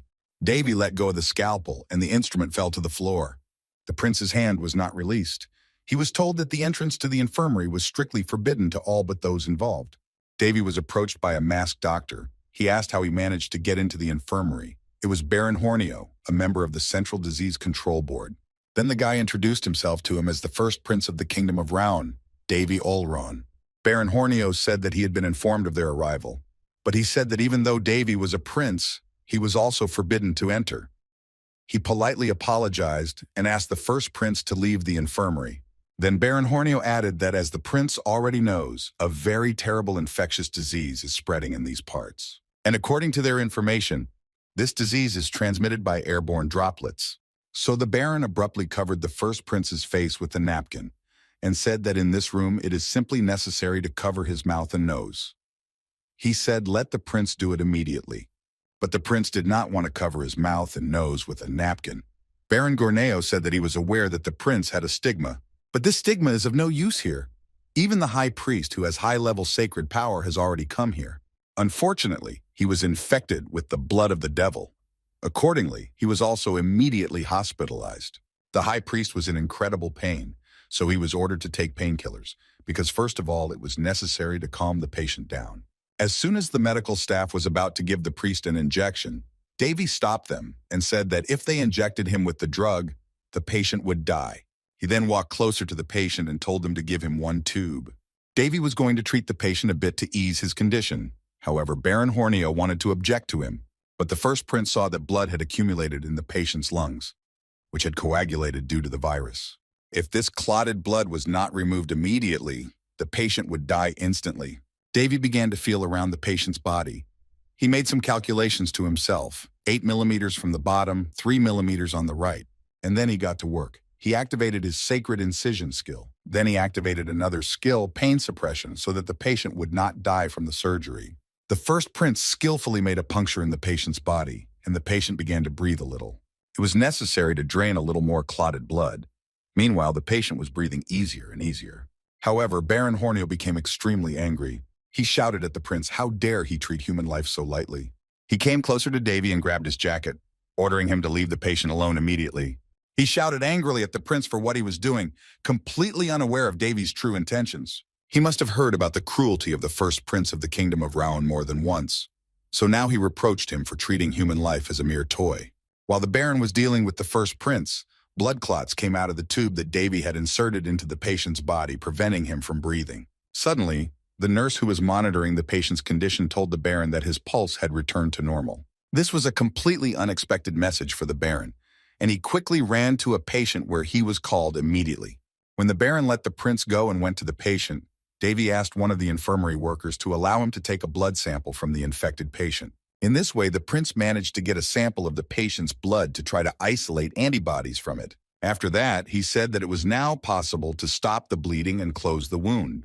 Then he added that the patient would simply die of shock if sedatives were administered during such symptoms. The prince told the medical staff to be more careful in the future. Then the first prince said that he had completed everything here, so now he would move on. On the way out of the infirmary, Davy addressed Baron Hornio. He pointed to the napkin the Baron was using to cover his face so that the prince wouldn't catch a terrible disease, and said that a person with a stigma has a blessing called resistance to common diseases. So how could such a person be compared to an ordinary high priest? Then Davy returned to the palace, where he left his sister Winry in the company of Jullus. Winry was very worried about her brother because he had been gone for quite a while. Looking at Winry sitting next to Jullus, Davy concluded that there was no point in raising a daughter. The Demon Queen said that Winry was not really his daughter. Davy asked if his sister was able to contact Varys, but Winry was unable to do so. Apparently, the situation there is also unstable. The prince was asked how everything went in the infirmary. Davy replied that he did his best. Meanwhile, Jullus said that he had managed to find out something while the first prince was away. There are currently 2 officials from the Central Board of Diseases in these lands. One is Count Rinton, and also Baron Hornio. For your information, the titles attached to their names are only echoes of the past. They now belong to the Central Office of Disease Control. He was quite surprised that these people were officials. But Jealous made accurate inquiries, and he presented the rank system of the Central Office of Disease Control. There is one head, 3 deputies, and 15 other officials. Under them, the organization includes a large number of doctors and representatives of the knightly order. 3 deputy heads are 3 emperors. That's what Davy understood, and Jealous confirmed that the prince is really very smart. And the only chairman is His Eminence, the Holy Father of the Holy Country Balshus. External injuries can be quickly healed by restorative magic, but the diseases of this world have many danger zones.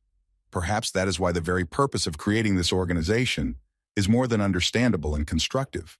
Most of the 15 officials are people who have either incredible achievements or great healing skills.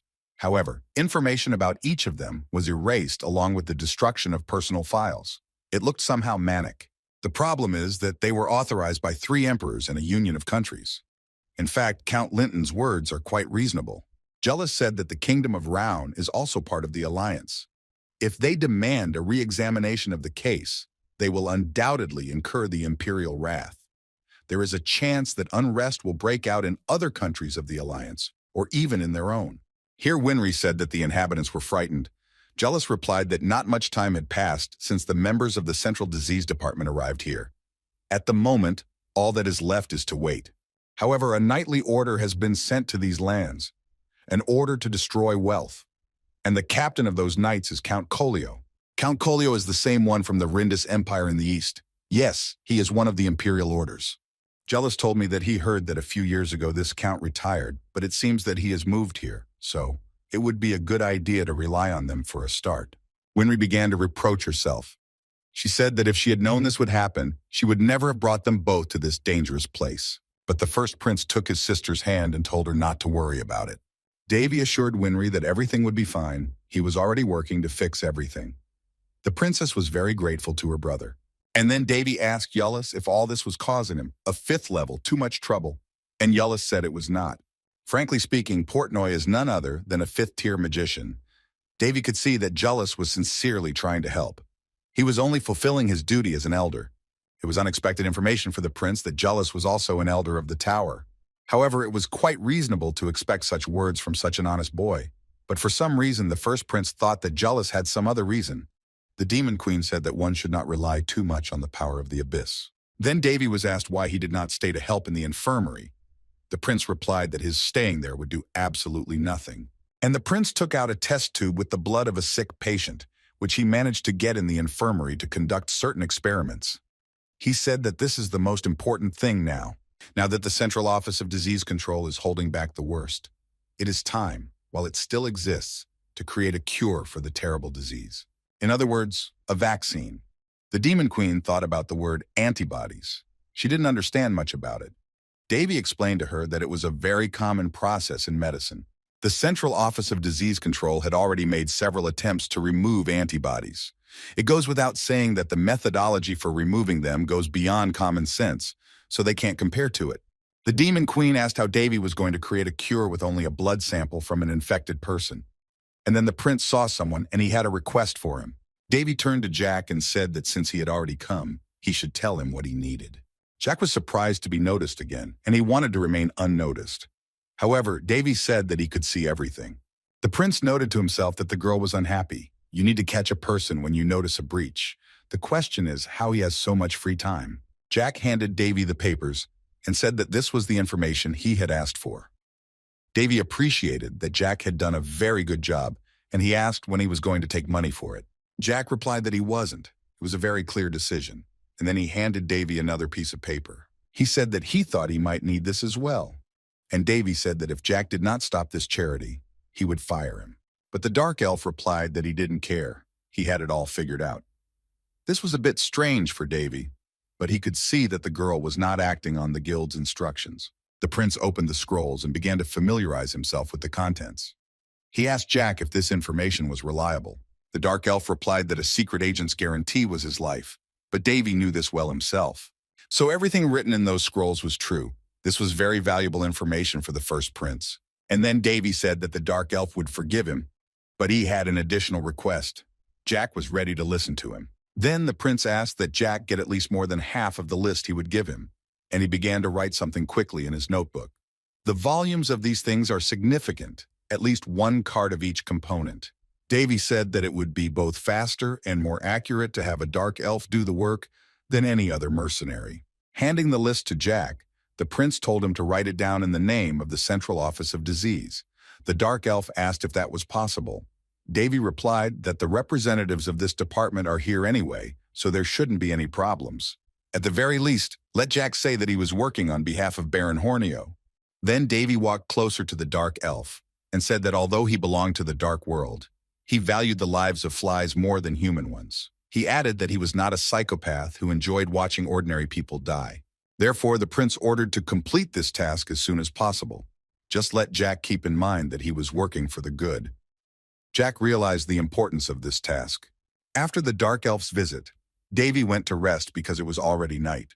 And the next day, he began to solve the problem of the terrible disease that was inexorably spreading in those lands.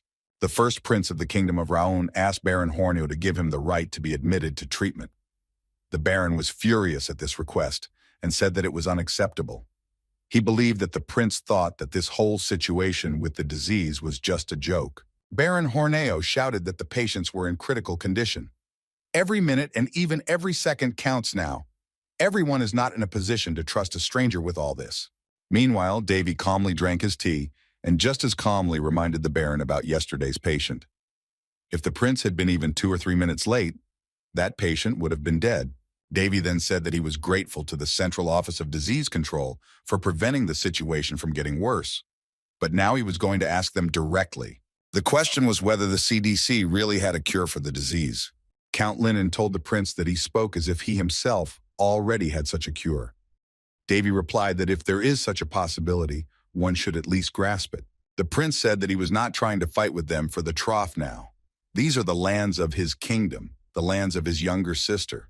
Therefore, he believes that he has sufficient rights to make at least such a demand. Baron Horneo again tried to object to the first prince, as he was already very angry. But Count Linnon agreed with Davy.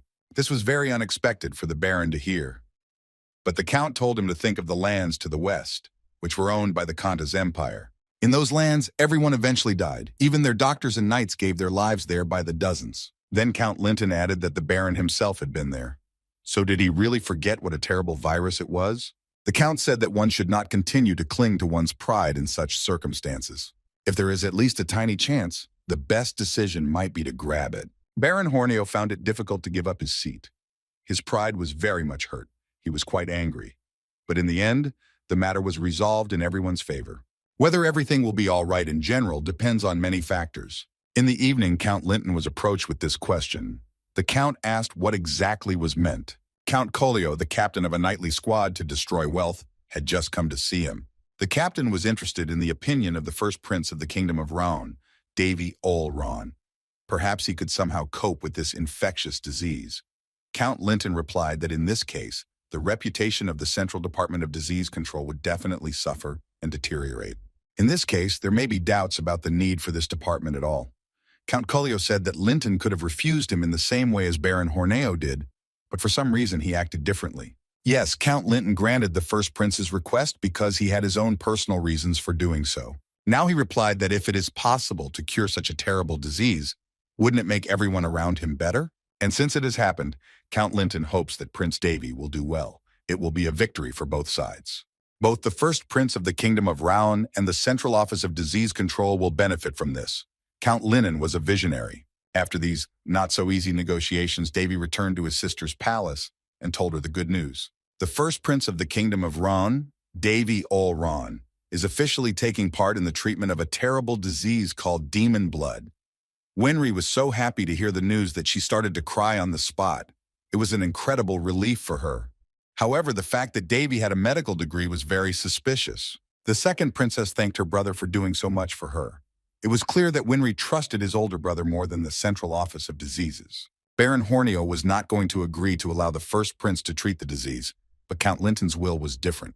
The Central Office of Disease Control will adjust the course of today's treatment to the prince's opinion. Davy was allowed to enter the laboratory where he was to invent a vaccine against the devil's blood disease. But he has to remember something. He will be constantly watched by Baron Hornio, who has never forgiven the prince for so boldly breaking into the process that was being managed. The Baron was so offended by this that he decided to take revenge on the first prince by any means necessary. As the saying goes, a new stone will surely displace the old one. Moreover, to the members of the management, Davy was just a piece of dirt, a mere stepping stone. They turned all the employees of the laboratory against him. And although the prince was fully aware that the resistance would be serious, in reality, it seemed that everyone agreed that his opinion would not even be listened to. After working in the lab all day in this atmosphere, Davy was no doubt very tired. Then he decided to visit the patients in the infirmary again. Baron Gourneo accompanied him everywhere, as he said he would be watching him all the time.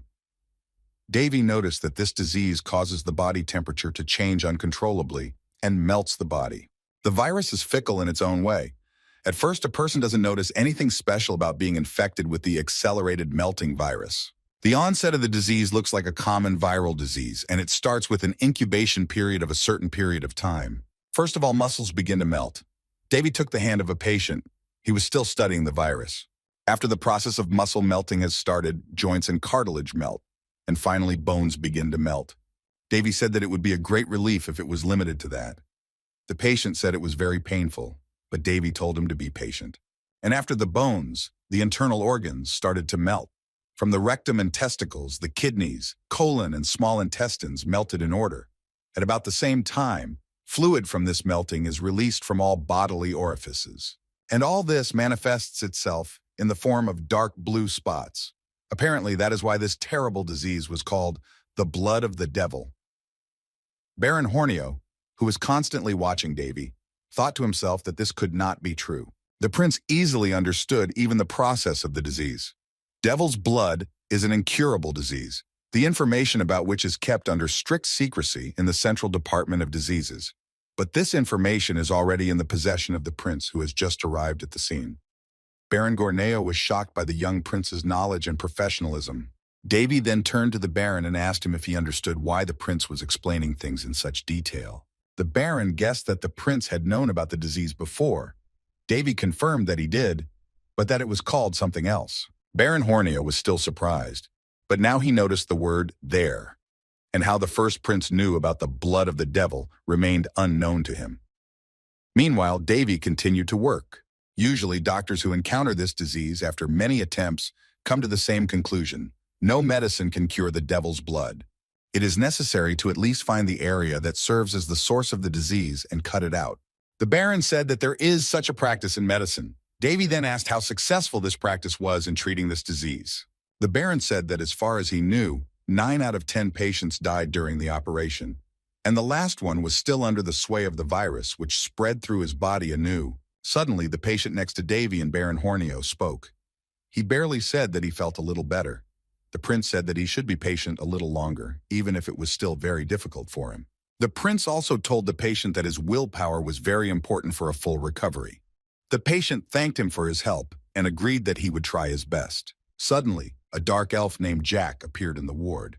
The prince asked him if he had managed to get the medicines he had asked for. Jack replied that everything was where Davy had asked him to deliver it. Baron Horneo was always surprised by what was happening. This time he was surprised by the unexpected appearance of the dark elf. Meanwhile, the first prince praised Jack for his good work and told him to write down the expenses on his credit card. As he was finishing up the patient, Davy said that they would be able to see the first results in 3 days. So 3 days passed. Portna was the patient Davy worked on first. The girl finally regained full consciousness, was able to breathe on her own, sat up in bed, looked at herself in the mirror, and saw that her skin was completely clear of dark blue spots. In addition, her skin began to recover very quickly. Winry and Jullus came to visit Portia in the infirmary. The princess threw herself into her friend's arms. Her joy was overwhelming. She saw that her friend was gradually recovering. The first prince and Baron Hornio were also at the patient's bedside. The Baron could not believe his eyes, and Davy said that he had warned that the results would be visible in 3 days. The Baron even took off his mask. Then the Baron sat down in his chair and kept repeating that he still could not believe that at least one patient had recovered from such a terrible disease. Previously, no medications had helped. It was all about antibodies. Specialists in the field had been trying their best until then, and the solution was in the antibodies. Davy said that it was still not easy. However, the Baron continued to think about the fact that the specialists, and he in particular, had spent 3 whole years on this. That's how long he had been looking for salvation from that infection. And in the end, it was so easily created. Baron Hornio blamed himself for not being able to come up with such a simple solution. The first prince invited the Baron to listen to a very interesting fact in his opinion. He showed him a blood sample that he had obtained from a sick patient. It was blue in color. And now the prince will inject a needle with the invented medicinal substance. It serves as the basis for vaccines and medicines. Davy did as I said, and he and the Baron began to watch what would happen next.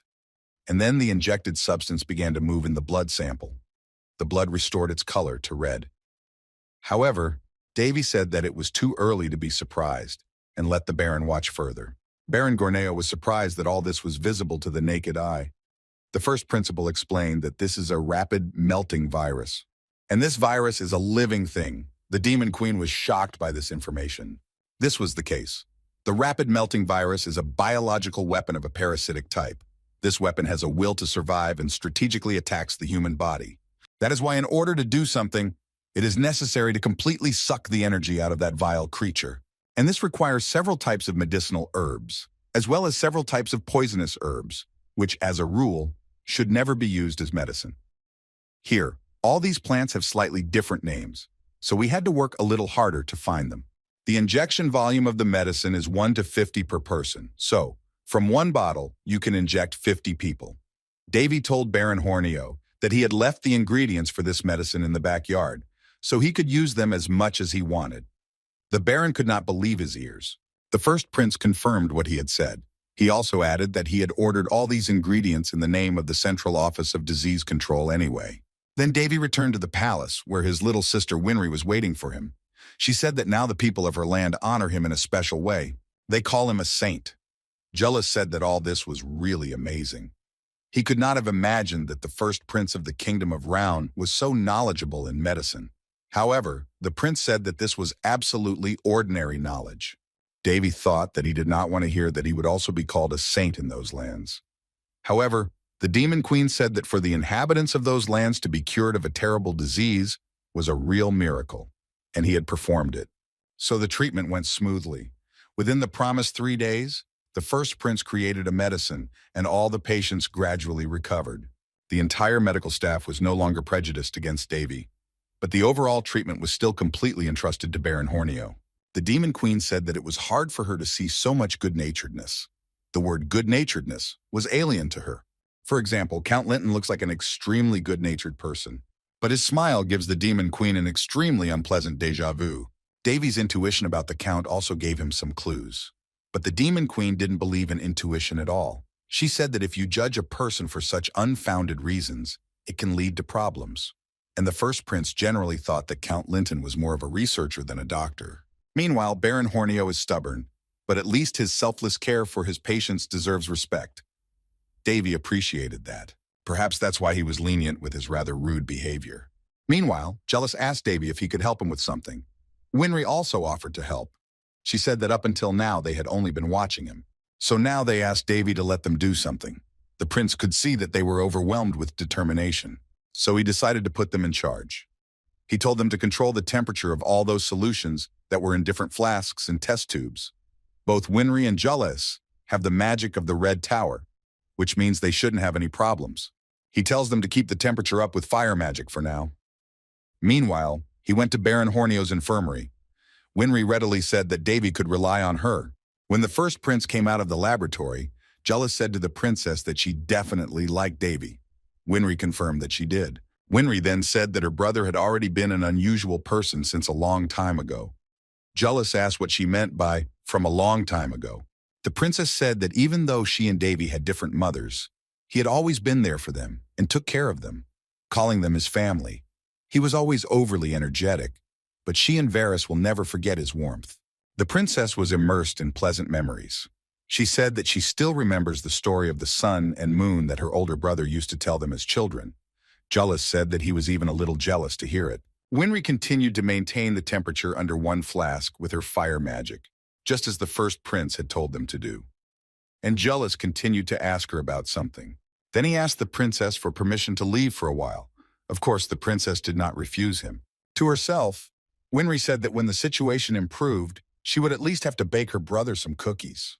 Meanwhile, Jealous went out to communicate with his mentor, using the artifact to communicate with him. He was asked if the business he had left for had gone well. Jealous replied that Prince Davy was truly incredible. He did not expect that the first prince of the Kingdom of Round would be able to solve such a serious problem of the Central Disease Department in just 3 days. The mentor noticed that Julius was looking pale. The boy continued to talk. He was most impressed by the prince's confidence.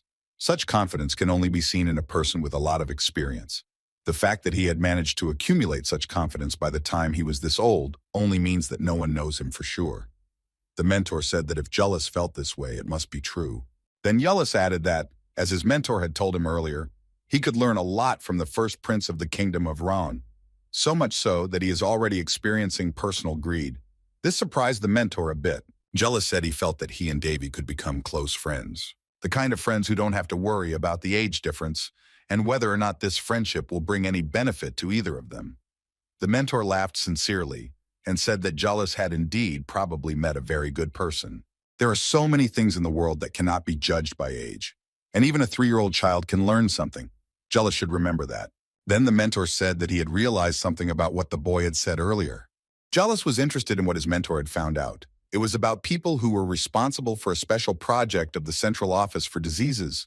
Unfortunately, most of the information was lost, but he managed to find out something. If we summarize all this information, it is exactly as Julius had assumed.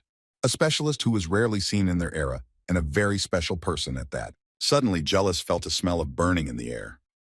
He stood up abruptly because he remembered that he had left Princess Winry alone with all the reagents in the laboratory. The palace was on fire. A big fire had started.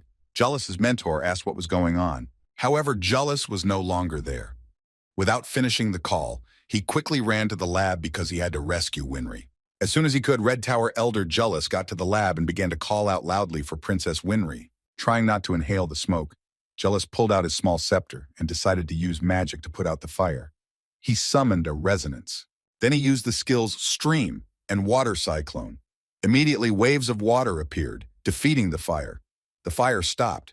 Julius walked around the ruins, coughing from time to time because the burning was all around him.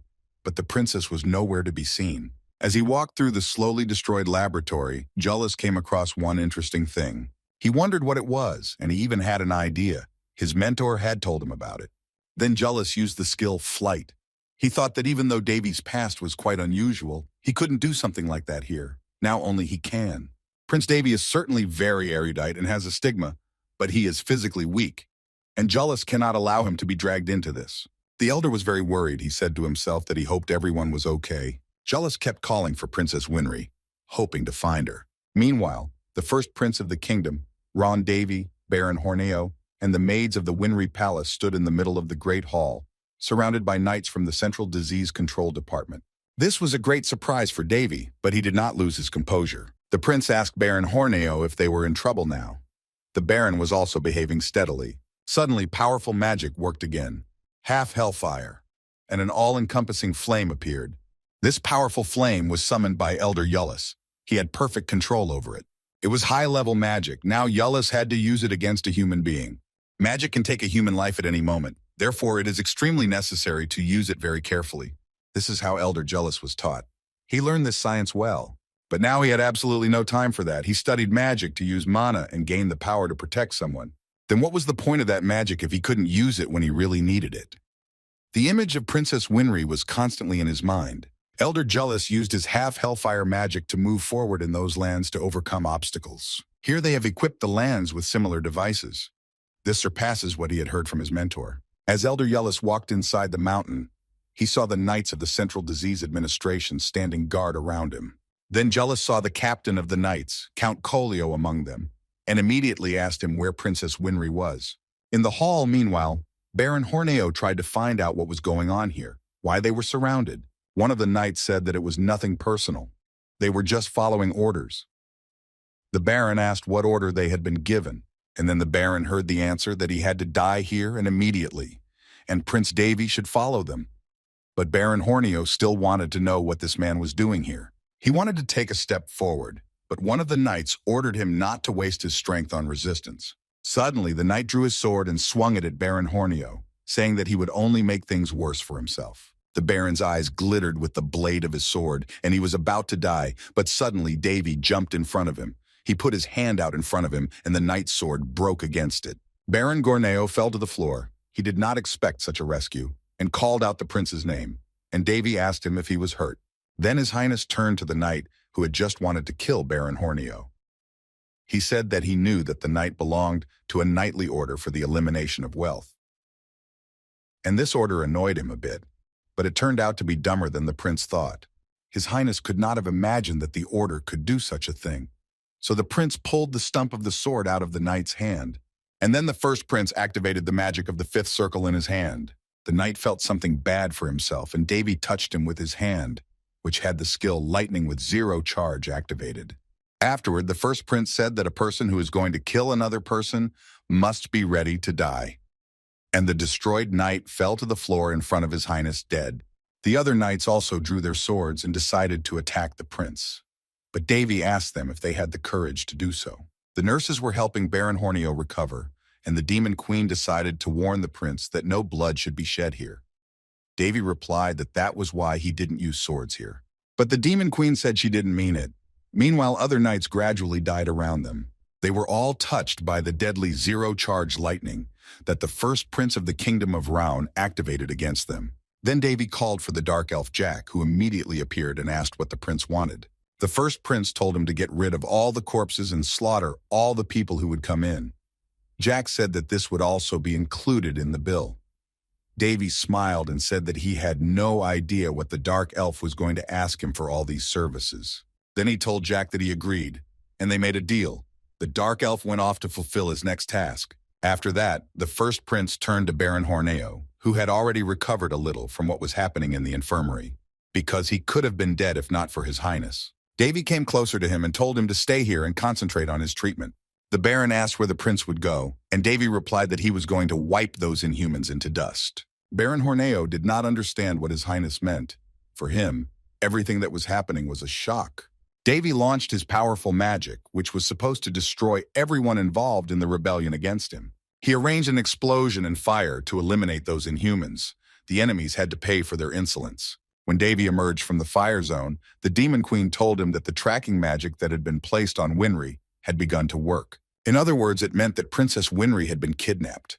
The enemies of the first prince had done a good job. Davy had cast the tracking magic because of the ineffectiveness of the protective magic. How it happened. The Demon Queen noticed that all the enemies as one were sword masters and above.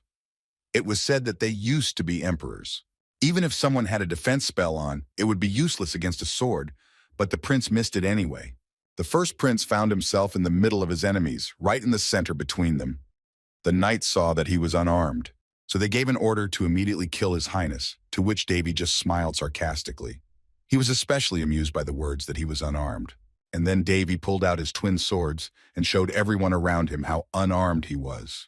The knights, all as one, drew their swords and prepared to attack His Highness. Meanwhile, Davy again turned to his magical powers and attacked the enemies first.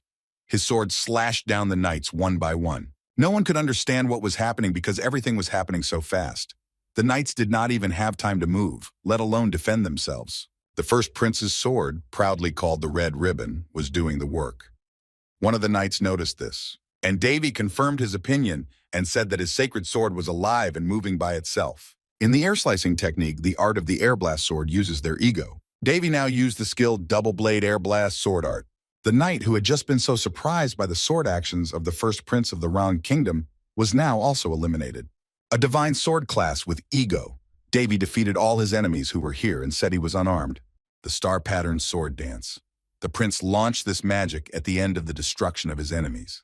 They said that all these knights were sword masters from the Imperial Knightly Order. But it's ridiculous. They all fell without even striking a single blow. They are no different from the mercenaries the first prince had met before. The Demon Queen asked why they were targeting Winry. She was just a child, but Davy didn't have an answer to that question. The other knights attacked again, but the prince easily dealt with them with his swords. He wondered if his enemies would have any excuse for kidnapping his little sister, Winry. After all, they have a respectable position, and so they cannot be thoughtlessly disposed of. Jullus is the elder of the Red Tower. Davy and Winry are members of the royal family of this country. If something happens to them, an investigation is inevitable. The best excuse is an attack by barbarians or monsters. In the lands of the Horde, both options are possible. The Demon Queen asked how this was connected to Winry's abduction. Davy replied that he didn't know the details. If we try to write down the story in general, Davy was a little distracted, but the Demon Queen warned him about the attacking knight. So His Highness turned around and struck the knight who was attacking him first. Davy said that their enemies would simply pretend that they were carefully searching for the second princess of the kingdom, Ron Winry, who had disappeared without a trace. Davy had already dealt with his enemies who were at that place, and his swords temporarily turned into little girls Handan and Chandan. Those lands were attacked when there was no knightly order within their borders. In this way, they could avoid responsibility. The Demon Queen agreed. But the first prince of the Round Kingdom was still in great doubt. She said they didn't really need Princess Winry for this. Davy said they could just kill everyone and be done with it. Davy and the Demon Queen went in search of the second princess of the Round Kingdom, and suddenly they came to some semi-dry driftwood. Among the branches of those snags, they could see large flasks filled with liquid with different people inside. The Demon Queen was terrified at this sight. Davy reminded her of what the knights had told them. The knights ordered the prince to follow them after they killed Baron Hornio. And in the end, they did not know what they were doing there. And they couldn't help but take the chance to get a high-level mage or stigmata carrier, which are quite difficult to find. All the while, Elder Jullus was also fighting the Knights of the Central Disease Control. He went to find and rescue Princess Winry. After another difficult battle, Count Colio approached him and asked why the Elder had come here. Jullus coughed for a long time. It was hard for him to breathe. Then he said that he had come to these lands to protect them. Count Colio then asked whom the Elder was going to protect, the princess of the Kingdom of Ron, or the people who were dying on these lands, or perhaps even Prince Davy, who was about to be brought in. This was an extremely unexpected question for Jullus, and now he was even more worried about both Princess Winry and Prince Davy. Then Count Colio tried to explain to him what was going on. He said, "Did the Elder really think that all of them, the members of the Central Board of Diseases, had gathered here without any preparation? Everyone in those lands had already been killed by a knightly detachment." The Count jumped down from the rocky ledge and approached Jullus. Jullus could not believe it. Count Colio drew his sword and attacked the Elder. He completely pierced him with his weapon. Stunned by the sword, Jullus fell to his knees on the ground, and the captain of the Knights of the Central Disease Control Department told him that it was too late. He went on to add that the Elder should have fled if he was going to protect even one person here. He had to get out of those lands without hesitation, taking at least one other person with him, and run as far away as possible without looking back. Elder Jullus's fresh blood dripped from the blade of the Count's sword. The Count continued on. He wondered if the fifth-grade Jullus had allowed himself to think that he could save everyone here. Count Linton interrupted the conversation, standing next to the chair where the unconscious Winry was sitting. He ironically asked if Elder Jullus might have some feelings for the princess of the Round Kingdom, Winry. In that case, he was really a jerk. Jullus looked up and saw Count Linton's horrible, nasty smile. He hated him with all his being. The Count, meanwhile, said that the latter option was most likely the right one. The Elder called out to Winry to come to her senses. Count Linton touched the princess's face with his nasty hand and said that she had a pretty face that deserved attention. Jullus did not like this gesture. He clutched his scepter and rushed to the Count. But he was immediately stopped by Count Colio, the captain of the Knights of the Central Department of Disease Control. He knocked him down and pinned him to the ground. Meanwhile, Count Linton told him not to worry. He would find a use for Elder Jullus as an experimental subject. And that's how the incident happened. The real name of this Count is Linan Borniciad. He comes from Luthus, the Kingdom of Medicine. This kingdom existed on the eastern continent and was once conquered by the Lindus Empire. Since childhood, Linus Borniciad was a genius who showed a great potential for medicine, but it was precisely because of his excessively eccentric nature that a record appeared in his personal file that he had been disciplined in the Kingdom of Luis in the form of a ban on medical practice. This was quite an event.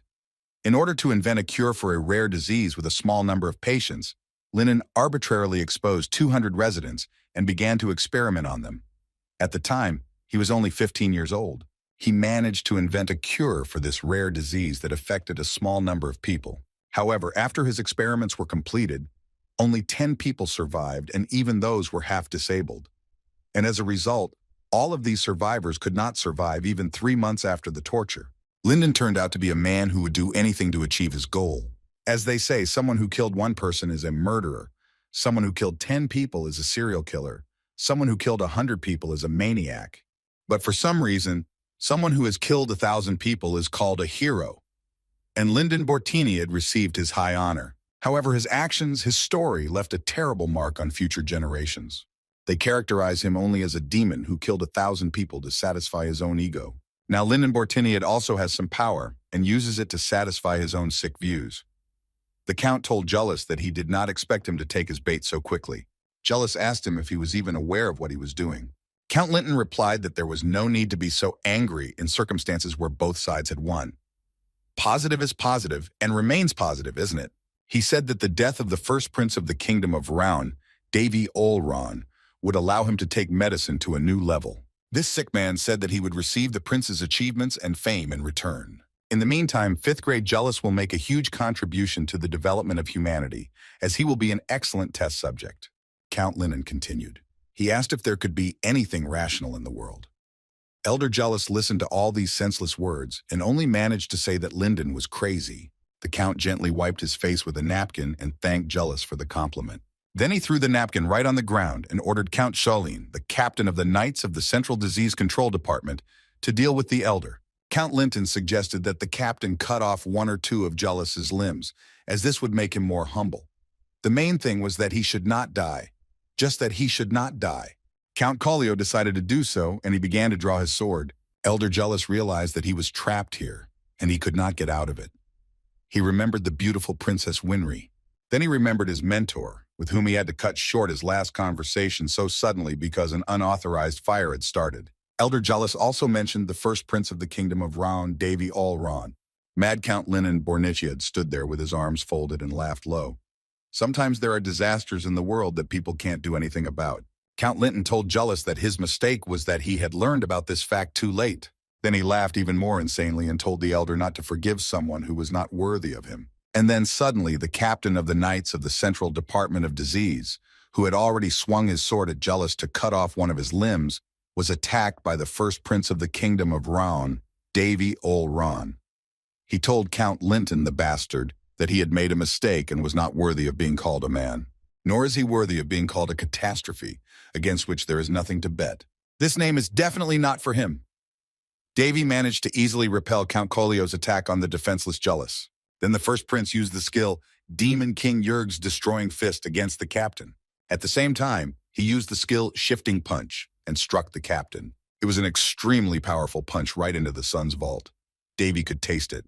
The captain was blown to pieces. Meanwhile, in the infirmary, Baron Hornio still could not fully understand what had happened and was happening now. A pile of corpses lay on the floor around him. The knights kept coming, and the dark elf just destroyed them. The Baron asked him what he was doing. Jack replied that he was clearly fulfilling the task assigned to him, and he told the Baron to fulfill his task. The Baron was surprised to ask the dark elf if this situation meant nothing to him. The situation is so uncertain now, and Jack replied that if not, then what? The dark elf asked if Baron Hornio was going to leave all the patients if the knights caused any problems here. The Baron said he would not. Then Jack asked him again why he was slowing down. After all, Mr. Davy had given him the job, so he had to do his job. However, Baron Hornio tried to say something else about the knightly squad to fight wealth. Meanwhile, the dark elf was stabbing each of those knights who tried to take the Baron's life. Since even Count Collio supports all this, Prince Davy is in even greater danger. The Baron asked if the dark elf shouldn't help the first prince. Jack answered who should be worried about whom. Of course, all those knights are masters and above, and their captain is a very famous swordsman. Prince Davy went against such people alone, so the Baron's reaction is quite understandable. Baron Horneo didn't know what to say to that. He just sat there and listened. And Jack concluded that, frankly speaking, there is nothing more unnecessary in the world than worrying about a person like the first prince of the kingdom of Raun. Meanwhile, Count Collio, the captain of the anti-wealth knights squad, was eliminated in a very gruesome death. Davy was pleased with himself, although he also didn't think he could show the power of that level. If he had known how this technique was created, he would have suffered psychological damage to himself. Then the prince ran to Elder Jullus, and the latter called him with a title, which surprised Davy. He said that etiquette was inappropriate in such situations. The elder thanked the prince for saving him. He was lying helplessly, completely unable to get up from the ground. Meanwhile, the first prince began to pray. He turned to God as his young lamb. He asked God to lend him some of his grace. It was a strange prayer. With this prayer, Davy summoned 7th grade sanctuary sacred magic. After such powerful magic was cast, Elder Iulus instantly recovered. This was incredible, but also expected from the owner of the stigmata. The prince said that he never forgets a favor. And then he turned toward Count Linton and said that he also never forgot an insult.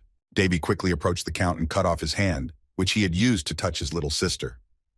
Then he pushed the count off the cliff, told him to get out of the world, and took the still unconscious Winry in his arms. After pushing the count, the first prince watched him fall into the abyss and told him that he did it so that he would not smear his sister with his bad blood. Princess Winry regained consciousness in the arms of her older brother. It was good that she did not see the horrors that had just happened next to her. Davy asked his sister with concern if she was all right, if she was okay. Winry said she was fine. Then Winry wanted to ask her something else because she didn't understand how she had ended up here. But suddenly she shouted for Davy to turn around.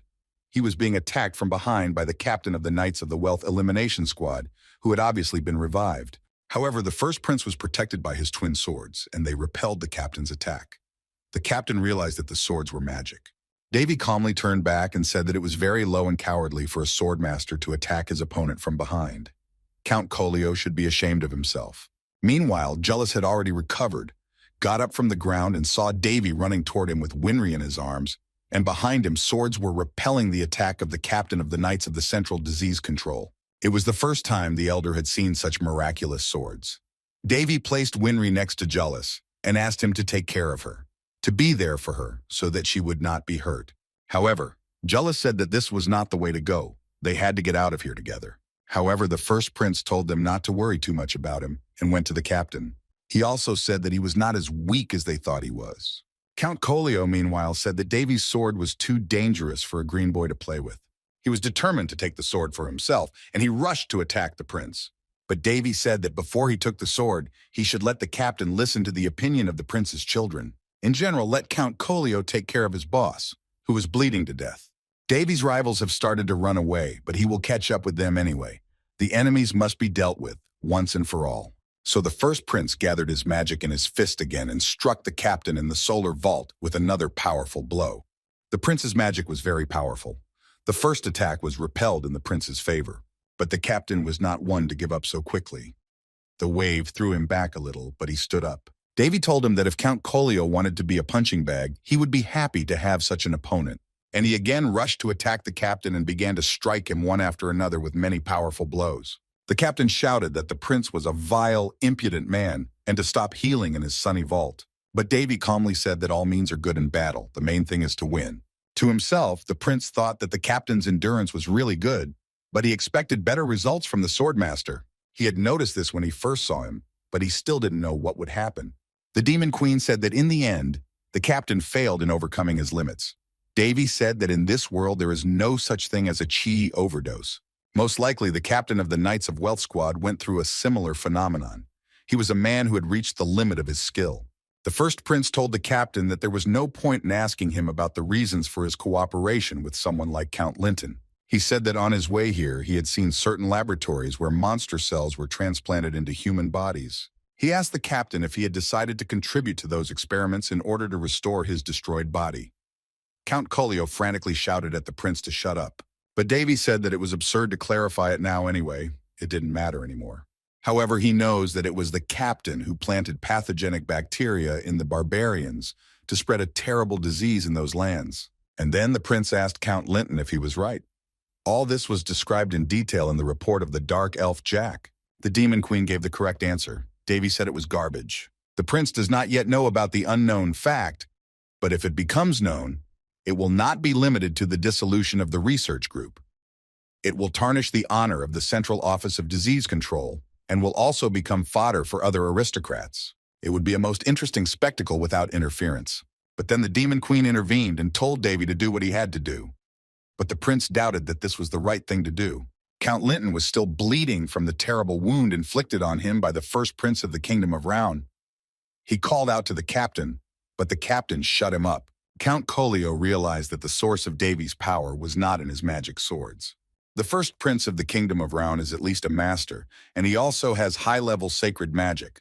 Such a high level is impossible for a prince of his age. It is simply absurd. Perhaps Davy is the genius who will go down in the history of this era. Then the prince told the captain that he would stop aiming only at his solar vault. Count Colio thought that in that case he would stop the prince now, before he became even stronger. And the captain, gathering all his strength, once again attacked Prince Davy. He tried to strike him, but as expected, the prince withstood with dignity. In fact, even tarnished gold is still gold. The captain was able to block some of the blows, but not others. The battle continued. In this fight, Davy used various magical skills which he mastered perfectly. Count Colio struck him, but the prince skillfully dodged. Davy only laughed in response to the captain's attacks, and he was surprised that he fell for his various tricks. Now the prince used the technique of the Demon King Yurg, double fist, unbreakable body, and finally, shredding the solar vault. This was the series of powerful attacks used by the first prince against the captain in this battle. In this way, Davy finally defeated Count Colio, the captain of the Knights Against Wealth of the Central Disease Administration. The count said that this was very mean of the prince, but the prince replied, "Who knows?" And the count shouldn't say anything if he didn't manage to win the battle. The captain was very angry with himself because he was pushed aside even in his basic capabilities. And this was him, the former captain of the Imperial Knightly Order. It was just a shame for him. Count Colio wanted to say something else with his last words to the first prince of the Kingdom of Round, and the prince was quite surprised because he beat the captain so hard that he could have reduced him to dust. But the old man was too strong. Nevertheless, Davy won the battle. After the battle, the prince approached Winry and asked how she was feeling. The girl replied that she was fine. Jealous interrupted the conversation and said that he had only added to the prince's troubles. He did not expect Davy to be so strong, and he was very ashamed. The elder also asked about the medicine that Davy had entrusted to them, but the prince said that he shouldn't worry about it. It was his own fault for leaving such a weak guard, and he shouldn't dwell on the medicine. If Davy died, the treatment would disappear with him. Lennon couldn't let that go unchecked. So now they needed to get out of here first, and he asked Jealous to keep a good eye on his little sister Winry, and Davy himself would deal with the rest of the group here, and then immediately follow them. Suddenly, Winry saw something. Only Davy's sword remained in the place where Count Linton had been sitting, bleeding to death, and the player himself had disappeared without a trace. That is, he had run away. So Davy insisted even more that Jealous and Winry should leave immediately. The elder looked at his hand and said that he didn't have enough mana to chase Count Linton immediately. However, the first prince told them to just stand still and everything would be fine. Winry and Jealous were surprised at what kind of magic Prince Davy was using on them, and Davy decided to leave the defeated captain there, letting the Red Tower deal with him at its own discretion. Both Jealous and Winry were quite shocked by such incredible abilities of the first prince. The elder marveled at Davy's powerful magic, but the control of some small mana gates that Jealous had, with the level of the prince's mana circle, could be used at any time by interference. It's a good thing that Davy had the good sense to save that for himself. So Prince Davy moved his little sister Winry and the Red Tower elder Jealous to safety, and then Davy returned to finish the job here. It was so rude of Count Linton to run off like that, leaving behind someone else's precious child, and Davy tenderly picked up his sword from the ground. Count Linton had completely managed to turn the first prince of the Kingdom of Round against him, and the Demon Queen added that he also dared to kidnap the second Princess Winry. So the prince went in search of the fugitive. He told him not to even hope for an easy death. When he was running away, Count Linton left large traces of blood behind him, as his wound did not stop bleeding, so it was very easy for Davy to follow him. The count turned around and saw that the prince had almost caught up with him and called him a monster. Davy just said that now they would see which of the two of them was the real monster. The exhausted count climbed the stairs and sat down on the floor. The first prince was steadily approaching him. He was about to attack the count, but the latter suddenly laughed out loud and said that, in case of emergency, he had a trick up his sleeve. This statement was unexpected for Davy. He suddenly felt as if the air around him began to thicken very much. It was a barrier created by the forced concentration of huge amounts of mana. The prince could not even imagine how much money had gone into this. Count Linton held the remote control in his hand. He said with satisfaction that he had had enough of the entertainment and called the prince a man who looked like a monster. The Demon Queen noticed that the count was going to run away again. He threw the remote control on the floor and stepped on it, crushing it to pieces with his shoe. He opened the mana gate he had somehow found in the relics. Slowly, but when launched, they can send an object outside this dimension. The Count laughed and said, "Let the prince try to cut through the barrier with his wonderful magic sword." Then he said that he would never leave alone the people who had prevented him from conducting his experiments. And the prince would see that the time would come when he would put him alive in the experimental cabin. The mad Count Linton also revealed that he had taken all the medicines created by the first prince with him and hid those test tubes under his cloak. He was going to steal even the prince's belongings. The Count laughed out loud and said that now Davy would not be able to save anyone else from that terrible disease. A terrible smile distorted the Count's face. And since only he has the samples of the medicine, the prince will not save anyone now, in the future, or after he disappears. Davy only listened to the nonsense that the mad Count told him. Linton asked the prince how he felt now, and he said that now at least he could listen to him one last time. Davy asked him if he had finally finished his speech, and what this gesture of goodwill had to do with anything. He was sickeningly disgusted, and disgusted to listen to that talk. Then Count Linton said goodbye to the prince, wishing him a safe journey. But Davy waved his blue sword and broke the barrier created by the Count with incredible ease. Whether it was a mana barrier or a mana gate, it made no difference. Chandan, blue ribbon, is a sword that cuts through everything that does not exist in physical systems. The first prince said that he would always have a way to catch a crazy and vile monster like the Count. Count Linton fell dead to the floor. The Demon Queen summarized that he ended up as a disfigured corpse, and Davy said that the Count had committed an inhuman act, so this was a completely expected and obvious outcome. But now the first prince took up his head and said that he hadn't really intended to let the Count die so easily, but he still restrained himself. And then suddenly something disturbed Davy and the Demon Queen again. The air stirred. Linton, that crazy bastard, was still alive and trying to erase all evidence of his guilt. Meanwhile, the noise of horses' hooves was heard near the palace. We heard the orders given by the commander. He ordered the territory to be searched. The 1st and 3rd nightly detachments to arrest Count Linton and Captain Collio.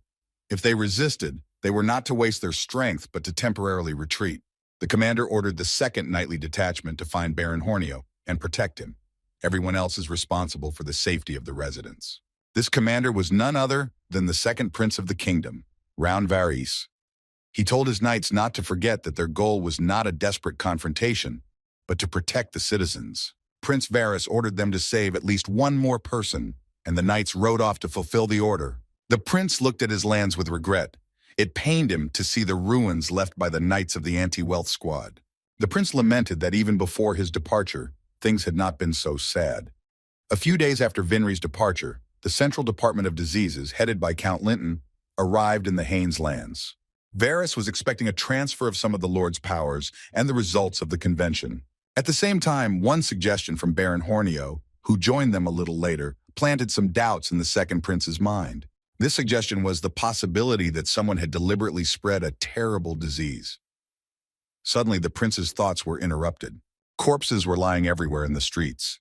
There were many of them, but these were not the inhabitants of the lands of the Horde. All of these corpses belonged to members of the Knights Squad for the elimination of wealth. The roads were covered with them like a carpet, and there were a lot of them. Varys rode his horse among these corpses and was surprised by their great number. The prince could not understand what had happened here in his absence, so the prince spurred his horse on, for he decided that he had to hurry first. So Varys arrived at the infirmary as soon as possible. On his way, he kept meeting dead knights here and there. In the hospital, the prince immediately found Baron Hornio to ask him what had happened here and what the current situation in the lands was. Baron Gorneo was incredibly happy that the 2nd prince had returned and that he was all right. And Varys said that he was the one who needed to worry about everyone else, not someone else. Prince Varys asked how it really happened, and Baron Gorneo told him that together with Princess Winry, the 1st prince of the kingdom of Ron, Davy Allron, had arrived in the lands of the Order. This information surprised Varys that his older brother had come in person. Meanwhile, Baron Hornio continued.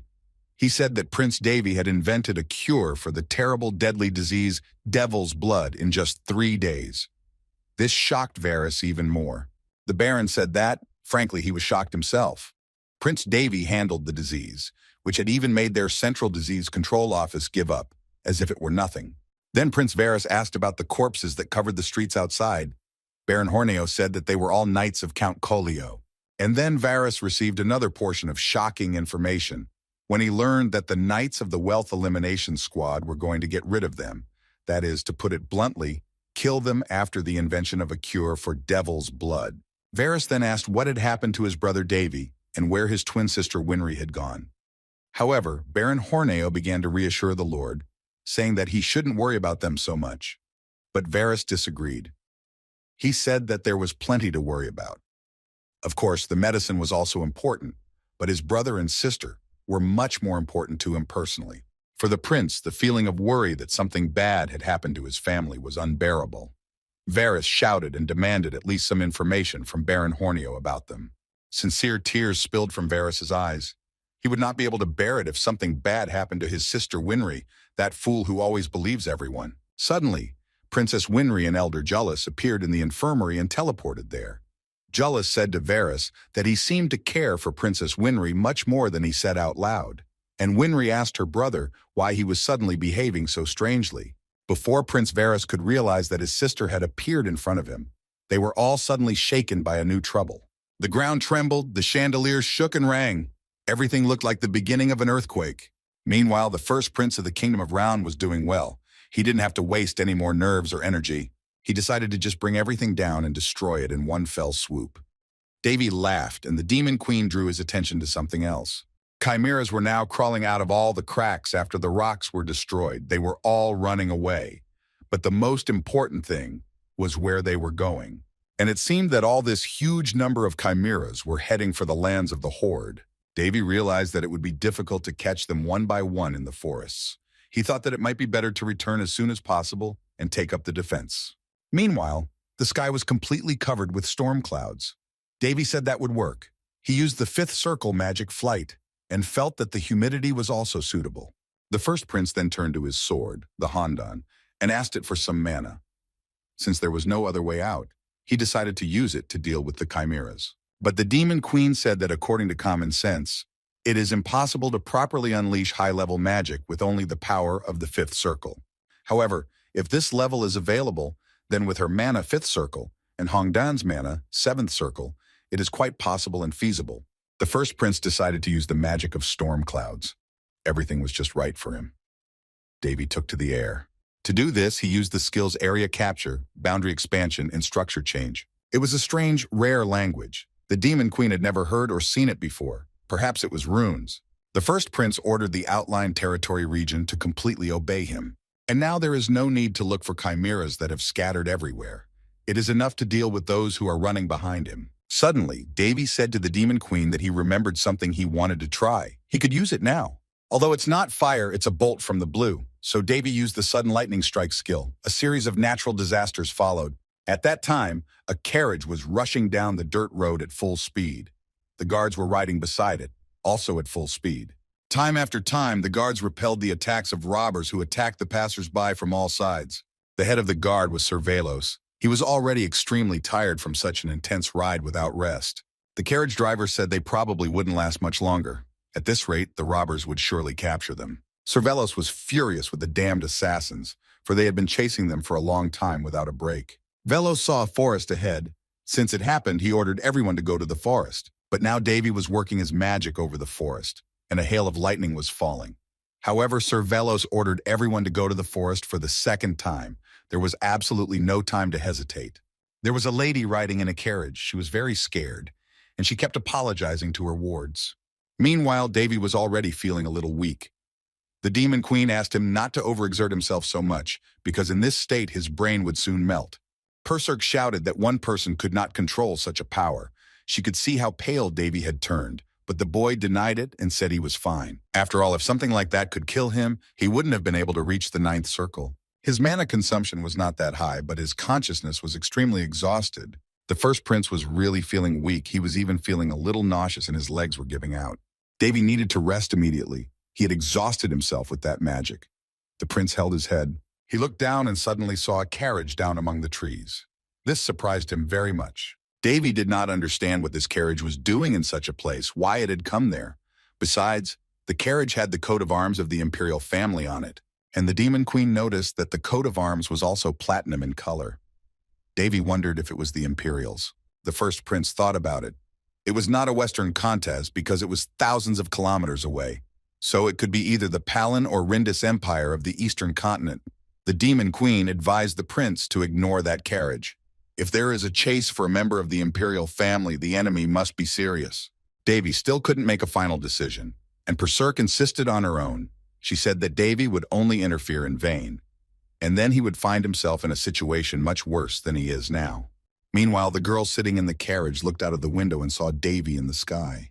Their eyes met. The first prince summoned a refreshing, mind-clearing energy. He felt the pleasant scent of the elementalist. It was as if a field of blue flowers enveloped the prince. Meanwhile, the carriage was standing among the bushes and trees of the forest. As a hail of lightning was falling in the forest at that time, fragments of stones and wood chips were falling on it. Davy could see the assassins approaching the carriage from a height and relentlessly pursuing them. The prince immediately made a decision to protect the imperial family in the carriage. He directed a powerful bolt of lightning at the rock, and huge lumps of stones fell on the pursuers. The Demon Queen was shocked by his act, and the prince easily explained that his hand slipped, and that's why the stones flew. And that was all he knew. Let her not be angry with him. Although Berserk was very angry, in the end Davy felt really bad and started to fall down. But the carriage was saved. One of the attendants opened the door and told Her Highness that they were rescued and safely crossed the border. Now they are in the Empire. The princess got out of the carriage. Soon the knights of the Empire will meet them here. They are safe now. Her Highness looked around and said that she did not see Sir Hallis among those present here, nor did she see Sir Rooks, nor did she see Sir Hyven. She began to cry and apologize to everyone. The princess became even more sad. She lamented that all this had happened because of her, the werewolf. Her subjects began to calm her down, saying that she had made up the story about the werewolf. This is just nonsense. No one would dare to degrade her dignity in such a way. Then Sir Velos knelt down before Her Highness and said that the reason for her sadness was his incompetence. Therefore, he did not deserve to live. However, the princess shouted at him to stop talking like that. She said that she just wanted them all to stop suffering because of her, and she was very sorry for that. The princess also added that they all needed to be brave now, if only for the sake of his imperial majesty. Then Sir Velos shouted loudly that he swore by the name of Velos, the imperial swordmaster, that he would personally conduct a thorough investigation and would certainly extinguish the flames of their family's discontent. Her Highness the Princess sincerely thanked Sir Velos for his devotion. Then one of the soldiers asked Captain Velos what kind of lightning it was. But the captain himself did not know. He only said that it did not look like a natural phenomenon. Sir Velos added that the main thing was that they all survived, and to think that these lightning bolts were subjugated to someone's will is beyond common sense. Something like that would instantly upend the ranks of the greatest magicians on the continent. But this simply cannot be. Sir Velos came to this conclusion, and if anyone is capable of causing such a catastrophe, it must be a magical dragon, not a human. However, Her Highness the Princess saw the boy hanging in the air, and she remembered well that he had dark hair, and the color of the boy's hair was shallow and simple. This shade speaks of solidity, the scent of dogwood, and Davy fell in the middle of the trees in the same forest where he had recently caused such a lightning storm. The Demon Queen was always by his side. Finally, the prince came to his senses. He called out to Berserk. She immediately offered him some water, which she had carefully collected for him on a leaf. Davy thanked her for her care. He said that for the first time in a very long time he had finally had a really good night's sleep. Then the first prince asked how long it had been since he had fallen asleep. The Demon Queen replied that no more than 2 hours had passed. The next question was about the Horde lands. Davy asked if there was any chaos there. Berserk replied that there was. Then the first prince laid down again, turned on his side, put his hands under his head, and said that in that case, they would go there after he slept a little more. But the Demon Queen told him to think a little bit about those people who are very worried about him. Suddenly, Davy heard someone calling him brother. He stood up and saw Varys coming toward him. Davy went to meet him and asked when he had returned. Varys replied that he had just recently. The first prince wanted to ask him something else, but Varys rushed to examine his brother from all sides and finally came to the conclusion that Davy was fortunately not injured. Then the second prince said that Davy could not even imagine how shocked he was to find out that he was alone in the Earl's estate. But Davy thought it was just overprotection. Varys continued to talk. As soon as he met Winry and Jullus of the 5th level, he immediately gathered a rescue team and went after him. Davy thought that Varys must have been unable to enter the forest. After all, entering a forest with thousands of lightning bolts striking its territory is tantamount to suicide. Given Varys's character, to survive for at least 5 hours is quite an achievement. And then his younger sister Winry ran into the first prince. She asked him if he was hurt, if he was okay, and kept hugging him. Varys began to scold his sister for coming here, calling her a patient and reminding her that he had ordered her to rest. But Winry told him not to make her laugh, because how could she rest if her brother was still not returning? Then Elder Yillis came over. He said that Davy is a brother who is bathed in love. It was a beautiful thing to see, and Davy asked if it really looked like that. Then Davy asked Jullus if anything special had happened since he and Winry had come back. Jullus said nothing, but there was devastation everywhere. And if it hadn't been for Davy, there would have been a lot of trouble.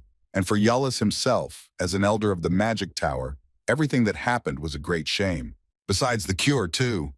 And Jullus said that he was even ashamed to look the first prince in the eye. And Davy asked if he was talking about that. Then he pulled a test tube of medicine out of his pocket. He said that Count Linnon had very carefully hidden the test tubes behind his sinus. But Davy managed to take one when the Count was running away. So there was no reason to worry. Then Davy invited everyone inside. He provided emergency care, but it's impossible to know for sure. It was better for Winry and Jullus to get proper treatment. After Davy, Winry, Jullus, and Varys returned to the mansion, Varys told them everything that had happened. But Davy didn't hear anything new. It was just as he had expected. It all started with Count Linton deliberately spreading the disease through the robbers. Then Varys showed the first prince the emblem of the Central Disease Control Office. He said that they had found it at the robbers' main base after a thorough search that took several days. The intruder, who had invaded someone else's home, began to play the host. Under the pretext that he allegedly wanted to stop the news of the disease from spreading, Varys left the land and began to conduct his investigation to gather evidence. And Davy later told me that Baron Hornio was initially against the prince doing anything on the lands. He was generally completely unfriendly. Perhaps he was motivated by the fear that the first prince of the Kingdom of Round, the third party in the whole tense situation, would be drawn into it all. As a result, Davy felt a little guilty towards him. So now it was their turn. Everyone sat around the table and had a peaceful tea. Then Varys asked his older brother for permission to ask him something. At the moment, only Varys asked, but it was clear that everyone had many questions that they wanted to get answers to from the first prince of the Kingdom of Round. Of course, all the while, Davy was deliberately avoiding answering. That's why no one knew anything for sure. If there had been someone in Davy's place who had been active from the beginning, it is not known how the situation would have turned out now, but certainly no one would have been able to understand what was happening to him until then. Davy was a master of the art of the sword, which pulled out the aura. It was a perfect technique. To reach a high level in it, you need to practice a lot. A fighting technique that could knock down a swordmaster, the appearance of a stigmata on the prince's back, as well as remarkable knowledge in medicine, which is unknown where it came from.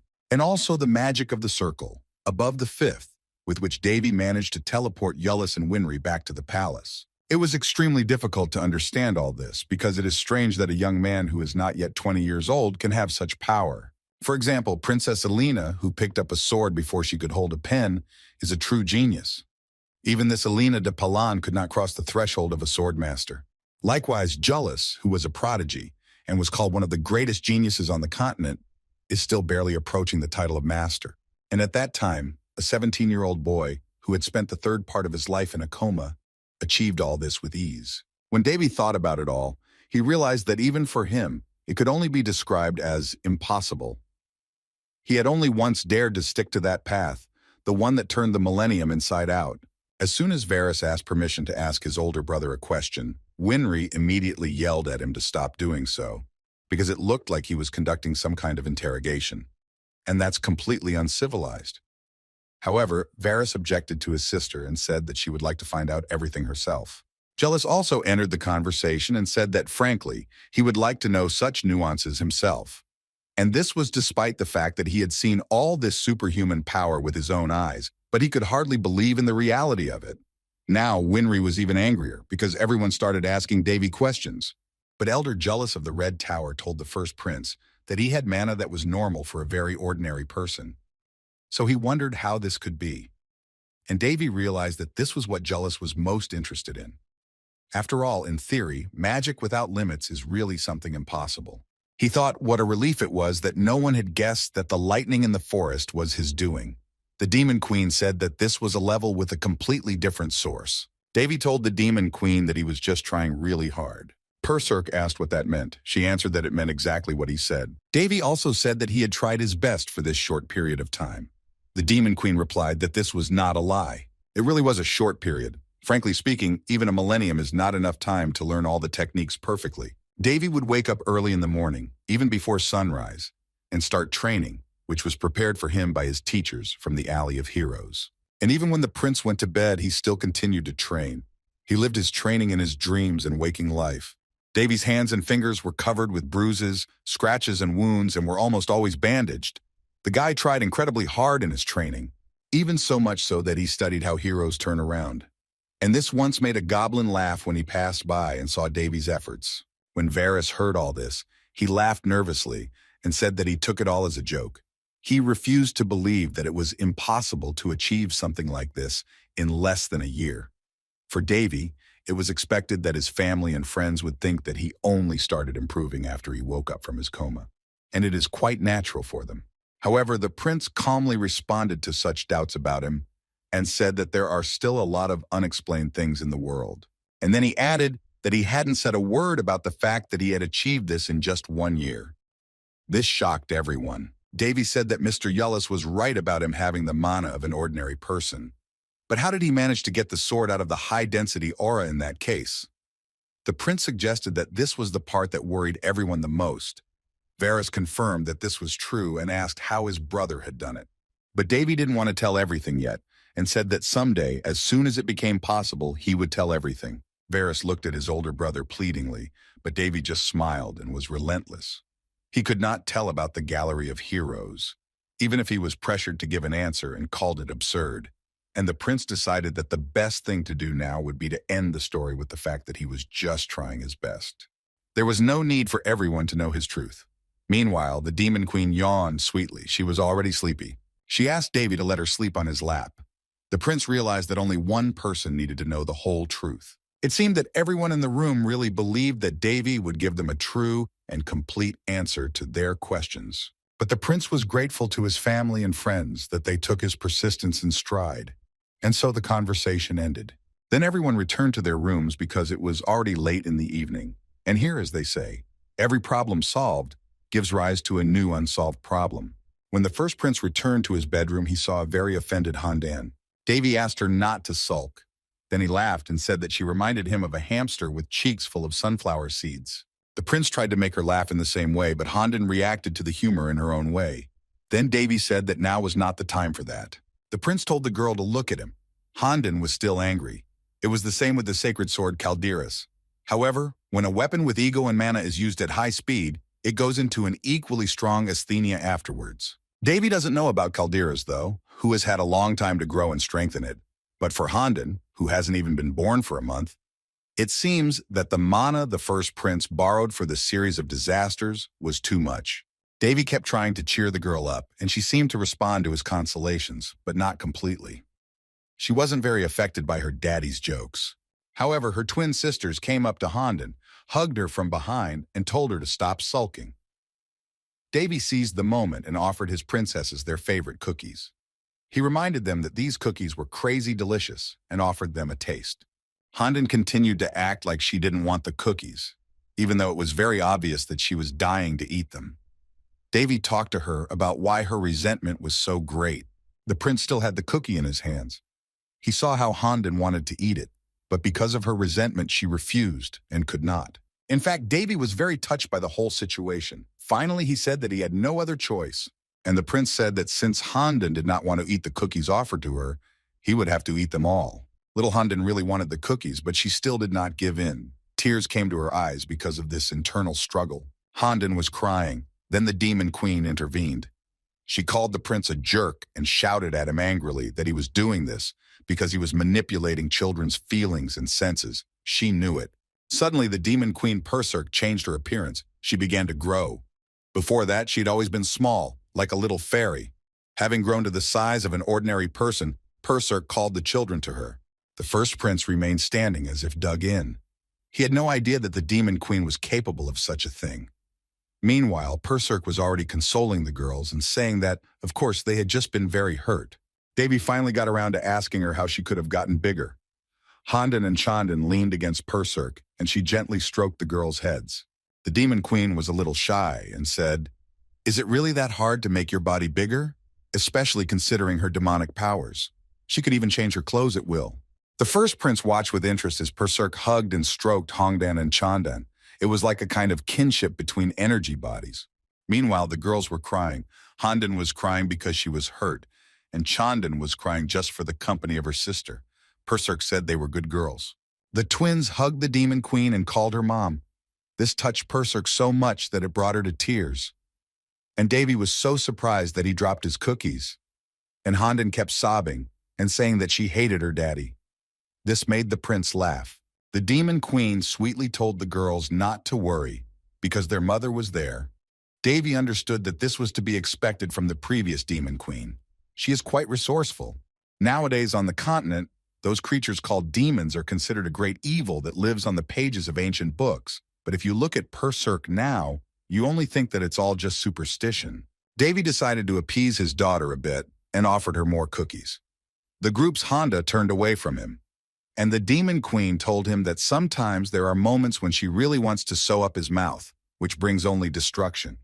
In the end, the prince finished his cookies by himself. A few more days passed like this. Finally, everything settled down, and the full-scale supply of medicines to the inhabitants of the Horde lands began. Of course, this was not the end of the story, and a system of preventive vaccination was introduced to prevent a repeat epidemic.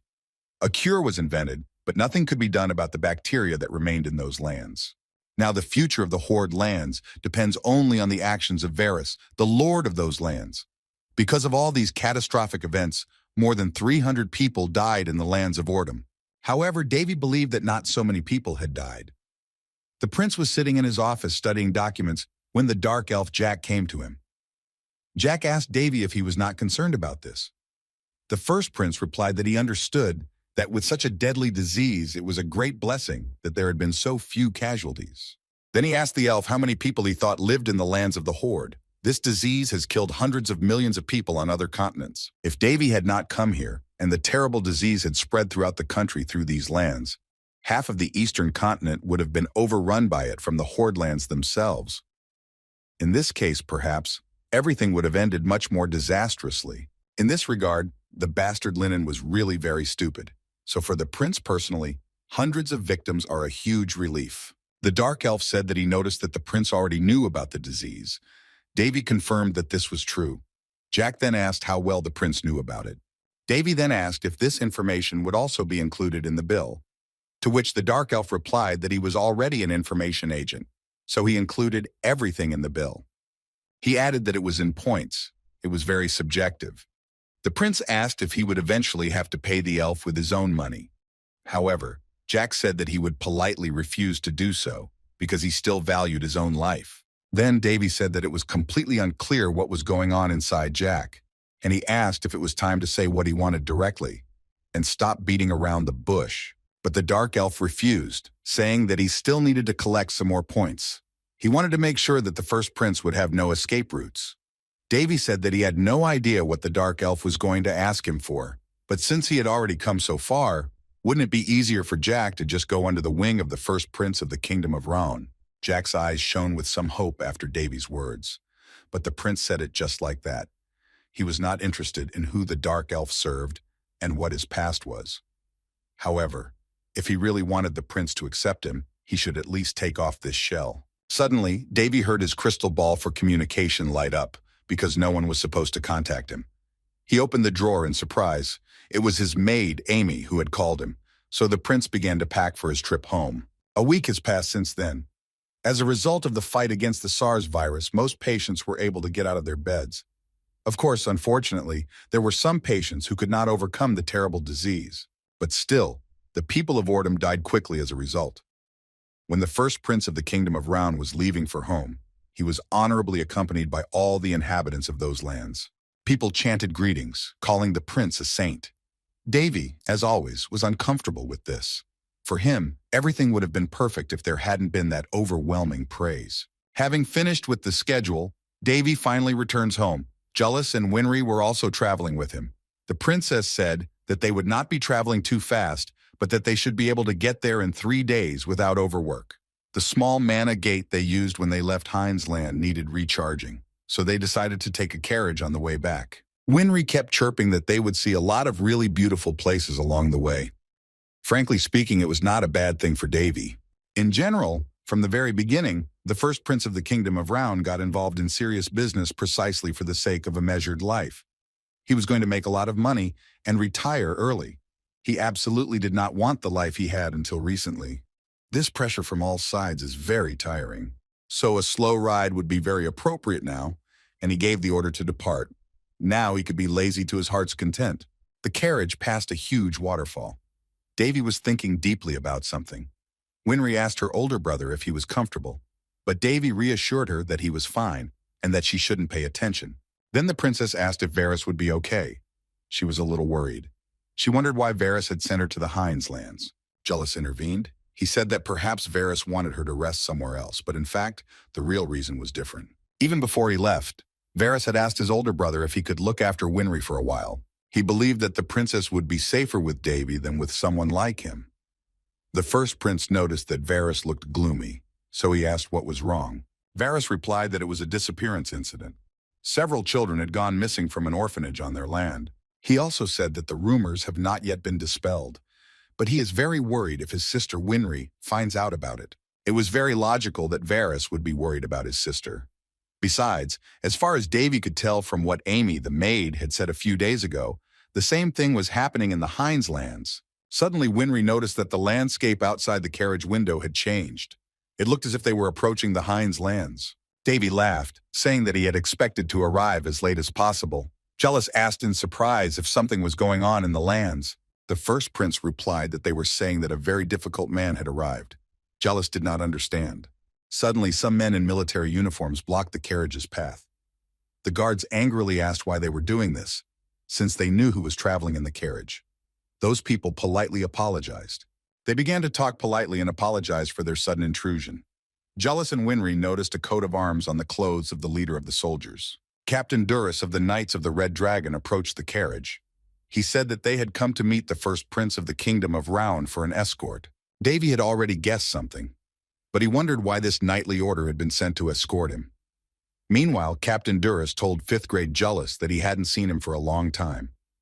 A week ago, Amy had urgently reported to Davy only on the situation in the Heinz lands. The first prince noted the cleverness of his maid. He called the one Amy described a child, which the Demon Queen did not quite agree with.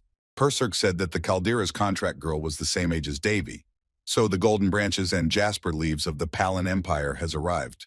Meanwhile, Emperor Diorth Alrindis was practicing archery. He was highly praised for his extraordinary accuracy. The emperor offered to compete. Crown Prince Alvos Alrindis laughed nervously and said that it was impossible to find such a skillful master who could so easily put an aura into a bow. Competing in the art of archery with His Majesty was only a complete shame for him, and then he reproached himself very much after the defeat. The emperor remarked that the future ruler of the empire was so brazenly faking it. Meanwhile, the crown prince said that he had no talent in the art of archery. The emperor told Alvos that if he continued to behave like this, his brothers would one day take his place. But the crown prince replied clearly that they would not dare to try to do so. The emperor then sat down to tea and asked if the crown princess was doing well, and was told that the princess was living in comfort and prosperity thanks to His Majesty. The emperor was satisfied with this answer. He said that a healthy and vigorous man must first learn to hold his family in his arms before he can reach out to the world. But, as the emperor remarked, all these idiots are only interested in fame and status, ignoring such things. The crown prince replied that he would remember these words. The emperor then said that Alvos had not come to him to engage in such idle talk. He asked what his son was really going to tell him. The crown prince told His Majesty that he had received a report from the Luna Guild. The emperor was pleased because he saw that progress was being made. The crown prince said that there was good news and uncertain news, and asked his father which one he wanted to hear first. The emperor laughed that the son was also a master at mocking his father, but he still chose to hear the uncertain news first. Then Alvos told him that Count Linen had died and Count Colio had been imprisoned. Their inhuman crimes had been discovered, and that was why they were being punished on the spot. Emperor Diort said that when he heard Colio's story, He personally ordered him to join the Central Disease Office. The Crown Prince went on to say that it looked like Count Linen and Count Kolio had been conducting secret experiments, specifically spreading a deadly disease in the Ordum lands on the outskirts of the Kingdom of Raun. The Emperor said that it all sounded like a fairy tale about a man who had gone mad with his own insatiable hunger. He asked who had dealt with them. Alvos replied that it was the first prince of the Kingdom of Raun. The Emperor asked if he was the same young man whose name is now on everyone's lips.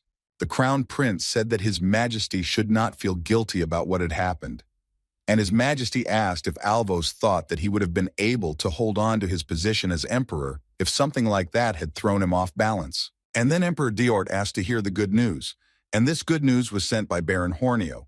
It was about the joint research on demon blood with Count Linton.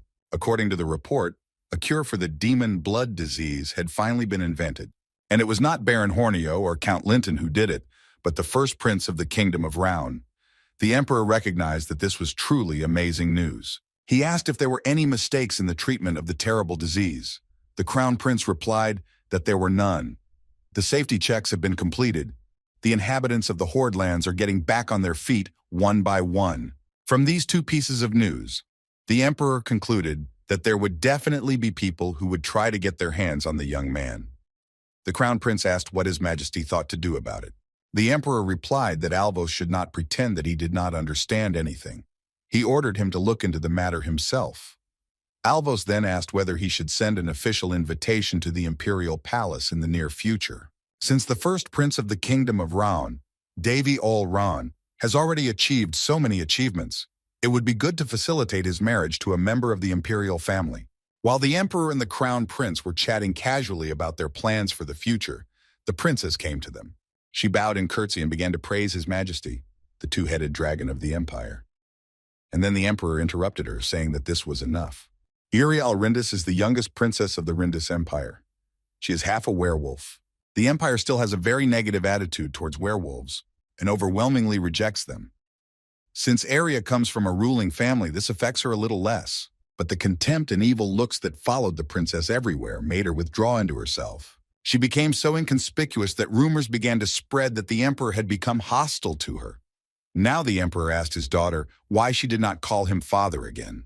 The princess quietly replied that there might be witnesses nearby, and rumors might spread about His Majesty's good attitude toward the worthless werewolf. The Emperor was very angry at the words about the insignificant werewolf, and he slammed his fist on the table in anger. So the ruler turned to Alvos. His son asked if he should deal with them, maybe execute them. The Emperor ordered to find everyone who dared to insult his daughter. The ruler said that those people had a lot of guts if they dared to say all kinds of nonsense to a member of the royal family. Therefore, it would be better to erase them into such dust that they would not be able to be reborn. The Emperor was extremely angry. The Crown Prince only said that his father should rely on him. But Princess Iria was afraid that both her father and her brother were at the same time. She was very worried about them, saying that they should not and could not do this because of her. The Emperor approached the princess, put his hand on her head, and said that she was his favorite daughter. And if someone dares to insult the honor of the Emperor's daughter, even the destruction of his family to the ninth knee will not be enough. But the princess stood her ground. She said she felt well and was fine. But if they stood up for her, the authority of His Imperial Majesty and her brother would suffer. So she asked them to pretend that they had not heard and asked them to promise her that. Her father assured her that she need not worry. Then the Emperor addressed the Crown Prince once again, and Alvos understood his father from the word go, so he said he would do everything quietly. Meanwhile, the first prince of the Kingdom of Raun, Davy Ol Ran, returned home to the land of Hines. The prince saw knights gathered at the gate to his palace. They asked for an audience with him. Davy was a little tired of this situation. He had some idea why Princess Alina de Palin had come to his land. Frankly speaking, when Davy fled the Principality of Felsti, he simply dumped all his irritating questions on the princess. If he had been in her place, he would have definitely found that rascal and strangled him. It took the princess quite a while to do this, and this is how it all came to this. Just then, the maid Amy entered the prince's room. Davy already understood what the girl wanted to tell him. Amy said that Princess Alina of the Palin Empire was asking the first prince of the Kingdom of Raun to meet her. The maid waited politely for her master's orders. Davy called Princess Alina a big shot because he thought that this nickname suited her very well. Although the Haines lands are something like a supernova, developing at a tremendous speed, the prince's opponent is now an empire. And it's premature to say that the golden branches and jasper leaves of the Palin Empire, the strongest country on the continent, have come here. Jealous, of course, is an exception, but still it is pointless to question the breadth of the princess's influence. Davy responded indirectly to the maid's words about Princess Alina's visit, but the clever Amy knew her master very well and went to convey his orders. The first prince refused the Princess of Felsta an audience. He sat comfortably on the couch and read. The Demon Queen asked him if he was not afraid of the consequences of his refusal, which might manifest later. Davy replied that he was doing this for a reason. After receiving one refusal, the knights who asked for an audience with Davy for the Princess of the Palin Empire continued to send requests for a meeting as if they were stuck with horns. But one refusal was followed by more and more refusals. At first they came in person and were rejected every time. And then they got fed up and started sending requests for an official reception. Prince Davy started the whole thing, but those knights decided to continue to pound the thresholds of his palace in such an uncivilized manner, and to play the fool in such a childish way. And the only one who suffers from this is the one who is in the center of all these events, namely the maid Amy. She had a hard time. Davy had heard that Princess Eileen de Palin's knightly order of the Red Dragon was furious, but he continued to ignore them with a light heart, continuing to refuse. To their credit, they didn't make too much noise. Apparently, their heads are not so empty. Everything was going smoothly. Davy decided to raise his price. This is called noise marketing. The Demon Queen did not support him in this. Perserk was very angry at the prince's behavior, but Davy explained his actions by saying that the princess herself was asking for an audience with him. No one else can compare to her in attracting public attention. The advertising gain will be a big one, especially now that the information guilds and trade groups have gathered here. The Demon Queen was very angry with Davy, but the prince continued to do his thing. He said that he could already feel the stock price of his land rising. Perserk said that life is not a game, and Davy is not afraid of anything at all. People cannot act strictly in accordance with his personal plans, so where did he get so much arrogance from? It's not like he can predict the actions of other people. But Davy was really confident. He had everything under control. He believed that she was the right princess. The first prince of the kingdom of Rouen said that soon the lands of Hines would be on everyone's lips. Rumors would spread across the continent, and everyone would know about them. And suddenly, a light breeze blew, and Prince Davy was visited by guests. Princess Alina de Palin. The prince jokingly asked her when princesses were taught the art of parkour. In return, Princess Alina asked if they both didn't have a lot to talk about and discuss. Then the princess came close to Davy, took him by the collar, and said that they had a lot to talk about. The prince looked away, which made the princess very angry.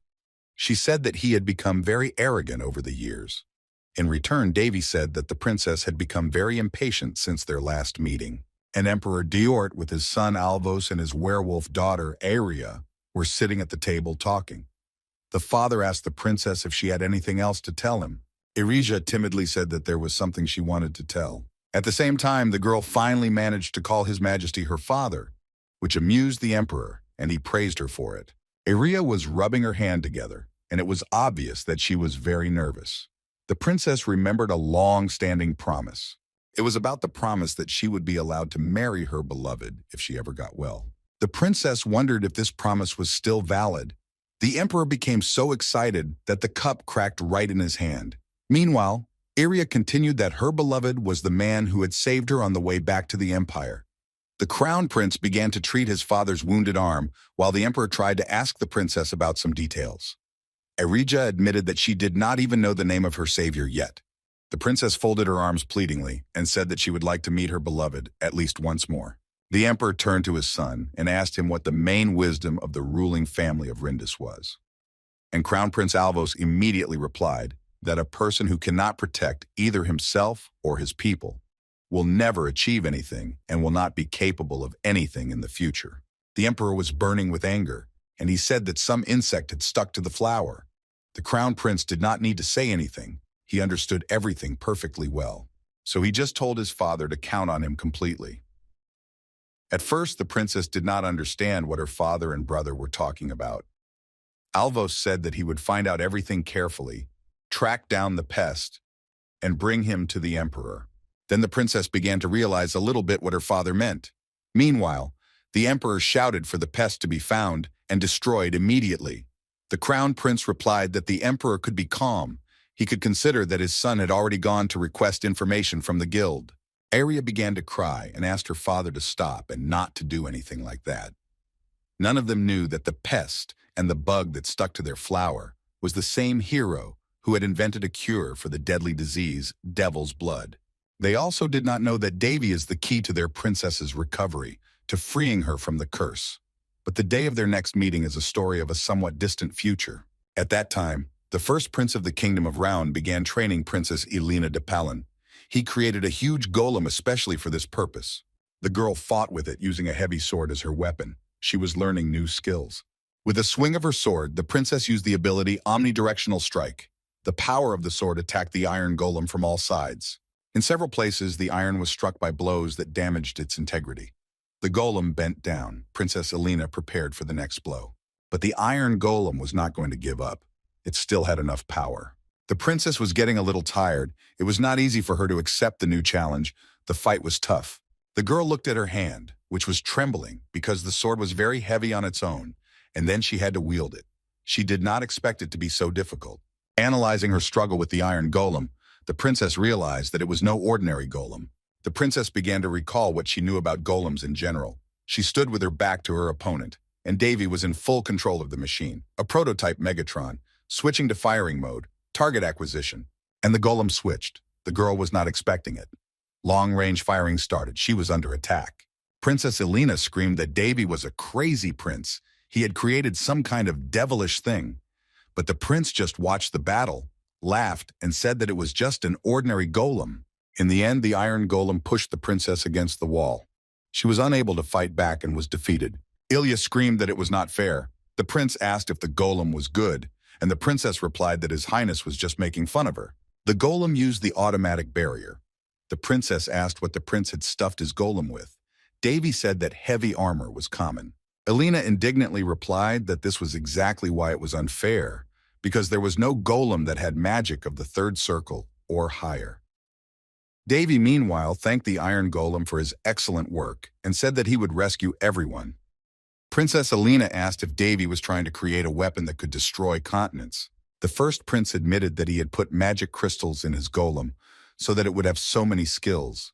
She can't even imagine how many of those crystals are in the iron golem. The princess, holding her head, said that she did not have the strength to talk to the prince now. Winry and Jullus were watching the battle between Princess Elena and the golem. Winry told the Princess of Felsty that she had done a good job. The Demon Queen told Devi that her mistress was very weak and that she would never have lost the battle. The prince replied that in that case, their experiment had failed because of her. Thanks to the princess, he received a lot of useful information, and he realized that he would have to fix a lot of things in the golem. At the moment, they were in his workshop. This workshop is located in the dungeon of the Lord's castle, which is currently being built by the dwarves. Until now, the first prince of the kingdom of Round had lived in an estate where the barons of the house of Alisad, his mother's family, had lived for generations. That estate was abandoned for a very long time. It would be too difficult to repair or rebuild it, so Devi decided to build a new castle for himself. The dwarfs built this castle with special pleasure for their mentor, and in the future, Devi will live there. And in the midst of the construction of this castle, the princess of the Palin Empire fought with an iron golem designed by the prince. The princess was so exhausted from the battle that she threw up. Winry and Jullus were there to support her. No one could have imagined that the princess would feel so bad. Winry tried to calm Princess Elena down, asking her to be patient. And it all started with a conversation between Devi and the princess on a moonlit night. So a few days before, Princess Elena had come to the first prince of the kingdom of Round at the invitation of the first prince, and said that she really did not understand what the problem was with taking a little time. Although the princess admitted that it was not entirely noble of her to say so, but for her personally, meeting with the ruler of any country is not so difficult. Devi replied that he was ready to listen to her complaints and invited the princess to tea. Then Elena asked if the first prince of the kingdom of Round had heard that rumors about the two of them had already spread throughout his lands. And the prince calmly replied that this was exactly what he wanted. Then Princess Alina indignantly exclaimed that he was simply marking up the value of his lands. Davy, laughing, confirmed the princess's guess. Alina was a very smart girl. The princess asked if he was too fearless. The prince replied that he was quite daring. This made Alina even angrier. The Demon Queen said that the princess was very impulsive. Then the Demon Queen added that Davy should not be too afraid of the Princess Depalin because she was a good girl with a kind heart. Davy could not believe it. Although Princess Alina does not even know that the Demon Queen Perserk exists, she was sealed in Calderas and was always there when the princess was growing up. And now Princess Alina and Davy were sitting at a table having tea. The girl said that she wanted to start by thanking them. She thought that she should express her gratitude properly because, after all, the prince had saved her life earlier. Prince Davy said that this was not necessary at all. After all, he was saving his younger sister Winry, so he saved Ilya just as well. Nevertheless, the princess continued to thank him. She said that it was thanks to the first prince of the kingdom of Raun, Davy Olron, that she was able to wake Calderas. But it's true, since Alina is a contractor, she is literally Calderas' mistress. But until now, she has not been able to awaken the sword properly. And there may be two reasons for this sudden awakening of the sacred sword. The first reason is that Princess Alina Depalin has become stronger after the incident that happened at the competition. Or the other reason, and then the awakened form of Calderas came out of the sword.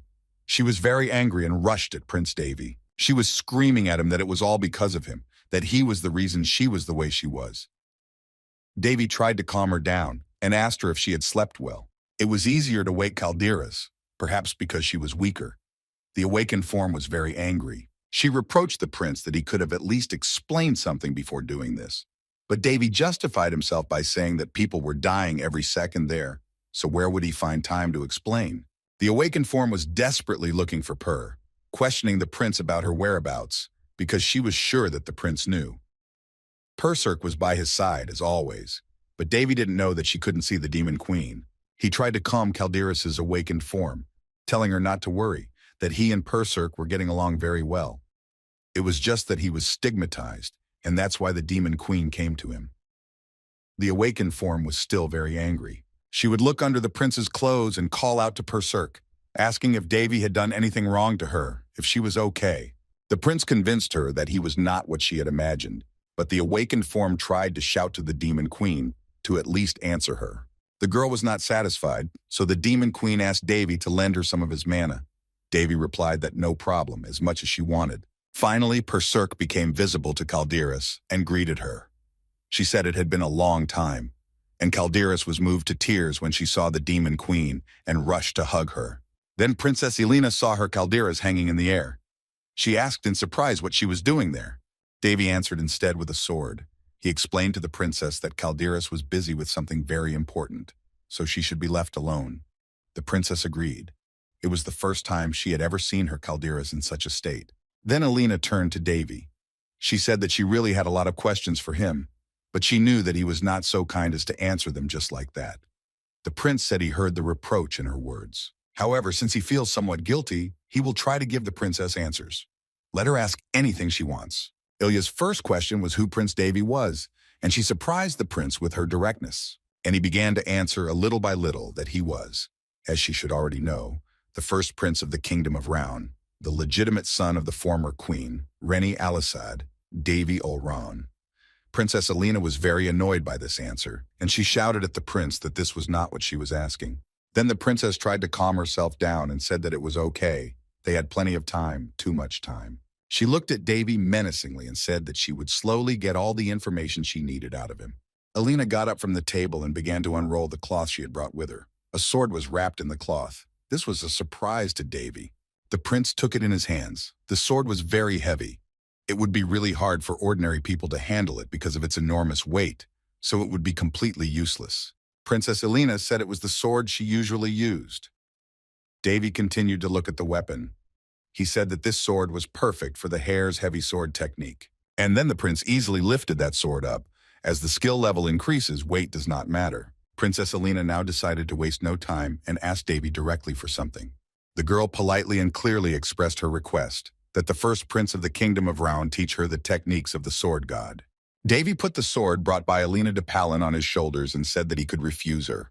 Princess Alina did not back down. She was very determined, and said that in that case she would ask him again for the same thing. The prince started playing with her and asked her what if he refused her again. Then the princess replied that she had a way to influence him. Then Alina pulled out an official document, unfolded it, and said that it was a marriage proposal. Davy was curious to read what was written in it.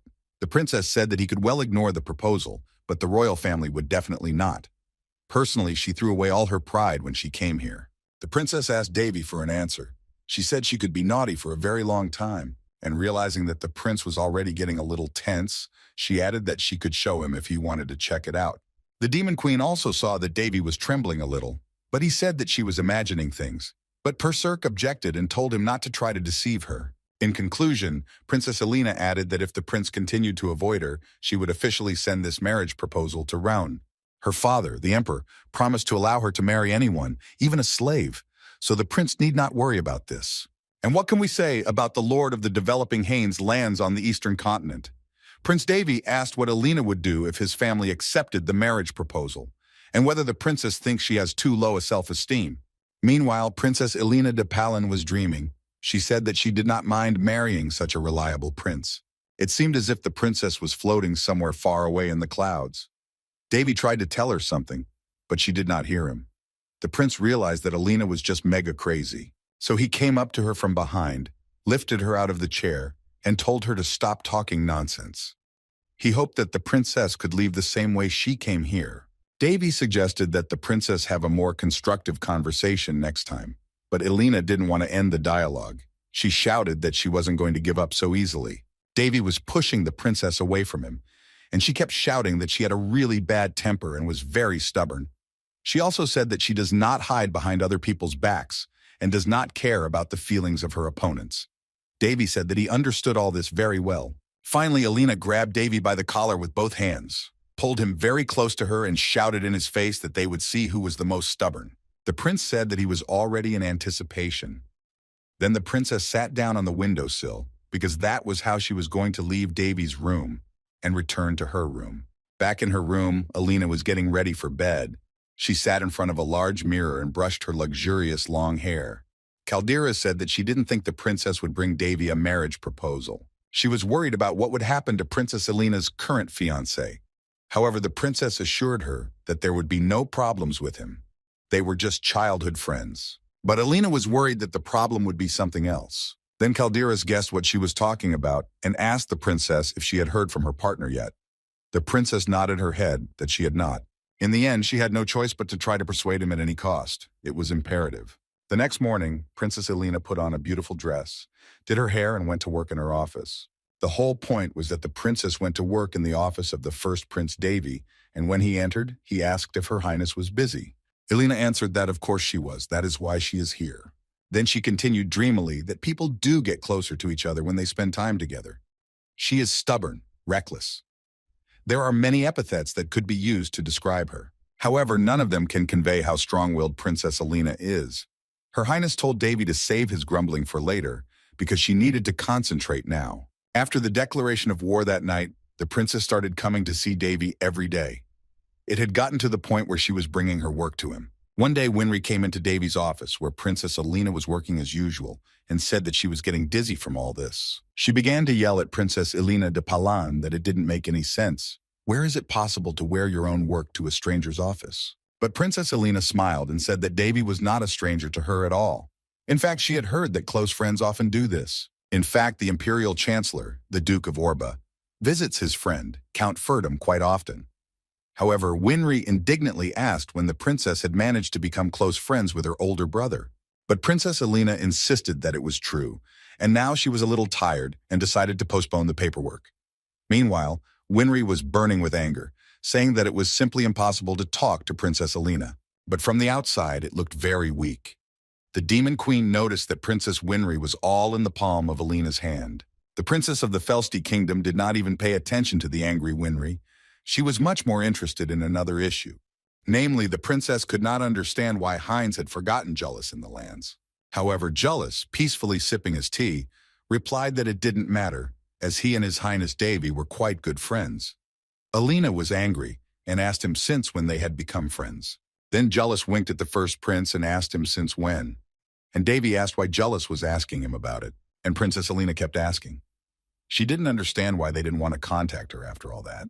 Her Highness questioned why, what she had done wrong. Prince Davy thought about what to say to the princess. Then he replied that he thought that if he got too close to her, he could easily become an enemy to many people. Then Princess Elena said it was okay to let them be friends and let Davy talk to her informally. The prince just laughed at what a chaos everything had turned into. And then he said that he noticed that Princess Elena and Jullus seemed to be quite close. He asked if they knew each other. This is when Winry intervened. She asked her older brother if he didn't know anything, because the relationship between Princess Elena de Palin and Jullus was widely known. There were many different rumors about their engagement, but on the other hand, Winry knows about it because she attended a few unofficial receptions. Princess Elena briefly said that she and Jullus were just old friends. Jullus nodded that he could say that. The princess folded her hands in front of her and said arrogantly that she was very concerned about the future of the Red Tower if the elder was chilling here. Jullus said that it was not for her to tell him that. The two of them did not even turn to face each other. Prince Davy realized that the relationship between Jullus and the princess was very tense. Elena continued to ask if Jullus really needed to be in the Red Tower branch. After all, this building should have been completed by now. Jullus replied that he really had nothing to do. Moreover, he had some business to attend to with the first prince of the kingdom of Raon, for example, related to magic. Davy laughed at this. The prince realized that Jullus was talking about nonverbal spells. It's a bit strange to say, but of all the incomprehensible spells that the prince showed him, the elder was most interested in nonverbal spells. Although Davy did give him a small hint. He told him that you can be ready to throw away all the circles of mana you've already managed to acquire, but it's not that simple.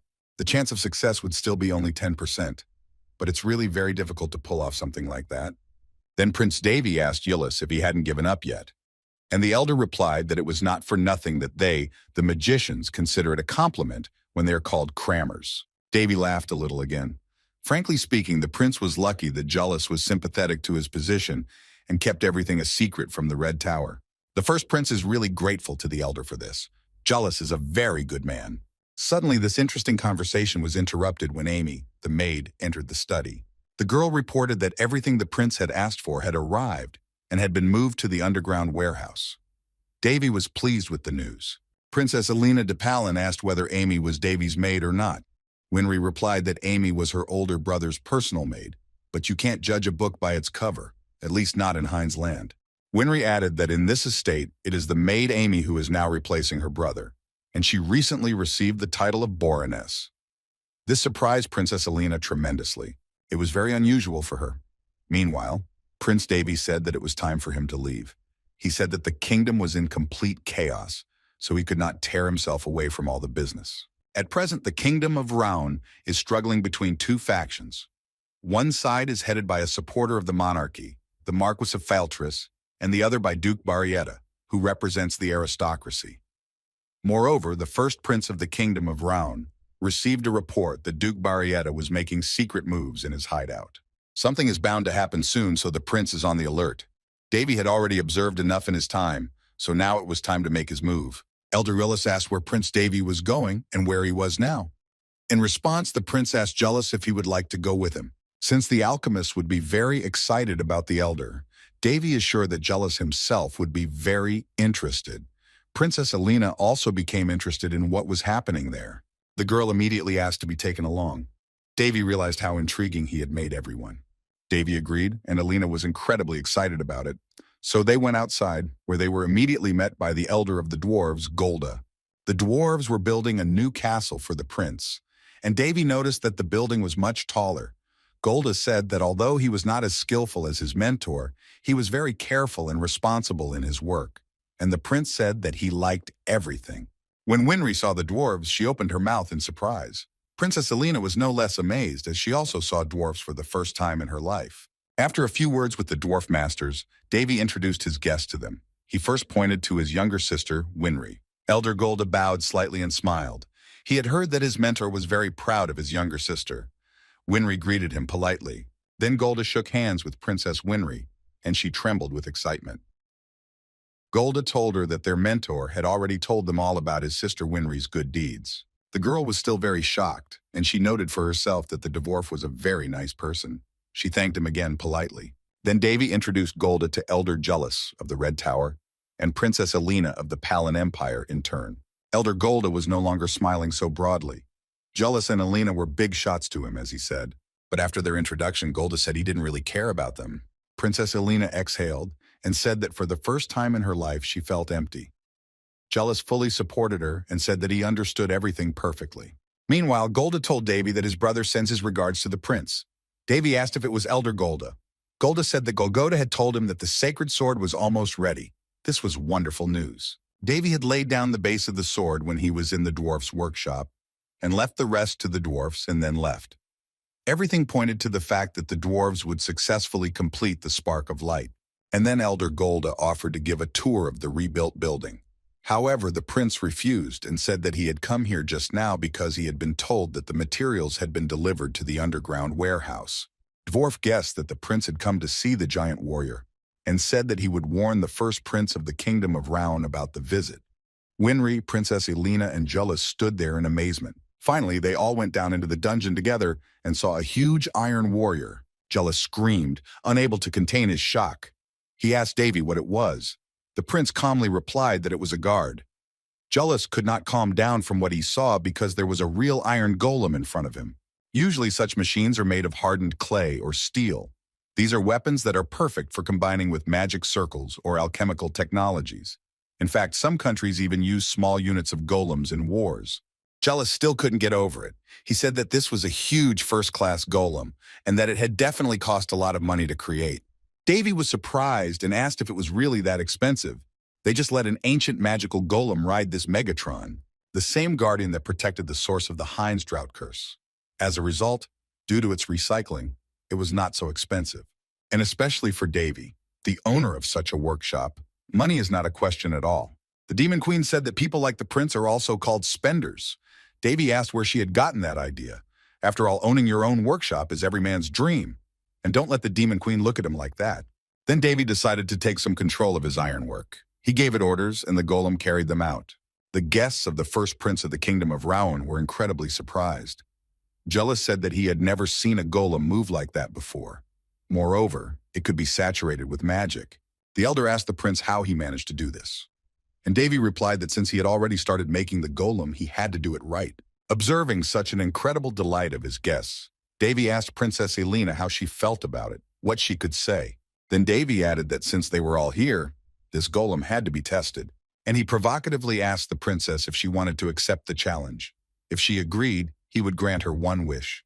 And he immediately added that it was anything but learning the techniques of the sword god. The princess stammered and agreed to accept the challenge, but she was visibly scared and said that she could break him. The first prince of the kingdom of Rouen replied that he didn't care if she broke the iron golem, so be it. He added that everything was fine and she could not restrain herself in battle. The princess was still hesitant and said that the golem looked quite expensive. Davy assured her that it would not be easy to do. The princess hesitated a bit longer and then changed her image and accepted the challenge. When she fought the iron golem, Princess Elena de Palin told Davy not to regret anything later. As a result, Princess Elena was defeated in this battle. Now she was angry with herself for losing to a tin can. This is how it all ended. Davy came up to the princess and said that thanks to her, he was able to get useful information. After all, it is impossible to find out everything alone.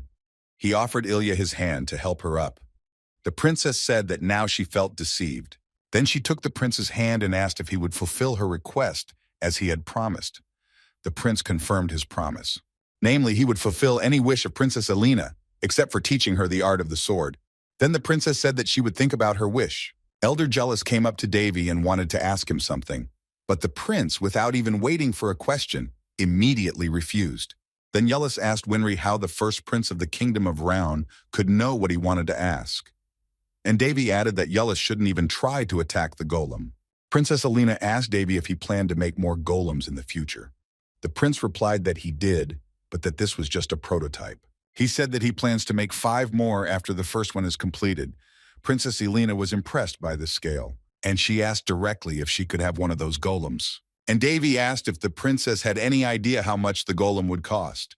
Didn't she see how the prince had just turned down Elder Jealous? But the princess saw everything perfectly well, and she said that she was not asking for a golem for free. Then the prince asked if she was really going to buy it. The princess replied that she had a lot of money. Davy was very annoyed that this was true. He tried to somehow dissuade her from making such a purchase, saying that it would hurt even the treasury of the empire. And more than that, Davy added, he was not going to sell his golems. This answer shocked Princess Alina so much that she screamed from her helplessness. The prince tried to calm the princess down, saying that she didn't have to shout like that. Alina called him a greedy man, but Davy stood his ground, waving his hands and saying that the shop was closed and that everyone should leave. There were only greedy people here. Finally, everyone left. Days passed. The first prince of the kingdom, Round, was working on the development of golems. The guardian golem for the Heinz lands is successful. This prototype is the result of the development of the lands. Although Davy is already the embodiment of boundless greed, the day when the Decepticon battalion will be completed is just around the corner, and this motivated the prince greatly. Davy carefully studied all aspects of this development. He noticed that there were some problems with the combat data of his creation. But while it was good that the golem was able to stand up to someone as strong as Princess Alina, Davy couldn't just release such a crude prototype into the world. This is the dilemma that arose when developing the Iron Golem. Suddenly, the prince's thoughts were interrupted by the princess of the Felsty Principality. As it turned out, she was looking for him. Davy was not very happy about this visit because he had been working intensively. He asked the princess if she had come to talk to him again. The princess sat down in a chair across from the prince and said that they were friends. She said that the chamberlain had told her where His Highness was. So here she was. The first prince continued the conversation and said something about the princess's offer of friendship. Ilya didn't want to be rude, but he didn't think he had to accept. The princess asked him directly if there was any reason to refuse her offer and lifted her legs one by one, as if to stretch them. Davy said that there was not really a reason. After all, there are no reasons at all. The prince was even a little embarrassed. Recently, Davy has seen different facets of Princess Alina's personality. Yes, she is reckless, but he likes her sincerity. The princess said that Calderas missed her friend. At least she thought so. It was already quite late, and Davy asked what brought Alina to him at such a time. Alina replied that she had just come to talk to him. However, the Demon Queen noticed that the princess was lying. She could not hide her nervousness. Davy was a bit alarmed by Perserk's words. Alina was sitting on a chair. If you read her posture and gestures, you can see that she is really very excited. Davy decided to familiarize himself with the information about the princess. Name, Alina de Palan. Age, 17 years old. Rank, owner of the Divine Sword. One of the 5 most beautiful women. Special characteristics, contractor of the Divine Sword. Golden Jade of the Palan Empire, member of the Last Light. State, confusion, excitement. The first prince is thinking about the option of the Last Light. This information touched him in a special way. He decided to offer Princess Alina some tea. Alina was drinking tea and looking at Davy's lab. She noticed that the prince was studying golems. Davy said that he wanted to try some ancient magic. Then Alina said a little sadly that she had tried very hard, but still couldn't defeat just one single golem. However, Davy began to calm her down. He said that it was all about the monstrosity of the golem, not her weakness, and it was absolutely true. Considering that the prince's iron golem was based on a magic golem, which itself is higher than a master, Megatron is a golem of the appropriate level. So as Davy said, it was a great fight, considering that Princess Alina is an expert-level warrior, not a master. That's what he told Alina, but he himself believed that it was really just that. In the end, the reason for the princess's defeat was not only the Megatron. In fact, practice will show everything. Princess Alina looked at the prince with interest, but he said that there was no need to waste time now. It was time to move on. Alina did not understand what Davy was talking about. He took his cloak, threw it over his shoulders, and said with a smile that it was a great time for a night walk. Eventually, the prince and princess came to the clearing, both holding swords. Davy decided to give the princess some martial arts training. The princess was quite surprised by this decision of the prince, because he had sworn not to teach her martial arts. But Davy said that he just wanted to watch. He suggested that Alina consider it an opportunity to unwind a little, and then he provocatively asked if she didn't want to. The princess immediately became agitated and shouted that of course she did, she wanted to very much. The Demon Queen immediately noted that this was an extremely impressive kindness from Davy. Right now, the prince is helping Princess Alina de Palan, even if he pretends that he is not. But Davy said he was just drawing a line before it all really got to him. Still, he owes the princess a little bit of a debt. remembering how she intervened in a battle in her principality at a fencing competition. And then the princess noticed that Davy was holding an ordinary wooden sword, and she had her divine calderas, a wooden sword against a divine one. Theoretically, this is a completely unequal fight, but in reality there is a significant difference between the skills of the first prince of the kingdom of Ran, Davy Ran, and those of the princess. The princess decided that she would not hold her nose and got into a position to accept the fight. Davy suggested giving the princess a head start and told her to attack first.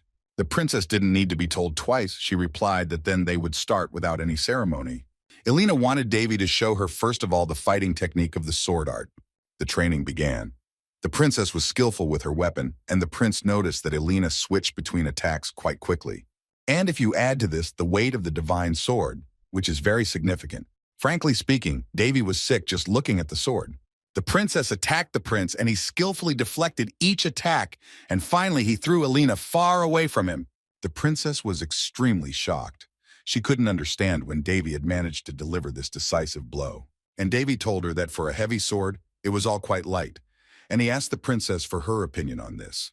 It was a rhetorical question. The princess thought that none of her blows had reached the prince. She could not understand how he managed to do it, if it was a matter of speed. Elena really did not understand, although it seemed to her that he would still cause her problems.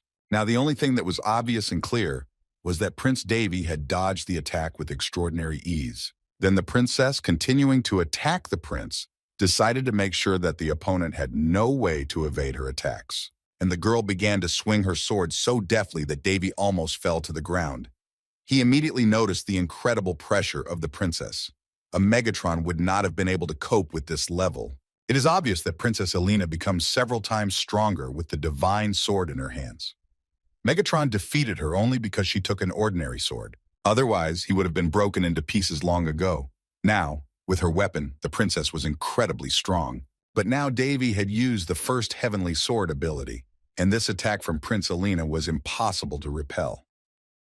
Then Davy asked her if she was going to give up in this battle because he didn't think anything would change in the future. And the princess shouted that if she were ready to give up so easily, she would not have bothered Davy with her constant visits. Elena rushed to the attack again. She used all her skills and abilities, but none of it worked.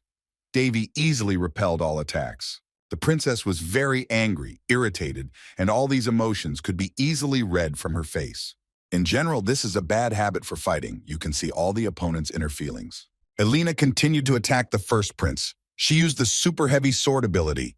Davy was completely unprepared to see such a powerful weapon. The divine sword of Calderas with its incredible power split, even crushed a huge mountain. A deep sinkhole formed in the place of the mountain. Prince Davy sat down because of this surprise. He could not conceal his great surprise. The Demon Queen said that this was the same technique that Davy had used against that vampire Sherry. And the prince was still amazed at this mega talent. He could not believe that it was possible. It had taken him 10 years to imitate such a technique. Princess Elena looked a little tired, so Davy clapped his hands, stopping the fight with that gesture. He threw down his wooden sword, walked over to Elena, and suggested that they stop there, as they had already made enough of a mess. However, the princess did not want to stop training. She said that she still had a lot of strength and that she would, but Davy didn't let Elena finish. He touched her lightly in the side with a twig, but by doing so he made her weak. The girl fell to her knees and lowered her sword to the ground. Davy stood in front of her, folding his arms across his chest in a businesslike manner. The princess said that she did not want to stop because she had spent so much energy on this opportunity. She didn't want to stop without having achieved anything. And the first tear fell on her glove. Suddenly, the princess burst into loud and bitter tears. Davy asked what had come over her. He picked up the divine sword from the ground. The prince said that there was nothing to cry about, and that the princess should stop crying, but she did not listen to him. The Demon Queen reproached the prince for making Princess Elena cry. Davy didn't like the way she looked at him. He asked Berserk if she was implying that he was to blame for everything. The Demon Queen replied that he could be a little more lenient, but she quickly added that these were just her thoughts out loud. However, the prince thought about her words and took a deep breath. Davy told Elena that he agreed with her. The princess immediately fell silent, not believing her ears. She stopped crying. The first prince picked up his wooden sword again and told the extremely surprised princess to watch very carefully and not to miss anything. Davy began to wave the sword in front of her face. The princess watched, mesmerized. The prince identified the wooden sword with the divine. And so, with his sword in the air, Prince Davy lunged and showed Alina the first heavy sword technique, beheading a giant. The girl continued to watch him as if mesmerized. Davy asked her if she understood the essence of the strike. You need to make smooth movements with the sword, like water. The princess had already visualized how it should be. She thought to herself that she didn't even have the ability to block. She could only hit the same point. Then the princess asked Davy if he meant to say that the heavy sword was a technique full of weaknesses. Finally, she was beginning to understand the point. Namely, that the heavy sword is an outdated and useless technique, unusable. The tears had not yet completely dried in the princess's eyes. Davy came closer to her and tapped her forehead with his finger. He scolded her and told her that he had told her to look more closely. He asked her why she was watching like that if she came to that conclusion. Davy continued to teach Alina the art of the sword. He said that there was no fencing technique that was perfect for everyone, and that it did not even exist. The princess did not understand this. He said that the same goes for the technique of the god of the sword. And then he added that he would now slowly repeat from the beginning what she had left out. It was clear that Davy was enjoying himself as he demonstrated his sword art. He told the princess to concentrate. Alina had completely stopped crying, and she was watching every move the prince made. Davy, meanwhile, showed how you can easily break a mountain with perfect technique. And he did all this while holding an ordinary wooden sword. Alina rubbed her forehead some more. Davy continued to teach the princess. He emphasized that everything was done slowly. The prince pointed the sword at the mountain again and smashed it. Alina could not yet grasp the technique.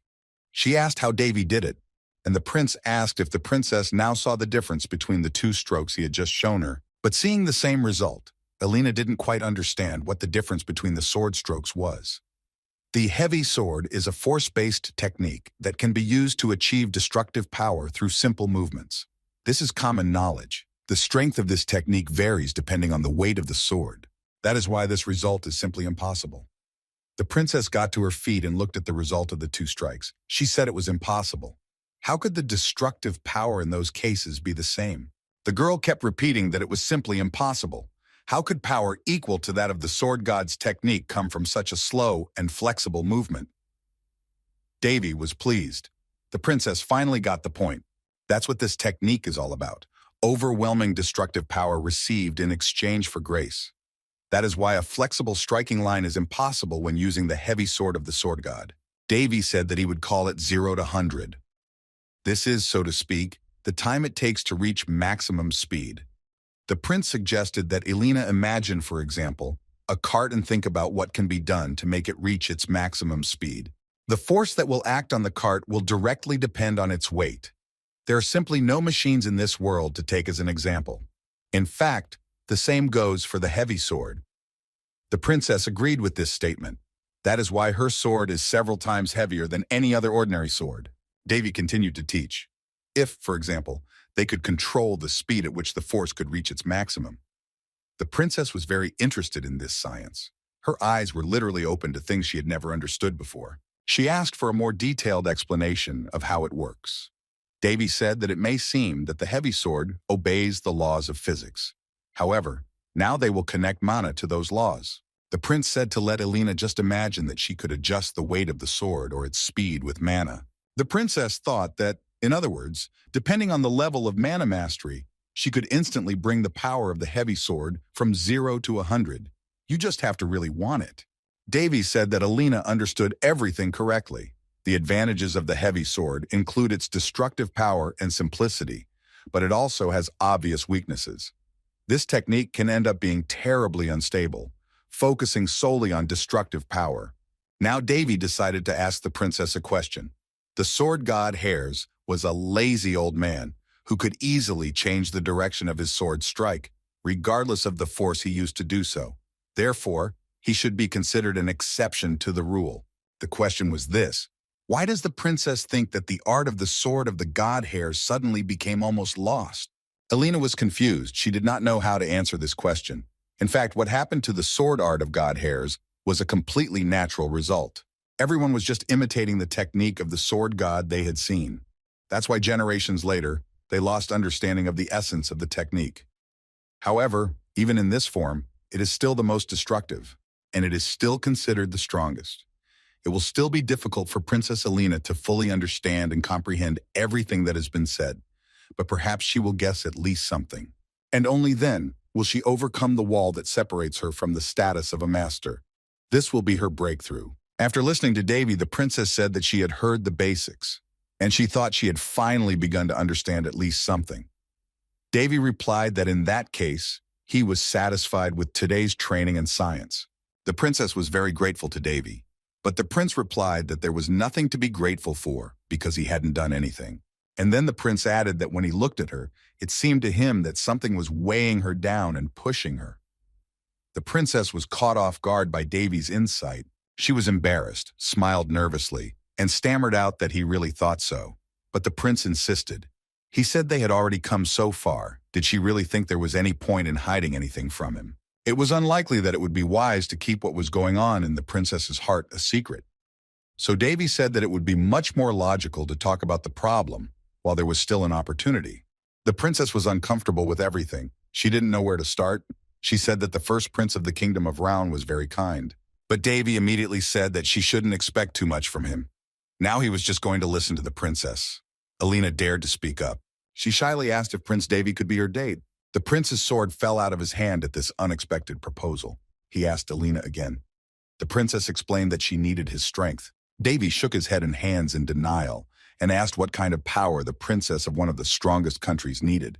Doesn't she have countless swordsmen under her command who carry out any of her orders? But the princess said that she could not ask them for help.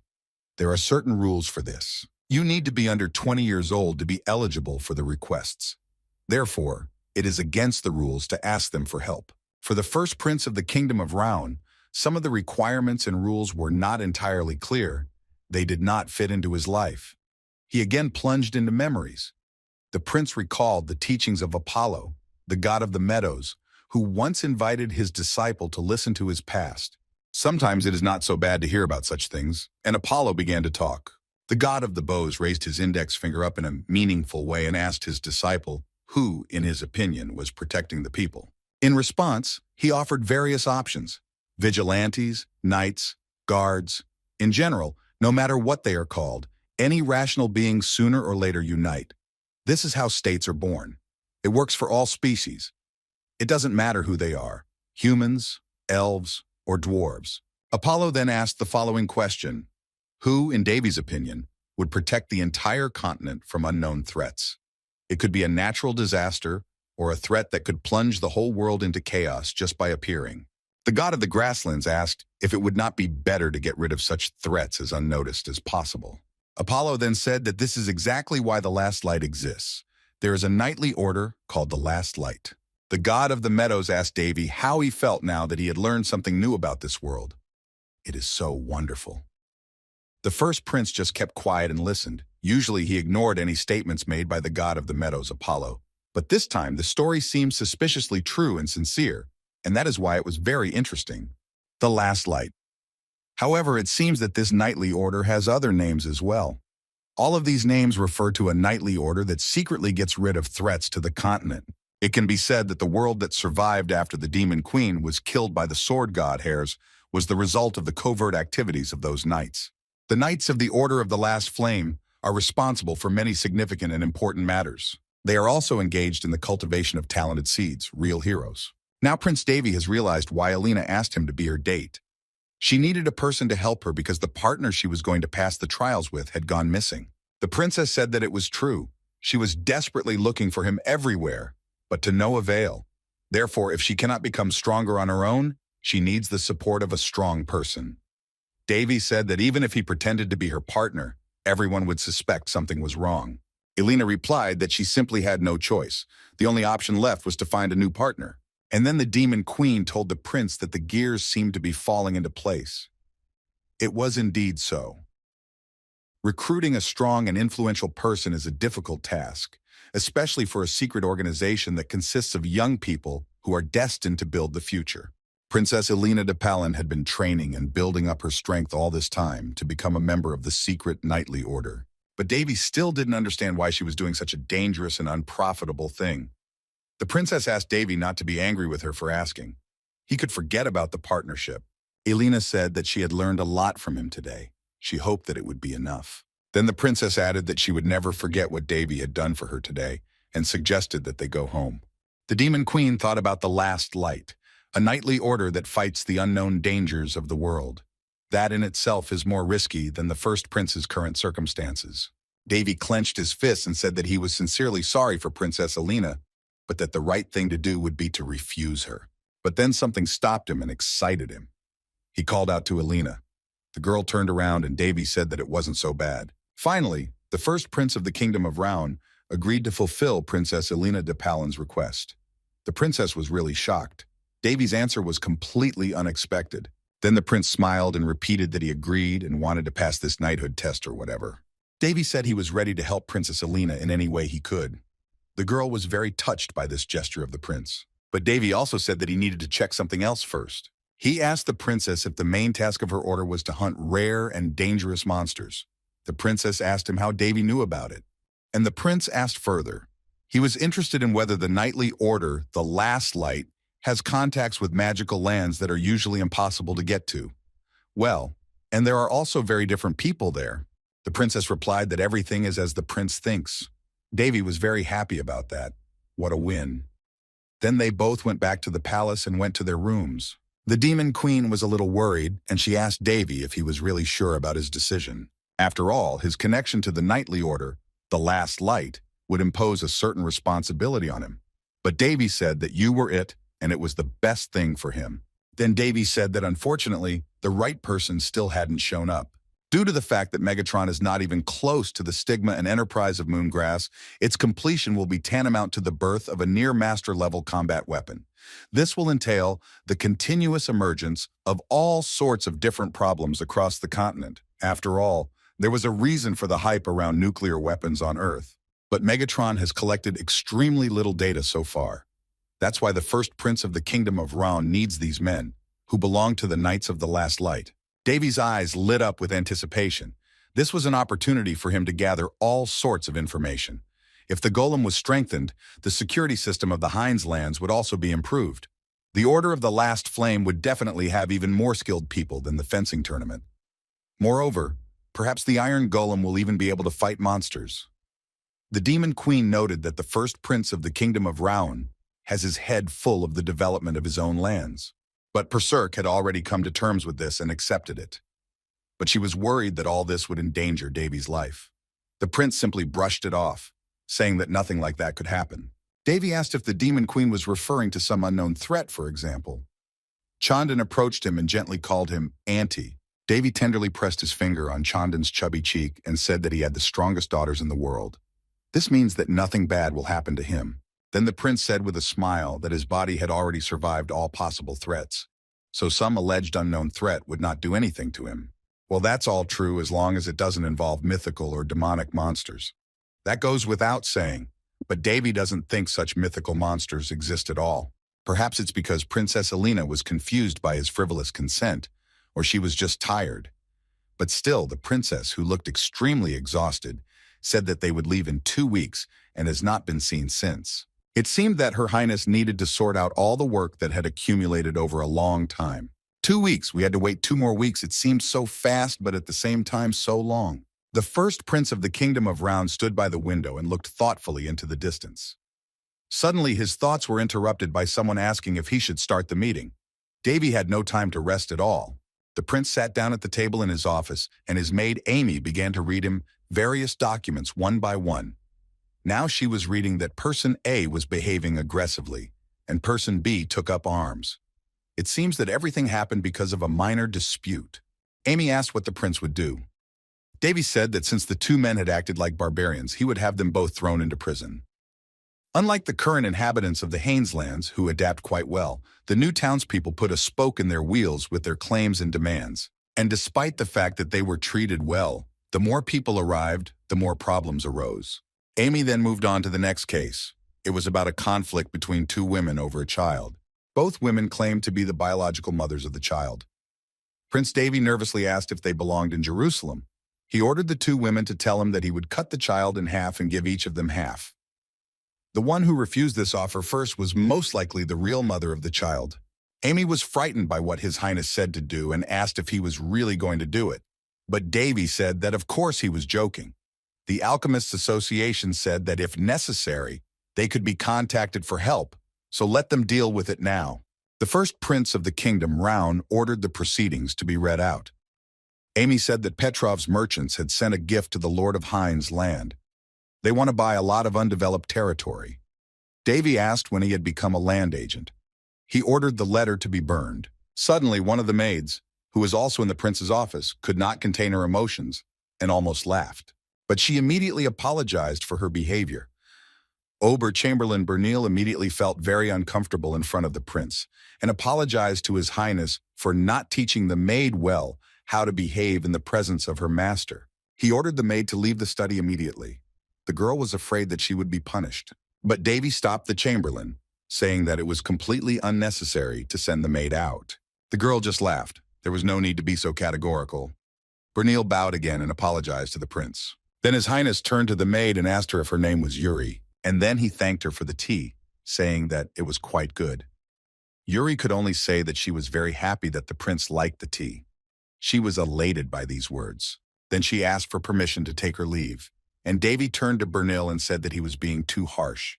The servant replied that it was his duty as an obverse chamberlain to train the servants. Davy thought to himself that the servants also have their own way of having fun, and that's okay. And the maids were quite talented today, and it pleased His Highness. Davy told the Demon Queen that he had signed a contract with the elementals, the smell of an elementalist. Besides, it's not a bad thing to have servants with opinions and personalities. Then Davy and Amy continued to read the documents. The next one was a report from Captain Monmido of the Royal Guard. And that's how His Highness spent his time managing his lands. There was no time to rest at all. The 2 weeks that he and Princess Alina had agreed on passed much faster than they had thought. Baron Hornio got in touch with Davy through a magic ball. The prince was pleased to see a familiar face after such a long time. The Baron said that the prince was lucky because the imperial blood was almost shed on the lands of the Order. Davy had to go through a lot after returning to the Haines lands. Baron Gorneo was in the Rindis Empire because of the work of the Central Disease Authority. He asked the prince if he remembered. On that day, a terrible storm with lightning swept through the forests of the Ordum lands. Baron Horneo heard that at that very moment the carriage of the Rindis imperial family was trying to escape from the encroaching pursuit not far from that place. But what is most shocking is that the lightning struck all the mercenaries. The Baron wondered how this was possible. He continued to tell us that fortunately, the carriage remained unharmed. But because the bodies of the mercenaries had turned into embers, there was confusion during the investigation. The Demon Queen laughed at the idea that any investigation had been conducted, but it was all the work of the first prince of the Ron Kingdom. Yes, he knew that the carriage belonged to one of the ruling dynasties, but he was completely unaware that it was the carriage of the Rindis Empire. This situation could have led to a large-scale war. It's not for nothing that they say, if you don't know the ford, don't wade in. Baron Horneo said that he actually came to the Empire just to treat the younger princess. And as soon as he is released, the Baron plans to spread the news of the achievements of the first prince of the Kingdom of Roun, Davy Ol Ron, throughout the continent. The prince modestly told the Baron not to worry about it, but the Baron insisted on his own.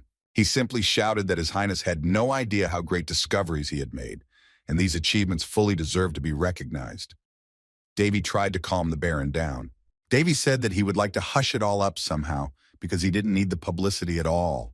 It would only draw unnecessary attention to him. It would be easier to ensure a quiet future life for the prince by keeping quiet. But Baron Horneo, who took medicine too seriously, would not understand Dave. He concluded by saying that he was looking forward to seeing His Highness again. After that conversation, Davy realized that there would probably be a bit of noise around him again. Suddenly, the window in the prince's office behind him opened and Princess Alina appeared on the windowsill. She happily said that she had finally come. By the way, she noticed that the prince had just had a conversation on the magic ball, and she directly asked who had contacted him. The prince jokingly decided to call the guards for help. Alina shut Davy's mouth and asked if he was trying to deprive her of her chance at marriage. She was afraid that unnecessary rumors would spread, and the girl laughed heartily. 2 weeks had passed since the prince agreed to grant the princess's request. Then the princess said what kind of person he was because he had not answered any of her letters. Alina does not consider herself very much obliged to Davy, so she persistently bombarded him with questions about whether he needed anything. But from his own point of view, the first prince did not agree to Alina's request for her sake. However, it does not seem to matter to her at all. The girl said she was giving Davy one last chance. He could still refuse before it was too late if he didn't want to be involved. Davy said he wanted to clarify something first. The last light is a secret nightly order. He asked the princess if it was really possible to bring anyone there and allow them to take part in the test. Alina replied that if this is the only thing that worries the prince, then there is absolutely no problem, because she plans to exercise her right. Davy did not know about this. Confidentiality is a fundamental principle of the last light, but the order itself prefers to support the organization. That's why every member has the right to bring one person once in their life, someone who is supposed to be a student. Now the prince understood. The demon queen was surprised that Princess Alina would waste such a right on Davy. She asked him if his shoulders were hurting from the weight of responsibility. But Davy thought that was Alina's problem. Everything is fine, according to the first prince. Since the question was cleared up, they could begin. The prince asked if he could take some luggage with him. Alina asked what Davy was holding and what luggage he was asking her about, and the prince held a rubric cube in his hand. Davy replied that he was holding Megatron MK2, and this is the same guardian golem with whom the princess recently had a fight. Alina was extremely surprised. She couldn't believe it, and Davy was surprised by the princess. He asked the demon queen if shrinkage magic wasn't quite common. Berserk replied that she thought Alina was more surprised that such a terrible weapon now looked like a small toy. The princess said that she constantly feels that in the company of the prince, her patterns of perception of this world are breaking down. Then she said she was using a teleportation artifact. Davy must be sure to hold on tight, otherwise there's a risk that he will be thrown into the unknown. Davy sarcastically said that this was very generous of the princess, but Alina asked him to stop laughing at her. And so the first prince of the kingdom, Ron Davy, and Princess Alina de Palin teleported to the north of the central continent. They found themselves in the bamboo thickets in the north of central Pandora. The princess said that it takes a month on foot or about a week by carriage to reach this area. And even by land, it's not easy to get through the barrier, and they are still quite far away. In the last light, a secret nightly order, Princess Alina is considered a breakthrough alpha. She is responsible for detecting and neutralizing threats that break through from Pandora. Then Davy asked if what the princess needed now was in Pandora. The girl replied that it was not, but when she becomes an official member of the Nightly Order, the Last Light, she will be able to visit other regions without any problems. She just needs to earn this right. Even for a member of the imperial family, there are restrictions on visiting certain places. The right and ability to freely visit secret regions. It seemed that this was the goal of Princess Alina de Palin. The Demon Queen said that a long time ago a vampire killed Princess Alina's mother. Berserk is sure that now the girl is desperately looking for traces of that vampire. Davy now understood why the princess sometimes loses control when she sees vampires. The princess and the prince moved on. Alina said that she needed to pass the test. She often repeated that she simply had to do it. The prince agreed, but he wanted to do something else first. They were suddenly surrounded by a pack of wolves. It looked like they would have to take care of those creatures now. These were mutant wolves. Each of them had more than one pair of eyes. Alina warned them to be extremely careful. Those wolves look small, but their fangs and claws are poisonous. They are also very agile. The princess wanted to say that she would take care of the monsters herself, but Davy stopped her. He was going to do it himself. The prince pulled out his Megatron. He did not want Alina to take away his experimental experience. After all, it was to gain new experience that Prince Davy had come all the way here with the princess. Davy needed to collect a lot of combat information. To do this, he took his new weapon with him. His Highness unleashed Megatron MK2 on the wolves and ordered him to take care of the monsters. This was to be his first mission.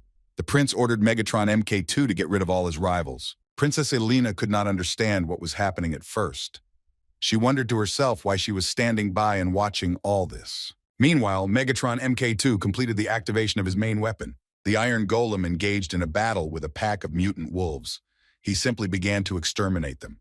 The monsters had no chance. Megatron scattered them in different directions. The princess was shocked that Davy had created such a powerful weapon in 2 weeks.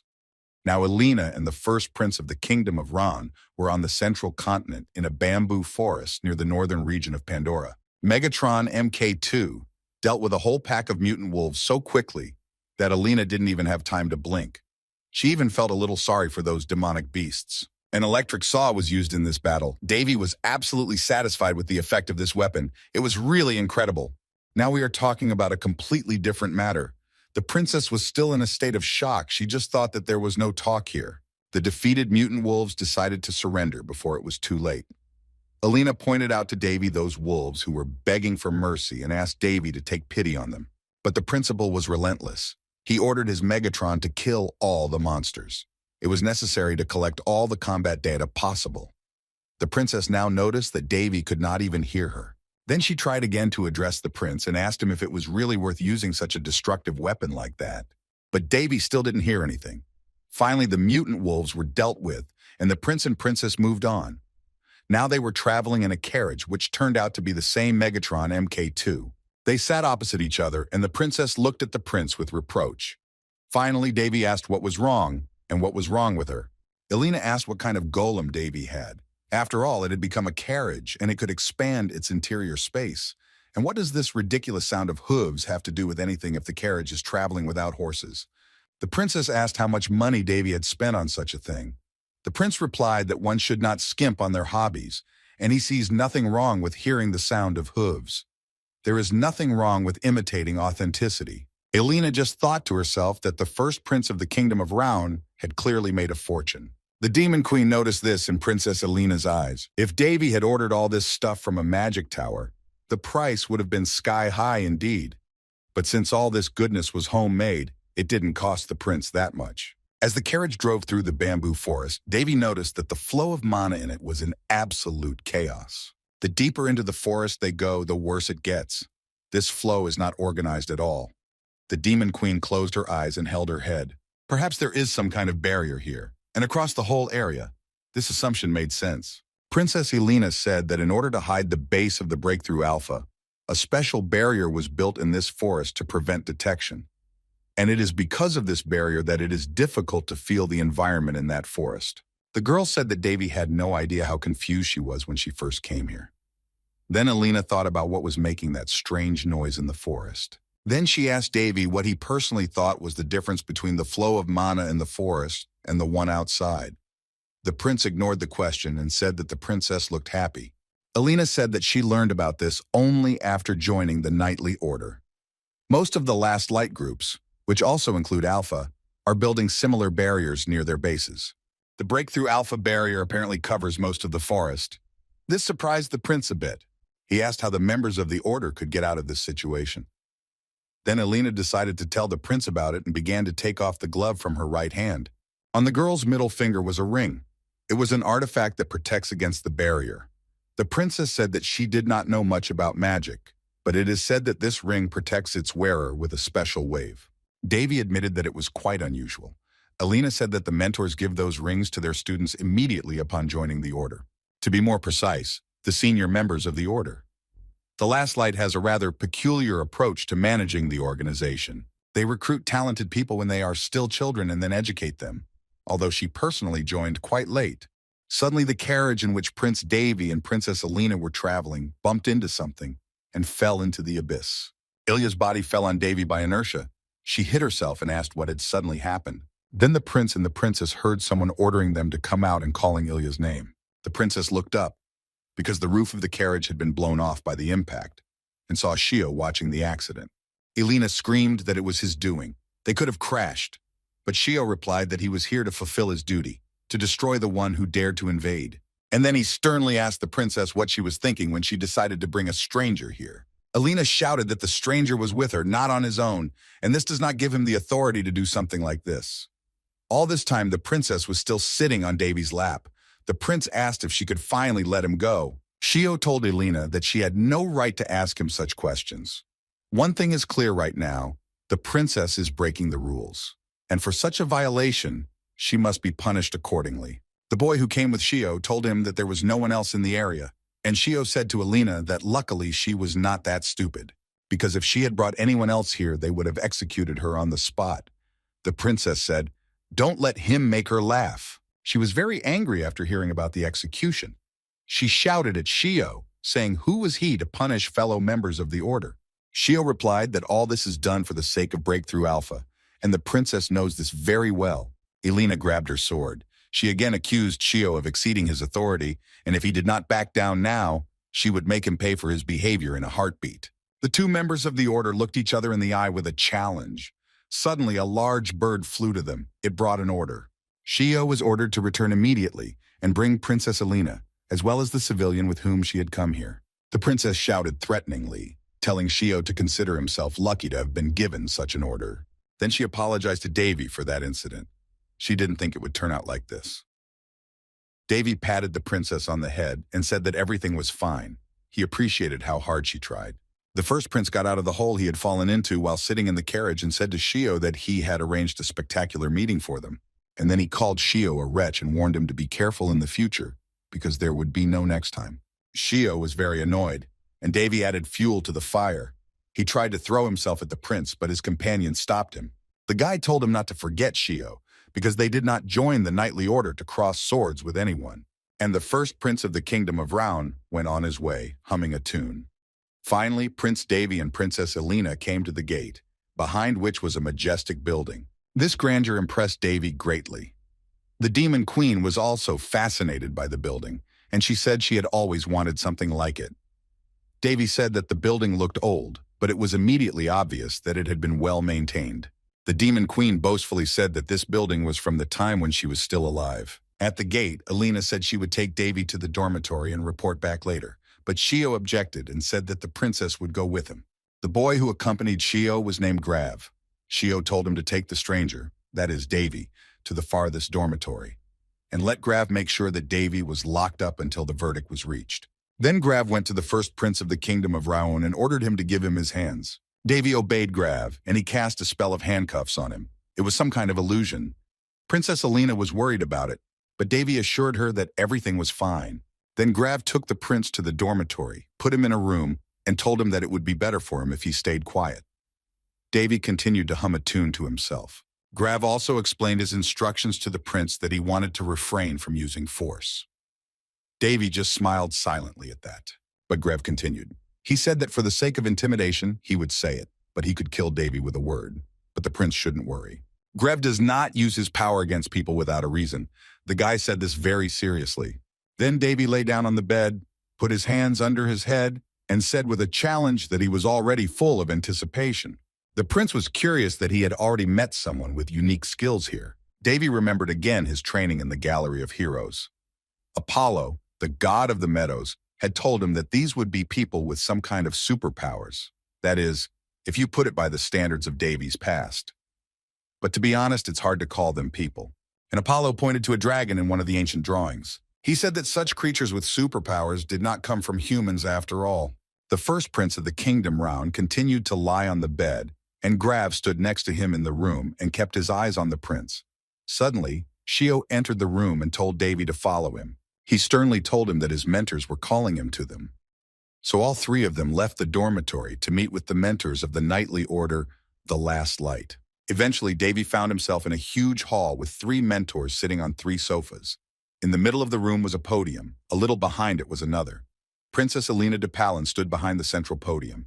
The prince was placed in front of the second tribune. He immediately assessed the general situation. He saw that among the tutors there was an elementalist and two swordsmen.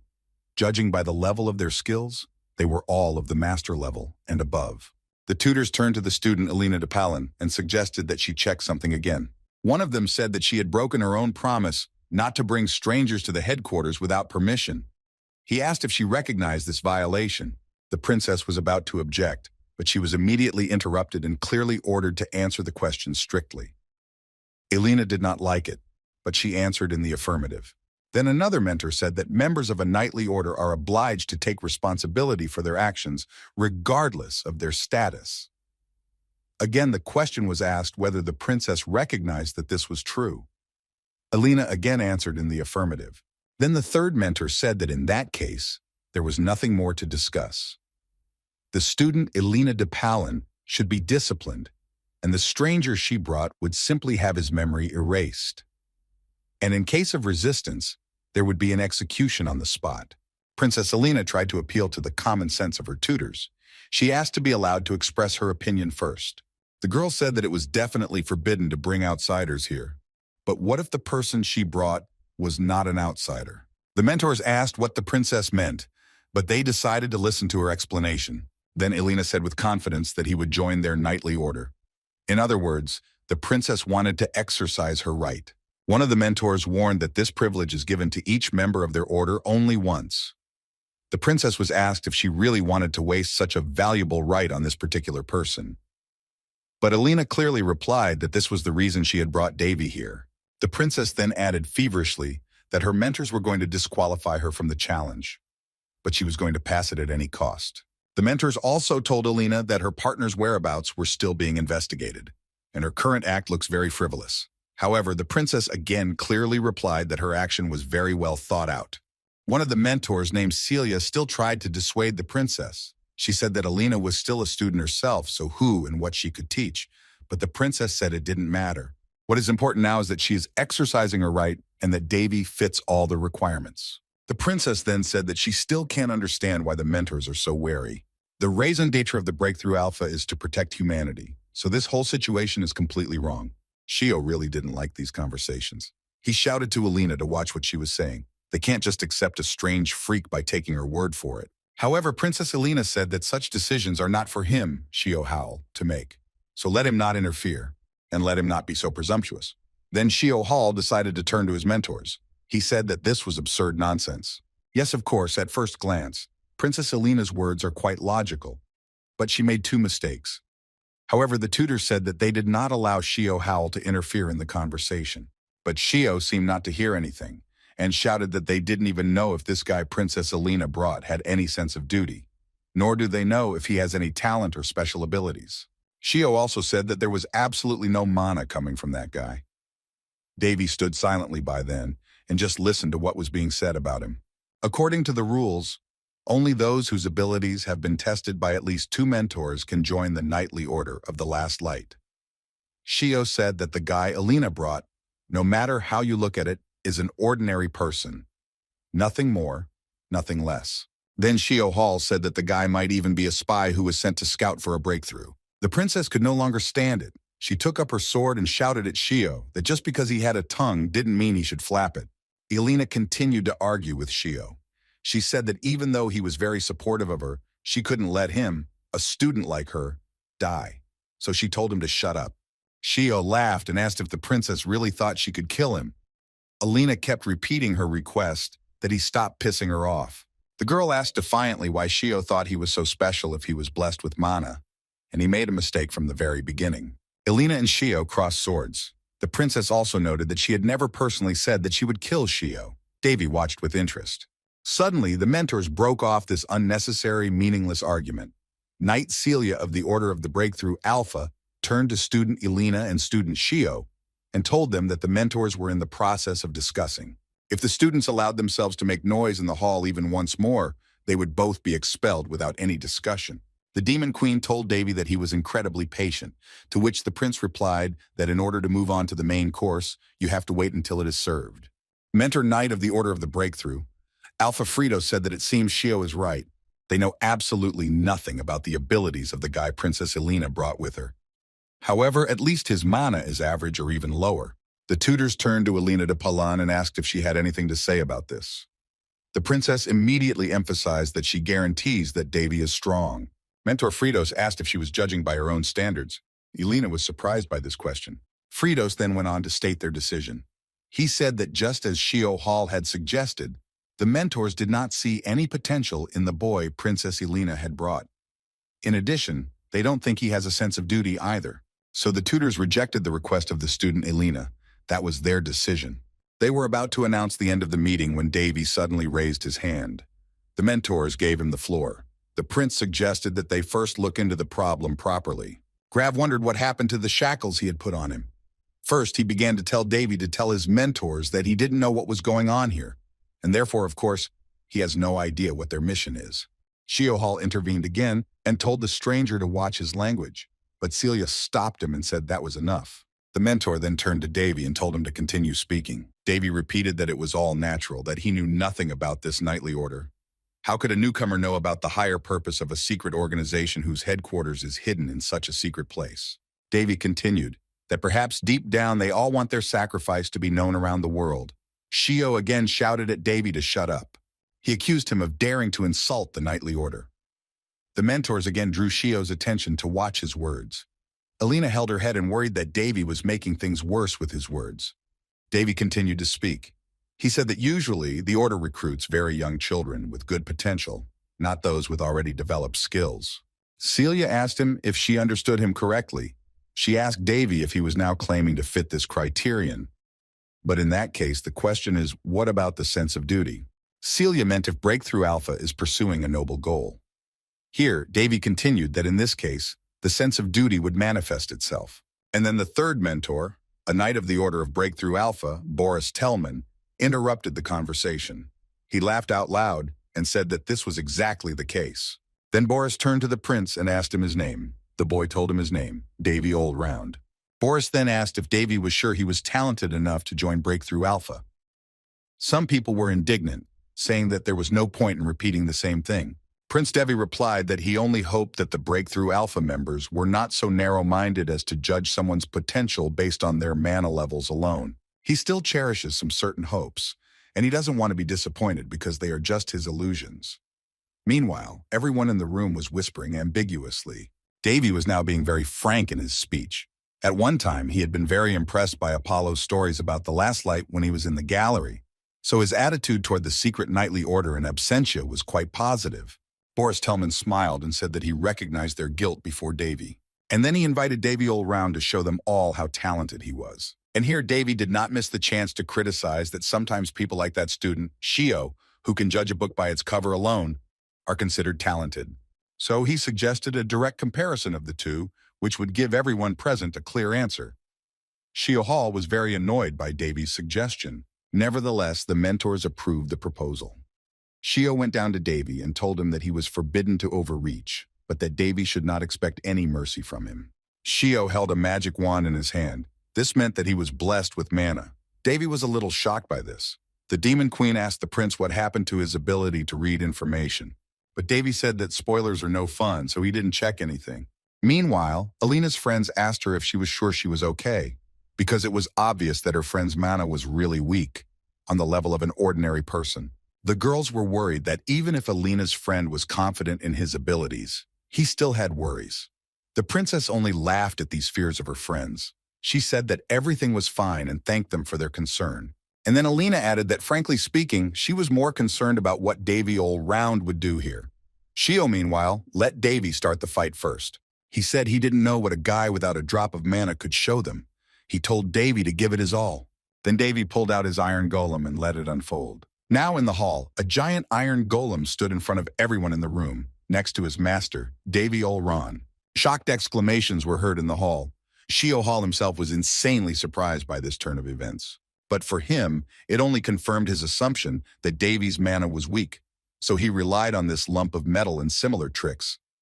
Meanwhile, Davy told Megatron to take orders. The prince ordered the iron golem to take out the saw, which he did. Alina began to worry even more. Megatron was ready to carry out the next order. Davy asked Shio if he wanted to cool down and talk first. Princess Alina shouted to her friend that he could do anything, but he could not kill. Shio prepared to attack. He held out his magic wand. Megatron struck first. Shio used the light spell. Davy was surprised to hear that it was just light, and that was it. It's a one-word command. Then he began to mock his opponent, saying that he was only capable of doing that if he was blessed with mana. Shio Hall realized that Davy was laughing at him now, but he didn't understand where this was going to lead. In fact, mana-blessed magicians are extremely valuable. Davy knew this well. Normally, you would have to say a rather long spell to use magic, but they are a very special case. Those blessed with mana can cast spells in half the time. In other words, casting is simplified without any additional effort. Moreover, since such a mage is synchronized with his mana at a certain level, his spells are more than twice as effective. Next, Shio cast the spell Frost. It is somewhat similar to the state of assimilation when you feel even the weakest mana flows and can resonate with it.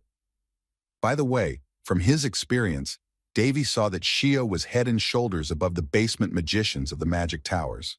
The Demon Queen asked if Shio was weaker than Jullus. Davy said that it would be quite unpleasant if Shio was better than the Elder. After all, a continental-level genius is no joke. Meanwhile, the battle between Megatron and Shio continued. During the battle, Davy noticed that the cold was slowing down the response of the automatic defense system. The Demon Queen added that efficiency also needed to be addressed. At best, Megatron's engine is good, but the power distribution is up to one spot. Shio fought to his full potential, striking and defending against his opponent's attacks. But he was very surprised why Davy was so calm. Personally, he was constantly tense and alternately used different spells, waving his magic wand. But Davy was just practicing his Megatron in order to improve it. Now he decided to test the Iron Golem's defense. He ordered Megatron to launch a moderate counterattack. The command was accepted. When Shio's spell reached the opponent, the Iron Golem reported that the target capture was complete. The counterattack began. As Davy had ordered, it was not carried out at full strength, but Shio was still unable to withstand the retaliatory blow. He fell to his knees and could barely breathe. He said that this lump of metal was trying to kill him. However, Davy shouted at him not to be a wimp. Is this really how he behaves during a life-and-death battle with the enemy? At this time, two students asked their mentor, Boris Tellman, if he thought the fight should be stopped, because this Iron Golem was very strong. Other students said that they were not even sure that it was really a golem. They can't understand what kind of weapon it is, it's so unheard of. But the teachers told them to calm down. The student standing next to Alina enthusiastically said that Davy's weapon was very strong. He asked the princess if perhaps her friend was some kind of famous golem mage. Alina laughed. What kind of golem mage is that? Davy is a monster who, if he wanted to, could leave no stone unturned here just by playing with dolls. The problem is that even this Davy doll is a complete anomaly, and they continue to watch the battle with fascination. Frito said that this Iron Golem is really not bad. Its movements are strikingly different from those of ordinary golems. Celia agreed with him, especially considering how little mana Davy has. If he were to become a golem mage, he would be able to control them even with a small reserve.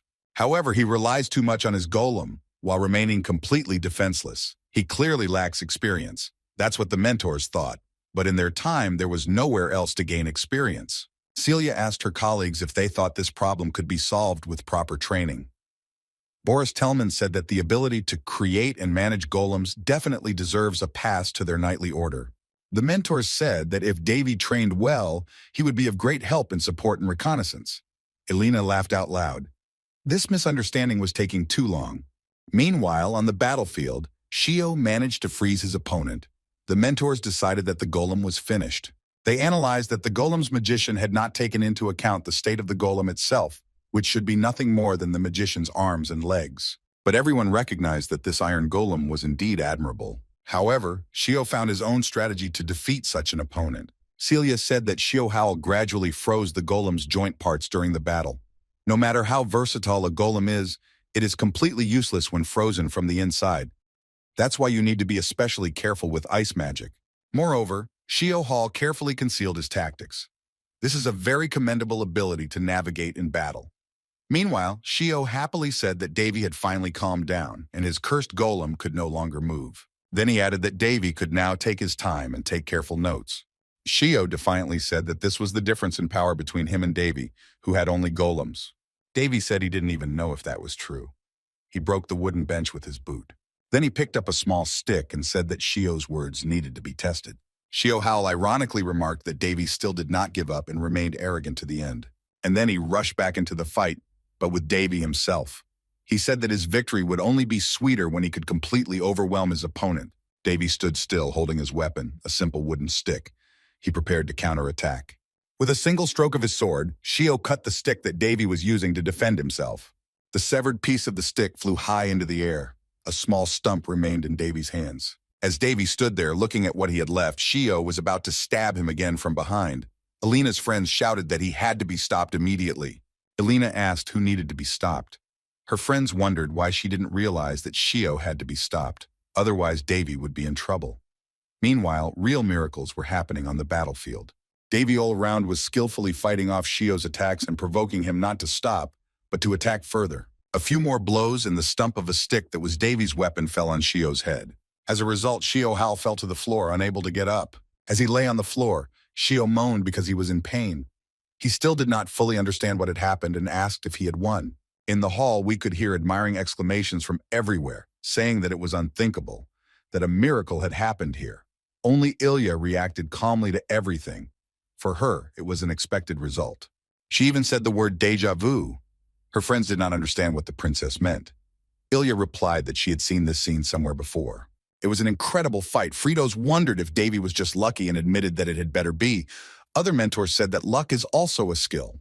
Then Boris Tellman said to Davy that a promise is a promise. He recognizes the guy's abilities.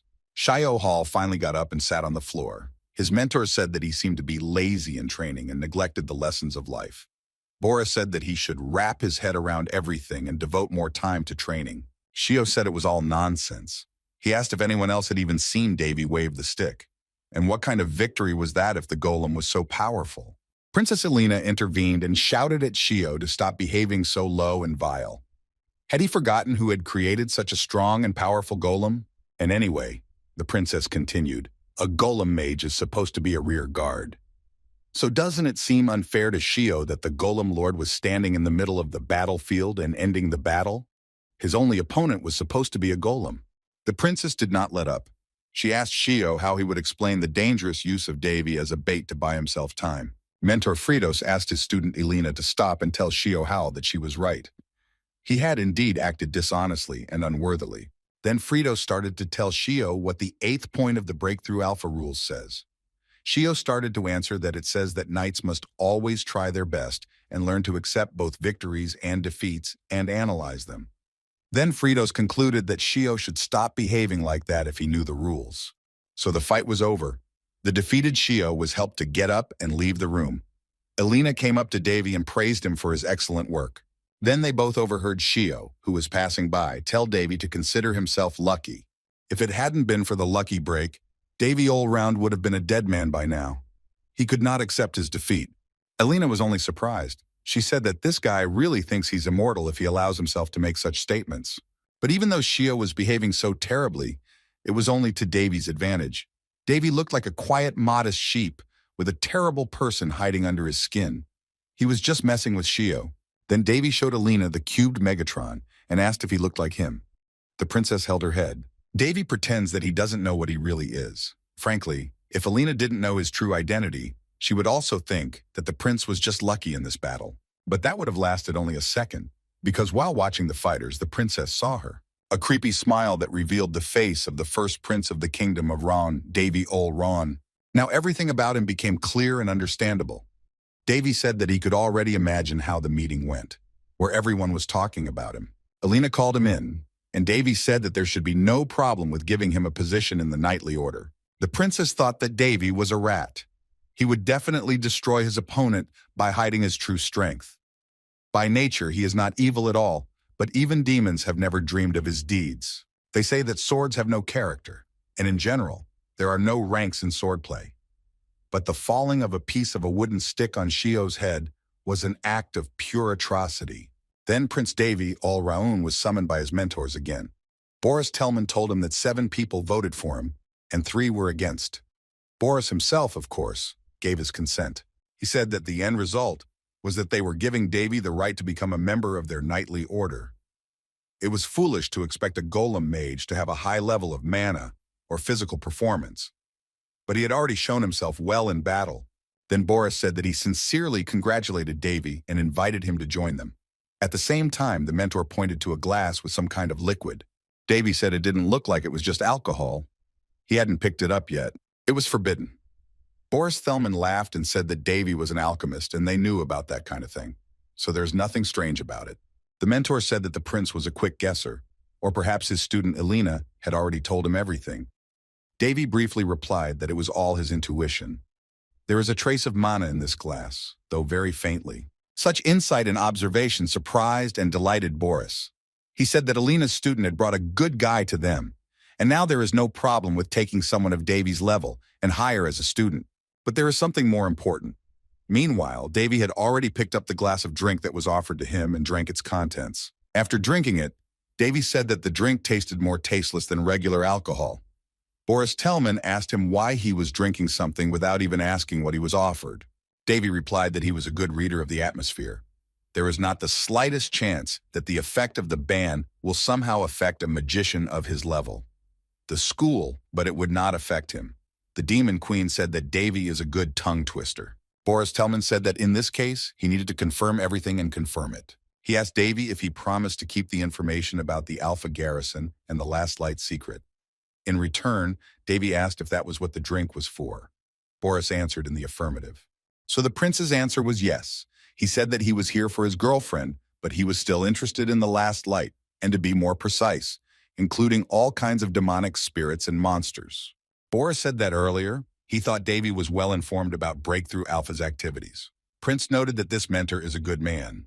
And then Boris Tellman showed Davy one small thing, a crystal. And he said that the guy was not deceiving, which was good. This crystal is an artifact that recognizes lies. Davy began to examine it carefully. Then the mentor got up from his chair and said that he was satisfied with everything. Now he was convinced of everything. There was no need to worry about Davy's safety. In conclusion, he told the boy that it was late and that he should go to rest. Davy's training was to begin the next day. He was told to obey his student Alina. The next morning, Davy and Alina began their training. The princess gave Davy a ring.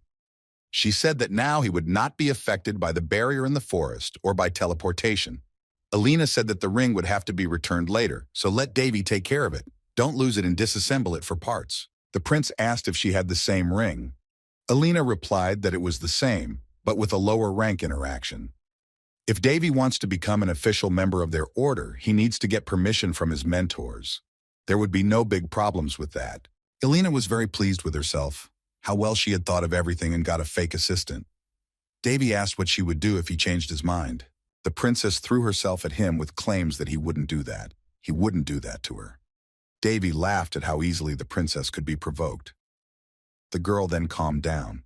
Afterwards, Alina said that they would not have a full lesson yet, but the instructor said that the sooner he started training, the better. It was strange for Dave to hear about any training. He was already quite fit. The princess explained that all students regularly undergo comprehensive training. Frankly speaking, this is one of the reasons she came back here. The first prince was extremely impressed by this information. It turns out that Princess Alina de Palin is in the outside world in her palace, working, fulfilling her duty, and here she is training. She is a real bee in the body of a princess. She is truly a responsible princess. Meanwhile, Alina told us that the base is taught by the appropriate teachers. But the complex training is a practical form of training in general group cooperation and survival. Davy said it sounded like a lot of fun. The life of a member of a knightly order. The princess agreed that it was really exciting.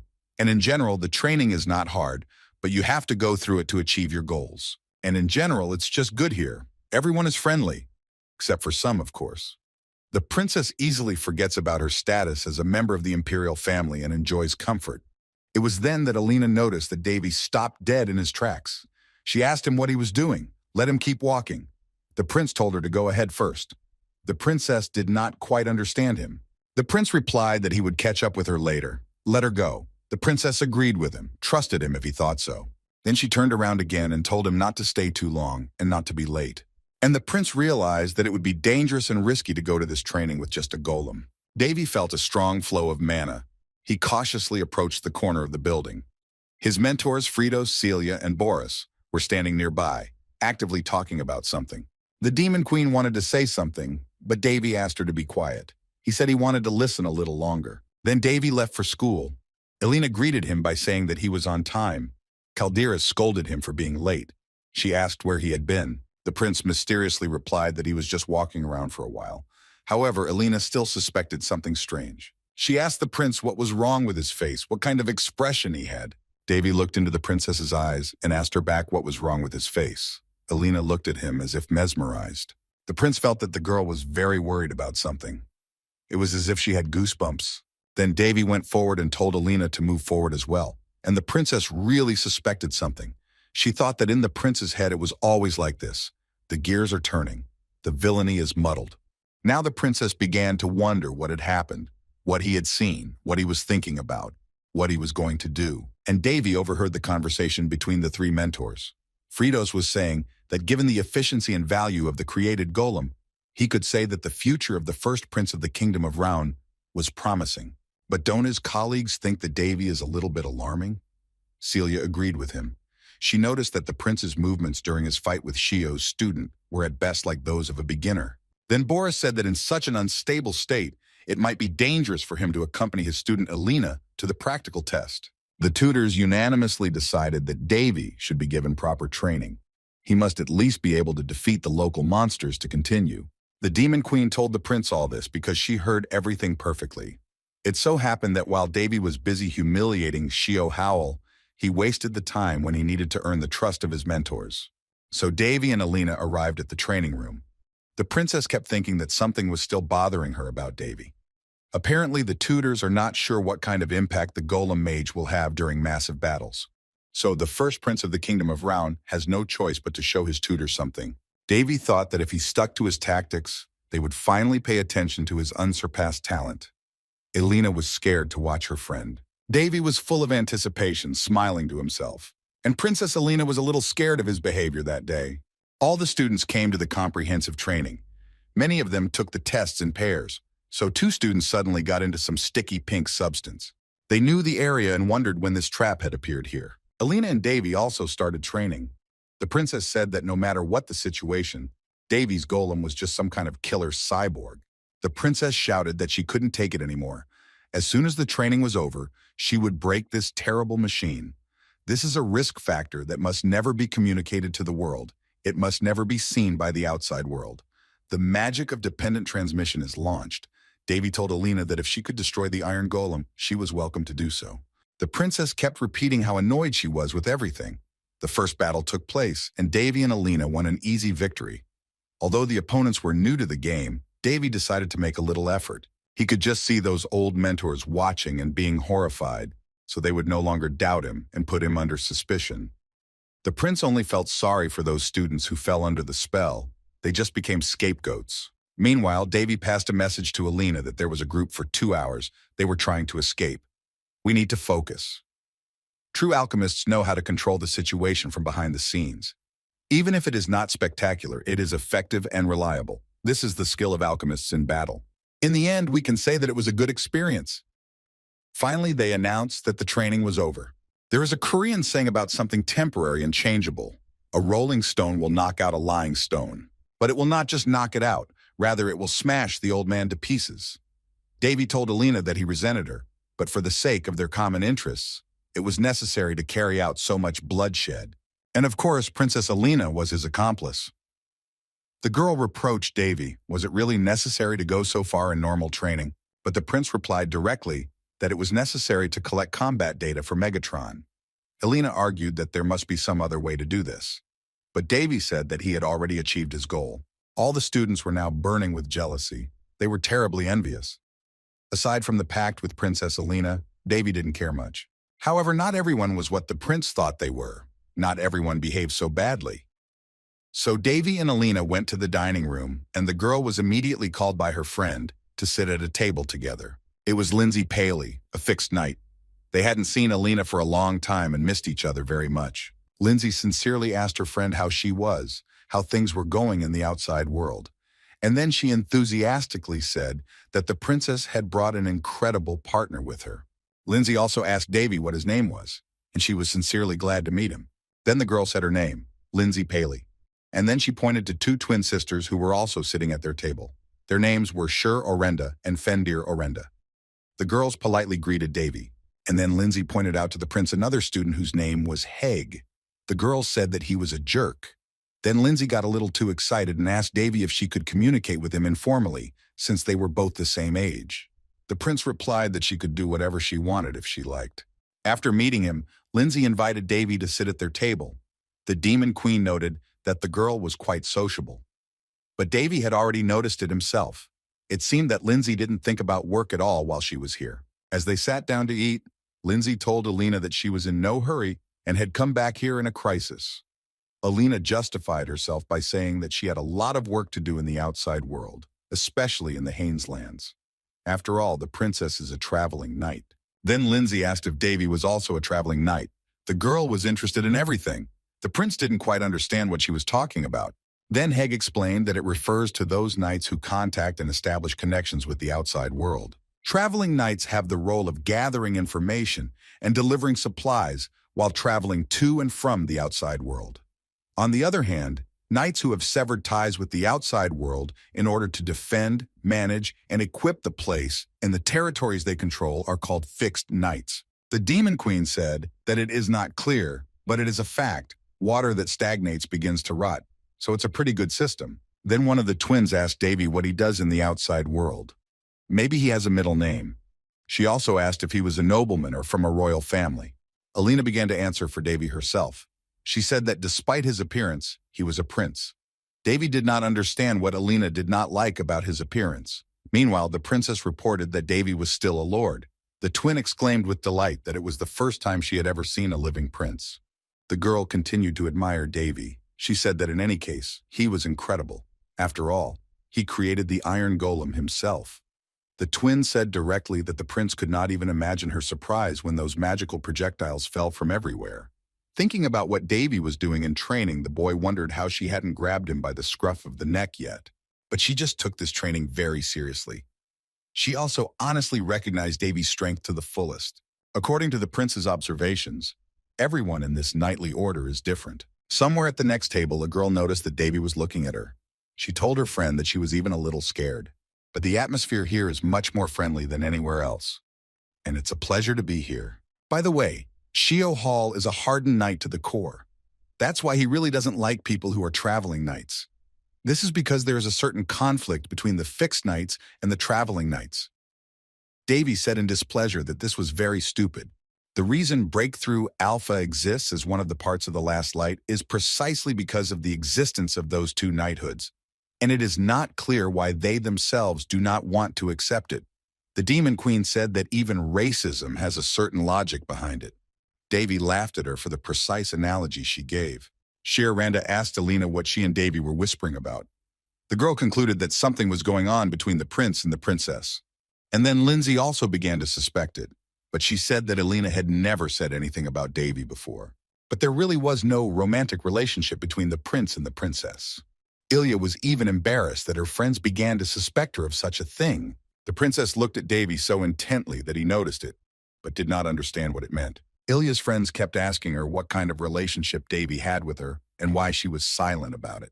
The princess was in a stupor. She did not know how to answer this question. Davy didn't know how to answer either. Their first meeting had ended with him defeating Alina in the Principality of Felsty and then running away. And she was so angry about it that she pursued him all the way to the Haines lands to get her revenge. Davy actually liked the sound of that. Pretty impressive, but the Demon Queen didn't like it. Princess Alina, finally, blushing a little, replied that Davy was a good friend of hers with whom she shared certain secrets. And then Lucia Shellman came into the dining room. She was a priest. Lucia said that there is no friendship between a man and a woman. This girl was always smiling. She was smiling now and said that she had not seen Ilya for a long time. Lucia gasped and said that the grace of Saint Daphne must have descended on them, that it was by her grace that all this was happening. Davy laughed softly and asked why Saint Daphne, not Priya. Lindsay told him that Lucia was just a fan of that saint, a follower of her, sometimes even to the point of absurdity. Lucia memorizes the achievements of the first saint and then goes and preaches. The problem is that it's all a little too much. Davy felt inside that he shouldn't get involved with her. But Lucia came up to him and said that she was very pleased to meet him. Paladin Fieldray also came with the priest. Lucia said that he was her partner. Then the priest threw herself at Davy and took his hands. And she said to herself, "Where are her manners?" She invited Davy to listen to a sermon about the unknown achievements of the first saint. Davy had already seen Princess Alina possessed by the god of the sword. The Demon Queen said it was not just an obsession. Compared to a follower, she is an apostle. Meanwhile, Lucia had already begun her sermon. She said that the first Saint Daphne mentioned in the Bible was extraordinary from her childhood. It is said that boys and girls her age who fell in love with her followed her, keeping their feelings in their own hearts. Davy listened and laughed inwardly. After all, he knew Saint Daphne well, and now he was thinking whether to tell Lucia the truth or not. Saint Daphne had been the queen of the court as a child. Of all the children in the alley, she was the real bully. With her little hands, she beat the crap out of everyone in the alley. However, Lucia continued to talk enthusiastically about her idol. She said that Daphne had a perfect character. The criminals who talked to her immediately repented, and Davy continued to laugh to himself. If for a priest the words "son of a bitch," "stinking bastard," and other curses are part of a friendly manner, then all this is quite possible. But the prince was so eager to tell the whole truth about Saint Daphne. However, the Demon Queen told him to hold back. And Lucia continued that there was more. But then the paladin Fieldray intervened and apologized for the behavior of the priestess Lucia. He threw her over his shoulder and said that when Lucia starts talking, it is very difficult even for him to stop her. Fieldray waved goodbye and said that it was time for them to leave, and apologized again. Meanwhile, Lucia was screaming for him to let her go. She said that if he considers himself a paladin of the path of the first saint, then let him not forget about dignity. Fieldray replied that he did not serve Saint Laphne, but the goddess Arya. Lindsay said that he always did that. The demon queen laughed at Lindsay's words when she said that there can be no friendship between a man and a woman. Let her speak for herself. After the chaos with Lucia, things finally calmed down. Princess Alina wanted to ask Lindsay something. She wanted to know how crazy the atmosphere was in their nightly order. What had happened to make it so? Lindsay replied that it's not often that you see mentors intervene when an outsider comes to them. Shio doesn't count. He always interferes everywhere. The outsider at the moment is Davy. Suddenly, another girl interrupted their conversation. She decided to try to explain to the princess what had happened. She said that it looked like someone had touched the transcendental Chandra. This girl was a noblewoman from the Palan Empire, Alicia Patrick. She bowed politely to the princess and asked if Her Highness was well. Elena was very annoyed at this treatment and forbade Alicia to call her Your Highness here. The noblewoman laughed softly. So Alicia suggested that they continue where they left off. The leadership came to the conclusion that there were spies in the knighthood who were provoking a split. This is the reason for this mood. In addition, the number of monster attacks has recently increased, and many knights have been killed or injured. And then Alicia was told that she couldn't say that in front of the cadets because it was a secret. But the girl played dumb. She said that everyone already knew about it, so it was a bit strange to keep it a secret. Alicia then asked Prince Davy what he thought about it. She squinted her eyes in pleasure, folded her arms together in front of her chest, and said that she would never have thought that she would meet the prince himself here. Davy was a little dumbfounded and asked Alicia if she knew him. The noblewoman replied that of course she did, because wine is also a traveling knight. And on the eastern continent, it is difficult to find a person who does not know the name of the first prince of the kingdom of Round, Davy Ol Ron. The prince thought that Alicia Patrick seemed like a good person, but he had a feeling of déjà vu around her. And it's not a bad thing. This is not the kind of feeling the girl gives him. But Davy finds it hard to find the words to describe those feelings. Alicia has been looking at the prince all this time. He noticed this and asked if she wanted to tell him something. Alicia blushed with shame and then handed the prince a piece of paper and asked him to write something for her. And if possible, let him write her name. Davy did not expect such a request from a girl, and she said that she was his biggest fan. Alicia Patrick continued to express her desire to get an autograph from the prince. She said that he was her ideal, even her idol. The first prince became even more uncomfortable. He saw that there were many unusual people in this knightly order. He did not expect this. As a result, Davy wondered if he would be able to adapt and fit in here. The Demon Queen honestly replied that she had no idea. In a huge office with many shelves with lots of books, a girl was sitting at a table with books and candles on it, reading. Face entered the room. He had been looking for her and finally found her here. The girl turned around when Face asked her if she had been here all along. The girl's name was Milfell. She got up from the table and went to meet the guest. She asked him what brought him here. She also said that she had heard that he had recently visited the entertainment district. Face asked about it, and Milfell added that she had also heard that Sherry had won. The man then asked again if Milfell was referring to the human child and replied that Sherry still had nothing, even though she had won. Then he added that now Sherry is in his lands and it looks like she is doing her best. He was just waiting for the right time, and that time would come soon. At this, a malicious smile lit up Feiss's face. Milfell asked her husband what he was going to do with Sherry. Feiss said to let Milfell imagine for a moment that the fruits of all her efforts would one day turn to dust. Doesn't this thought scare her? Milfell replied that Feiss had terrible habits, as usual. The man then asked what brought Milfell to such a cold place and if she had heard of a monster that had nested in the area just north of here. Milfell replied that she thought someone had made too much noise, but that if it was here, it was okay. Then Feiss saw something and asked Milfell if it was what he thought it was. The girl said that this treasure was hidden on the lower level of the ruins. It was an interestingly cut crystal that was carefully placed under a protective arch. That crystal is the god of machines. Milfell said that it was the heart of the golem and that it was capable of continuously growing by itself. She needed to open it to study it and learn more about it, but with her powers it was impossible to do so. Suddenly, Feiss's hand became red demonic and he tried to do something. He touched the golem's heart. There was a small explosion. Milfel asked why he was doing this, and Face replied that he was just doing it for fun. He added that it would be fun. Milfel asked him not to do whatever he wanted here, but the man said he didn't know. It looked like they were going to revive someone. There was a girl with long hair hanging upstairs. Milfel said that there was one thing about her. Her eyes did not open and would not open again. Face asked if she was already dead. Milfel replied that she didn't care because the body of a member of a new race needed to be studied thoroughly. Face said that Milfel, as usual, always attracts all sorts of troubles and problems. Milfel briefly told Fies to get out of here. Meanwhile, the Knightly Order held a rather loud ceremony of initiation of the first prince of the Kingdom of Raon, Davy Ol Ron, as a student. After that, the prince returned to the land of Hines and immediately began developing new weapons for his Megatron. Last time, everything went wrong with the creation of weapons for the Iron Golem. This time it's different. Now Davy has a lot of cadets who came with him to the land of Hines. They will help the prince in testing the new weapon. The cadets took turns fighting Megatron, and the prince watched how the new weapon he had equipped the golem with worked. Often the cadets suffered, and Princess Alina did not like it. She argued with Davy that he was clearly overreacting, putting the students in danger. Sometimes the cadets themselves complained that the prince had promised them that the tests would not be so difficult, that he was really terrible. But Davy said that in that case it would no longer be training. Although some students complained about such cruel training, others could not wait for their turn to fight Megatron. The prince was clearly amused by the cadets' eagerness to train. He needed just that to improve the weapons of his Iron Golem. 2 weeks had passed since he had become an apprentice of the Breakthrough Alpha Knight Order. They say that people change a little depending on their environment, and yes, Davy is starting to like people who are frank with him. And the prince likes those with whom he communicates on a friend's level. Davy had the feeling that he was reliving the experience of the past over and over again. This experience is similar to the first time in his past and present life, as well as in the gallery.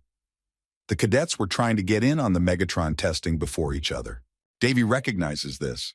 Together with the cadets, the golem case was actively moving forward. The prince liked the people he had met barely a month ago. It was like school days.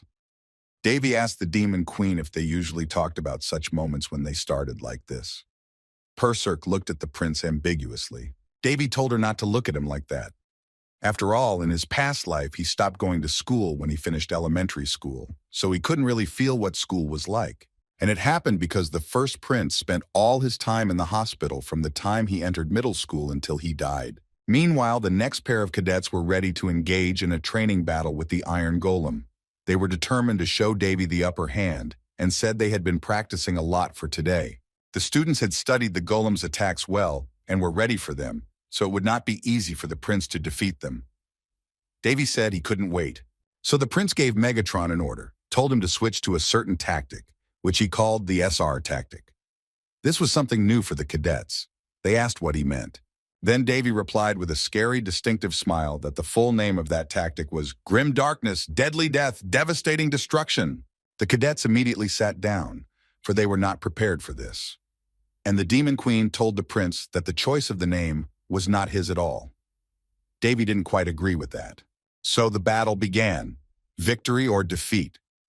When the sparring was over, the first prince and everyone else received news that new ruins had been found and an expedition was being organized. So Prince Davy, Princess Alina, and all the cadets arrived at Breakthrough Alpha's base, Pandora's territory. The tutors told the students that the place they would be exploring this time, as everyone already knows, is a recently discovered unknown ruin. Although this is called an expedition, we should not forget that everything will be real, so we need to remember our safety. Boris Tellman said that at every step they could be in mortal danger, and each of them can pay the most terrible price for their carelessness. They must remember that they can only trust their partner.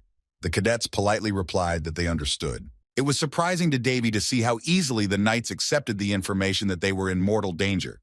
He said they were like children going on a picnic. The Demon Queen replied that they all live here in complete isolation and know nothing about the outside world. For them, this is a big, interesting event. Therefore, you need to understand them, why this is their reaction. For a moment, Davy did. So the knights went to the test. The situation for Davy changed a little bit. He did not expect to have to wander through the maze. And then Lindsay came up to the prince. She was in a cheerful mood. She asked him with a smile if it was his first time in the maze. because she noticed his confusion. Then she said that they don't get this chance very often either. But Davy's surprise was not caused by the fact that he would have to wander through the maze. The Demon Queen also noticed the same thing as Davy. They were both very excited. This maze reminded them of something. It was remarkably similar to the ruins in the Haineslands. There was a difference, of course, but a very slight one. But it was the same. Now they are in the Pandora region, in the north of the central continent. There is a huge distance between the Haineslands and the Kingdom of Round. Perhaps there are some relics buried here as well. This is what interested the first prince of the Kingdom of Round the most. Davy got curious and decided to take a sneak peek at such things. There were many wonderful things hidden in the ruins of the Haineslands. All of this, of course, is just a guess. But judging by the size alone, we can expect a lot from this dungeon. There may be materials for an entire platoon of Megatrons. The Demon Queen said that she learned that there are only 3 floors in this place. And then Davy met Alicia, a noblewoman from the Palin Empire. The girl greeted him and bowed politely to the prince. It was hard for Davy every time he saw her. He asked the Demon Queen if he had heard correctly that there were 3 floors. Perserk confirmed this and added that so far only low-ranking monsters had been found on the 1st and 2nd floors. Princess Elena asked if this meant that no one had entered the 3rd floor yet, and no one would go there to explore. Alicia replied that Her Highness was right. The knights plan to explore the 1st and 2nd floors. They will stay there for 4 days.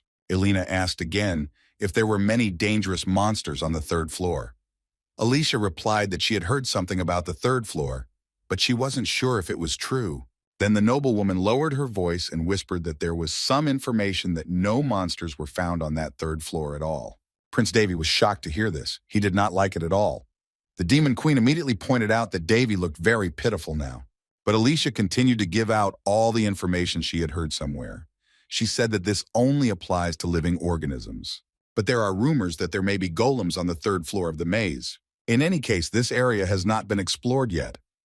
Davy was surprised to learn how Alicia was able to get such information.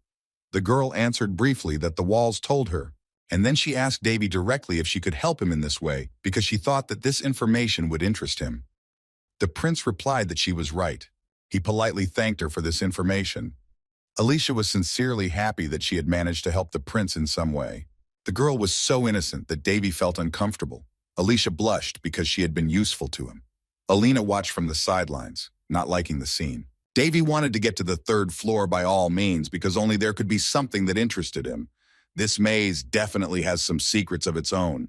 The prince tried to step aside but was immediately told that it was strictly forbidden to leave the line. However, the research had just begun. Back then, at the beginning of the expedition, Davy knew nothing about what awaited them in the labyrinth on Pandora's territory.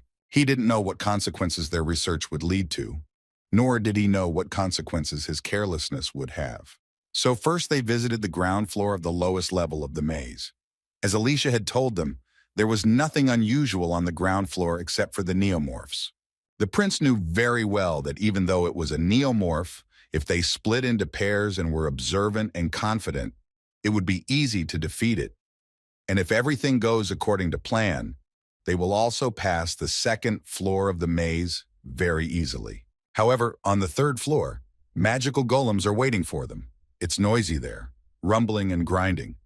There will also be places that the selection team will not be able to attack.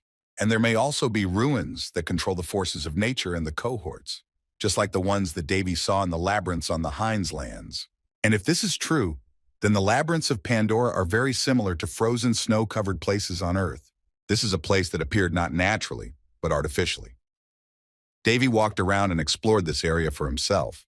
He even forgot about the others with whom he was walking in the same group from time to time. Meanwhile, the students were constantly encountering new monsters along the way. Magical golems were everywhere. Davy did not pay much attention and did not waste his energy on defeating the golems. He simply destroyed them and continued to look for interesting information. Sometimes he stood there brooding, and the monsters came. But when they got too close, he stopped them. Lindsay said she couldn't tell what kind of monster it was.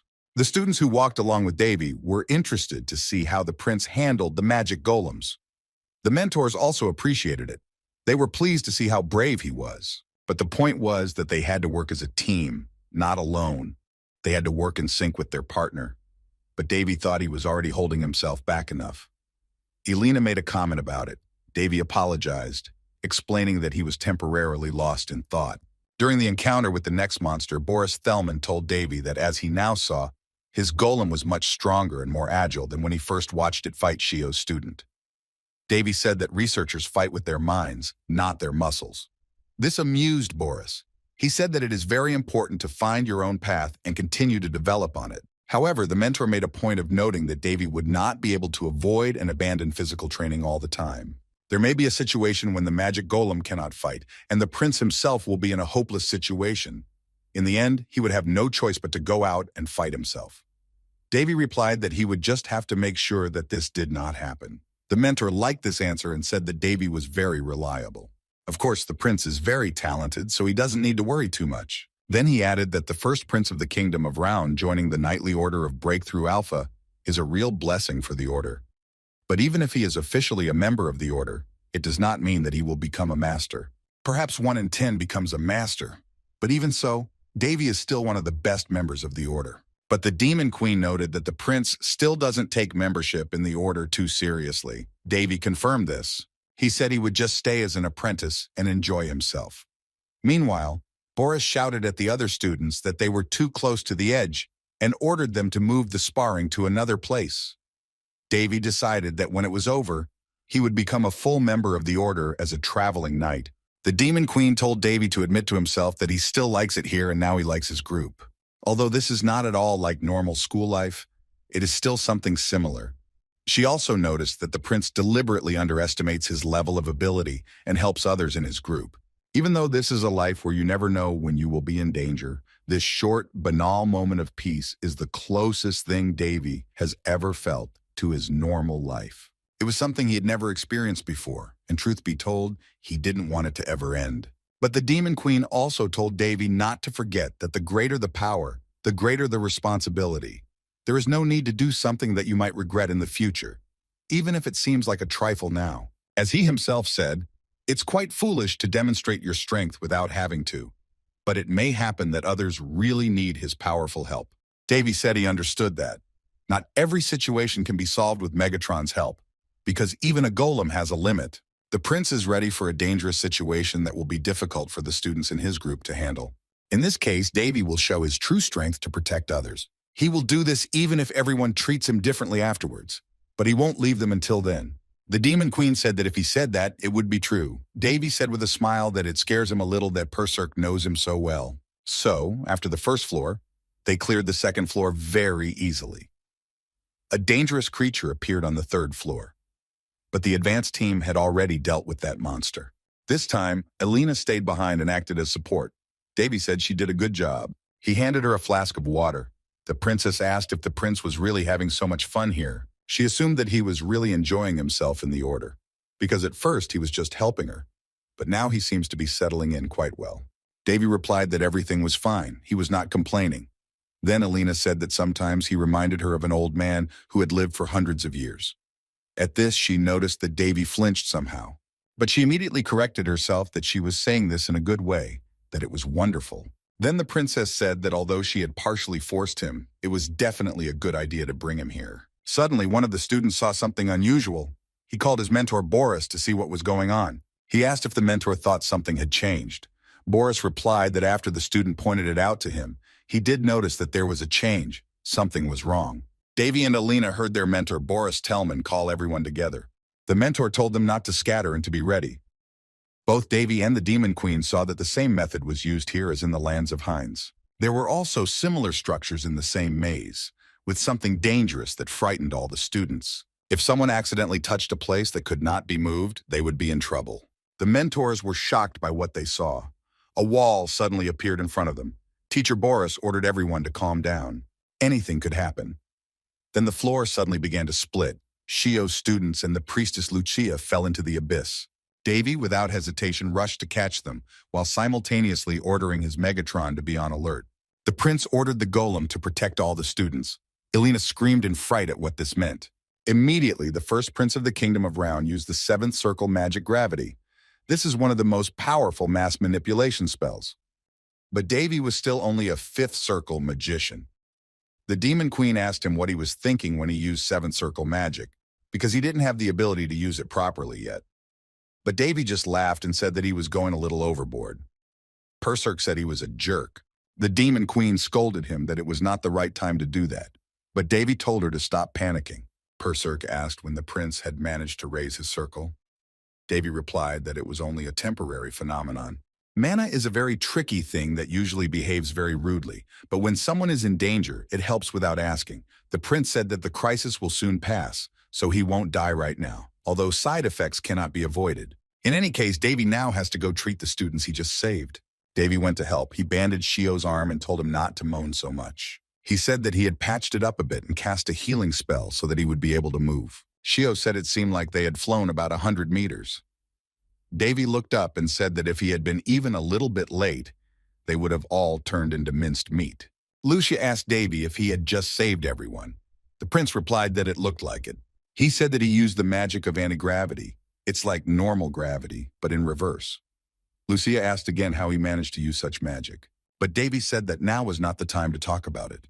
They needed to find a way out as soon as possible and get out of there. Shio could not come to his senses, and he asked Davy why he had saved him. The prince did not understand the question. Then Shio asked him again. Davy replied sharply that it didn't matter. Shio was just an extra weight. He shouldn't flatter himself too much. But Shio didn't let up. He kept asking why Davy had thrown himself into the abyss with them, because it made no sense. Shio did not feel the Prince of Mana at all. He didn't understand how Davy could use magic and sacred power at the same time. Davy said that this is exactly why you need to have at least one traveling knight among your friends. Although if he thought about it, he already had one, and Lucia stood by, not fascinated. She was not interested in anything except the first saint. Davy said that you shouldn't blindly believe what you think is true. In the end, it may not be true. He said that you need to learn new things all the time, and Shio only uses what he sees. That's why Davy can do more. Then Davy pulled out his sword and showed it to Shio. Shio was shocked. He saw the aura of the blade. He still thought it was impossible. Davy asked Shio if he still thought the prince's mana was weak. If he thought so, it meant that he could not see more because he was not capable of it. However, Davy stopped this empty talk. He said that the ruins continue to change, and if Shio keeps standing still, the wall will turn him into a pancake. So Davy, Lucia, and Shio were now on the 3rd floor of the labyrinth dungeon in Pandora's territory.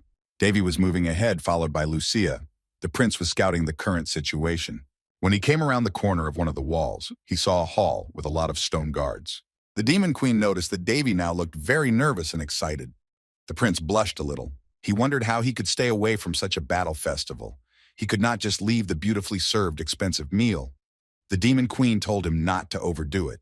Davy used the sword art of the double-blade air blast, then double flight, and the prince, together with his twin daughters, joined the battle. Then the first prince used the blood demon and heavy sword arts. Then it was time for a combined energy attack. Davy dealt damage to the stone guards one by one. Double black and white lightning. The first prince of the kingdom of Round savored this battle with pleasure. Priestess Lucia was delighted to see such a spectacle. Shio was simply speechless. Davy managed to take one crystal, but suddenly he got a headache. The Demon Queen said she had warned him not to overdo it. But Davy was satisfied with the result because he got another crystal. That's what he needed. So he said it was worth it because he now needed to recover. And then Lucia approached the prince and asked him to wait. Davy asked her sternly why she had come forward without permission, why she was not in the rear. Lucia replied that she was a priest after all, and asked Davy to let her use her restorative magic on him. The prince said he could use holy magic too. However, Lucia said that he had to learn for himself that there is a difference between what he does for himself and what others do for him. The priestess was stubborn about it. So Davy allowed Lucia to use sacred magic on him. She told him to trust her completely. Then Shio interrupted the conversation. He wanted to ask something. He told Davy that he was skilled enough to use blade magic, so talented that he had forged aura swords himself. So why then did he show such clumsy moves during their first sparring session? Davy asked if Shio was referring to the drunken sword style. Shio asked what Davy was talking about. The prince explained that it was a fighting style in which the fighter moves as if he were drunk. Davy asked if that was what it looked like. To an outsider, such movements may seem very clumsy, and the newcomer won. Davy then admitted that he had deliberately used this particular fighting style. He wanted to make Shio feel ashamed. Lucia was shocked that such a fighting style even existed. The prince, however, added something else to that style, something original. Davy said that it all looks very simple. It was as if this style was invented to deceive. Shio was very angry when he learned this information. He didn't think he could be fooled so easily in a fight, and Davy said that no one here would judge anyone. Shio asked why Davy didn't use his magic during training. Davy replied that there was nothing wrong with matching the general level, and then he added that if someone destroyed his golem, then he could show his true power. Shio wondered if Davy was even human. And then Davy remembered that he had wanted to tell Priestess Lucia something for a long time, namely that no matter how perfect a person looks on the outside, you never know what's inside. He told her to memorize these words, because at some point in the future, she would definitely need them. Davy was still tormented by the thought of Saint Daphne, whom Lucia idolizes so much, but he still did not dare to tell her the truth. This is exactly how the servant with the donkey ears felt. The prince could not just disappoint the priestess like that. Then, after all that talk, Davy, Lucia, and Shio went on their way. No one came across them on the way, and so they reached the last room. At least that's what they thought. The last room was empty. However, there were many shelves with many books, and Davy noticed a huge flask with a dead girl with long hair and wings in it. Meanwhile, the other students were worried that Davy, Lucia, and Shio were missing. They said they couldn't just stand there and wait for something to happen. Their mentor, Boris Tellman, decided to go in search of the missing, and the students asked him to take them with him. Boris did not agree because it looked very dangerous. Mentor Celia also said that she understood the other students' concern for their partners, but only the best officers could handle the situation down there. In addition, the location of the ruins is constantly changing, so they have become even more dangerous. The twin sisters Shir Renda and Fendir Renda saw Princess Elena. They approached her and began to tell her that at first they were a little confused, but now they thought about it and realized that everything would be fine. The girls tried their best to calm the princess down, telling her not to worry too much. The sisters also said that the mentor had already gone downstairs, which meant that he would soon find all the missing people. They also said that Shio had also fallen into the abyss. Although he has a bad temper, he has good skills. But student Heg added that speaking of skills, we shouldn't forget about Davy, because his strength is more powerful. In fact, he thinks that Davy is the strongest student among them all. Suddenly, Lindsay screamed. She said that they had a problem because Davy's golem was still here, among them, and Davy was the master of the golems. Apparently, the golem is the strongest of all the golems here now. Megatron, meanwhile, was slaying the monsters in the labyrinth, following his master's orders and protecting the students. And only Princess Elena was sitting on the sidelines, thinking that it would be interesting to see the reaction of the students if they found out that Davy, who pretended to be a master of golems, was actually a master of the sword. She wished with all her heart that Davy would return to them as soon as possible.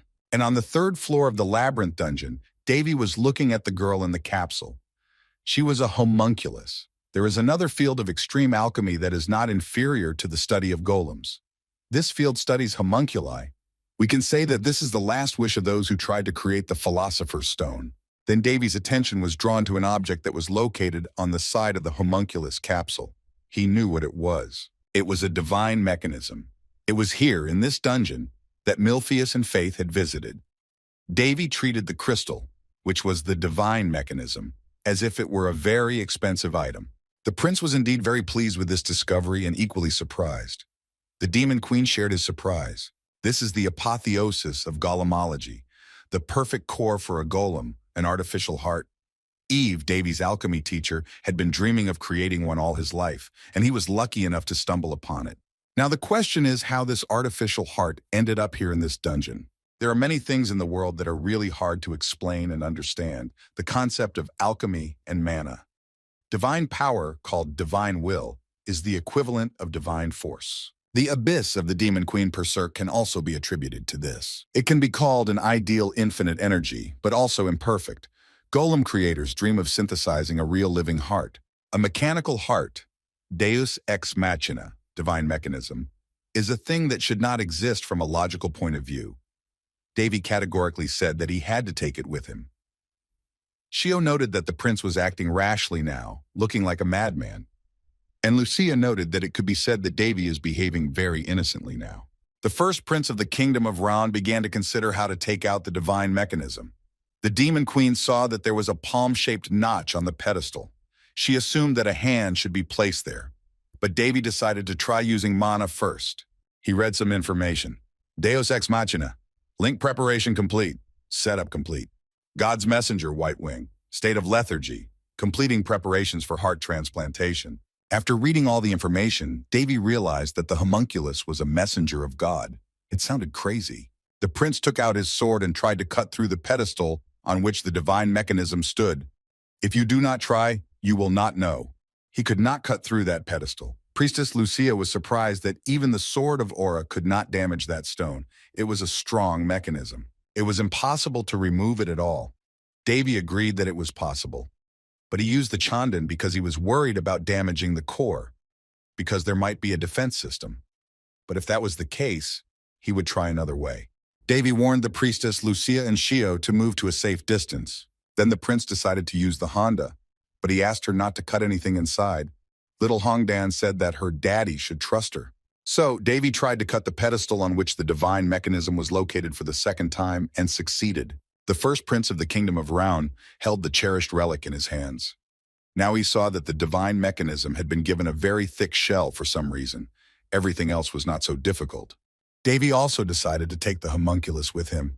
He wrapped it in his cloak and took it in his arms. The priestess Lucia was surprised at the prince's desire. Davy said directly that whoever picked it up was the owner, and he asked if Lucia needed the homunculus. The priest refused, saying that in no case, and Davy added that he would not give it back, no matter how hard he was asked. Meanwhile, someone was approaching Lucia from behind. Lucia laughed heartily at Davy's joke, and then suddenly, someone's fingers with long, sharp nails gripped her throat. It was Milfel. She praised Davy for doing such a great job. Milfel threateningly told Davy to give back everything he had taken immediately and began to press her sharp fingernail into Priestess Lucia's neck. She didn't know how to open the flask that contained the divine mechanism, and it turned out that she just needed to cut the container. So she just watched, and it was the right decision for her. Davy was not at all confused. Milfel was a vampire. The prince asked her when vampires started eating on the go. Milfel said that she could not get the divine mechanism out of the flask, and this was important research material, so she demands that Davy give it to her. Suddenly, Shio intervened in this dialogue. One of his hands was injured, but with his other healthy hand, he pulled out his magic wand, pointed it at the vampire Milfel, and ordered her to let Lucia go. As he spoke the spell, Shio pointed it directly at the vampire. However, the vampire easily avoided this blow by using Dispel. At the same time, she said that she did not like killing. Shio was thrown back by the shockwave and fell to the floor. The vampire decided to introduce herself to Davy. She said her name was Milfel and asked him what his name was. At the same time, Milfel continued to keep her hands on Lucia's neck. The prince told her his name, Davy. The vampire asked if his full name was Davy Allround. The prince was surprised that his name was known even among vampires. Although Milfel immediately denied that he was not that popular. She had just heard about him from Faith. Davy thought about it. He remembered that he had heard this name somewhere before, and Milfel said that Faith was looking forward to killing him. Then the vampire said that the prince had to defend his home now. So what was he doing here? Davy didn't understand what she was talking about. Milfel was quite difficult to talk to. Then the vampire blurted out that Faith had told her that he was going to drown the home of the first prince of the kingdom of Raun, Davy Allron, in fire. Davy just laughed at this. He asked her what kind of vampire was she that wasn't afraid to burn something. But Milfel told him to tell Faisa that trespassing on private property has consequences. And although Davy doesn't know anything about that vampire yet, there is someone on his property who can kill a vampire without compromise. Milfel did not know what to say to this, so she simply asked the prince if he was going to leave her the mechanical heart and the white wing after all. Davy asked her if there was nothing else in her head but that. Apparently, it was completely empty. The vampire pointed to Lucia and said that this girl would die if Davy did not fulfill her demands. The priestess immediately told Davy not to even worry about her. She also said that she had no idea who the white-winged one was, but that the prince shouldn't give her to the vampire. Milfel squeezed Lucia's throat even tighter, ordered her to shut up, and said she would keep her word. Let Davy give her back what she asked him for, and then she would let the girl go. The prince challengingly asked what would happen if he refused to fulfill the vampire's request. Milfel said that then she would have no choice but to kill Lucia. In fact, she would kill all three of them and take what she wanted. But then, Davy pointed his swords at the vampire with one easy movement of his hand, and Milfel had to let go of the priestess Lucia. The vampire was surprised by the action of such autonomous swords and how the prince managed to do it. Milfil knew that people cannot use the aura of the sword unless they have undergone a complete metamorphosis. She said that Davy was very strange. Suddenly, the vampire's eyes lit up. Her name, Milfil, age 223 years old, gender, female, race, half-breed. She told Davy she wanted to study him. Name Milfil, age 223 years old, gender, female, race, half-breed, occupation, researcher of Paracelsus, Hohenheim, vampire marquis, condition, tired, special features, pure half-breed, does not drink blood, virgin. Current emotions, curiosity, curiosity, curiosity, curiosity, curiosity, curiosity. After reading this information, Davy had only one question.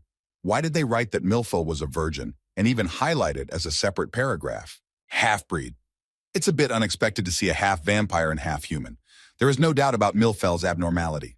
The vampire threateningly said that she was giving Davy one last chance to fulfill her request. She also said that if he returned everything immediately, no one would get hurt.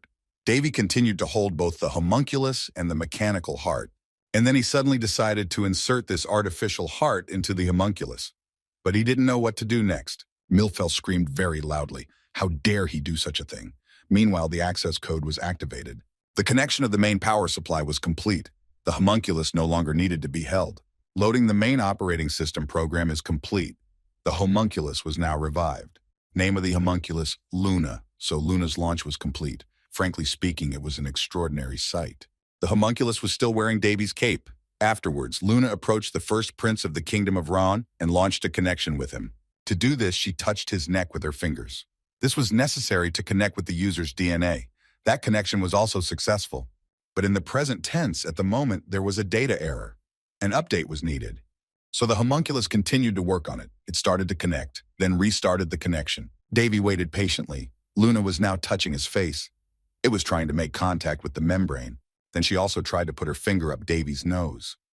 Priestess Lucia watched with genuine amazement. Again, Luna failed to communicate. There was a contact error. After that, the homunculus launched an alternative directive, contact with the oral mucosa. This was the second option on the list. The vampire Milfil watched with great interest. Davy was already getting quite uncomfortable with all this and asked the homunculus why she was doing this. Then Luna asked him directly why he wouldn't let her update her data. At the same time, she called the Prince Master. The homunculus explained that direct contact with the owner's mucous membrane allows it to collect the necessary data. Then Davy got very angry. He attacked Luna with accusations that she had started sticking her finger in his mouth, which she had previously shoved up his nostril. But the homunculus only laughed lightly and said with satisfaction that the requested data collection was complete. Then Luna looked around. First, she noticed the vampire Milfil and said that she was her master's rival. The homunculus turned to Milfil and told her that her master's battle weapon would destroy his enemy. The vampire smiled broadly and asked if Luna would fight her now. Milfil was extremely interested in studying the homunculus. She didn't even pay attention to the fact that she was in great danger now. Meanwhile, Luna was studying her opponent. The result of the analysis, the enemy's high interest in Luna's physical shell. Davy told her that this was absolutely not worth analyzing. Then he asked the homunculus directly if she was going to do anything now and if she wanted to start acting. Davy also asked if Luna could defeat the vampire. The homunculus analyzed the situation again and answered that she could win. Davy was satisfied with the answer. He told Luna to show him what she could do. The homunculus replied that the order was accepted. Luna prepared for the battle and the destruction of Milfil, and the vampire stood there in amazement and said how interesting it was for her to watch. She invited Luna to come closer to her, and she could give her even more data, even if it would be contact with the membrane. However, Luna replied that she was following the orders of her master exclusively, so the offer was rejected. Then the homunculus continued her work. The opponent was identified. The vampire was to be destroyed. Davy and the Demon Queen watched the homunculus in fascination.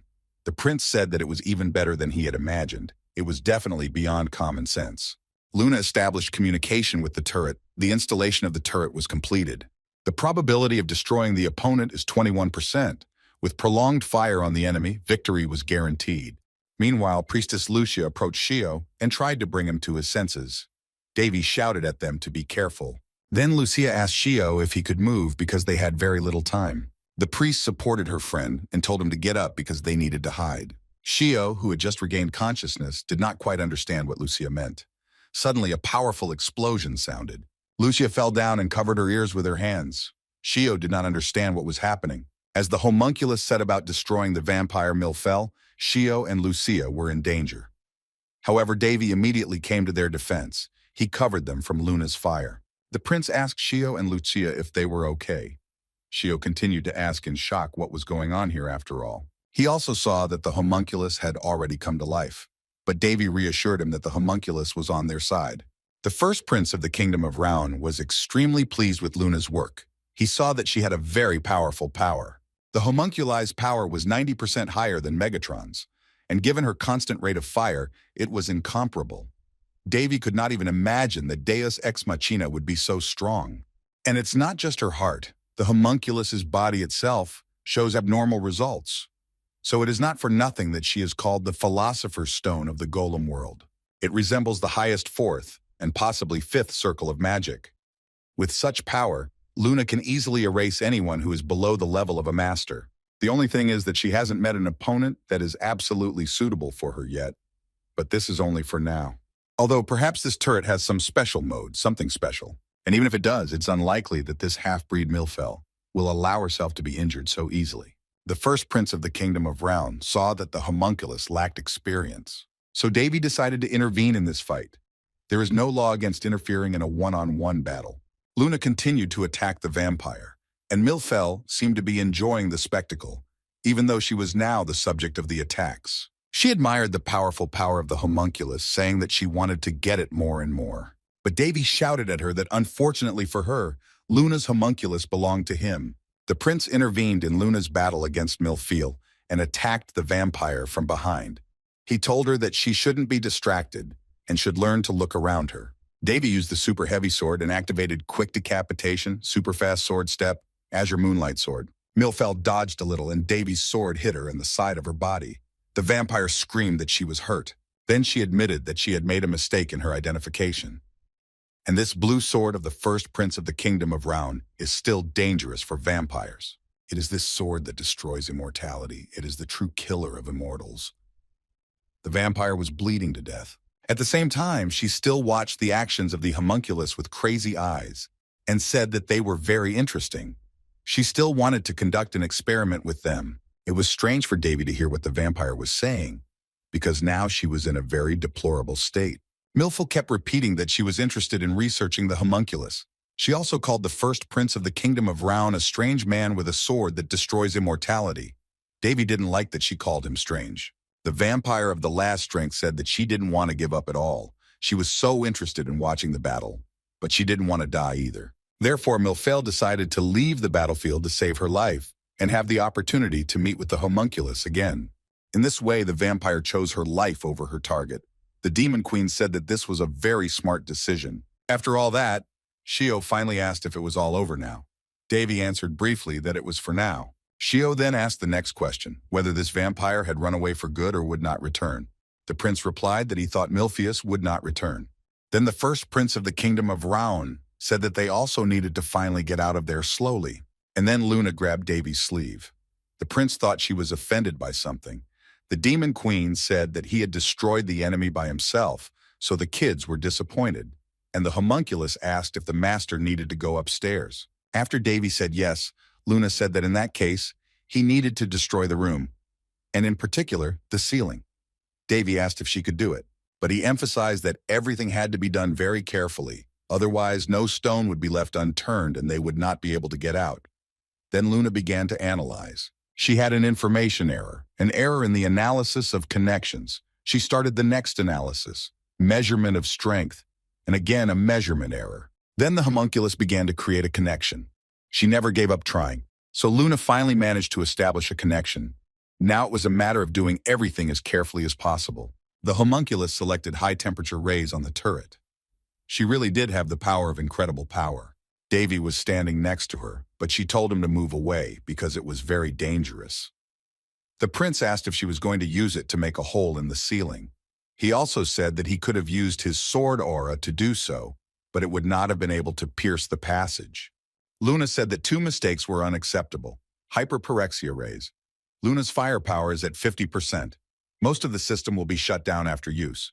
Luna then asked Davy to remember to take her with him because she would need to be restored.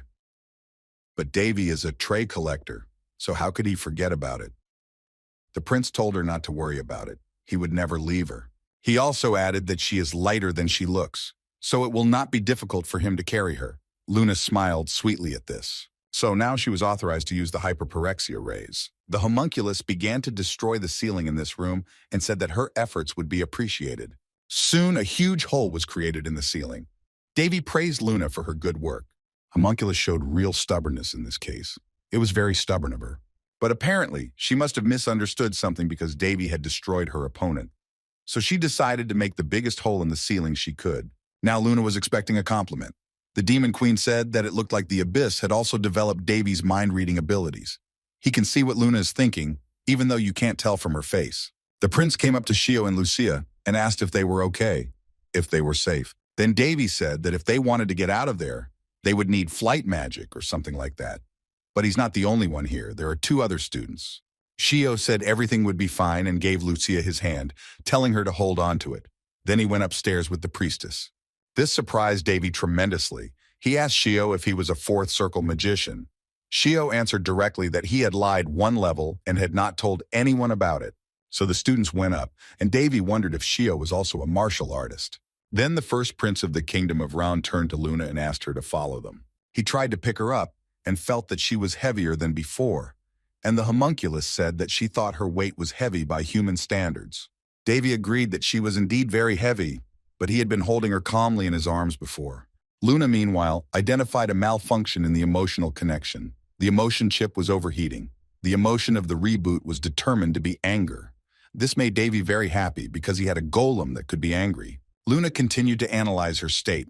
An error was detected in the decision-making gray. A request for the cause is being generated. Davy, meanwhile, realized that he didn't really like being a slave owner. He prefers an equal business. Luna then threw a request for a suitable title and name for her master. This amused the prince even more. The Demon Queen interjected and said that she personally had a few options on the matter. Davy turned to Luna and told her not to look for a name for him, but to call him simply Sir Davy. So the homunculus reported that the assignment of the temporary title was completed. Meanwhile, upstairs, the students were saying that they didn't want to wait any longer. They needed to do something immediately. They realized that something had definitely happened down on the 3rd floor of the labyrinth dungeon.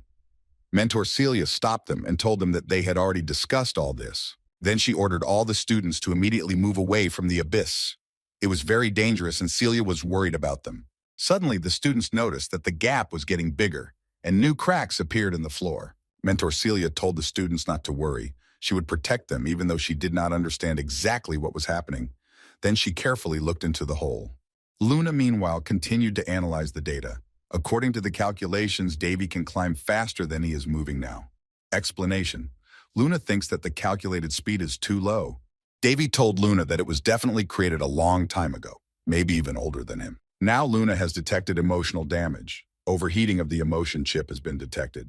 The emotion of the reboot is identified as boiling anger. Davy asked her not to be so angry, but Luna wanted to hit someone in a fit of anger because she felt it. When Davy flew out of the abyss with the homunculus in his arms, Princess Elena was the first to come to the prince. She asked him what he had done this time. In the end, the research and exploration of the labyrinth dungeon ruins was completed quickly and without casualties. Technically, a few people who were exploring the 3rd floor of the dungeon were sacrificed, but in general, the management was satisfied that the students were not harmed because they are the future knights. And, as always happens after everything that happened, it was necessary to analyze the events. Since the first prince of the kingdom of Round, Davy Allround, the priest Lucia Schliemann and Shio Hall were directly involved in the case. The 3 of them were summoned to a meeting with the knights' leadership. In the end, Davy confined himself to a brief recounting of what had happened and went straight home to the Haines. The prince simply left a letter on the table saying that he had gone to catch a rat on his estate and would return as soon as he caught it. Davy, however, realized that this would make his mentors a little angry. However, fortunately or not, he's a traveling knight, so everything went pretty smoothly, although he did feel a little embarrassed about the situation. In the meeting room of the 5 great knight heads, Mentor Boris Tellman said that Davy is a very talented and skillful student. But first and foremost, he is still a lord. He also said that Princess Elena would provide a detailed report on everything that happened in the dungeon of the maze. The third great head of the knights said that this Davy is indeed a promising student, and there is no need to meddle so thoroughly in the affairs of the traveling knights. After all, tens of thousands of people live in those lands, and many of them may need help. The people of the Haines lands are not just one or two people, they are thousands of lives. And eventually they may realize this. Then Mentor Boris Tellman said that in that case they could conclude this issue. Then it was said that Davy is the best student among many generations of knights. Boris confirmed these words. The question arose as to who Davy All-Round is. Boris Tellman said that Davy joined their order only a month ago, but he has already shown his abilities. Boris also said that he can guarantee that Davy's student will keep up with the official members of the order. The fifth grand head of the knights, Kaor, asked why Boris thought so. He laughed a little and said that he would really like to see that student. Mentor Boris Tellman said that when Davy returned, he would definitely introduce them to each other. Commander Kaur said he would look forward to it. Meanwhile, Davy felt that someone was remembering him. The Demon Queen replied that it was not surprising, considering the mess he was always making. But Davy said he had gotten permission. A week has passed since Davy returned to his Heinz lands. At first, they wanted to return immediately after the ordeal of Princess Elena. But the prince could not simply ignore the words of the vampire Milfel. Indeed, there was an attack by a vampire from the Yellowstone clan. The information was rather vague. Davy, of course, wanted to do something and destroy them immediately after arriving in the kingdom of Felsty. The dark elf Jack said that he was very sorry for providing little information. Davy also received a report that a serious incident had occurred in the royal family, and he could do nothing about the feeling that his duties as the king's son were coming to an end. His journey back took a little longer than the prince had expected. Princess Elena was constantly bothered by mosquitoes on the way. Davy said that it would be nice to have a fly swatter. Elena asked if she had a hunch or if they had really been spotted. So far, vampires hadn't attacked the land, but even so, the princess decided to be on the lookout. After the princess learned that vampires were involved in the case, she joined Davy, forgetting about her status and abandoning all her current work. Calderas was only worried that the princess would behave appropriately. Then the princess, inspecting Davy's newest creation, asked him what he had come up with this time. And the first prince of the kingdom of Raun, while researching Megatron, was simultaneously creating something else. Thanks to the availability of some materials and labor, he made a few more iron golems. Elena asked if Davy had also created robots with these strange drills before, and now he wanted them to fly. Davy asked if she was speaking to the others, but he tried to teach those robots to fly. Davy asked the princess if she thought he would fail, and then the homunculus Luna came up to them and said that she gave Davy's creations high marks. Princess Elena immediately reacted to her and said that she had forgotten that there was something scarier and she had something more powerful than robots. Elena cannot be called weak in any way, as everyone knows she wields a divine sword. Even if Davy put all his golems, led by Megatron, against her, they wouldn't stand a chance against Calderas. But Luna is something else entirely. She is a biological golem, the apotheosis of research. Even Princess Elena and Calderas were defeated in just 3 minutes during their sparring session. The Demon Queen said that in that case, she saw no other reason for creating golems than Davy's greed. Elena said that he may think that she believes him about Megatron's remodeling and the creation of new golems, but he took the homunculus on purpose. The princess added that she got the impression that Davy enjoyed embarrassing her in public. Davy noted that the princess was not really a man of her word. Then the prince asked Elena why she saw a problem, and the princess replied that the problem was Luna's outfit. Luna found that the strength of her metal parts was significantly reduced by the biological armor, and it is ineffective. That is why this protective armor was created, which has many functions. Davy explained to Elena that he simply gave Luna clothes that fit her age and appearance, and Luna calls it protective armor. And given the local culture, these clothes really look strange to Elena. And by the way, it was the most discreet outfit the prince could find. However, Elena was still indignant. She asked where in the world that outfit was discreet. Luna thought Elena was strange because of this. With the information she received, Luna concluded that Master Davy's skills and knowledge were far superior to the current era. Suddenly, Princess Winry ran up to them. She stammered and reported a whole horde of monsters. Then she came closer and said again that they had found a horde of monsters, a lot of them. It looks like there are about 5,000 of them. Davy and Elena immediately ran after Winry. When they got to a convenient place, they began to watch the attackers. They seemed to be hiding along the ridge and were planning to attack them unexpectedly. Davy asked Princess Alina how many monsters she saw there. Alina replied that it was the same as Winry had told them, 5,000, but the vampire that Davy was talking about is not among them. The monsters will soon cross the canyon. They are confidently moving forward. Davy noticed that the monsters are moving strategically, and the predators are walking alongside them as a unit. The Demon Queen suggested that someone was in charge. Davy agreed with her. And most likely, it was the guy the prince had already spotted near the horde of monsters. He was actively waving his arms, indicating the direction of the attackers. Winry started to get very worried. She asked her older brother if everything would really be okay. But Davy knew very well that there were no knights here. After all, whatever it was unusual for monsters to gather together and move like that. If anyone found out about them, it would cause unnecessary panic. Elder Yella said there were too many monsters. He might not be much use, but he asked Davy's permission to help. Winry wanted to help too. But Davy stopped them and said they didn't need to go any further. Winry and Jealous stopped behind the prince. And then Davy took out the cube from which the homunculus was to be transformed. Jealous and Winry were extremely surprised. So Davy ordered Luna to start the battle. It was an extraordinary sight. Arrival day in the land of Hinds. Davy sets about making Luna the homunculus comfortable for exploration. Luna has a gift, an extraordinary ability. She can interpret, evaluate, and implement herself. Davy started experimenting. He connected Luna to the information of the Decepticon golem. The homunculus assessed that this foreign substance was unpleasant to her. She rated it low.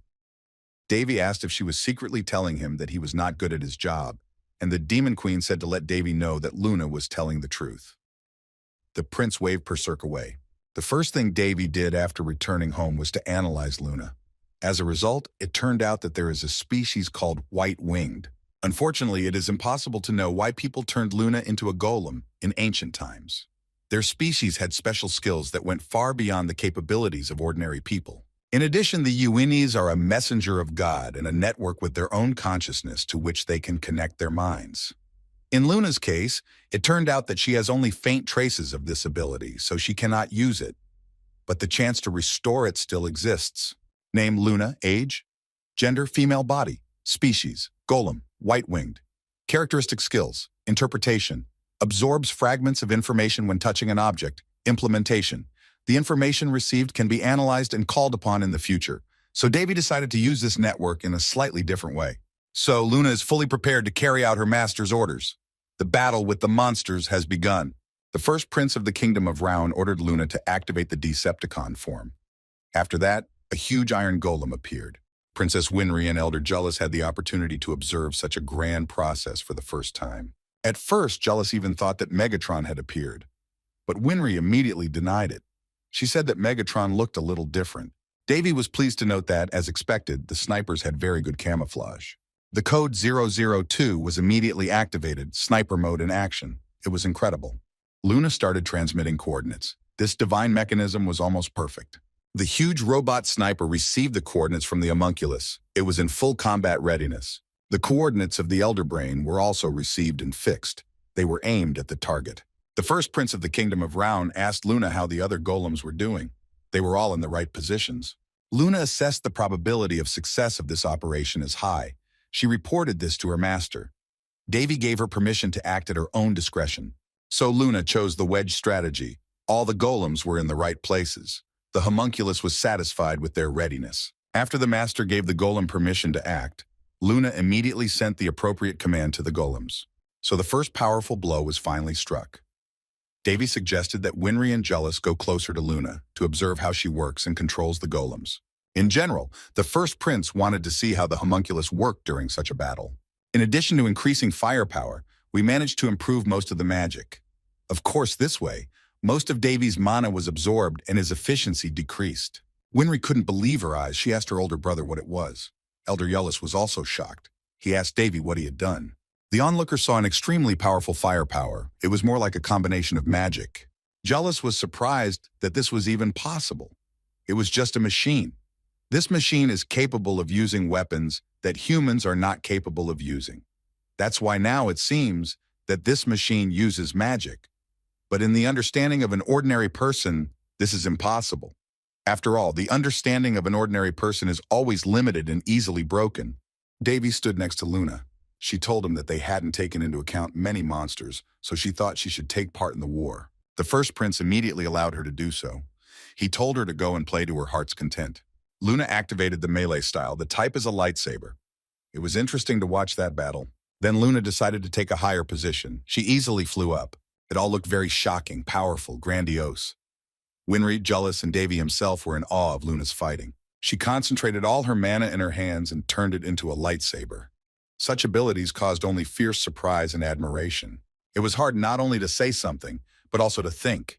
I was just speechless and lacked words. Luna was a universal super powerful warrior, and thus the emergency situation on the territory that no one had ever known about was resolved without any problems. Suddenly, in the evening, a maid saw a man in a black cloak with a hood near the castle walls. She asked who he was. The maid said that she had heard a noise outside the castle walls, and that perhaps the man or woman knew something about it. And then the person in the cloak turned around and, waving his hand toward the maid, shouted the word "die" frantically. The deadly magic immediately went to the maid. It enveloped her completely.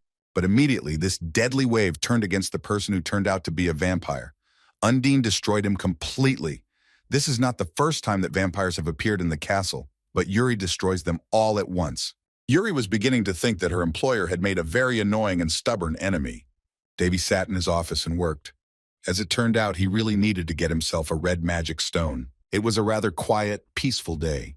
A week had passed in peace after the attacks by vampires and demonic creatures. For his part, Davy hoped they would leave at least some clues. But it's worth noting that these bastards are pretty slippery.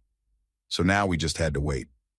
Davy was asked if by red magic stone he meant red moon. Winry asked if it wasn't the red moon that the rich use in their accessories. The prince replied that it was. He said that he wanted to get one, but somehow he failed. It sounds strange that something didn't work out for Dave. The red magic stone is also known as the red moon. It is a gemstone of light red color. All of Davy's recent research has led to this particular stone. Princess Elena heard that Davy was looking for the red stone and asked why he was looking for it. She thought he had someone to give it to. Winry immediately picked up on this assumption and began to find out if it was true. And Davy rationally replied that he would not have thought of giving someone such precious material. He said he was going to use that magic stone to make a mana stone. Recently, the first prince of the Kingdom of Round has made great progress in his research. And now he's going to try to improve something and put it on the assembly line. And with the help of the mana stone, he could greatly increase the speed and efficiency of production while utilizing Cert's skills. In addition, Davy still has the pride of a craftsman and doesn't want to create a golem with a regular mana stone. Thus, he came to the conclusion that he needs a mana stone. The only problem is that he has already used everything he had at his disposal. If he had the materials, it would only be a matter of time before he could produce it. Elder Yullus begged Davy to show him the whole process of production, and Davy said he would be happy to show him. But without the red magic stone, there was nothing to show, and their stockpile was definitely not enough. Jullus said that the red moons were bought up by the nobility, so the demand for them is extremely high. Davy asked the elder if he had any idea how to get at least one of these stones. Princess Elena thought that if it were a sword, it would be easy, but it was a gem. Davy told Elena that it was all in vain. He said that even though she was a princess, she couldn't do even that. This really hurt Ilya. She broke down and started explaining to Davy that red moons, like any other mana stones, can only be made in very specific and rare conditions. You can't just go out and buy them, she shouted, wondering if Davy had any idea how powerful the people who buy red moons are. At first, Winry wanted to intervene, but Jullus wouldn't let her, saying it was dangerous. Princess Elena continued her rant. She said what an arrogant man Davy was, that he thought he could get anything he wanted just because he was rich, and then she called him a mercenary bastard. And then Jullus decided to intervene. He politely apologized for his rudeness and suggested that they stop fighting and go to the party and try to get a copy. The elder went on to say that he had heard that there was a party at Rindus's palace. He asked Davy if he had received an invitation. The prince did not understand what Yullus was talking about, and then he remembered that there was an invitation to a party. Davy asked his younger sister Winry if she knew anything about it. Winry replied that most imperial receptions are usually attended by at least one member of the royal family. From the Kingdom of Round, that idiot Carlos will be present. So many girls are fighting for the place of the scumbag's partner. Davy thought it would be better if no one had anything to do with that loser. Princess Winry closed her eyes and said that, to be honest, She had always wanted to attend a party like this. And then Davy said that he had an invitation. At first, Winry could not believe her joy. The prince took out a piece of paper with an invitation on it. The paper was already very crumpled, but Jullus said that the invitation was still valid. So what did it matter if it was crumpled or not? The invitation stated that it should be handed personally to Sir Davy. Nevertheless, he is quite famous on the Eastern continent. Davy himself thought that this invitation was most likely sent to him purely out of formal consideration. And then Princess Alina decided to tease Davy and said that she had heard that there would be an auction of rare stones among the guests at that reception. And of course, they would not be just rare. The prince immediately said that it looked like he would have to attend the reception. He asked Winry if she would like to come to the palace. For Winry, it was a wonderful offer. Then Davy said that in that case we should go shopping. Princess Alina replied that she was sickened by the thought of such people living on Earth. Meanwhile, the youngest princess of the Rindis Empire, Arya al-Rindis, was sitting at the table having lunch. She was the only hybrid in the imperial family. For 3 whole years she could not eat with anyone because they were afraid of becoming her food. Except for a few maids, no one ever really saw her face.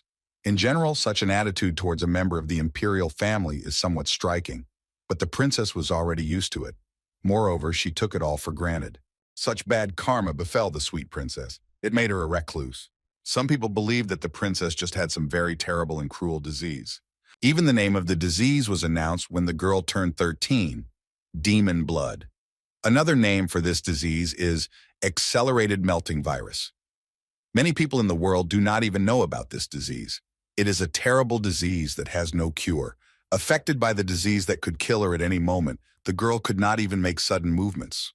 However, the princess's symptoms were different from those of other people affected by the same disease. And if the girl could get rid of the moles, she could live like a normal person. But the princess's situation was aggravated by her contemptuous attitude towards hybrids. The girl always wears a mask and gloves. She never takes off her dress, which completely covers her entire body. The princess even spent 2 years in church, receiving treatment there. She asked the doctors hopefully if it was possible to cure this disease. The doctor told her that many people had saved their lives with this particular method of treatment. Many people were cured, and each of them managed to recover. The princess was extremely happy to hear such words. Arya's dreams were incredibly simple. From a young age, all she wanted was to meet people who could love her and who were worthy of opening up to. The girl was looking for a dark wizard who had some connection to the forest, whom she met on her way back from church. Of course, finding someone just by description is extremely difficult. Even if the princess had thrown all her energy into the search, it would have failed. After all, her body was such that everyone would just look away in disgust. But even so, Princess Arya wanted to find out who it was in the forest. At the next appointment with the doctor, Baron Hornio, the princess was told that she would certainly get better. The time of the princess's coming of age is approaching, and in honor of this, there will be a grand reception. The doctor told the girl to trust him. He would do everything in his power to make sure she could go without her usual mask. The princess was incredibly grateful to Baron Hornio for such encouraging words. But despite the Baron's promises, Arya could not escape from her personal hell, in which she was imprisoned forever. So, the first prince of the kingdom of Raun, Davy Olran, received an invitation to a reception at the imperial palace. And yet he accepted it and responded to it, albeit with some delay. He called his maid Amy and asked her to send his reply to the imperial palace. Of course, his partner at this reception would be his younger sister Winry. In general, it is quite common for relatives to be invited as partners to a banquet. The Demon Queen said that it was quite quiet today. Davy said that the silence was beautiful, although it was a bit stressful for him. And so the day came when the first prince of the kingdom of Raun decided to attend the feast of the Rindis Empire. Elena took Winry with her to the Palin Empire as if she had foreseen everything. She asked if Winry even knew how much a girl had to prepare before a big feast. That's exactly what she said. Accordingly, Davy left the preparation for the feast to Elena and Jullus and decided to meet them in the capital. Suddenly, Luna approached Davy. She wanted to ask him something. The homunculus said that they still hadn't found the leader of their enemies, so Luna concluded that they needed to think about countermeasures. Davy said he had someone in mind. Luna replied that she didn't understand and asked for a detailed explanation. Suddenly, someone knocked on the door. Davy said it was about time. The prince let them in. It was Yuria. She brought His Highness some tea. Davy thanked her politely. The prince asked the girl if her name was Yuria, because he might not have remembered. He thanked her for her hard work last time. Then he said that in his absence, he would leave everything to her again. Yuria was grateful to the prince for his trust. But she said that she did not fully understand what exactly he wanted from an ordinary maid, and Davy said that she would just have to do her best. Then he asked if she had come here with any questions or requests, or maybe he was sensing something wrong. Davy also asked her to tell him what Yuria uses to make tea. The prince had long ago noticed that it tasted very unique and pleasant. His Highness said that Yuria's tea could become one of their products. The girl could not believe her ears. The maid said that she had made this tea according to her own recipe. Its secret ingredient is the shell of a cricket's wings. Diver felt sick from what he heard. The fact is that Yuria is the highest elf of the Jarina. Davy knew this. He knew even more. It was Yuria who had dealt with the vampires behind the attack on his castle. It took the prince some time to realize how creative she was in making tea. Now Davy was feeling very nauseous. So the day of the feast came. The Mana Gate of the Empire's capital, Rindus. The guests were slowly arriving. Unlike the Kingdom of Raun, located on the eastern continent, the Third Empire actively used mana gates for teleportation. Huge gates are installed in most territories. Their proper operation is supported by experienced mages. Thanks to this, it didn't take long to get from the Hineslands to the Empire's capital, Rindus. Upon arrival, Davy immediately noticed how beautiful this city was, and he came here with some grandiose plans. The Demon Queen was amazed at how much the northern countries of the eastern continent had developed. Davy asked her if this was her first time in the lands of Rindus. Perserk said that it was because the divine sword of the founding lady had never left the territory of the Palin Empire. The prince then asked Luna if this city brought back any memories. The homunculus said that she had come to the conclusion that everything here was new to her. Now her wings and rings were in a state of invisibility. As a result, Luna said that now she needed to interpret the new information. Then she pointed her finger at a certain thing and said that based on the analysis, there is a strange thing there that sets in motion an emotional chain and stimulates the sense of smell. It would lead to serious mistakes in future battles. Then Luna took a bite of some kind of delicious food, and Davy told her that if she was hungry, she should just say so. The man who was selling the candy laughed heartily and pointed to Luna and told Davy that his little sister was very cute. And then he asked if they were on a family outing. Suddenly Luna spoke to the salesman in her own style. She said that an adjustment was needed. Luna is Davy's property. The salesman was shocked. He couldn't understand how a girl could be someone's property. Then he squinted at the first prince of the Kingdom of Raun and asked if Luna was his slave. The seller also added that he shouldn't say that, but it's better not to say that the girl is his slave left and right, especially in this country. But Davy began to convince the seller that Luna was indeed his little sister. He apologized for the misunderstanding and explained that his sister had a somewhat unusual personality. Then the seller also apologized to Davy. The seller said that he lived in this empire and did not like people who owned slaves. Then Davy told Luna that he shouldn't say such phrases that cause misunderstandings in other people. Then Luna asked another strange question about the ruler of this country. Davy said that he had told her not to say such things. Meanwhile, the salesman laughed and said that Davy had a pretty funny sister. The prince thought about how people in this empire hate beastmen, but at the same time condemn slavery. After that, Davy called Chandan and Hongdan, and the four of them walked the streets of the city. And this is despite the fact that all of his girls had been infested with a gnat due to their childish curiosity. It had been a long time since Davy had spent time with his family. Both he and the girls were very happy. They were having a wonderful walk around the capital. Suddenly, a little boy ran into them, running somewhere. Davy looked at him angrily, and the boy apologized for his behavior. Then the boy ran on. And then Luna had a question. She didn't understand why the prince didn't stop the boy right away. Luna said that the analysis showed that the boy had stolen Davy's thing. It was the shape and size of the prince's wallet. Luna concluded that Davy's master was not a philanthropist. The prince replied that that was why he had told him to just leave it. People who lack moral principles must take responsibility for everything they do. It doesn't matter if they are a child or an adult. Meanwhile, the boy who stole Davy's money was attacked by an adult and taken away. But Luna caught them both. Davy told her not to kill anyone because if she did, the others would attack her. Then the robber boy asked Davy why he didn't stop him right away if he was so strong. And the prince replied that there are always those who control pickpockets. And instead of looking for them one by one, it is much easier to deal with them all at once. Davy then told the boy that he was wrong to think that he was a rich, ignorant boy who had good-naturedly decided to give his money away. And then another adult robber fell at Davy's feet and begged for mercy, and the prince told him that he had to do it looking him in the eye. Davy said that he had only broken a couple of bones, but if he caught him doing that again, he would not get away with it. And then Luna brought all the things that the robbers had managed to steal. I would say that they were professional robbers. Then the prince looked inside the sack of loot Luna had brought with her and wondered if he should give it to the guards. While Davy was looking at what was inside the bag, a strange thing that looked like a smartphone fell out of it.